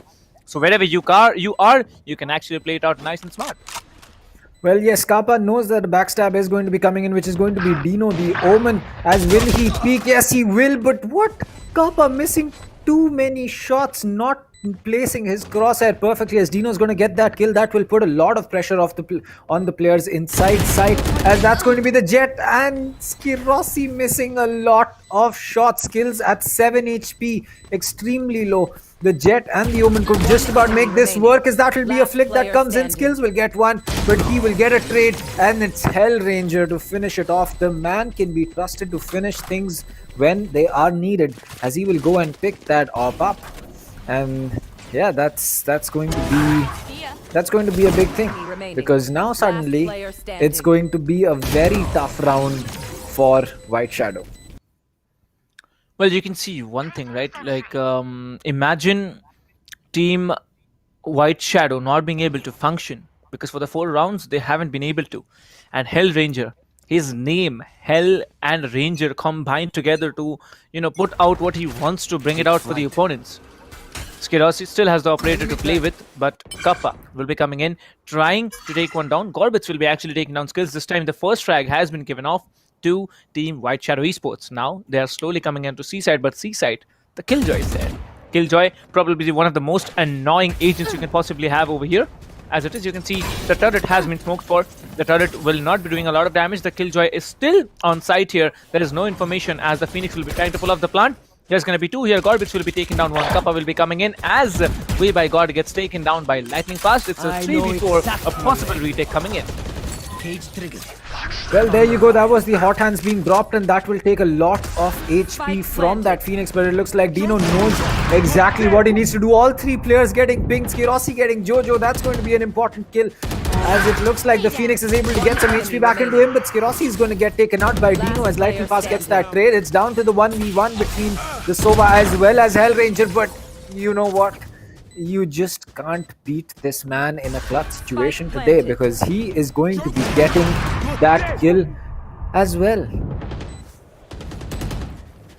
Well, I don't know what to say. Kind of like Phoenix, every time he's left alive, Hellranger, not just once, he did it twice, and that to back. It was no chance. Like, the Sova knew the position. He threw the shock dart. He reduced him from 108 HP straight down to 50 HP. Still, after that, he came in front, and he took down the remaining players, and that's it. 5-2, 3 points lead already for Global Esports. White Shadow Esports now concerned about their safety of making it to the third game, if at all, because Global Esports, they are being very, very dominant with their run. That is true. I mean, look at Skirossi's economy. He has almost 5,000 credits, an operator, and a full shield, and the ultimate. The man is just rolling in credits right now. While looking at White Shadow, they really don't, they really aren't having that much of fun. They are being forced to use Sheriff's half shields, classic and full shields, and frenzies, which is not really the weapons that you want to be using when the opposite team has an operator, a vandal, and a phantom. Well, I think we have seen Global do it, but if White Shadow do it, I'm going to be a little bit shocked, because you can see, like, Skirossi, Hellranger, Lightning Fast, Skills, Kappa, everyone has, like you said, operators, vandals, and phantoms. But talking about the defending team, it's an eco round for them. Frenzies, close range, are beast. Classics, close range, one right click, you're dead. Ghost, mid to close range, it's good. Sheriff, long to close range, it's great. Let's see what the round has, because it's already the 8th round of the game, and Hellranger looking to push B side once and for all. But he's not going to go. He's going to just wait it out a little bit passive, because the defending Jet is already on the ultimate, and he is trying to push up A short. Well, Skirossi, he's going to be holding that long garage angle. Anyone peeking that garage window is basically going to be a spectator, as Lightning Fast will get Gorbits, but Dino gets Hellranger. The flash is going to, the curveball comes in. The Phoenix's position might just be known as he will peek, he'll get taken out, and as the Jet puts it in the perfect words, bye. That's basically what just happened with the Phoenix. As Dino, he will be holding in close. The frenzy versus the Sheriff. Skills is going to spot him from the back, but Dino will still get that kill, and Kappa will now have to rely on Skirossi and his teammate to get that kill. The frenzy is going to be coming in, but the vulnerability has not been gone, as Skirossi will fall. Kappa will get that trade. The plant is going to get, the spike will get initiated any second. Now both players getting pinged. Pushy knows what the positions of these players are, but he doesn't know when or where he wants to push them. He's going to quickly check the garage cam. 8 bullets in the magazine, but Lightning Fast, well, he's Lightning Fast for a reason. He's going to be fast, and he will be getting that kill with the Phantom, and it's just a little tough for White Shadows right now. I get it. It's attacking. It's an attacker-sided map. Global is really pushing the limits to what White Shadows can handle. You know, whatever be the orientation of the map, I think the teams really decide what kind of a map it is, because look at team Global Esports now, 4 points lead already in their hands. 6-2 is a very, very big margin now. And if team White Shadow is able to get the next 4, maybe 3 rounds, then it's also a comeback situation for them. Well, obviously you have 3 sides to breach, so that's a very, very advantageous situation on the attacker side here. SkyEsports will not be pushing up A here because of that defending smoke that comes in from the defending Omen here. But everyone now trying to go for a rotation. As I can see, people will be walking up from behind. Now SkyEsports is trying to catch anyone off guard, but he's not gonna. Phoenix is gonna roll up. He's gonna go up behind, probably trying to go onto B side. And I think the Omen and Cypher, they're already on their way to A side. And if A is vulnerable, then why not take it down? Revealing area. Well, yes, that is true, but Pushy, he'll be holding in. His recon dart will get destroyed and gives him the information that there are players in that position, as everyone has rotated towards A. But again, the push is not yet coming in. 45 seconds on the board. A shot will get smoked off. I believe that is from the defensive side, as Gorbits with the op will be making his way in. The paranoia comes out as Hellranger will be pushing in. He will get taken out by Pushy, as Kirosi and Lightning Fast are going to be getting 1 kill each. The A side is completely clear. Lightning Fast gets Dino, who got Kirosi in turn. The Cypher cage has been dropped for Lynx. That will prevent anyone from pushing in. Kappa back to the position of holding on. Oh, there you go. The lockdown will get initiated and get spotted out, as that will get destroyed. Skills is going to get Jojo. It's all down to the Killjoy now. No utility on her, no lockdown, no turret, no alarm bot. And this is a bad place. This is not the position you want to be in. Skills and Lightning Fast holding down that long angle, or sorry, the crossfire, as it looks like it's just going to be a retreat, as Way by God will get Skills.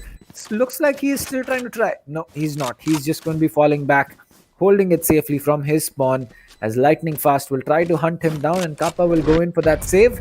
It's going to be 7-2 for Global Esports. Well, indeed, and I really, really want to see that, you know, team Global Esports outshine White Shadow, because it's global. It's basically the in the top 3 teams in India right now, and if they are playing at this caliber, then they are definitely, you know, looking forward to win the first game. Well, let me tell you, after the first game, it's not just, you know, either of the teams winning, it's you guys winning as well, because there's going to be the announcement as to who all have moved forward and actually won the ESPL registration, you know, giveaway that was happening, along with the registrations that were done for qualifiers 1, 2, 3, and 4. But now, moving into the 10th round of the game, as you can see, Gorbits will be coming in with the operator. Now, Gorbits with a very hefty buy here, investing everything he had in that operator, and now sitting with 0 frags, 0 creds here. It's going to be a little bit tricky situation, but now there can be a flash coming in. Well, he can spot out the Phoenix, but he will be messing that shot. Very, very bad shot indeed. Now, the Cypher is on the other side, gets the information, has been given off the position, and I believe it's going to be a C execute, because there are already 3 players rotating towards it. But the Omen, the Phoenix on the defender side, is in a very, very cheeky position. Gorbits gets one, maybe coming in. Well, he tries to do something, but Skills will be taking him down. Now a 4v4 play coming in. Let's see how they perform. Well, yes, as the push comes in, Skirosi knows exactly where to aim. He'll be getting that frag, no problem, as it looks like Hellranger will be just dropping that hot hand to make sure that he can get some HP back, or rather 60 HP. As the push comes in from Pushy, he will connect that headshot through the wall. He will get 1 kill. Pushy is going to get 2, as he's looking not to stop. Well, Hellranger, he'll be at 100 HP, as 1 player coming in from Garage. That's going to be Skills. He'll spot 1, he'll spot 2, but he won't get that kill, because Dino can flick 90 degrees to his left and get that kill and get that operator as well, or rather the Reaver operator for his teammate. And Skills, a great effort coming in, but you know, 1 bullet, and that was all that was needed. And there you go. It's going to be Global finally dropping around after the initial 2, but you know, they still have a lot of money with them. They can still go in for those full buys. Well, I think you know, the flicks that are possible in the game are insane. I know I can't do them, so I hate them. All right, whatever be the case. But talking about the game, it's the 11th round of the game now. 3 points for Team White Shadow. That's a very, very less number if you talk about everything. But the gun has been spotted. He can take the shot here. He will be trying to tag up one here. Skirosi will be coming in, dashing in with that operator here, trying to destroy. Oh no, Gorbits, you don't take something out. You cannot take something out, in such a situation. And there it is. Skyrosi will be pinged for. Can go for the ultimate, but the defending Sova decides not to actually go on for it. Skyrosi will be smoking everything, and it's going to be the Phoenix ultimate coming in from long. Will be sent back to his position. Now Skyrosi will be trying to come in. Killjoy will not be peeking that same position again, just because of the fact that there is an operator on the attacking team. Well, yes, it's not going to be smart for Whereby God to go in for that peak again, because it's really not the position you want to be in, as Lightning Fast will get one. It'll be Skyrosi with the third kill, in fact. It's all down to Dino again, as he will get spotted, but Skyrosi misses that shot. A rare one. He's going to spot him again and not miss this time. Z will finish him off again, and that is a flawless round coming in from the side of Global. Now 8-3. A 9-3 split is going to be something that is very, very good, while an 8-4 is still going to be something that they will have to work a little bit with. So let's see, in fact, how Global is going to be taking this last round that they have, while most of the players from the side of White Shadows, or rather 3 players, will have to go in with half buys, a Stinger and a Spectre. Well, it's true, because the way White Shadows is playing, they are completely almost out of the game. 8-3. Now it's a big scoreline here. Lightning Fast, on his left there's a player here. He does not spot him. Jojo will be coming in, taking down Lightning Fast once and for all. Now it's a 4 versus 5 play coming in. Jojo will be taking down another, as another one gets traded off. Kappa will be taking down Gorbits, and now it's a 3 versus 4. Everything is at stake here. The defenders are now stronger with a one-man advantage, but how long is that going to last? Because Skyrosi, with the operator and also with the Blade Storm, is looking to be much more confident than others.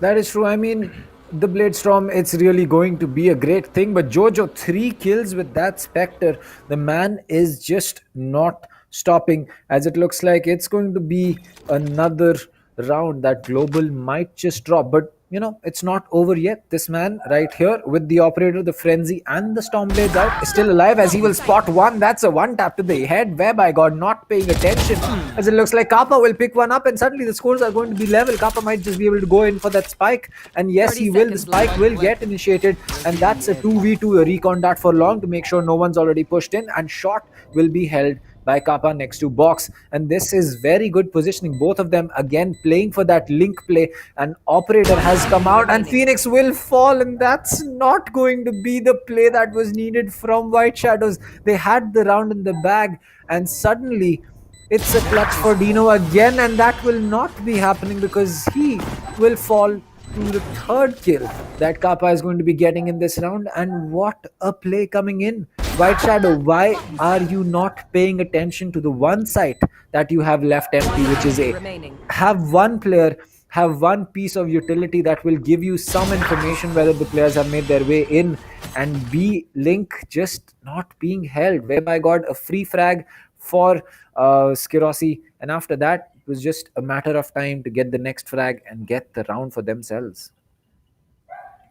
Well, I think that's Global for you. 9-3, 6 points lead. A very, very decent scoreline that I was, quite confident about. I said a 13-7 to a 13-10 victory for either of the teams. So let's find out, even if it's, a 13-7 coming in. That's a long story to tell. But now we move on to the 13th round of the game, the pistol round, which is usually, taken by the underdog team here. Well, I think Jojo is pushing. He takes down Kappa. Well, I might need to work on my astrological powers here, because skills will be taking down Gorbits, and slowly it's a 4v4 play coming in. Skyrosi will be shut down, Pushy will be coming in, Whereby God will be taking down skills. Now it's a 2v4 here. He gets burnt to death here. Jojo's Molly, Jojo's Hot Hands will be killing Hell Ranger, and with that there's only the Cypher left alive. Where is the Cypher? He's playing in CT? Yes, he is. He's gonna slowly try to peek up any corner, trying to walk in. There it is. Killjoy gets taken down, waiting another one. A possible retake now, maybe coming in. Both the players, one side, both sides here. Pushy will be one tapping him to the head. As I said, the underdog team usually takes the pistol round, and they have kept on with the legacy. The pistol round again going to White Shadow. The underdog, somehow, Global Esports have made a legacy of not winning the pistol round. I don't know how, but yeah, they do it. Yeah, it used to be, but That's the conclusion, right? They are not being able to do it, and they need to work it out, because at higher stages, after at a later stage of the tournament, that might be the nail in the coffin that sends them out of the tournament, and they might not be able to go even to the point where we are all expecting them to. That is true. I mean, every single round in comp play is going to be important. As Jojo just playing the super fast, he's going to be already making his way in. The flash has come out. Gorbitz will get flash. Jojo has already made his way in. He'll get that kill onto Kappa. He will drop the hot hands. Make sure that if anyone pushes in through the smoke, they will get taken out. And this eco round that is being forced upon for Global has not gone the way that they would have wanted it to. Just now, there are 4 players inside heaven. What is Global doing? Lightning fast drop down with a shotgun. He will get 1. Jojo just play down is going to get 3. Skirosi is going to pick up that Spectre, but he will fall to that shock dart. And I mean, that was a smart play coming in from Global, but it just didn't work out. The weapons that were there were perfect for the situation and the positions that White Shadow was playing in, and that spray down by Jojo, my man, you are special. Well, it's a good thing to see that Skirosi is outshining everyone, which he wasn't able to do on Bind. If we remember correctly, because we saw him choking a little bit. But talking about Skirosi, doing a great job. Will be reconned for one of the positions. 2 of the positions will be given on. The flash comes in, and Skirosi, how does he do that? I don't know how he made that happen, but he really predicted that position, and he predicted it correctly. The flash came in, and immediately he was there to one tap. I mean, it was not a one tap definitely, but he did it fine. He did it absolutely great here. White Shadow Esports, they have been slowed down once again, and as you can see, Jojo will be coming in, trying to get a lot of information. He has been sent back to the position. The cam can still be played with Gorbitz will be sneaking up from behind of A. You can see here, Skirosi versus Gorbitz. It's going to be a long-range fight where Skirosi is absolutely gonna melt Gorbitz because of the weapon that he has. Well, the shotgun will be coming in. Skirosi will be deleted somehow, and now it's a 3v4. That's just the judge being used as skills. Is going to pick up Gorbitz. That is going to be Kappa getting that kill on Whereby got the lineup working, but Kappa finishing it off with Jojo on the backstab. There you go. It's going to be Hellranger finishing off that defuse, as we will be seeing a 10-5 scoreline for Global. So finally picking up some rounds that they need to do on their defenses. And honestly speaking, I think that Global is getting closer and closer to take it to the second map.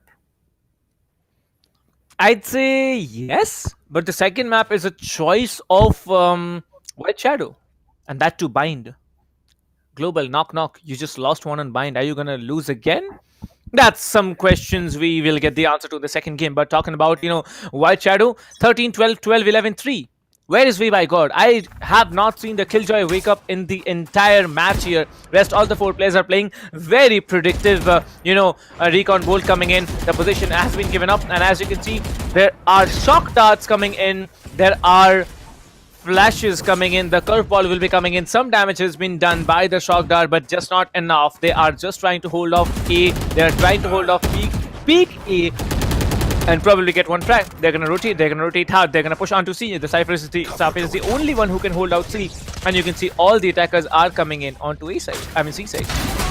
Well, Skills holding that cheeky position from Green Box will get pre-fired finally by Jojo, as not before he could get the kill onto his teammate. But Skirosi coming in, he will pick up Jojo as he will push in aggressively. It's a long plant, but again, Omen needs to make sure that he knows. He does know, as he's going to get that kill. Lightning Fast gets a second one as the pinch is slowly being applied. Omen will fall inside side. Now it's down to the lone player coming in from CT as Kappa will finish it off. There you go, 11-5. Haven still the place where Global Esports is going to be dominating pretty easily.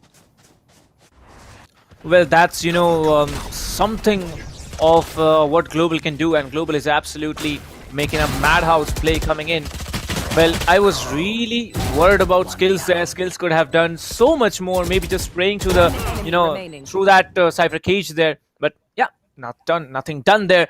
13 seconds on the clock, 11-5, probably the 12th round for Global Esports as Team White Shadow are on an eco or not. Okay, they are not going to push into an eco. They're actually going to, buy weapons. I don't know why, but they should have gone for an eco, especially when they're almost down here. Skerossi and the Phoenix Hellranger, both of them will be waiting down on A side, but it's not going to be an A execute. It's going to be B because Skills is waiting there and Skills might be able to catch off the Jet off guard. Well, the bad thing about the knives is that you can only right click at a close range. If you are right clicking at a distant range, then you're basically down and out. Gorbits will be coming in slowly, trying to peek off and catch anyone off guard, but the Omen being very calm and just keeping to the corners. Anyone walks into his crosshair, you're dead. Let's see if Gorbits is the one making that mistake. That hot hands will be dropped there. No damage done. Skills will be smoking off B side. Maybe, maybe not. Let's find out if he does, because the flash will be coming in. The Phoenix will be flashing and the Jet will be dashing away.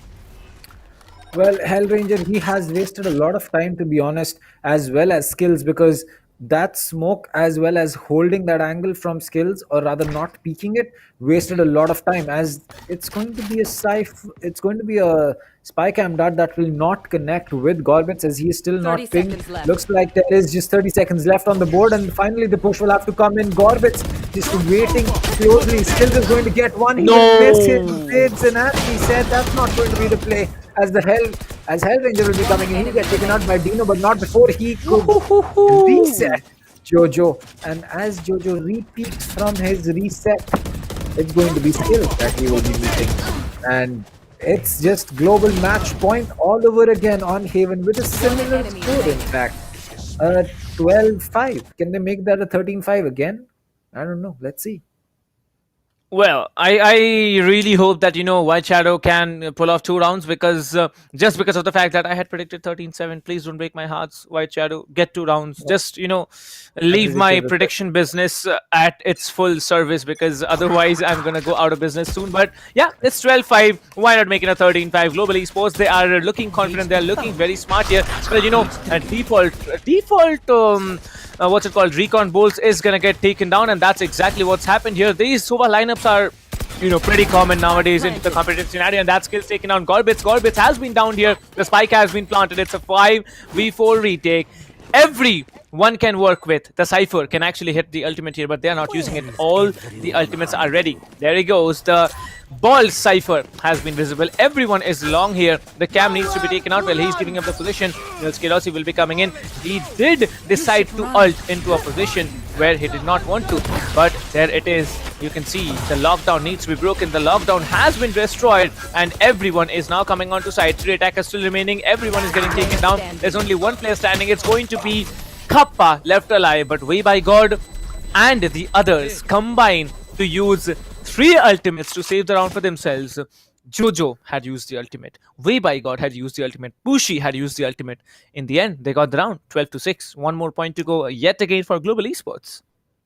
Well, yes, they have stalled the juggernaut of Global on Haven for just, a minute now, because it's still going to be match point for Global. They are still 1 round away from winning it. There are still 1 mistake that White Shadow will make, and that's going to be it. We'll have to head to the second map, and I don't know if you ever want to be in that position, especially in the upper bracket finals, but as the head of the Jet will get, or rather the Killjoy will get spotted, that's going to be an easy frag. The curveball comes in, it will flash Jojo as he will fall, but so will Hellranger. So smart play by Hellranger, making sure that he does not give away his position just about yet. The Aldron gets spotted. Kappa is ready with that, as Hellranger will pick up another one. The man is just playing a shot perfectly. He's picking up a frag, falling back, making sure that no one knows his exact position.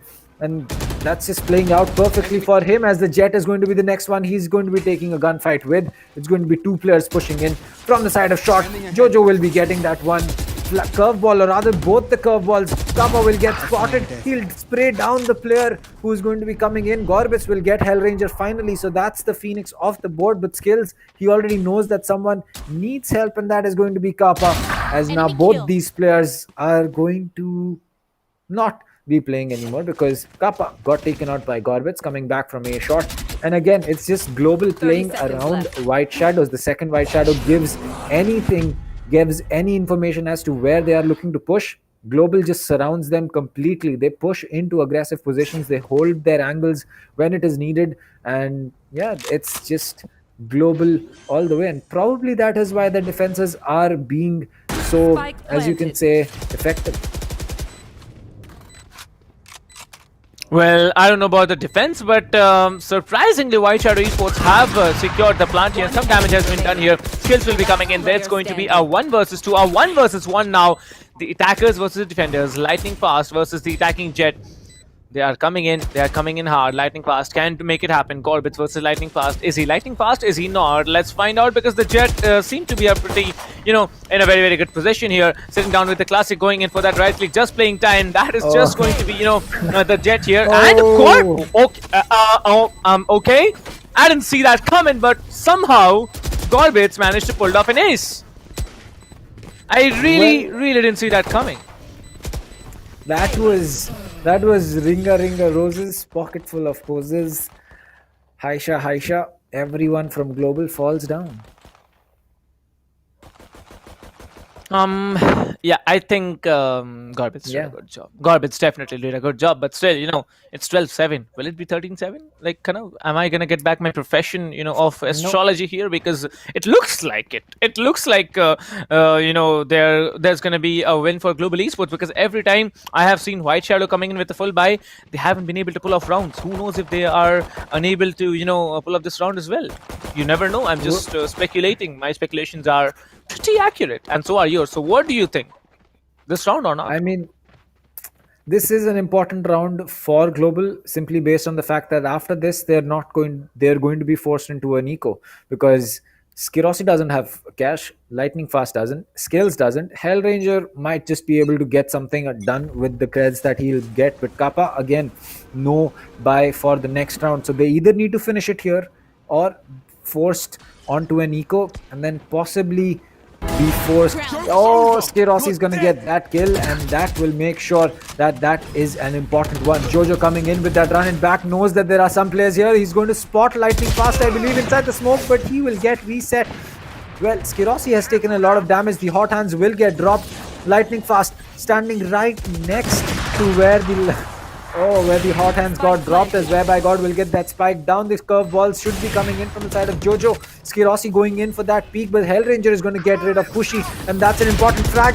Skirossi is going to be completely flashed as Jojo will pick that kill up. He's going to be peeking for Garage, as Hellranger in turn is going to be coming in with that run, and back skills will get Dino, who will get raided out by Jojo. So that's an important frag. It's down to Kappa. Or Kappa, Jojo, he's going to be on a 3k. He might just be able to make this work out. The defuse is being popped. He might have to push. No, the half defuse is going to be done as Jojo will fall. It's match point done. It's going to be a win for Global, and it looks like it's Price's prediction that really came true. Guys, if you are looking for astrologers, you are most welcome to hire me, because 13-7 was the score line. So yeah, I just got the prediction correct. If only I could get my post-graduation answers correct in this manner, that will be a miracle. But yeah, Global Esports walking off with the first game in a 13-7 victory.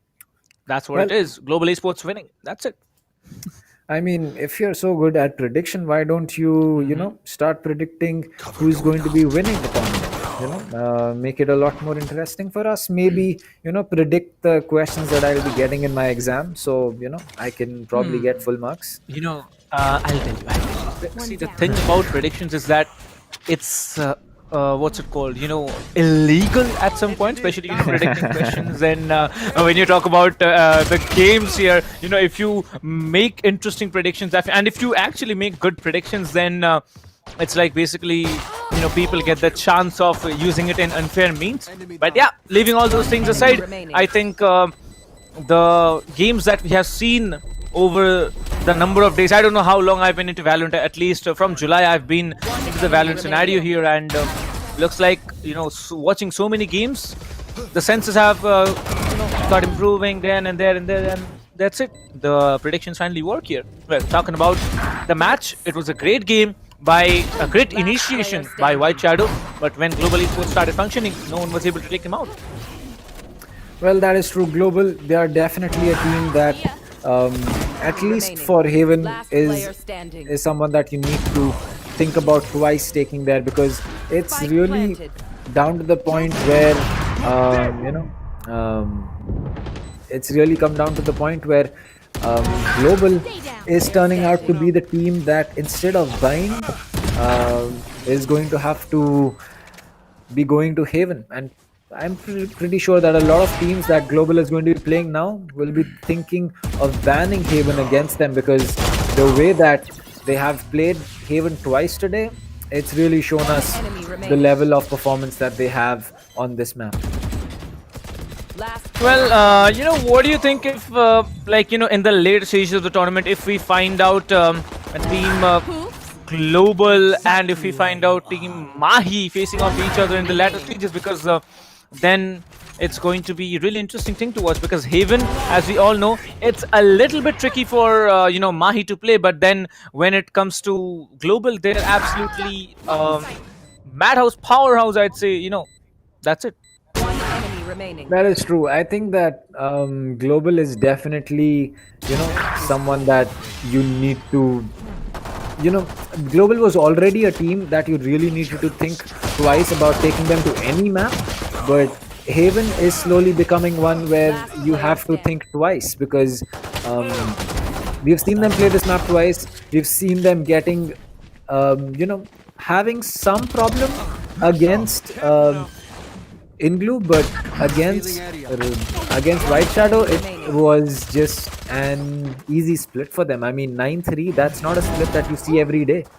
Remember this shot, man. It just keeps on ringing in my head that how these players make it happen. But I believe that's, just the thousands of hours of playtime that they have had in the game.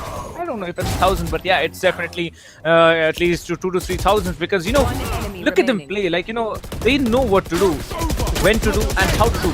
But Gorbits, this player, we know how powerful he is, we know how capable he is, but, missing up those immense shots, that's not something we expect out of you. Well, it was in the end 13-7 to close it all up for the map win for Global Esports. Well, White Shadow, they have a chance of coming back. That's what the BO3s are, that's where the BO3s are, actually beneficial, when you have a chance of coming back. But yes, it's only one chance, because if you lose today, if you lose here, you need to fight it out yet again tomorrow. And whoever wins here, they're gonna chill. They're gonna move in, and they're gonna just, wait off for Group B, Group C, and Group D teams to come up and perform in the playoffs.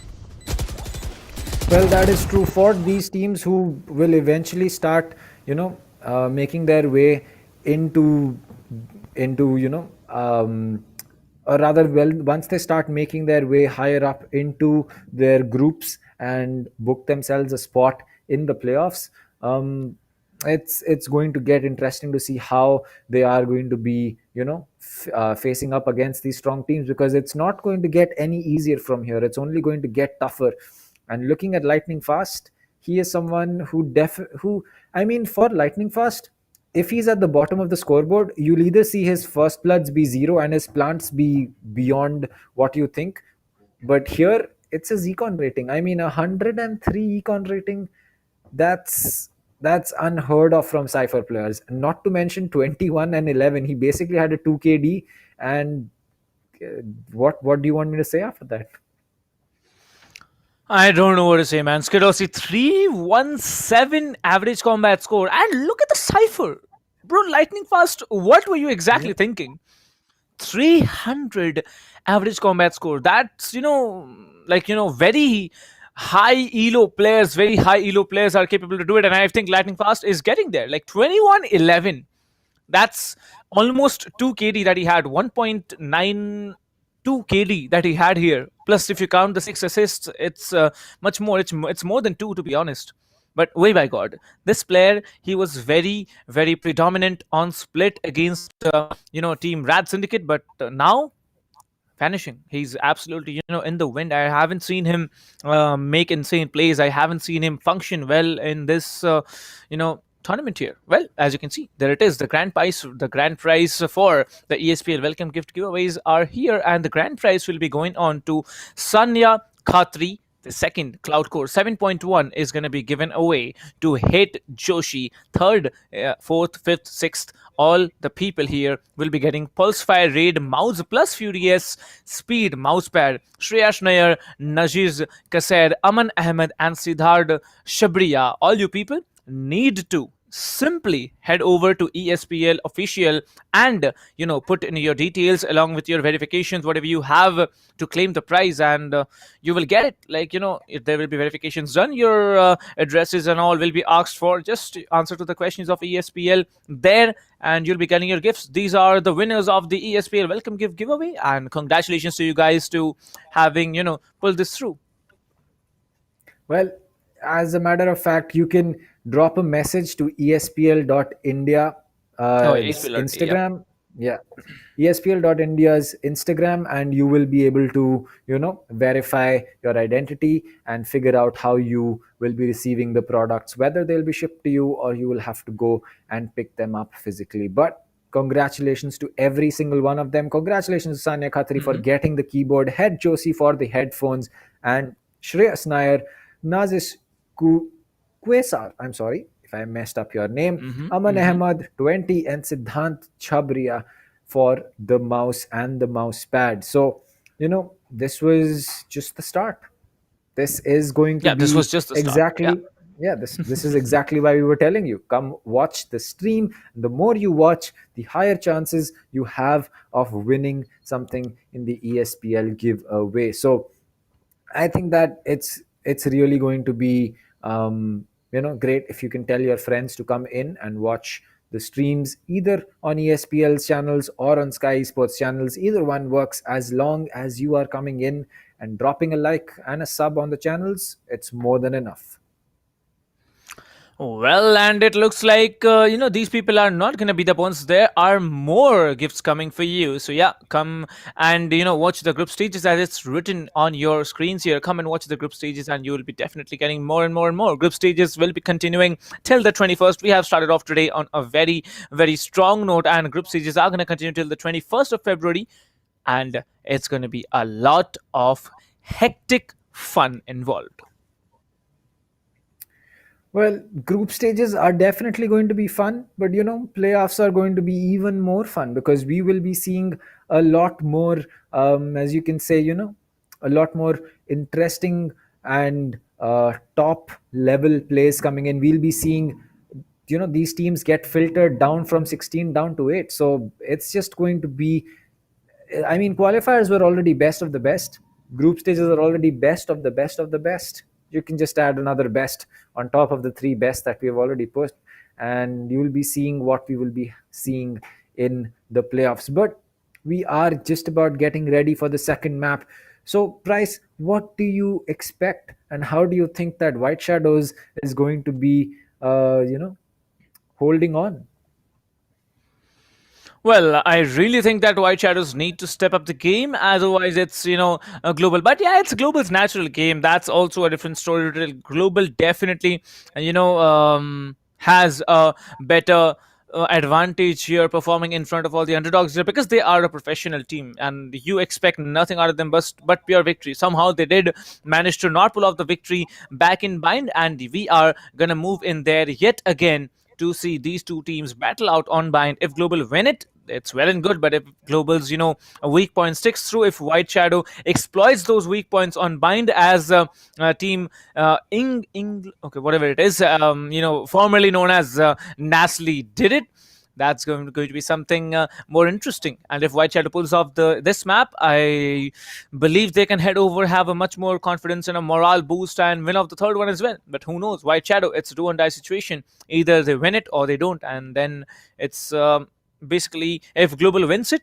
they are going to move on to the playoffs and stay there, chill there, watch the entire remaining part of the group stages from their, safe and cozy homes, not worrying about anything but just focusing on their grinding and improving and performing in the playoffs.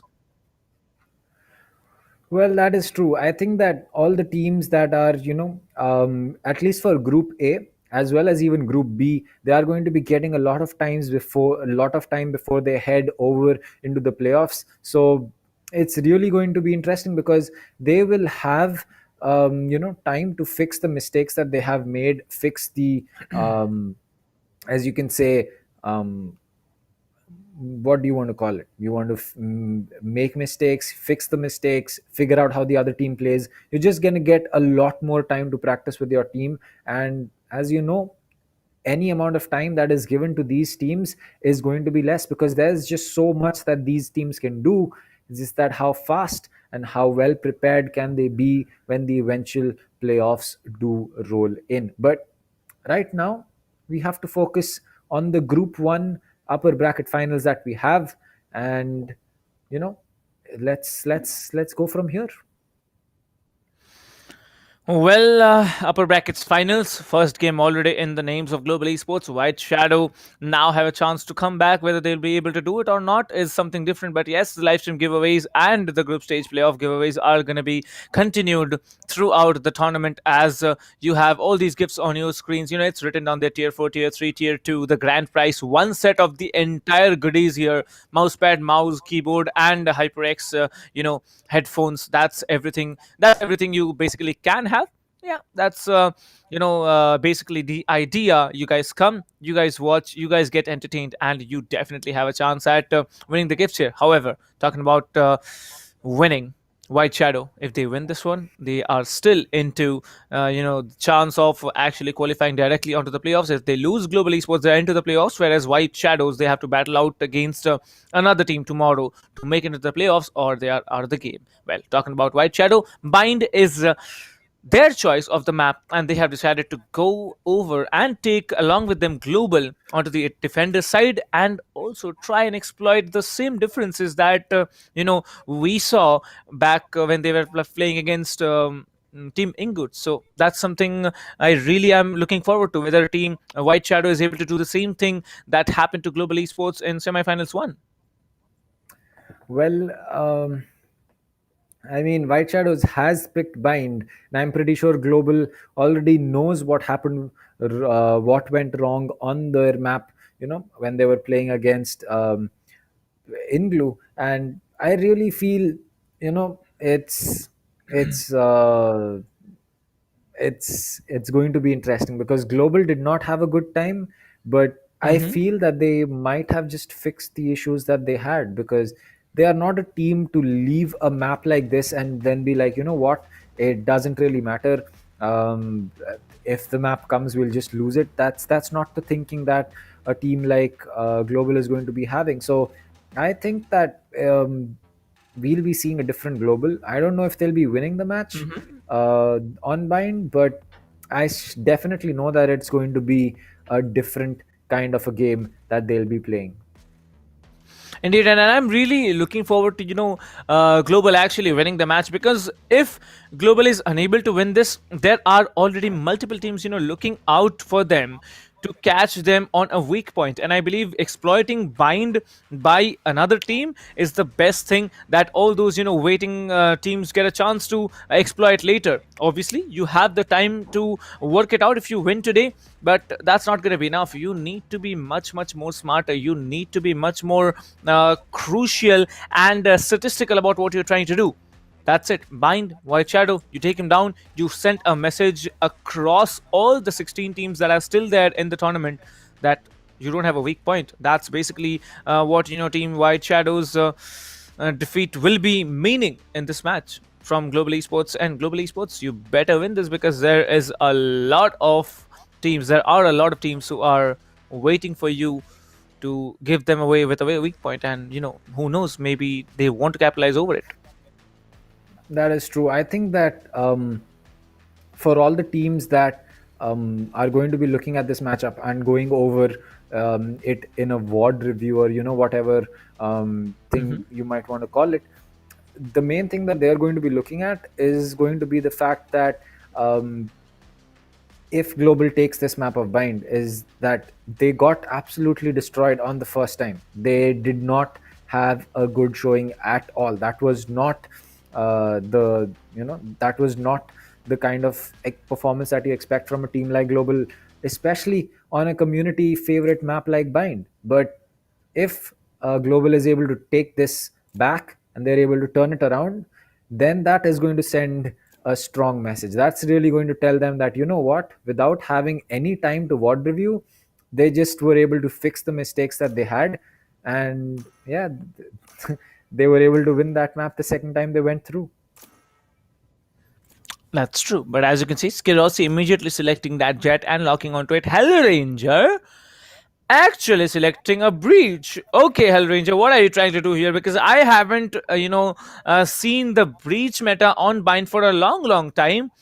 And if he is willing to go for a breach and outplay Team White Shadow, then it's different. However, Way by God sticking with the race this time. Jojo sitting on the arena, very menacing. And actually a 3 duelist play coming in from White Shadow. What are they trying to do? Are they just trying to, get the frags as quickly as possible on the attacker side? Because it looks to me that they really bring up a fight for global esports in this map. I agree. I think that Select your agent. For the breach pick coming in from Hellranger, I'm not sure about it. I know that he knows how to play that breach very well, and I think that they might just be using this to either retake from long or play into and retake hookah, because one of the best things that the breach can do is force people into angles where they don't want to be, or force people off angles where they feel very safe. And surprise, on Bind, that just happens to be inside lamps, happens to be inside hookah, and happens to be someone standing right outside the teleporter waiting for you to open that door up and just, point blank, either go get a judge in your face or get a vandal or a phantom spray down. So it's really going to be interesting as to whether that breach pick is for that reason, or the breach pick is simply to either stop plants or figure something out.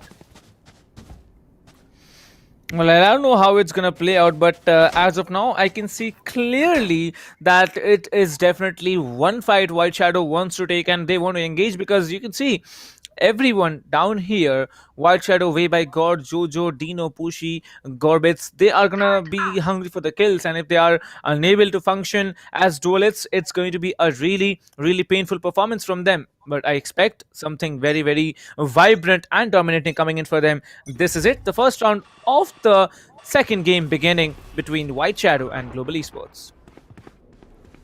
Well, there you go. The pistol round is going to be rolling in as there's 3 players. Skirossi right next to them. The Reyna is going to get taken out. The Jet is going to go in for that dash. Sova will fall. No, he's just about on 1 HP. He will survive. Yeoman will get tagged a lot. Skirossi gets another one. Hellranger will get one. Skirossi is going to finish with a 3k, and that is going to be the Jet. Make that a 4k for Skirossi. It looks like Global has just shifted things into a different level. Well, they just haven't shifted. They have, maybe notched up multiple gears at a time. Just, sticking down the clutch and putting it to maybe 10th gear now, straight down from 1, which is not practically possible. But still, such a dominating performance coming in. It's a good start to a good round. The pistol round always was given away to the other team. Like, we were seeing it previously over and over again. But this time, something has been denied for. Something has been told no to. As we find out that Team Global secure the pistol round successfully in their hands. Well, I mean, it's really, not something that you can blame White Shadow for, because that was such an aggressive play. And again, Skirossi is going to start things off. He'll get taken out this time by Jojo, as Jojo looked to get another kill, but Hellranger got him and Dino got that refrag, as now suddenly it's going to be a 3v3. The spike is going to get initiated by the Yeoman. Pushy holding into the backstab. Web I got inside lamps, and Dino just holding boxes. He can help either one of his teammates, as it looks like lamps is where he feels the most help is going to be needed. Well, the spike has been planted. That's a good, start to a good round here. Kappa will be coming in, taking down one, but the Stinger, very, very beastly in close range, will be taking down another one. It's only the Raze and the Soba to play with. Well, Kushi will be getting one, switching to the weapon. That's a very, very quick switch that came in. Way by God will be coming in, trying to stick the defuse, and it's Kushi spraying down through the smoke here and securing one round for their hands as well. Well, it's a good game after all. It's a good round after all because, both of the teams 1-1 over again. It's a good start. It's a good initiation of a great game, as I can say, because you need to win at least 13 rounds, and I believe it's going to be 13-11 coming in for Team Global. White Shadow may be able to win it, maybe not, but let's find out. Well, for White Shadows, it really was a good round because they were, I think it was a force buy coming in from them, if I'm not wrong. Yeah. Or maybe it was a full eco. I did not pay attention to the scoreboard right before the round started, but nonetheless, it was a good round coming in from the side of White Shadow. They did not let Skirossi have the same kind of control that he had. He still did get the opening pick, I believe, onto I believe it was Gorbits it was definitely Gorbits, but after that, Jojo coming in with that refrag, and then it was Dino refragging Jojo. And that's exactly what I'm saying. Play that 2v1 game. Do not give your 1v1 gunfights, and you will definitely be having a good time on attack. And not just on attack, even on defense sometimes. But it looks like this time, White Shadow going in for a different kind of approach. Gorbits picking up that ultimate orb will give away his position. The Owl Drone coming in. Looks like Whereby God will be playing this aggressive. 3 players inside Hookah. It's going to be a spray down. The spike should get initiated any second now. The shock darts will be coming in from the side of Pushy. They know that there are 3 players inside Heaven. And now C-Long, CT and Hookah is really going to be the only place that these defenders will be coming in from, and as they look to jump down, they will have to face the Spectres that are going to be held from elbow, whereby God lightning fast, but still Gorbit's going to be the one that falls. Jojo comes in from the back, he will get Skirossi. Sova is going to be dropping down, he'll get taken out. Pushy gets one, Jojo gets one, Pushy gets another one, lightning fast gets one, Skills is going to be coming in, but he will get taken out by Jojo. That's another round for White Shadow. Well, indeed, and let's talk about something. What's it called? Interesting that we are gonna witness in today's game. The 3 duelist play. Very, very predominant, very, very confident, and that's White Shadow for you. They want the rounds, they're getting the rounds. One round was definitely given away to Global Esports, but now a full buy coming in for both the teams here. Let's see how they function. Only 2 players from the attackers are still sticking on with the Spectres and the Heavy Shields. Let's see what they have to offer, because this round, it looks to be a slow forward approach onto B side, but there are still 2 players lurking around A. I want to see if someone is actually gonna go up onto A side, or there's going to be a different story, because I can see 3 players still lurking around. Lightning Fast will be taking down Pushy, so that's already 1 player down from the attacker side. This particular map on the attacker side is very difficult to play. Skirossi will be taking down Jojo. There's still 2 more players in short, and both of them are walking up clean and clear. The race comes in right under the Omen. There's no information on the Omen. This round, a very, very crucial one. He might be able to just jump down. The information is there. He will be planting this spike. Where does he go? He doesn't go anywhere as he gets taken down. Skills with a very, very beautiful frag coming in onto Dino. Well, that is Global for you as the flash comes in from the side of the breach. He's going to completely flash Gorbits as the paranoia comes in. The Stinger is going to be the play in close range. Gorbits and Whereby God getting that kill, but Lightning Fast is going to get the trade, as it looks like Kappa knows exactly where Whereby God is, and as the spray comes in through the wooden box, it's not going to be long before he secures that round for his team again. Now, really coming back to what we were talking about is that Global, they are a team that you cannot really predict to do the same thing again and again, and sometimes it's these plays that you do not expect that suddenly change the way that a round is being played.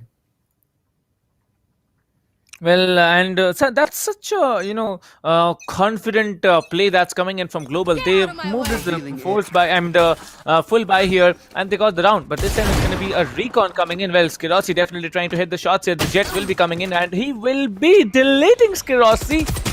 Okay, he left a dink there on the Omen as well, but it was not enough. The Omen finally took down Gorbitz here. The Omen will be moving out of that position. The backup has arrived. 4 versus 4.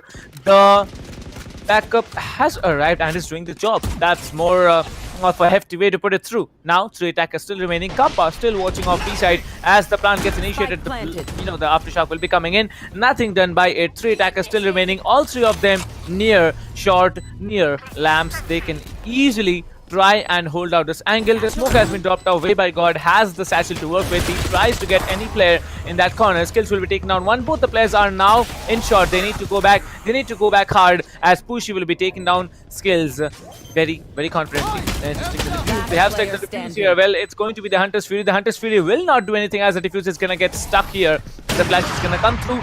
Well, the operator guy does get Hell Ranger, but the round was not in the hands of Team White Shadows. Well, it was just unfortunate that Pushy chose to use his Hunter's Fury in a position where a peek from lamps would give away his position very, very easily, and that's not good positioning. But in that moment, you can't really blame the man for trying to do what was the right call, which was using that Hunter's Fury to make sure that the spike does not get diffused. But nonetheless, it's going to be Global having that advantage now, as Skirossi is going to be getting one. He will make his way in towards the shower area. The Boombot will spot him, but it will not be able to do anything, as he will pick up that op. No, he'll be going in for that Phantom again, because he knows the gunfights that he's going to be taking right now, they are going to be close range. Well, the gunfights are definitely going to be in close range, but more interesting is going to be that again an attacker has fallen. The information has been given up. Pushy standing there with the Phantom will be trying to get multiple, but the breach will be coming in, absolutely melting players right now. 1 player standing. It's going to be Dino with the Bulldog stuck there. Can't stop the defuse if he wants to, but he might be willing to go for a save. Skills will be climbing on top of the lift or fuse, whatever you want to call it, and he will be saving another round. Global Esports 4-2. Looks like Global have improved their defenses and are doing really great at this point. Well, yes, Global's defenses are suddenly looking a lot more stronger, and I think I agree with you. I think I'll go back to the point that I made at the start of the game, that Global is a team that will be able to, as you can say, adapt on the go. Last time they were on bind, they did not have a good time, but this time it suddenly looks like they are having a much better time. But as I said, Skirossi playing that aggressive is going to get taken out. Pushy gets one. Lightning Fast gets that trade onto Gorbitz. So, it is what it is, a 4v4, but it's still going to be something that Global will be missing, because Skirossi, he's certainly a player that you would want to have alive till the end of the round, because given a single opportunity, he's going to finish things off very soon. The showstopper comes in, but Pushy got that kill before the showstopper could reach its destination, and Kappa just holding on. Skills is going to fall to Jojo. It's going to be Lightning Fast getting shot in the back, trying to help his teammate out, but where by God, he knows where. Oh, what a shot coming in. Oh boy, painful. Ouch. Very, very painful. Like no words, but that's it. I believe White Shadow, they get another round. It's a round to you, round to me. It's ringer roses down the line, because it's almost a comeback situation for White Shadow Esports. White Shadow Esports, if they have secured 3, they need to work up with 2 or more rounds if they want to have a stand on the defender side. Although Global Esports, they are much stronger in bind on the attacker side. But let's see how they function, because now it's a full buy for both the teams. One of the players, I believe, from the defenders is having a judge, and I'm really looking forward to it. Oh, that was not a defender, that was the attackers, that was Gorbitz there. And Gorbitz actually really smartly shut down the Jet here. The Sova is gonna peek. He actually jiggle peeks Oh no, okay, hello, don't play that please. And he does get baited off in a very bad position. Pushy will not be missing with that Vandal as much as, you need a lot of time to reload that Vandal, recock that Vandal, I mean the operator, and that's it. You get one player down. Attackers now again in an advantageous situation. 4-3. It's a very good round that White Shadow can pull off. Finished. Well, Lightning Fast is going to put an end to Web, I got, for this round at least, as the spike will get initiated. It's down to the backstab coming in from Kappa to make sure that he can get some positionings. He'll get one, but not before Dino was able to get Lightning Fast. So lamp control still not in anyone's control. Pushy holding on from Green Box, Jojo holding on from Shower. He will get spotted by Skills, but they have the positions that they need. The defuse is going to get fake, but Pushy will get that kill. Now Skills with that paranoia, he'll only be able to get one player off. He will spot the Rena, but the flick does not land, as that will be Jojo getting Skills, and White Shadows are going to be going up and level against this team of Global. Finished. Well, it's level indeed as 4-4. That's what I said. Ringo Rose is really playing out in their favor, as it looks like Global and White Shadow, they are going to have a battle as Global gets pushed into an eco round. Not something we were expecting, but it has to happen the way it has to happen. Way by God now playing with the operator. Gorbit, surprisingly, is bottom fragging and has also decided to go on with a shotgun. The judge, will he be able to judge them? What do you think? Well, Lamps is really the place where you would not want to be meeting a judge, because, yep, there you go, Skills. Thank you. See you later. Bye-bye. That's going to be a pre-fire coming in, but no, Gorbits, why? Finishing off your magazine at the worst possible time. Not the play, my friend. As Kirossi will now have to play this aggressive. He will spot two players. He will go into showers. But Where by God is just going to try to run away, and Skirossi will get one onto Jojo as well. He'll get one onto Dino as well. As it's down to the Soma, he will fall to Skirossi, and a 4K from this man. 2 HP. Oh boy. If well, I Gorbits think just kept his skill there, I think he might have been able to, get this round for his team. But still, there were multiple players trying to run off, and Way by God, the way he was shot down in the back of the headlights, that's so painful to watch. But still, that was a good round. Eco round coming in. The Jet's ultimate is probably a hand cannon that you have. Skirossi now surviving with 12 frags on his own. Lightning Fast coming in with 9. And, well, I can see the Sova from the attacking side playing better than the duelist, so that's something you should be worried about. 3 duelists coming in, no one as the top fragger as well. A Painchill is going to get cooked up here, but the Painchill is not going to come in. As you can see, Skirossi will be pulled back, pushed back into safe haven, as Kappa will be taking one down. It's going to be a quick flick coming in, a quick scope coming in, but there's nothing done. The flash is going to come in again, and the judge will be judging a lot of the players. Gorbits will be coming in. Hell Ranger will be taking one down. He's looking for more. He's hungry. The attacking Jet is so very confident of what he needs to do, what he wants to do, because everyone now rotates onto the A side. Well, yes, that's true. And as Skills as well as Lightning Fast will be coming in, they will be stopped by that smoke coming in from the side of the Omen. Dino smoking off the perfect angle. He knows exactly what to peek. He'll get Lightning Fast as soon as he breaks cover.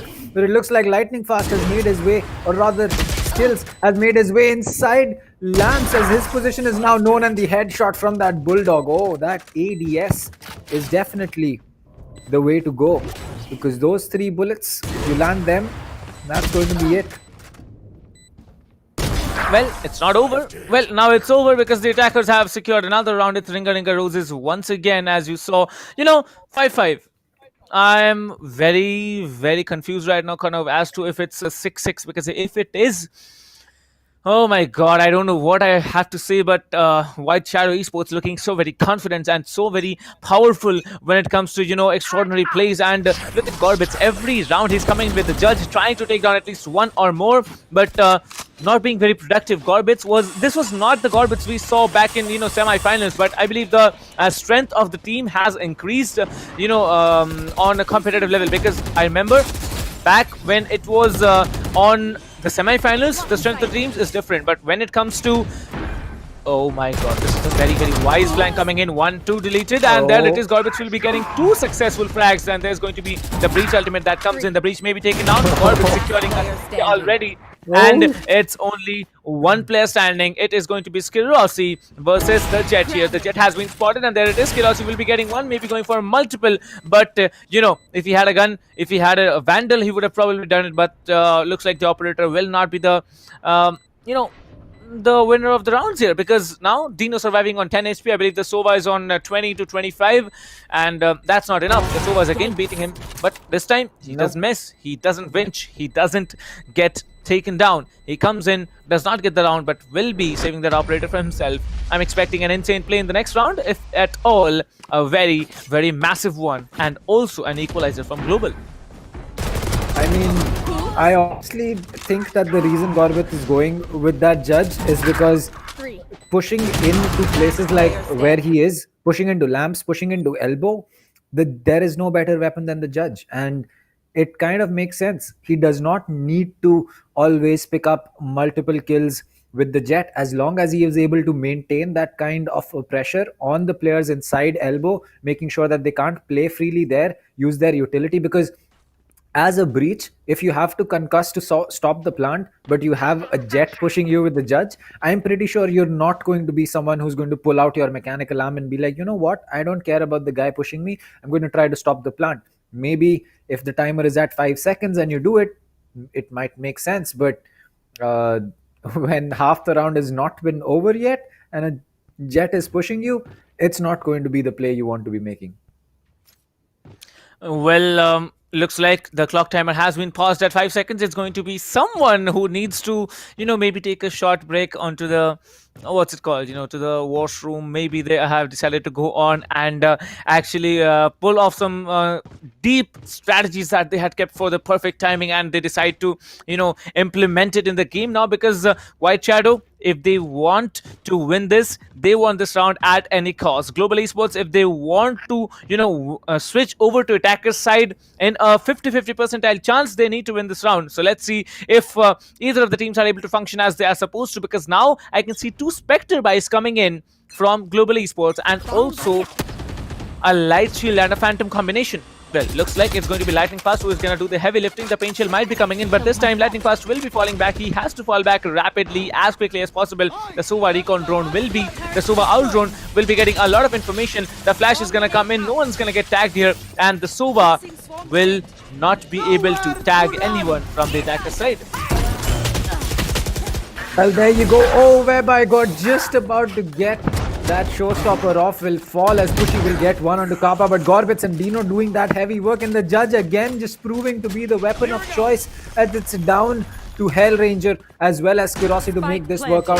Both of them are going to be stuck inside CT. That's not the range that you want to be wide swinging with Gorbits, by the way, with that judge, but as he comes in, it's going to be him getting that kill. Finally, Hellranger is going to shut down that judge for good.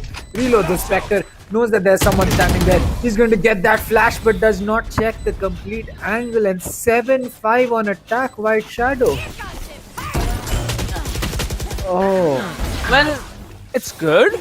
It's good start. White Shadow, they have done a good job, but when it came to performing, I believe Team White Shadow did the better thing, and they are now in the league. Global Esports need to have a comeback, need to have a big time comeback, because they did break the legacy of losing the pistol round. They did get the first pistol round, that to Skirossi with a 4K. What will they do on attack when there is a Killjoy on attacking side? And there's an advantage also from the perspective of Global, because White Shadow, they do not have a Killjoy or a Cypher. They have a Sova to work with, they have the Omen Smokes, rest all are duelists. If you play it smart, you can basically get a lot of information and you can outfunction everyone at all. Like it's totally possible. Stuff that's coming. When I get taken down, the return Paranoia comes in from the Omen side here. Everyone can try and push it. The smokes will be coming in the end once again, but now this time he'll be dashing in. Dino will be absolutely deleting Skirossi. That's so painful, but that's good. That's really good from the perspective of Global Esports. I mean, White Shadow. White Shadow now stuck in a 4 versus 4 situation against Global Esports. 5-7. Everyone has decided to rotate onto B side, as the rotations from the defender side also come through. All the players are actually moving in onto the B side. Some from back end, some from front ends. That's it. Well, that sounded like a slap from that classic, the right click coming in, but Kaba picking up another kill onto Pushy. That's going to be the Sova taking down the Sova. Gorbit's picking up that classic. He's going to be the last one standing, and not for long, because Skills is going to come in and finish it off, as that's a much needed round for Global.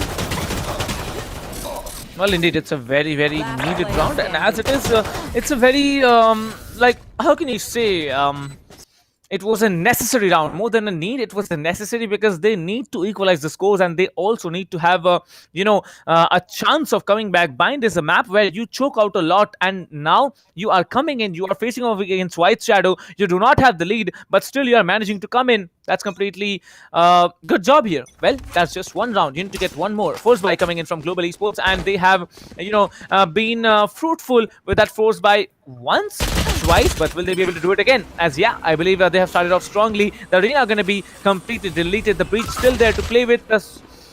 Suba, Recon Bolt will be getting a lot of information. One of the players has been tagged in. The paint shell will be coming in, and Dash, the team will be coming in, taking down one already. Kirosi already getting one, maybe going for a double, but Kappa will be turning it off smartly as Dino gets deleted, and there's only one defender. It's down to Pushy to take out 4 players. As you can see that there's going to be a spam of bullets getting run from the attacker's perspective. Pushy up in heaven, trying to do a man's job, trying to do a big time work here. The Omen will be actually maybe teleporting onto heaven here, and he's gonna get surrounded from every possible angle.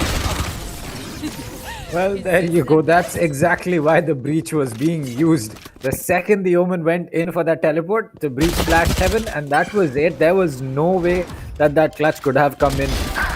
Not even half a chance. What a shot onto Gorbit's head from Skirosi though. Just locking onto it completely and just shutting him down. Lightning fast, finishing it off onto Pushy. So, well, the full buy is not coming in from the side of White Shadow because they forced a buy. And and I really feel that forcing a buy like that should really come with its own benefits. But Dino, just aggressive play on aggressive play as he's going to take down Lightning. That's an important frag. Kappa comes in, whereby God will fall. He'll get Dino as well. Skirosi all the way inside spawn almost, as that's going to be the Sova getting taken out. The Sheriff not going to be able to line up, as Jojo will fall to Hellranger. It's all down to flanking Gorbits, and the Jet will now have to take 4 people with that Bucky. Oh, there you go. He's going to change to the Spectre. No, he's going to keep that Bucky instead.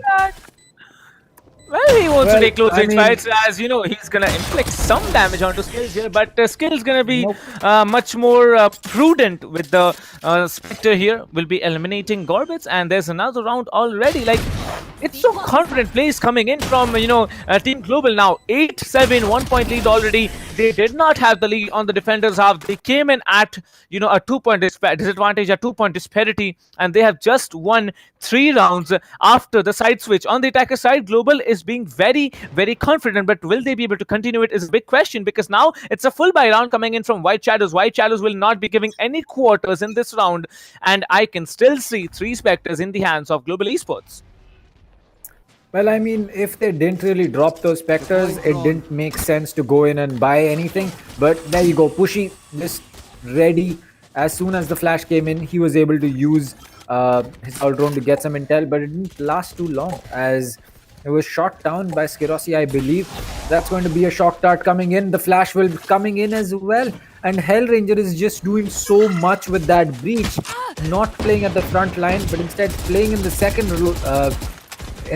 line and just helping his teammates out so much. Well, Lightning Fast placed down that turret for long, making sure that no one will push down that side without... Oh, he's going to call that back. So I guess it was just a temporary strategy. Well, a temporary setback is nothing, because you can see the Omen will still be there. White Shadows, Dino will be taking on one. Hellranger will be doing a double trouble here. Well, Okay, by God, you could have done a lot of work here, but you were unable to do so. Two more players still standing. It's going to be the Sova up in Haven. It's going to be Gorbits down in CT. The Sage Jet has come up forward now, trying to inflict a lot of damage. The Jet will be taken out. The last player standing, it's going to be Pushy, who takes one down, but will it be enough? 75 HP to work with. The ultimate still there, and I don't know from where, like, it really felt like an arrow, you know, coming into him. I believe there was the shock dart coming in from the attacking Sova as well, and that's it. There was the Killjoy Lightning Fast shutting him down once and for all. 9-7, 2 points lead already in the hands of Global Esports. That's a brilliant, you know, outplay coming in now. Team White Shadow have been pushed into an eco round, but they're not gonna go for an eco. They're going for a force buy. As I can see, 2 players have decided to go for a buy, not just 2, 3, 4. All right, my friends, they have decided to go on with 2 judges, 1 Stinger, 1 Sheriff, and 1 Frenzy, plus 4 shields, 4 light shields. So let's see how they work it out. Let's see how they actually defend against a strongly pushing teams such as Global. Well, it's going to be it's actually surprising that they are investing so much in the judge, and on defense, you know what, actually let them do it, because it is working out for them. It worked out for them on attack, and the judge is definitely going to be a lot more stronger on a defender sided angle. And there you go, as he pushes in, he will not be able to do too much. Pushy will get that first flag, but the judge comes in, and Gorbits will just one tap the player, which is going to be the Sova. I believe as Dino will teleport off. No, it's going to be a fake TP. He will... Oh, that is so smart. He's just making sure that no one knows his actual position. Well, there you go. The recon dart for long is not going to land perfectly, but Kappa pushing inside. Hookah, he needs to be careful. His teammate Hellranger on long is very, very tagged, as Pushy, just the master baiter. He's going to be making sure that, you know, gets that position of the player in heaven. And what a shot by Gorbits with that phantom. Last player is going to be on elbow, but not for long, as that will be a one tap from Pushy. Well, you know, it's not enough to go down easy, and that's exactly what White Shadow did. They did not go down easy. They still have 1 more point to work with, and now it's a full buy coming in for both of the teams. Way by God deciding to go on with an operator buy. Well, on defense, an operator buy is a really, really smart thing to do, especially if you can pull off those shots, those insane level shots. But you know, I think it's better in the hands of the Jet than the Raze. But you know, there has been multiple Razes who perform well with the operator. Well, it's going to be a slow approach onto A side. There's only 1 lurker here. That's going to be the Omen, who immediately rushes back onto mid link. Well, A link and B link are the positions now to look out for. Gorbits coming in. A very, very swift motion can be doing a lot of work. Nope.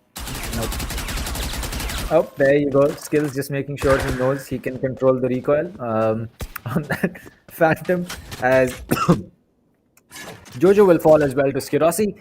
That, I believe, was a kill inside of Shadows, as Pushy now has to hold this from the Shadows, comes in from the side of the Omen, but it will get cancelled. Skills just making sure that elbow is going to be clear or not, and that will be, you know, it could go either way. Maybe they know the position of Pushy, otherwise they you know, might not have pushed in so early. But it looks like Skills just making sure that he can hold through these smokes. Kappa going in for that plant, as it's going to be the Sova pushing in from the side of elbow. But everyone except the Omen has vacated side, as Whereby God with that operator is just making sure that he is going to be able to make that showstopper work, but he will not, as Skirossi comes in from the back and Skills gets 1. It's all down to Pushy, who will not survive long.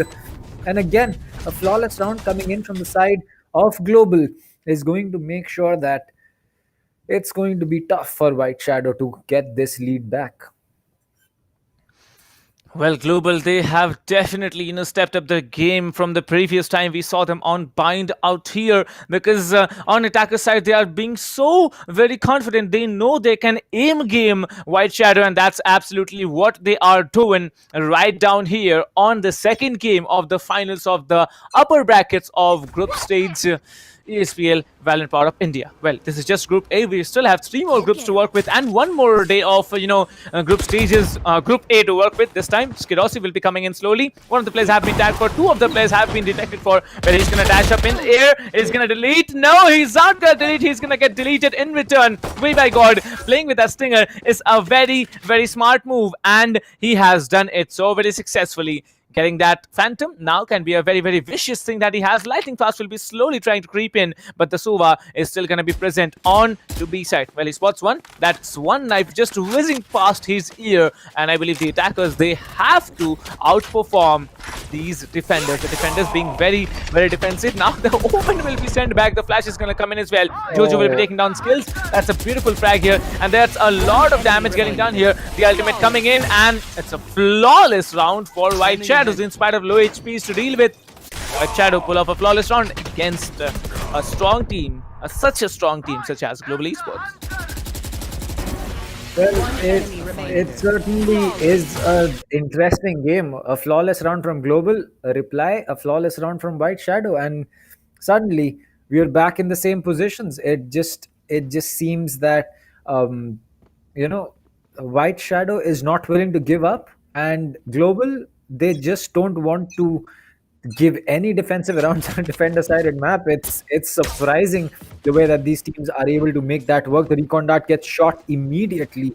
The Killjoy turret will get placed, but it will not spot anyone just yet. But a lineup as Lightning Fast and Hellranger are going to be falling, and that's going to be Skirossi making his way in. But Pushy gets that kill. Gorbit is going to be holding close. Jojo is going to get Kappa. It's all down to the Omen. The Empress has been popped. The Omen inside the smoke, and Kuka is not going to be in the best place. Whereby God will fall. So no flawless round coming in from the side of White Shadow, as Dino is going in for that rotate.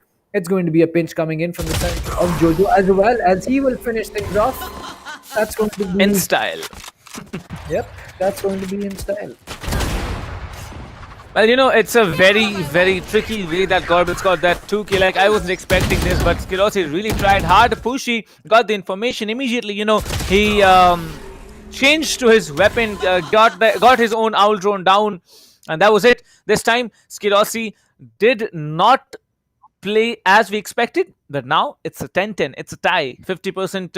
I'll still stick to a 50% victory for both the teams here, because Skirossi, just look at him play. He is absolutely a madman. Gorbit's not being able to function, and I believe not having sentinels did allow Team Global to get multiple rounds, but after that it's basically GG's. Let's see how they function. 3 duelists to play with on the defender side is not a very, very beneficial thing, but they're doing a good job because 10-10. It's some answers that you can get it. But now this time, the peaks are going to come in. The Jet will be deleted. Gorbits will be making the mistake of peeking an operator, and that's exactly what Skirossi was looking for, taking one down. They have the Sova ult to work with. If they can secure the plant, they can do a lot of jobs here. The Shock Dart is going to come in, is going to force off players offside. The Paint Shell will be getting some people down here, but there are multiple players here. The Killjoy is still playing up in hookah. He is trying to get a lot of work done here, and as you can see, the Suva can easily chill and play post-plant. Well, that is true. The Hunter's Fury is one of the best weapons. Oh, Pushy. That's tough. That's hard on you. That's not something that should be happening. But there you go. The Omen will get spotted, but Dino will get that kill. Skills will get that trade. Whereby God gets one, but he is flashed, and Kappa will get that kill. So Global retaking, retaking the lead once again. Yeah. Those are the words. I don't know what Pushy was doing there, but I believe the perfectly timed paranoia, along with that Jet present to take that operator shot. That's it. That's exactly how you make it happen. Well, there is one particular feature of the paranoia that many people, many professional players even forget. When the Omen paranoia is coming to hit you, there's usually what's it called? I'd say some sort of an orientation, some sort of a vigilante orientation that comes on your screen. If you're smart enough, you can actually dodge the Omen paranoia to a lot of extent, even when you cannot see it. But this time, It did not happen. He was absolutely obliterated. This time, you can see White Shadow on so very strong defending positions. Anyone who walks up to them is going to get massacred down the line. There's one player detected already. No one's going to push up Hookah, that's for sure, because no one wants to take the close range gun game against a judge. Well, he hasn't yet given off the position and the weapon that he has, but I believe there are still two players holding up on A site, and both of the players can do an absolute brilliant job. There's not just two, there's going to be three players coming up in A site here. The Sova and the Jet are the only two remaining players on the defender's side on B. So yeah, they can either go for a B execute or can go for an A execute once and for all. As it is, the flashes keep coming. Kirosi has come up. Jojo will be taking on Kappa. That's one frag already, but Jojo will be coming in and moving in, but no, Skills will be getting him down as well. Skills still trying to hold off the lines here. 4 versus 4. It's a very, very tricky position to play with. Hellranger will be getting one. It's a 3v3. Lightning Fast will be getting one. Two players standing, one attacker standing. It is going to be Skills versus the Raze. 5 bullets to work with. Has to go for the reload. Has the spike. Will be immediately rotating. He can actually bait him and go to a different location. Well, the rotations have started. He may be willing to, go for an optional plant here, but I don't think he's gonna go because the Raze is really, really low. Oh, that's rhythmic here. But now, Way by God has 21 HP to work with. As you can see, both the players are rotating. One of them in elbow, one of them just playing calmly and walking up to elbow. Way by God, if he doesn't flinch, he will get the job done. But Skills is just a better man out here, just delating Way by God. And you saw how close of a round this was. Global almost had the round taken away, but there was Skills. You need his skills to work, and he absolutely melts the players with his skills, and he does it. Skills to save the day. 12 to 10. Global Esports might be walking off with a victory if they can secure one more round. Well, nice. So, Bryce, once you're done with casting, are you going to be, releasing your rap album or something? Like, rhyming to those that's bars? A good question. Your first song's I think name is going to be G versus WSE. Yeah, featuring Global Esports versus White Shadows. Let's see. Oh, what? But still, it's. I don't know what exactly happened out here, but the Sova really tried to get the intel somewhere, somehow. Do we have two operators? Did he? Yeah, we have two operators. How did that happen? It's the recon dart on an owl drone, and how can you? What? Excuse me, game? Are you? Well, I think the recon dart may have been, high up in the air, and when the owl drone was going, like you're understanding, right? The owl drone just slid under that position. But this time, Dino being very, very confident, trying to get multiple players here. But Gorbis will be taking out one. Kappa will be trading off for Jojo. It's going to be a 2v2 once again. Kappa will be coming in, trying to get the Jet down. The Jet takes down one. The breach is waiting. 1v1. The flash comes through. 1 HP on Hellranger. Please don't make this as painful as I want it to, because Pushy, well, he's caught off guard and he's gonna get him done. Pushy is absolutely very, very impressed with the performance. 1 HP. If the breach had been waiting for maybe 2 more seconds, he could have got the frag here. Just open the door, come back. You might be able to get the round, but that's not it. 1 point. 1 point for White Shadow to push in into OT. 1 point for Global Esports to win the game. And also move in, chill out for the playoffs. That's down here. That's what is at stake. Well, let's see how they function. Let's see how they perform. 5 more seconds on the clock. Over to you, Kanav. Well, match point for Global and overtime almost on the cards. If White Shadow is able to get this one, we will be seeing overtime. I hope that White Shadow wins this, honestly. I want to see this map go to an overtime round, as it seems to be a 4-man push coming in from the side of Showers. There's go the Rolling Thunder. It's going to be Skirossi coming in. He will spot one player. That's going to be a one tap. It's going to be a right click. Skirossi gets 2. He knows that there is someone coming in from CT. He will just keep Lamps control. That is smart, not overextending. Skill's going to get 1. Whereby God is going to fall. 5v2 on the card. The spike has been planted. It's going to be another right click, as it's all down to Pushy, as he will fall. It's going to be a flawless match point, and that is going to be Global finishing things off in style. And honestly, it's just Skirossi all the way. 1 kill, 2 kill, 3 kill. Skills drops a kill, or rather Skills gets a kill, and then it's just back to Skirossi to finish the last 2 players. Well, flawless round in the answer. I really, really, what can we say? Like, there's answers right in front of us, right? Global Esports answering a match point round with a flawless. That's how much of a confidence they have inflicted. 2-0 coming in for Global, straight down the line. Once on Haven, that's their map, coming in on Bind. A disadvantageous map for them, what we saw from the semifinals too. That was it. They pulled it off. Starting on well with the, how can you put it, like, winning the pistol rounds. They have really developed themselves and they are doing a great job. Well, 13-11, that was the score. And that's it. How much did we predict, Kanev? Like, I don't remember exactly. How much was the score line we predict?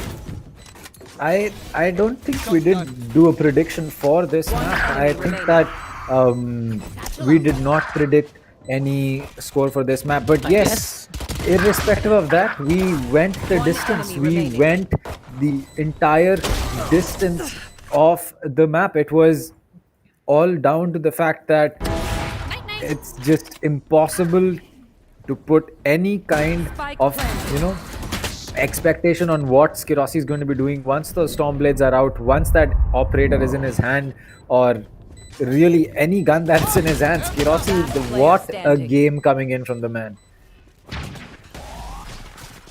But still, it was a good game. There were moments when we thought Team Global's gonna win. There were moments when we thought White Shadow is gonna have what's it called, killing spree. But there were literally, many moments where we didn't even expect that the kill is gonna come through, and there were, kills coming in, like the Paranoia on B long there, coming in from the Omen, then that Jet shooting that operator, like, standing there with the operator, take that perfectly timed shot there. That's it.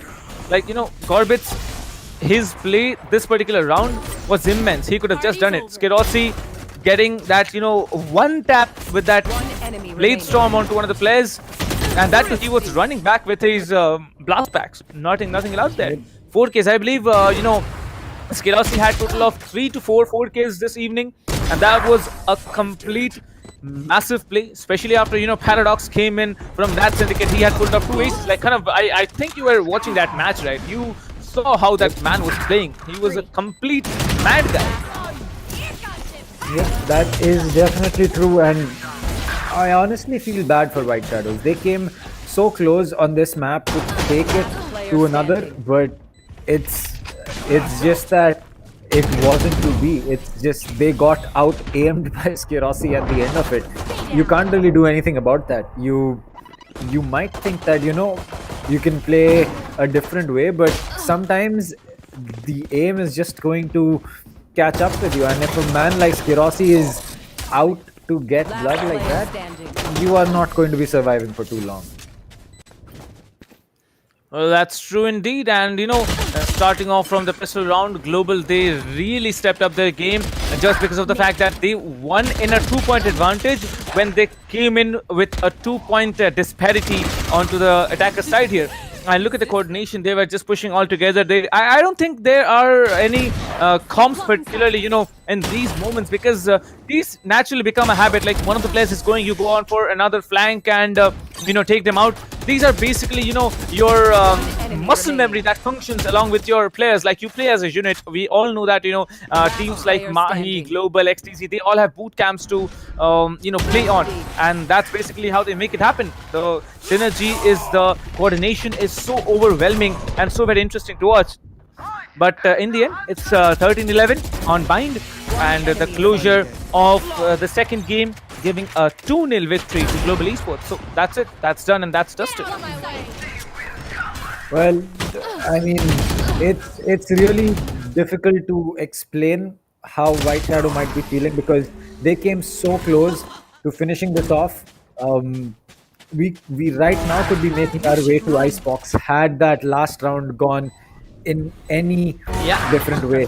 But it is what it is. You can't really blame Global for finishing the game off when they wanted to. It's not like Global was trying to play to make this game go longer. It's just that White Shadow played so well that I think they deserve something that they can take away from this matchup. Unfortunately, that's not going to be happening, and they will just be left with a defeat today. But I think that if again teams like INGLU as well as White Shadow, they just prove to us that teams like Global, Mahi, XTZ, Godlike, they aren't teams that are they are not the unreachable teams anymore. They are not teams with against whom if you go up, you are definitely going to lose. We saw that in the first game today as well, and we just saw it on Bind as well. Well, that's definitely true. But one more thing you should also keep in mind, Kanav, is that, overall in the entire game, we never saw a moment where either team. Yep. I honestly feel that as we far saw as lightning fast doing it once. We saw, I believe, Pushi also did it once. So that's completely amazing. 1v1, never give up strategy. That's it. That's exactly how you do it. But there were multiple locations, where there were multiple, moments where we really saw Skirosi and also the Jet from White Shadow Esports. God, they were choking. When they choked hard. When they fragged hard. And that's it. You can see the MVP of the game is going to be Skirosi, 26-16-4, and an average combat score of 304 above 300. That's massive. In the end, it's Global Esports 13, White Shadow Esports 11, walking off with the second map on Bind, despite the bad start they had on Bind earlier on in the semifinals one. Well, that's it. 2-0 for Global Esports, and they are going to move in from the upper bracket directly onto the playoffs. Kanav.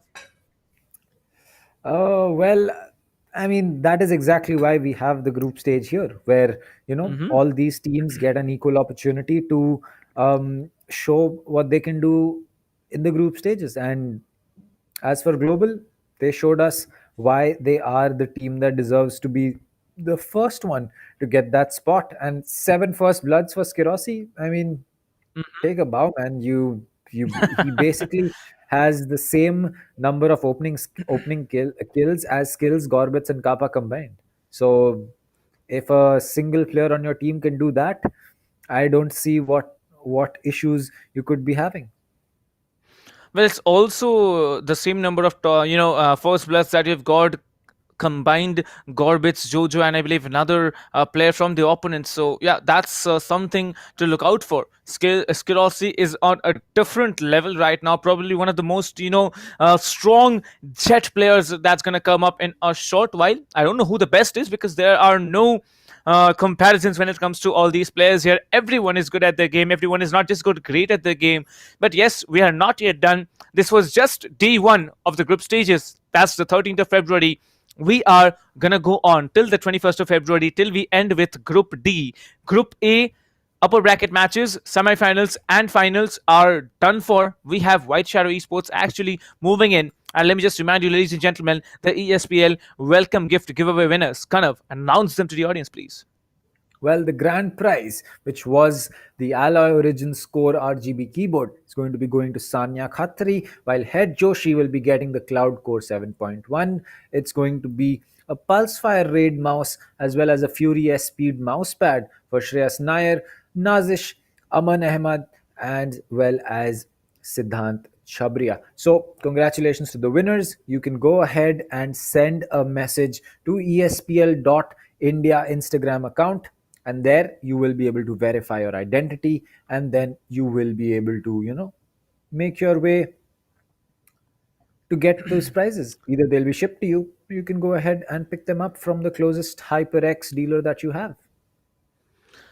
Well, you never know how it comes, because there might be some guy from Amazon, or maybe some HyperX personal guy walking up to you. So you never know. Just contact ESPL.India with your credentials on Instagram, and you will be rewarded with your prizes. But yes, this is day one already. As I have said, day one has come to an end, and Global Esports is going to walk off to the playoffs, whereas the losing teams from this afternoon and evening are going to move on for another chance to get into that last remaining spot from Group A into the the playoffs here. Both the teams that have lost in the semifinals will be battling it out tomorrow, as the first BO3 and the second BO3 is going to be between none other than the winners of the first and the losers. Right now, it's going to be White Shadow Esports. So White Shadow Esports, grind harder, because tomorrow, no matter what, you will be getting just one chance to move in to the group stages and maybe possibly challenge Global once again. Who knows what can happen? The revenge is much more sweeter if it's an older one, and as it is, it's not over yet. Like I said, there are multiple prize giveaways still going on. Every day you come to the stream, you watch the stream, you will be able to enlist yourself in the giveaways that is going on. ESPL welcome gift giveaway. Head over to the description. You will be able to register for the welcome gift. There is a link known as the ESPL welcome gift. Head over to that, register yourself, and you might be getting a shot at winning the grand prize of a mouse, keyboard, mousepad, and the legendary Cloud Core 7.1 by HyperX, or either of the above. Well, who knows what's going to happen? Who knows who's going to get what? But I believe it was a great day in the end. Global Esports starting off on a bad note on Bind in the semifinals one, then coming in and absolutely massacring. Then, Skerosi finally coming into the match point round and finishing off in style.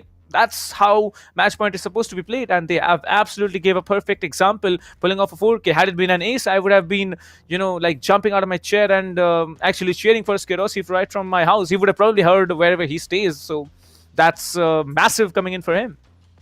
That is definitely true. Probably he might have just been able to hear you. I believe he stays close by. But, it's really going to be coming to an end for today. It's been 9 hours almost. It's been a long day for Price as well as me, as we will be taking your leave for today. We will find you guys tomorrow at the same place, as we will be having the lower bracket semifinals and the finals to make sure that we can get the second team from Group A who's going to be joining Global for the playoff spot. So till then, this is going to be me, Dr. Dang, and Captain Price. Take care and stay safe.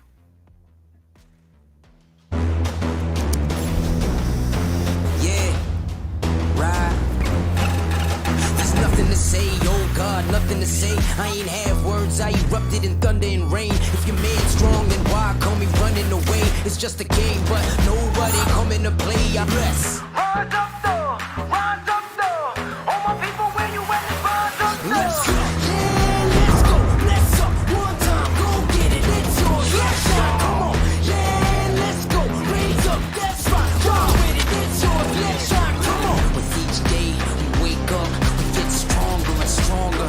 It's our time now, yeah. Cause we warriors. Cause we warriors. Yeah, let's go, let's up. One time, go get it, it's yours. Let's shine, come on. Cause we warriors. Yeah, we warriors.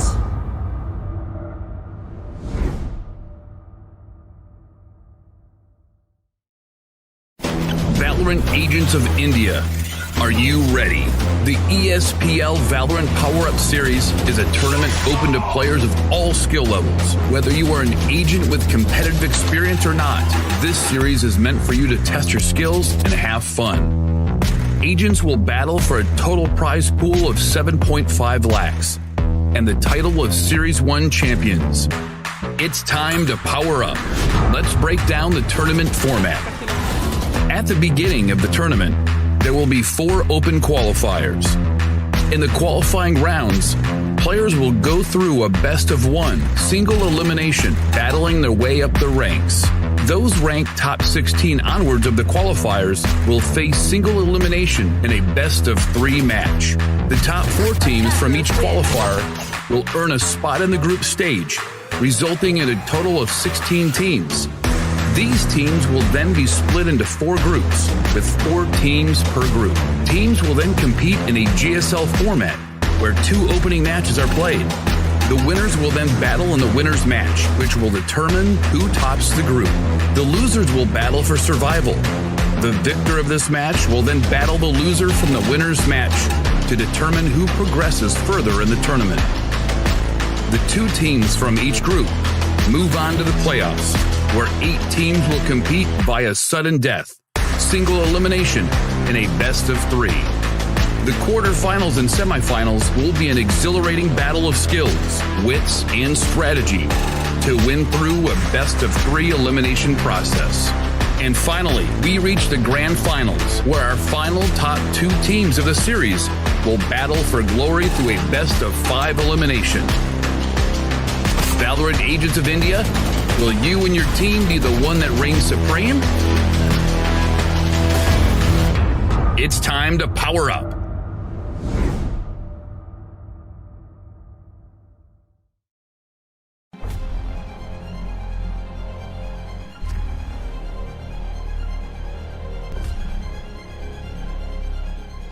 Every young gamer wants to become an esports professional.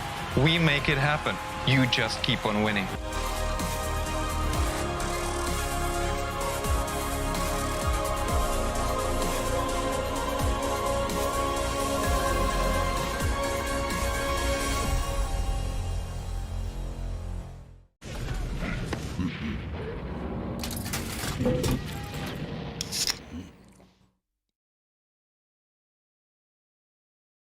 Users of Roblox are all around the world, and all of them expect the same level of experience. The success of games is measured by how much can you keep users engaged. Zoroark's mission is all about player experience first. Everything we do, the player is sort of core to our thinking. ここ数年で、リッチなユーザーエクスペリエンスを提供するために、 If you don't want to worry and you don't want to think about things like asset delivery and the ability to have your connectivity between your devices and your servers as fast as you can, just go with Akamai. Akamai gets into places and markets that other providers of similar services don't quite hit as easily. その上で、アカマイさんのシステムを使うことで、大容量のセットを高速に配信させて、いただけているかなと。The workflow without that, I'd probably have a lot more CDN support because the amount of capacity we'd need from the others wouldn't be there. There's one less problem we have to solve. If Akamai wasn't around, we would probably have to multiply our team by I don't know what kind of factor and understand what we would need to do to replace what Akamai provides to us.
तो यार look at that mid market पे भी आप इतने मोहित वो अकेले W1 1 kill 2 kill 3 kill he but I think can he do it? Can he get the ace? Can he manage to kill this? Yes he can.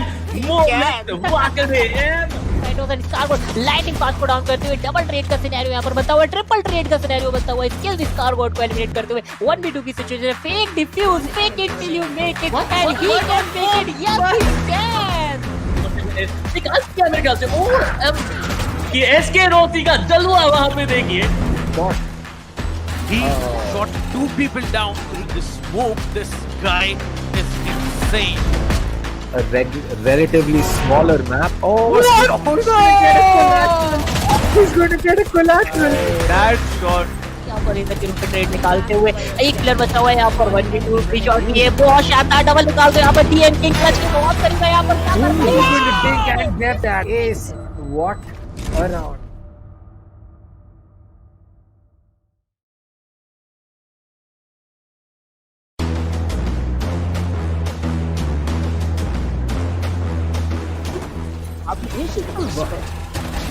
बिल्कुल यहाँ पे एक बेहतरीन battle है और यहाँ पे टेम्पेस्ट यहाँ पे जो डिफेंडिंग करके दिखाई एक प्राइम एग्जांपल है क्यों हम कहते हैं कि ऐसे का मैप कमाल का है but is gonna hold a very nice angle for himself. He saw one player there. Oh my god! Who's gonna knife him? Yes, he's gonna knife him! No! Wait a minute! Other player that's gonna be Thanos, who was about to use the showstopper. It's a 3v3 situation. No! Take one down, and it's the last man standing. इनके पास double satchel boost जरूर रहेगा, क्या वो use करना चाहेंगे वही एक बड़ी बात है। सेज काफी डिस्टेंस से आ रहे हैं लेकिन कोई गलती नहीं होगी, दो प्लेयर्स को टेक डाउन किया जाएगा। तीसरा प्लेयर भी यहाँ पे आके आता हुआ बहुत ही शानदार तरीके से टेक डाउन किया जाएगा। And that's gonna be I am the hunter, that's gonna be Hunter's ability. Shannon gets taken down. Oh my god! And look at that ultimate! Brad with so much information doing the job out here. Yeah, maybe. Now you can see the Omen. He actually teleports onto the other side, but let me see how's it gonna be. The Brimstone is caught off guard, goes for the reload. Rina needs to come up front. That's a beautiful heading. That's a double heading coming in. But now he comes up strong. 3k already. This might be another round in the hands of the defense. And a 4k for Akku. Oh my god! Akku goes on! And he builds an ace for himself. What a ace play did this guy have?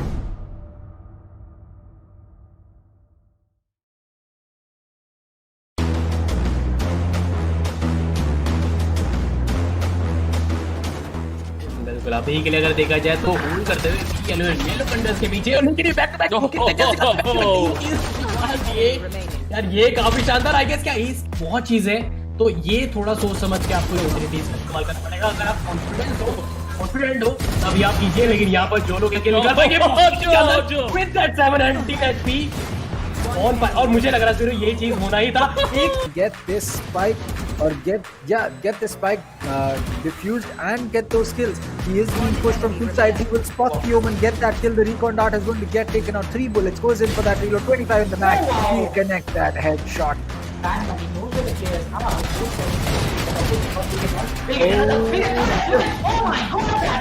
Out, but now it's all down to Dino as he will take antidote once and get that kill. He'll get another one onto that. No! Third one on Scally. Nothing else bought by Corbett here. You can see how aggressive Amiterasu is shutting down 2, maybe just 3. Okay, no, 3 players are not shut down here. Only 2 players will be shut down, but there it is. He needs to take down another one, will be taken on another one. There's only one there standing. It's going to be the breach that comes in, but Amiterasu stays. Oh my god.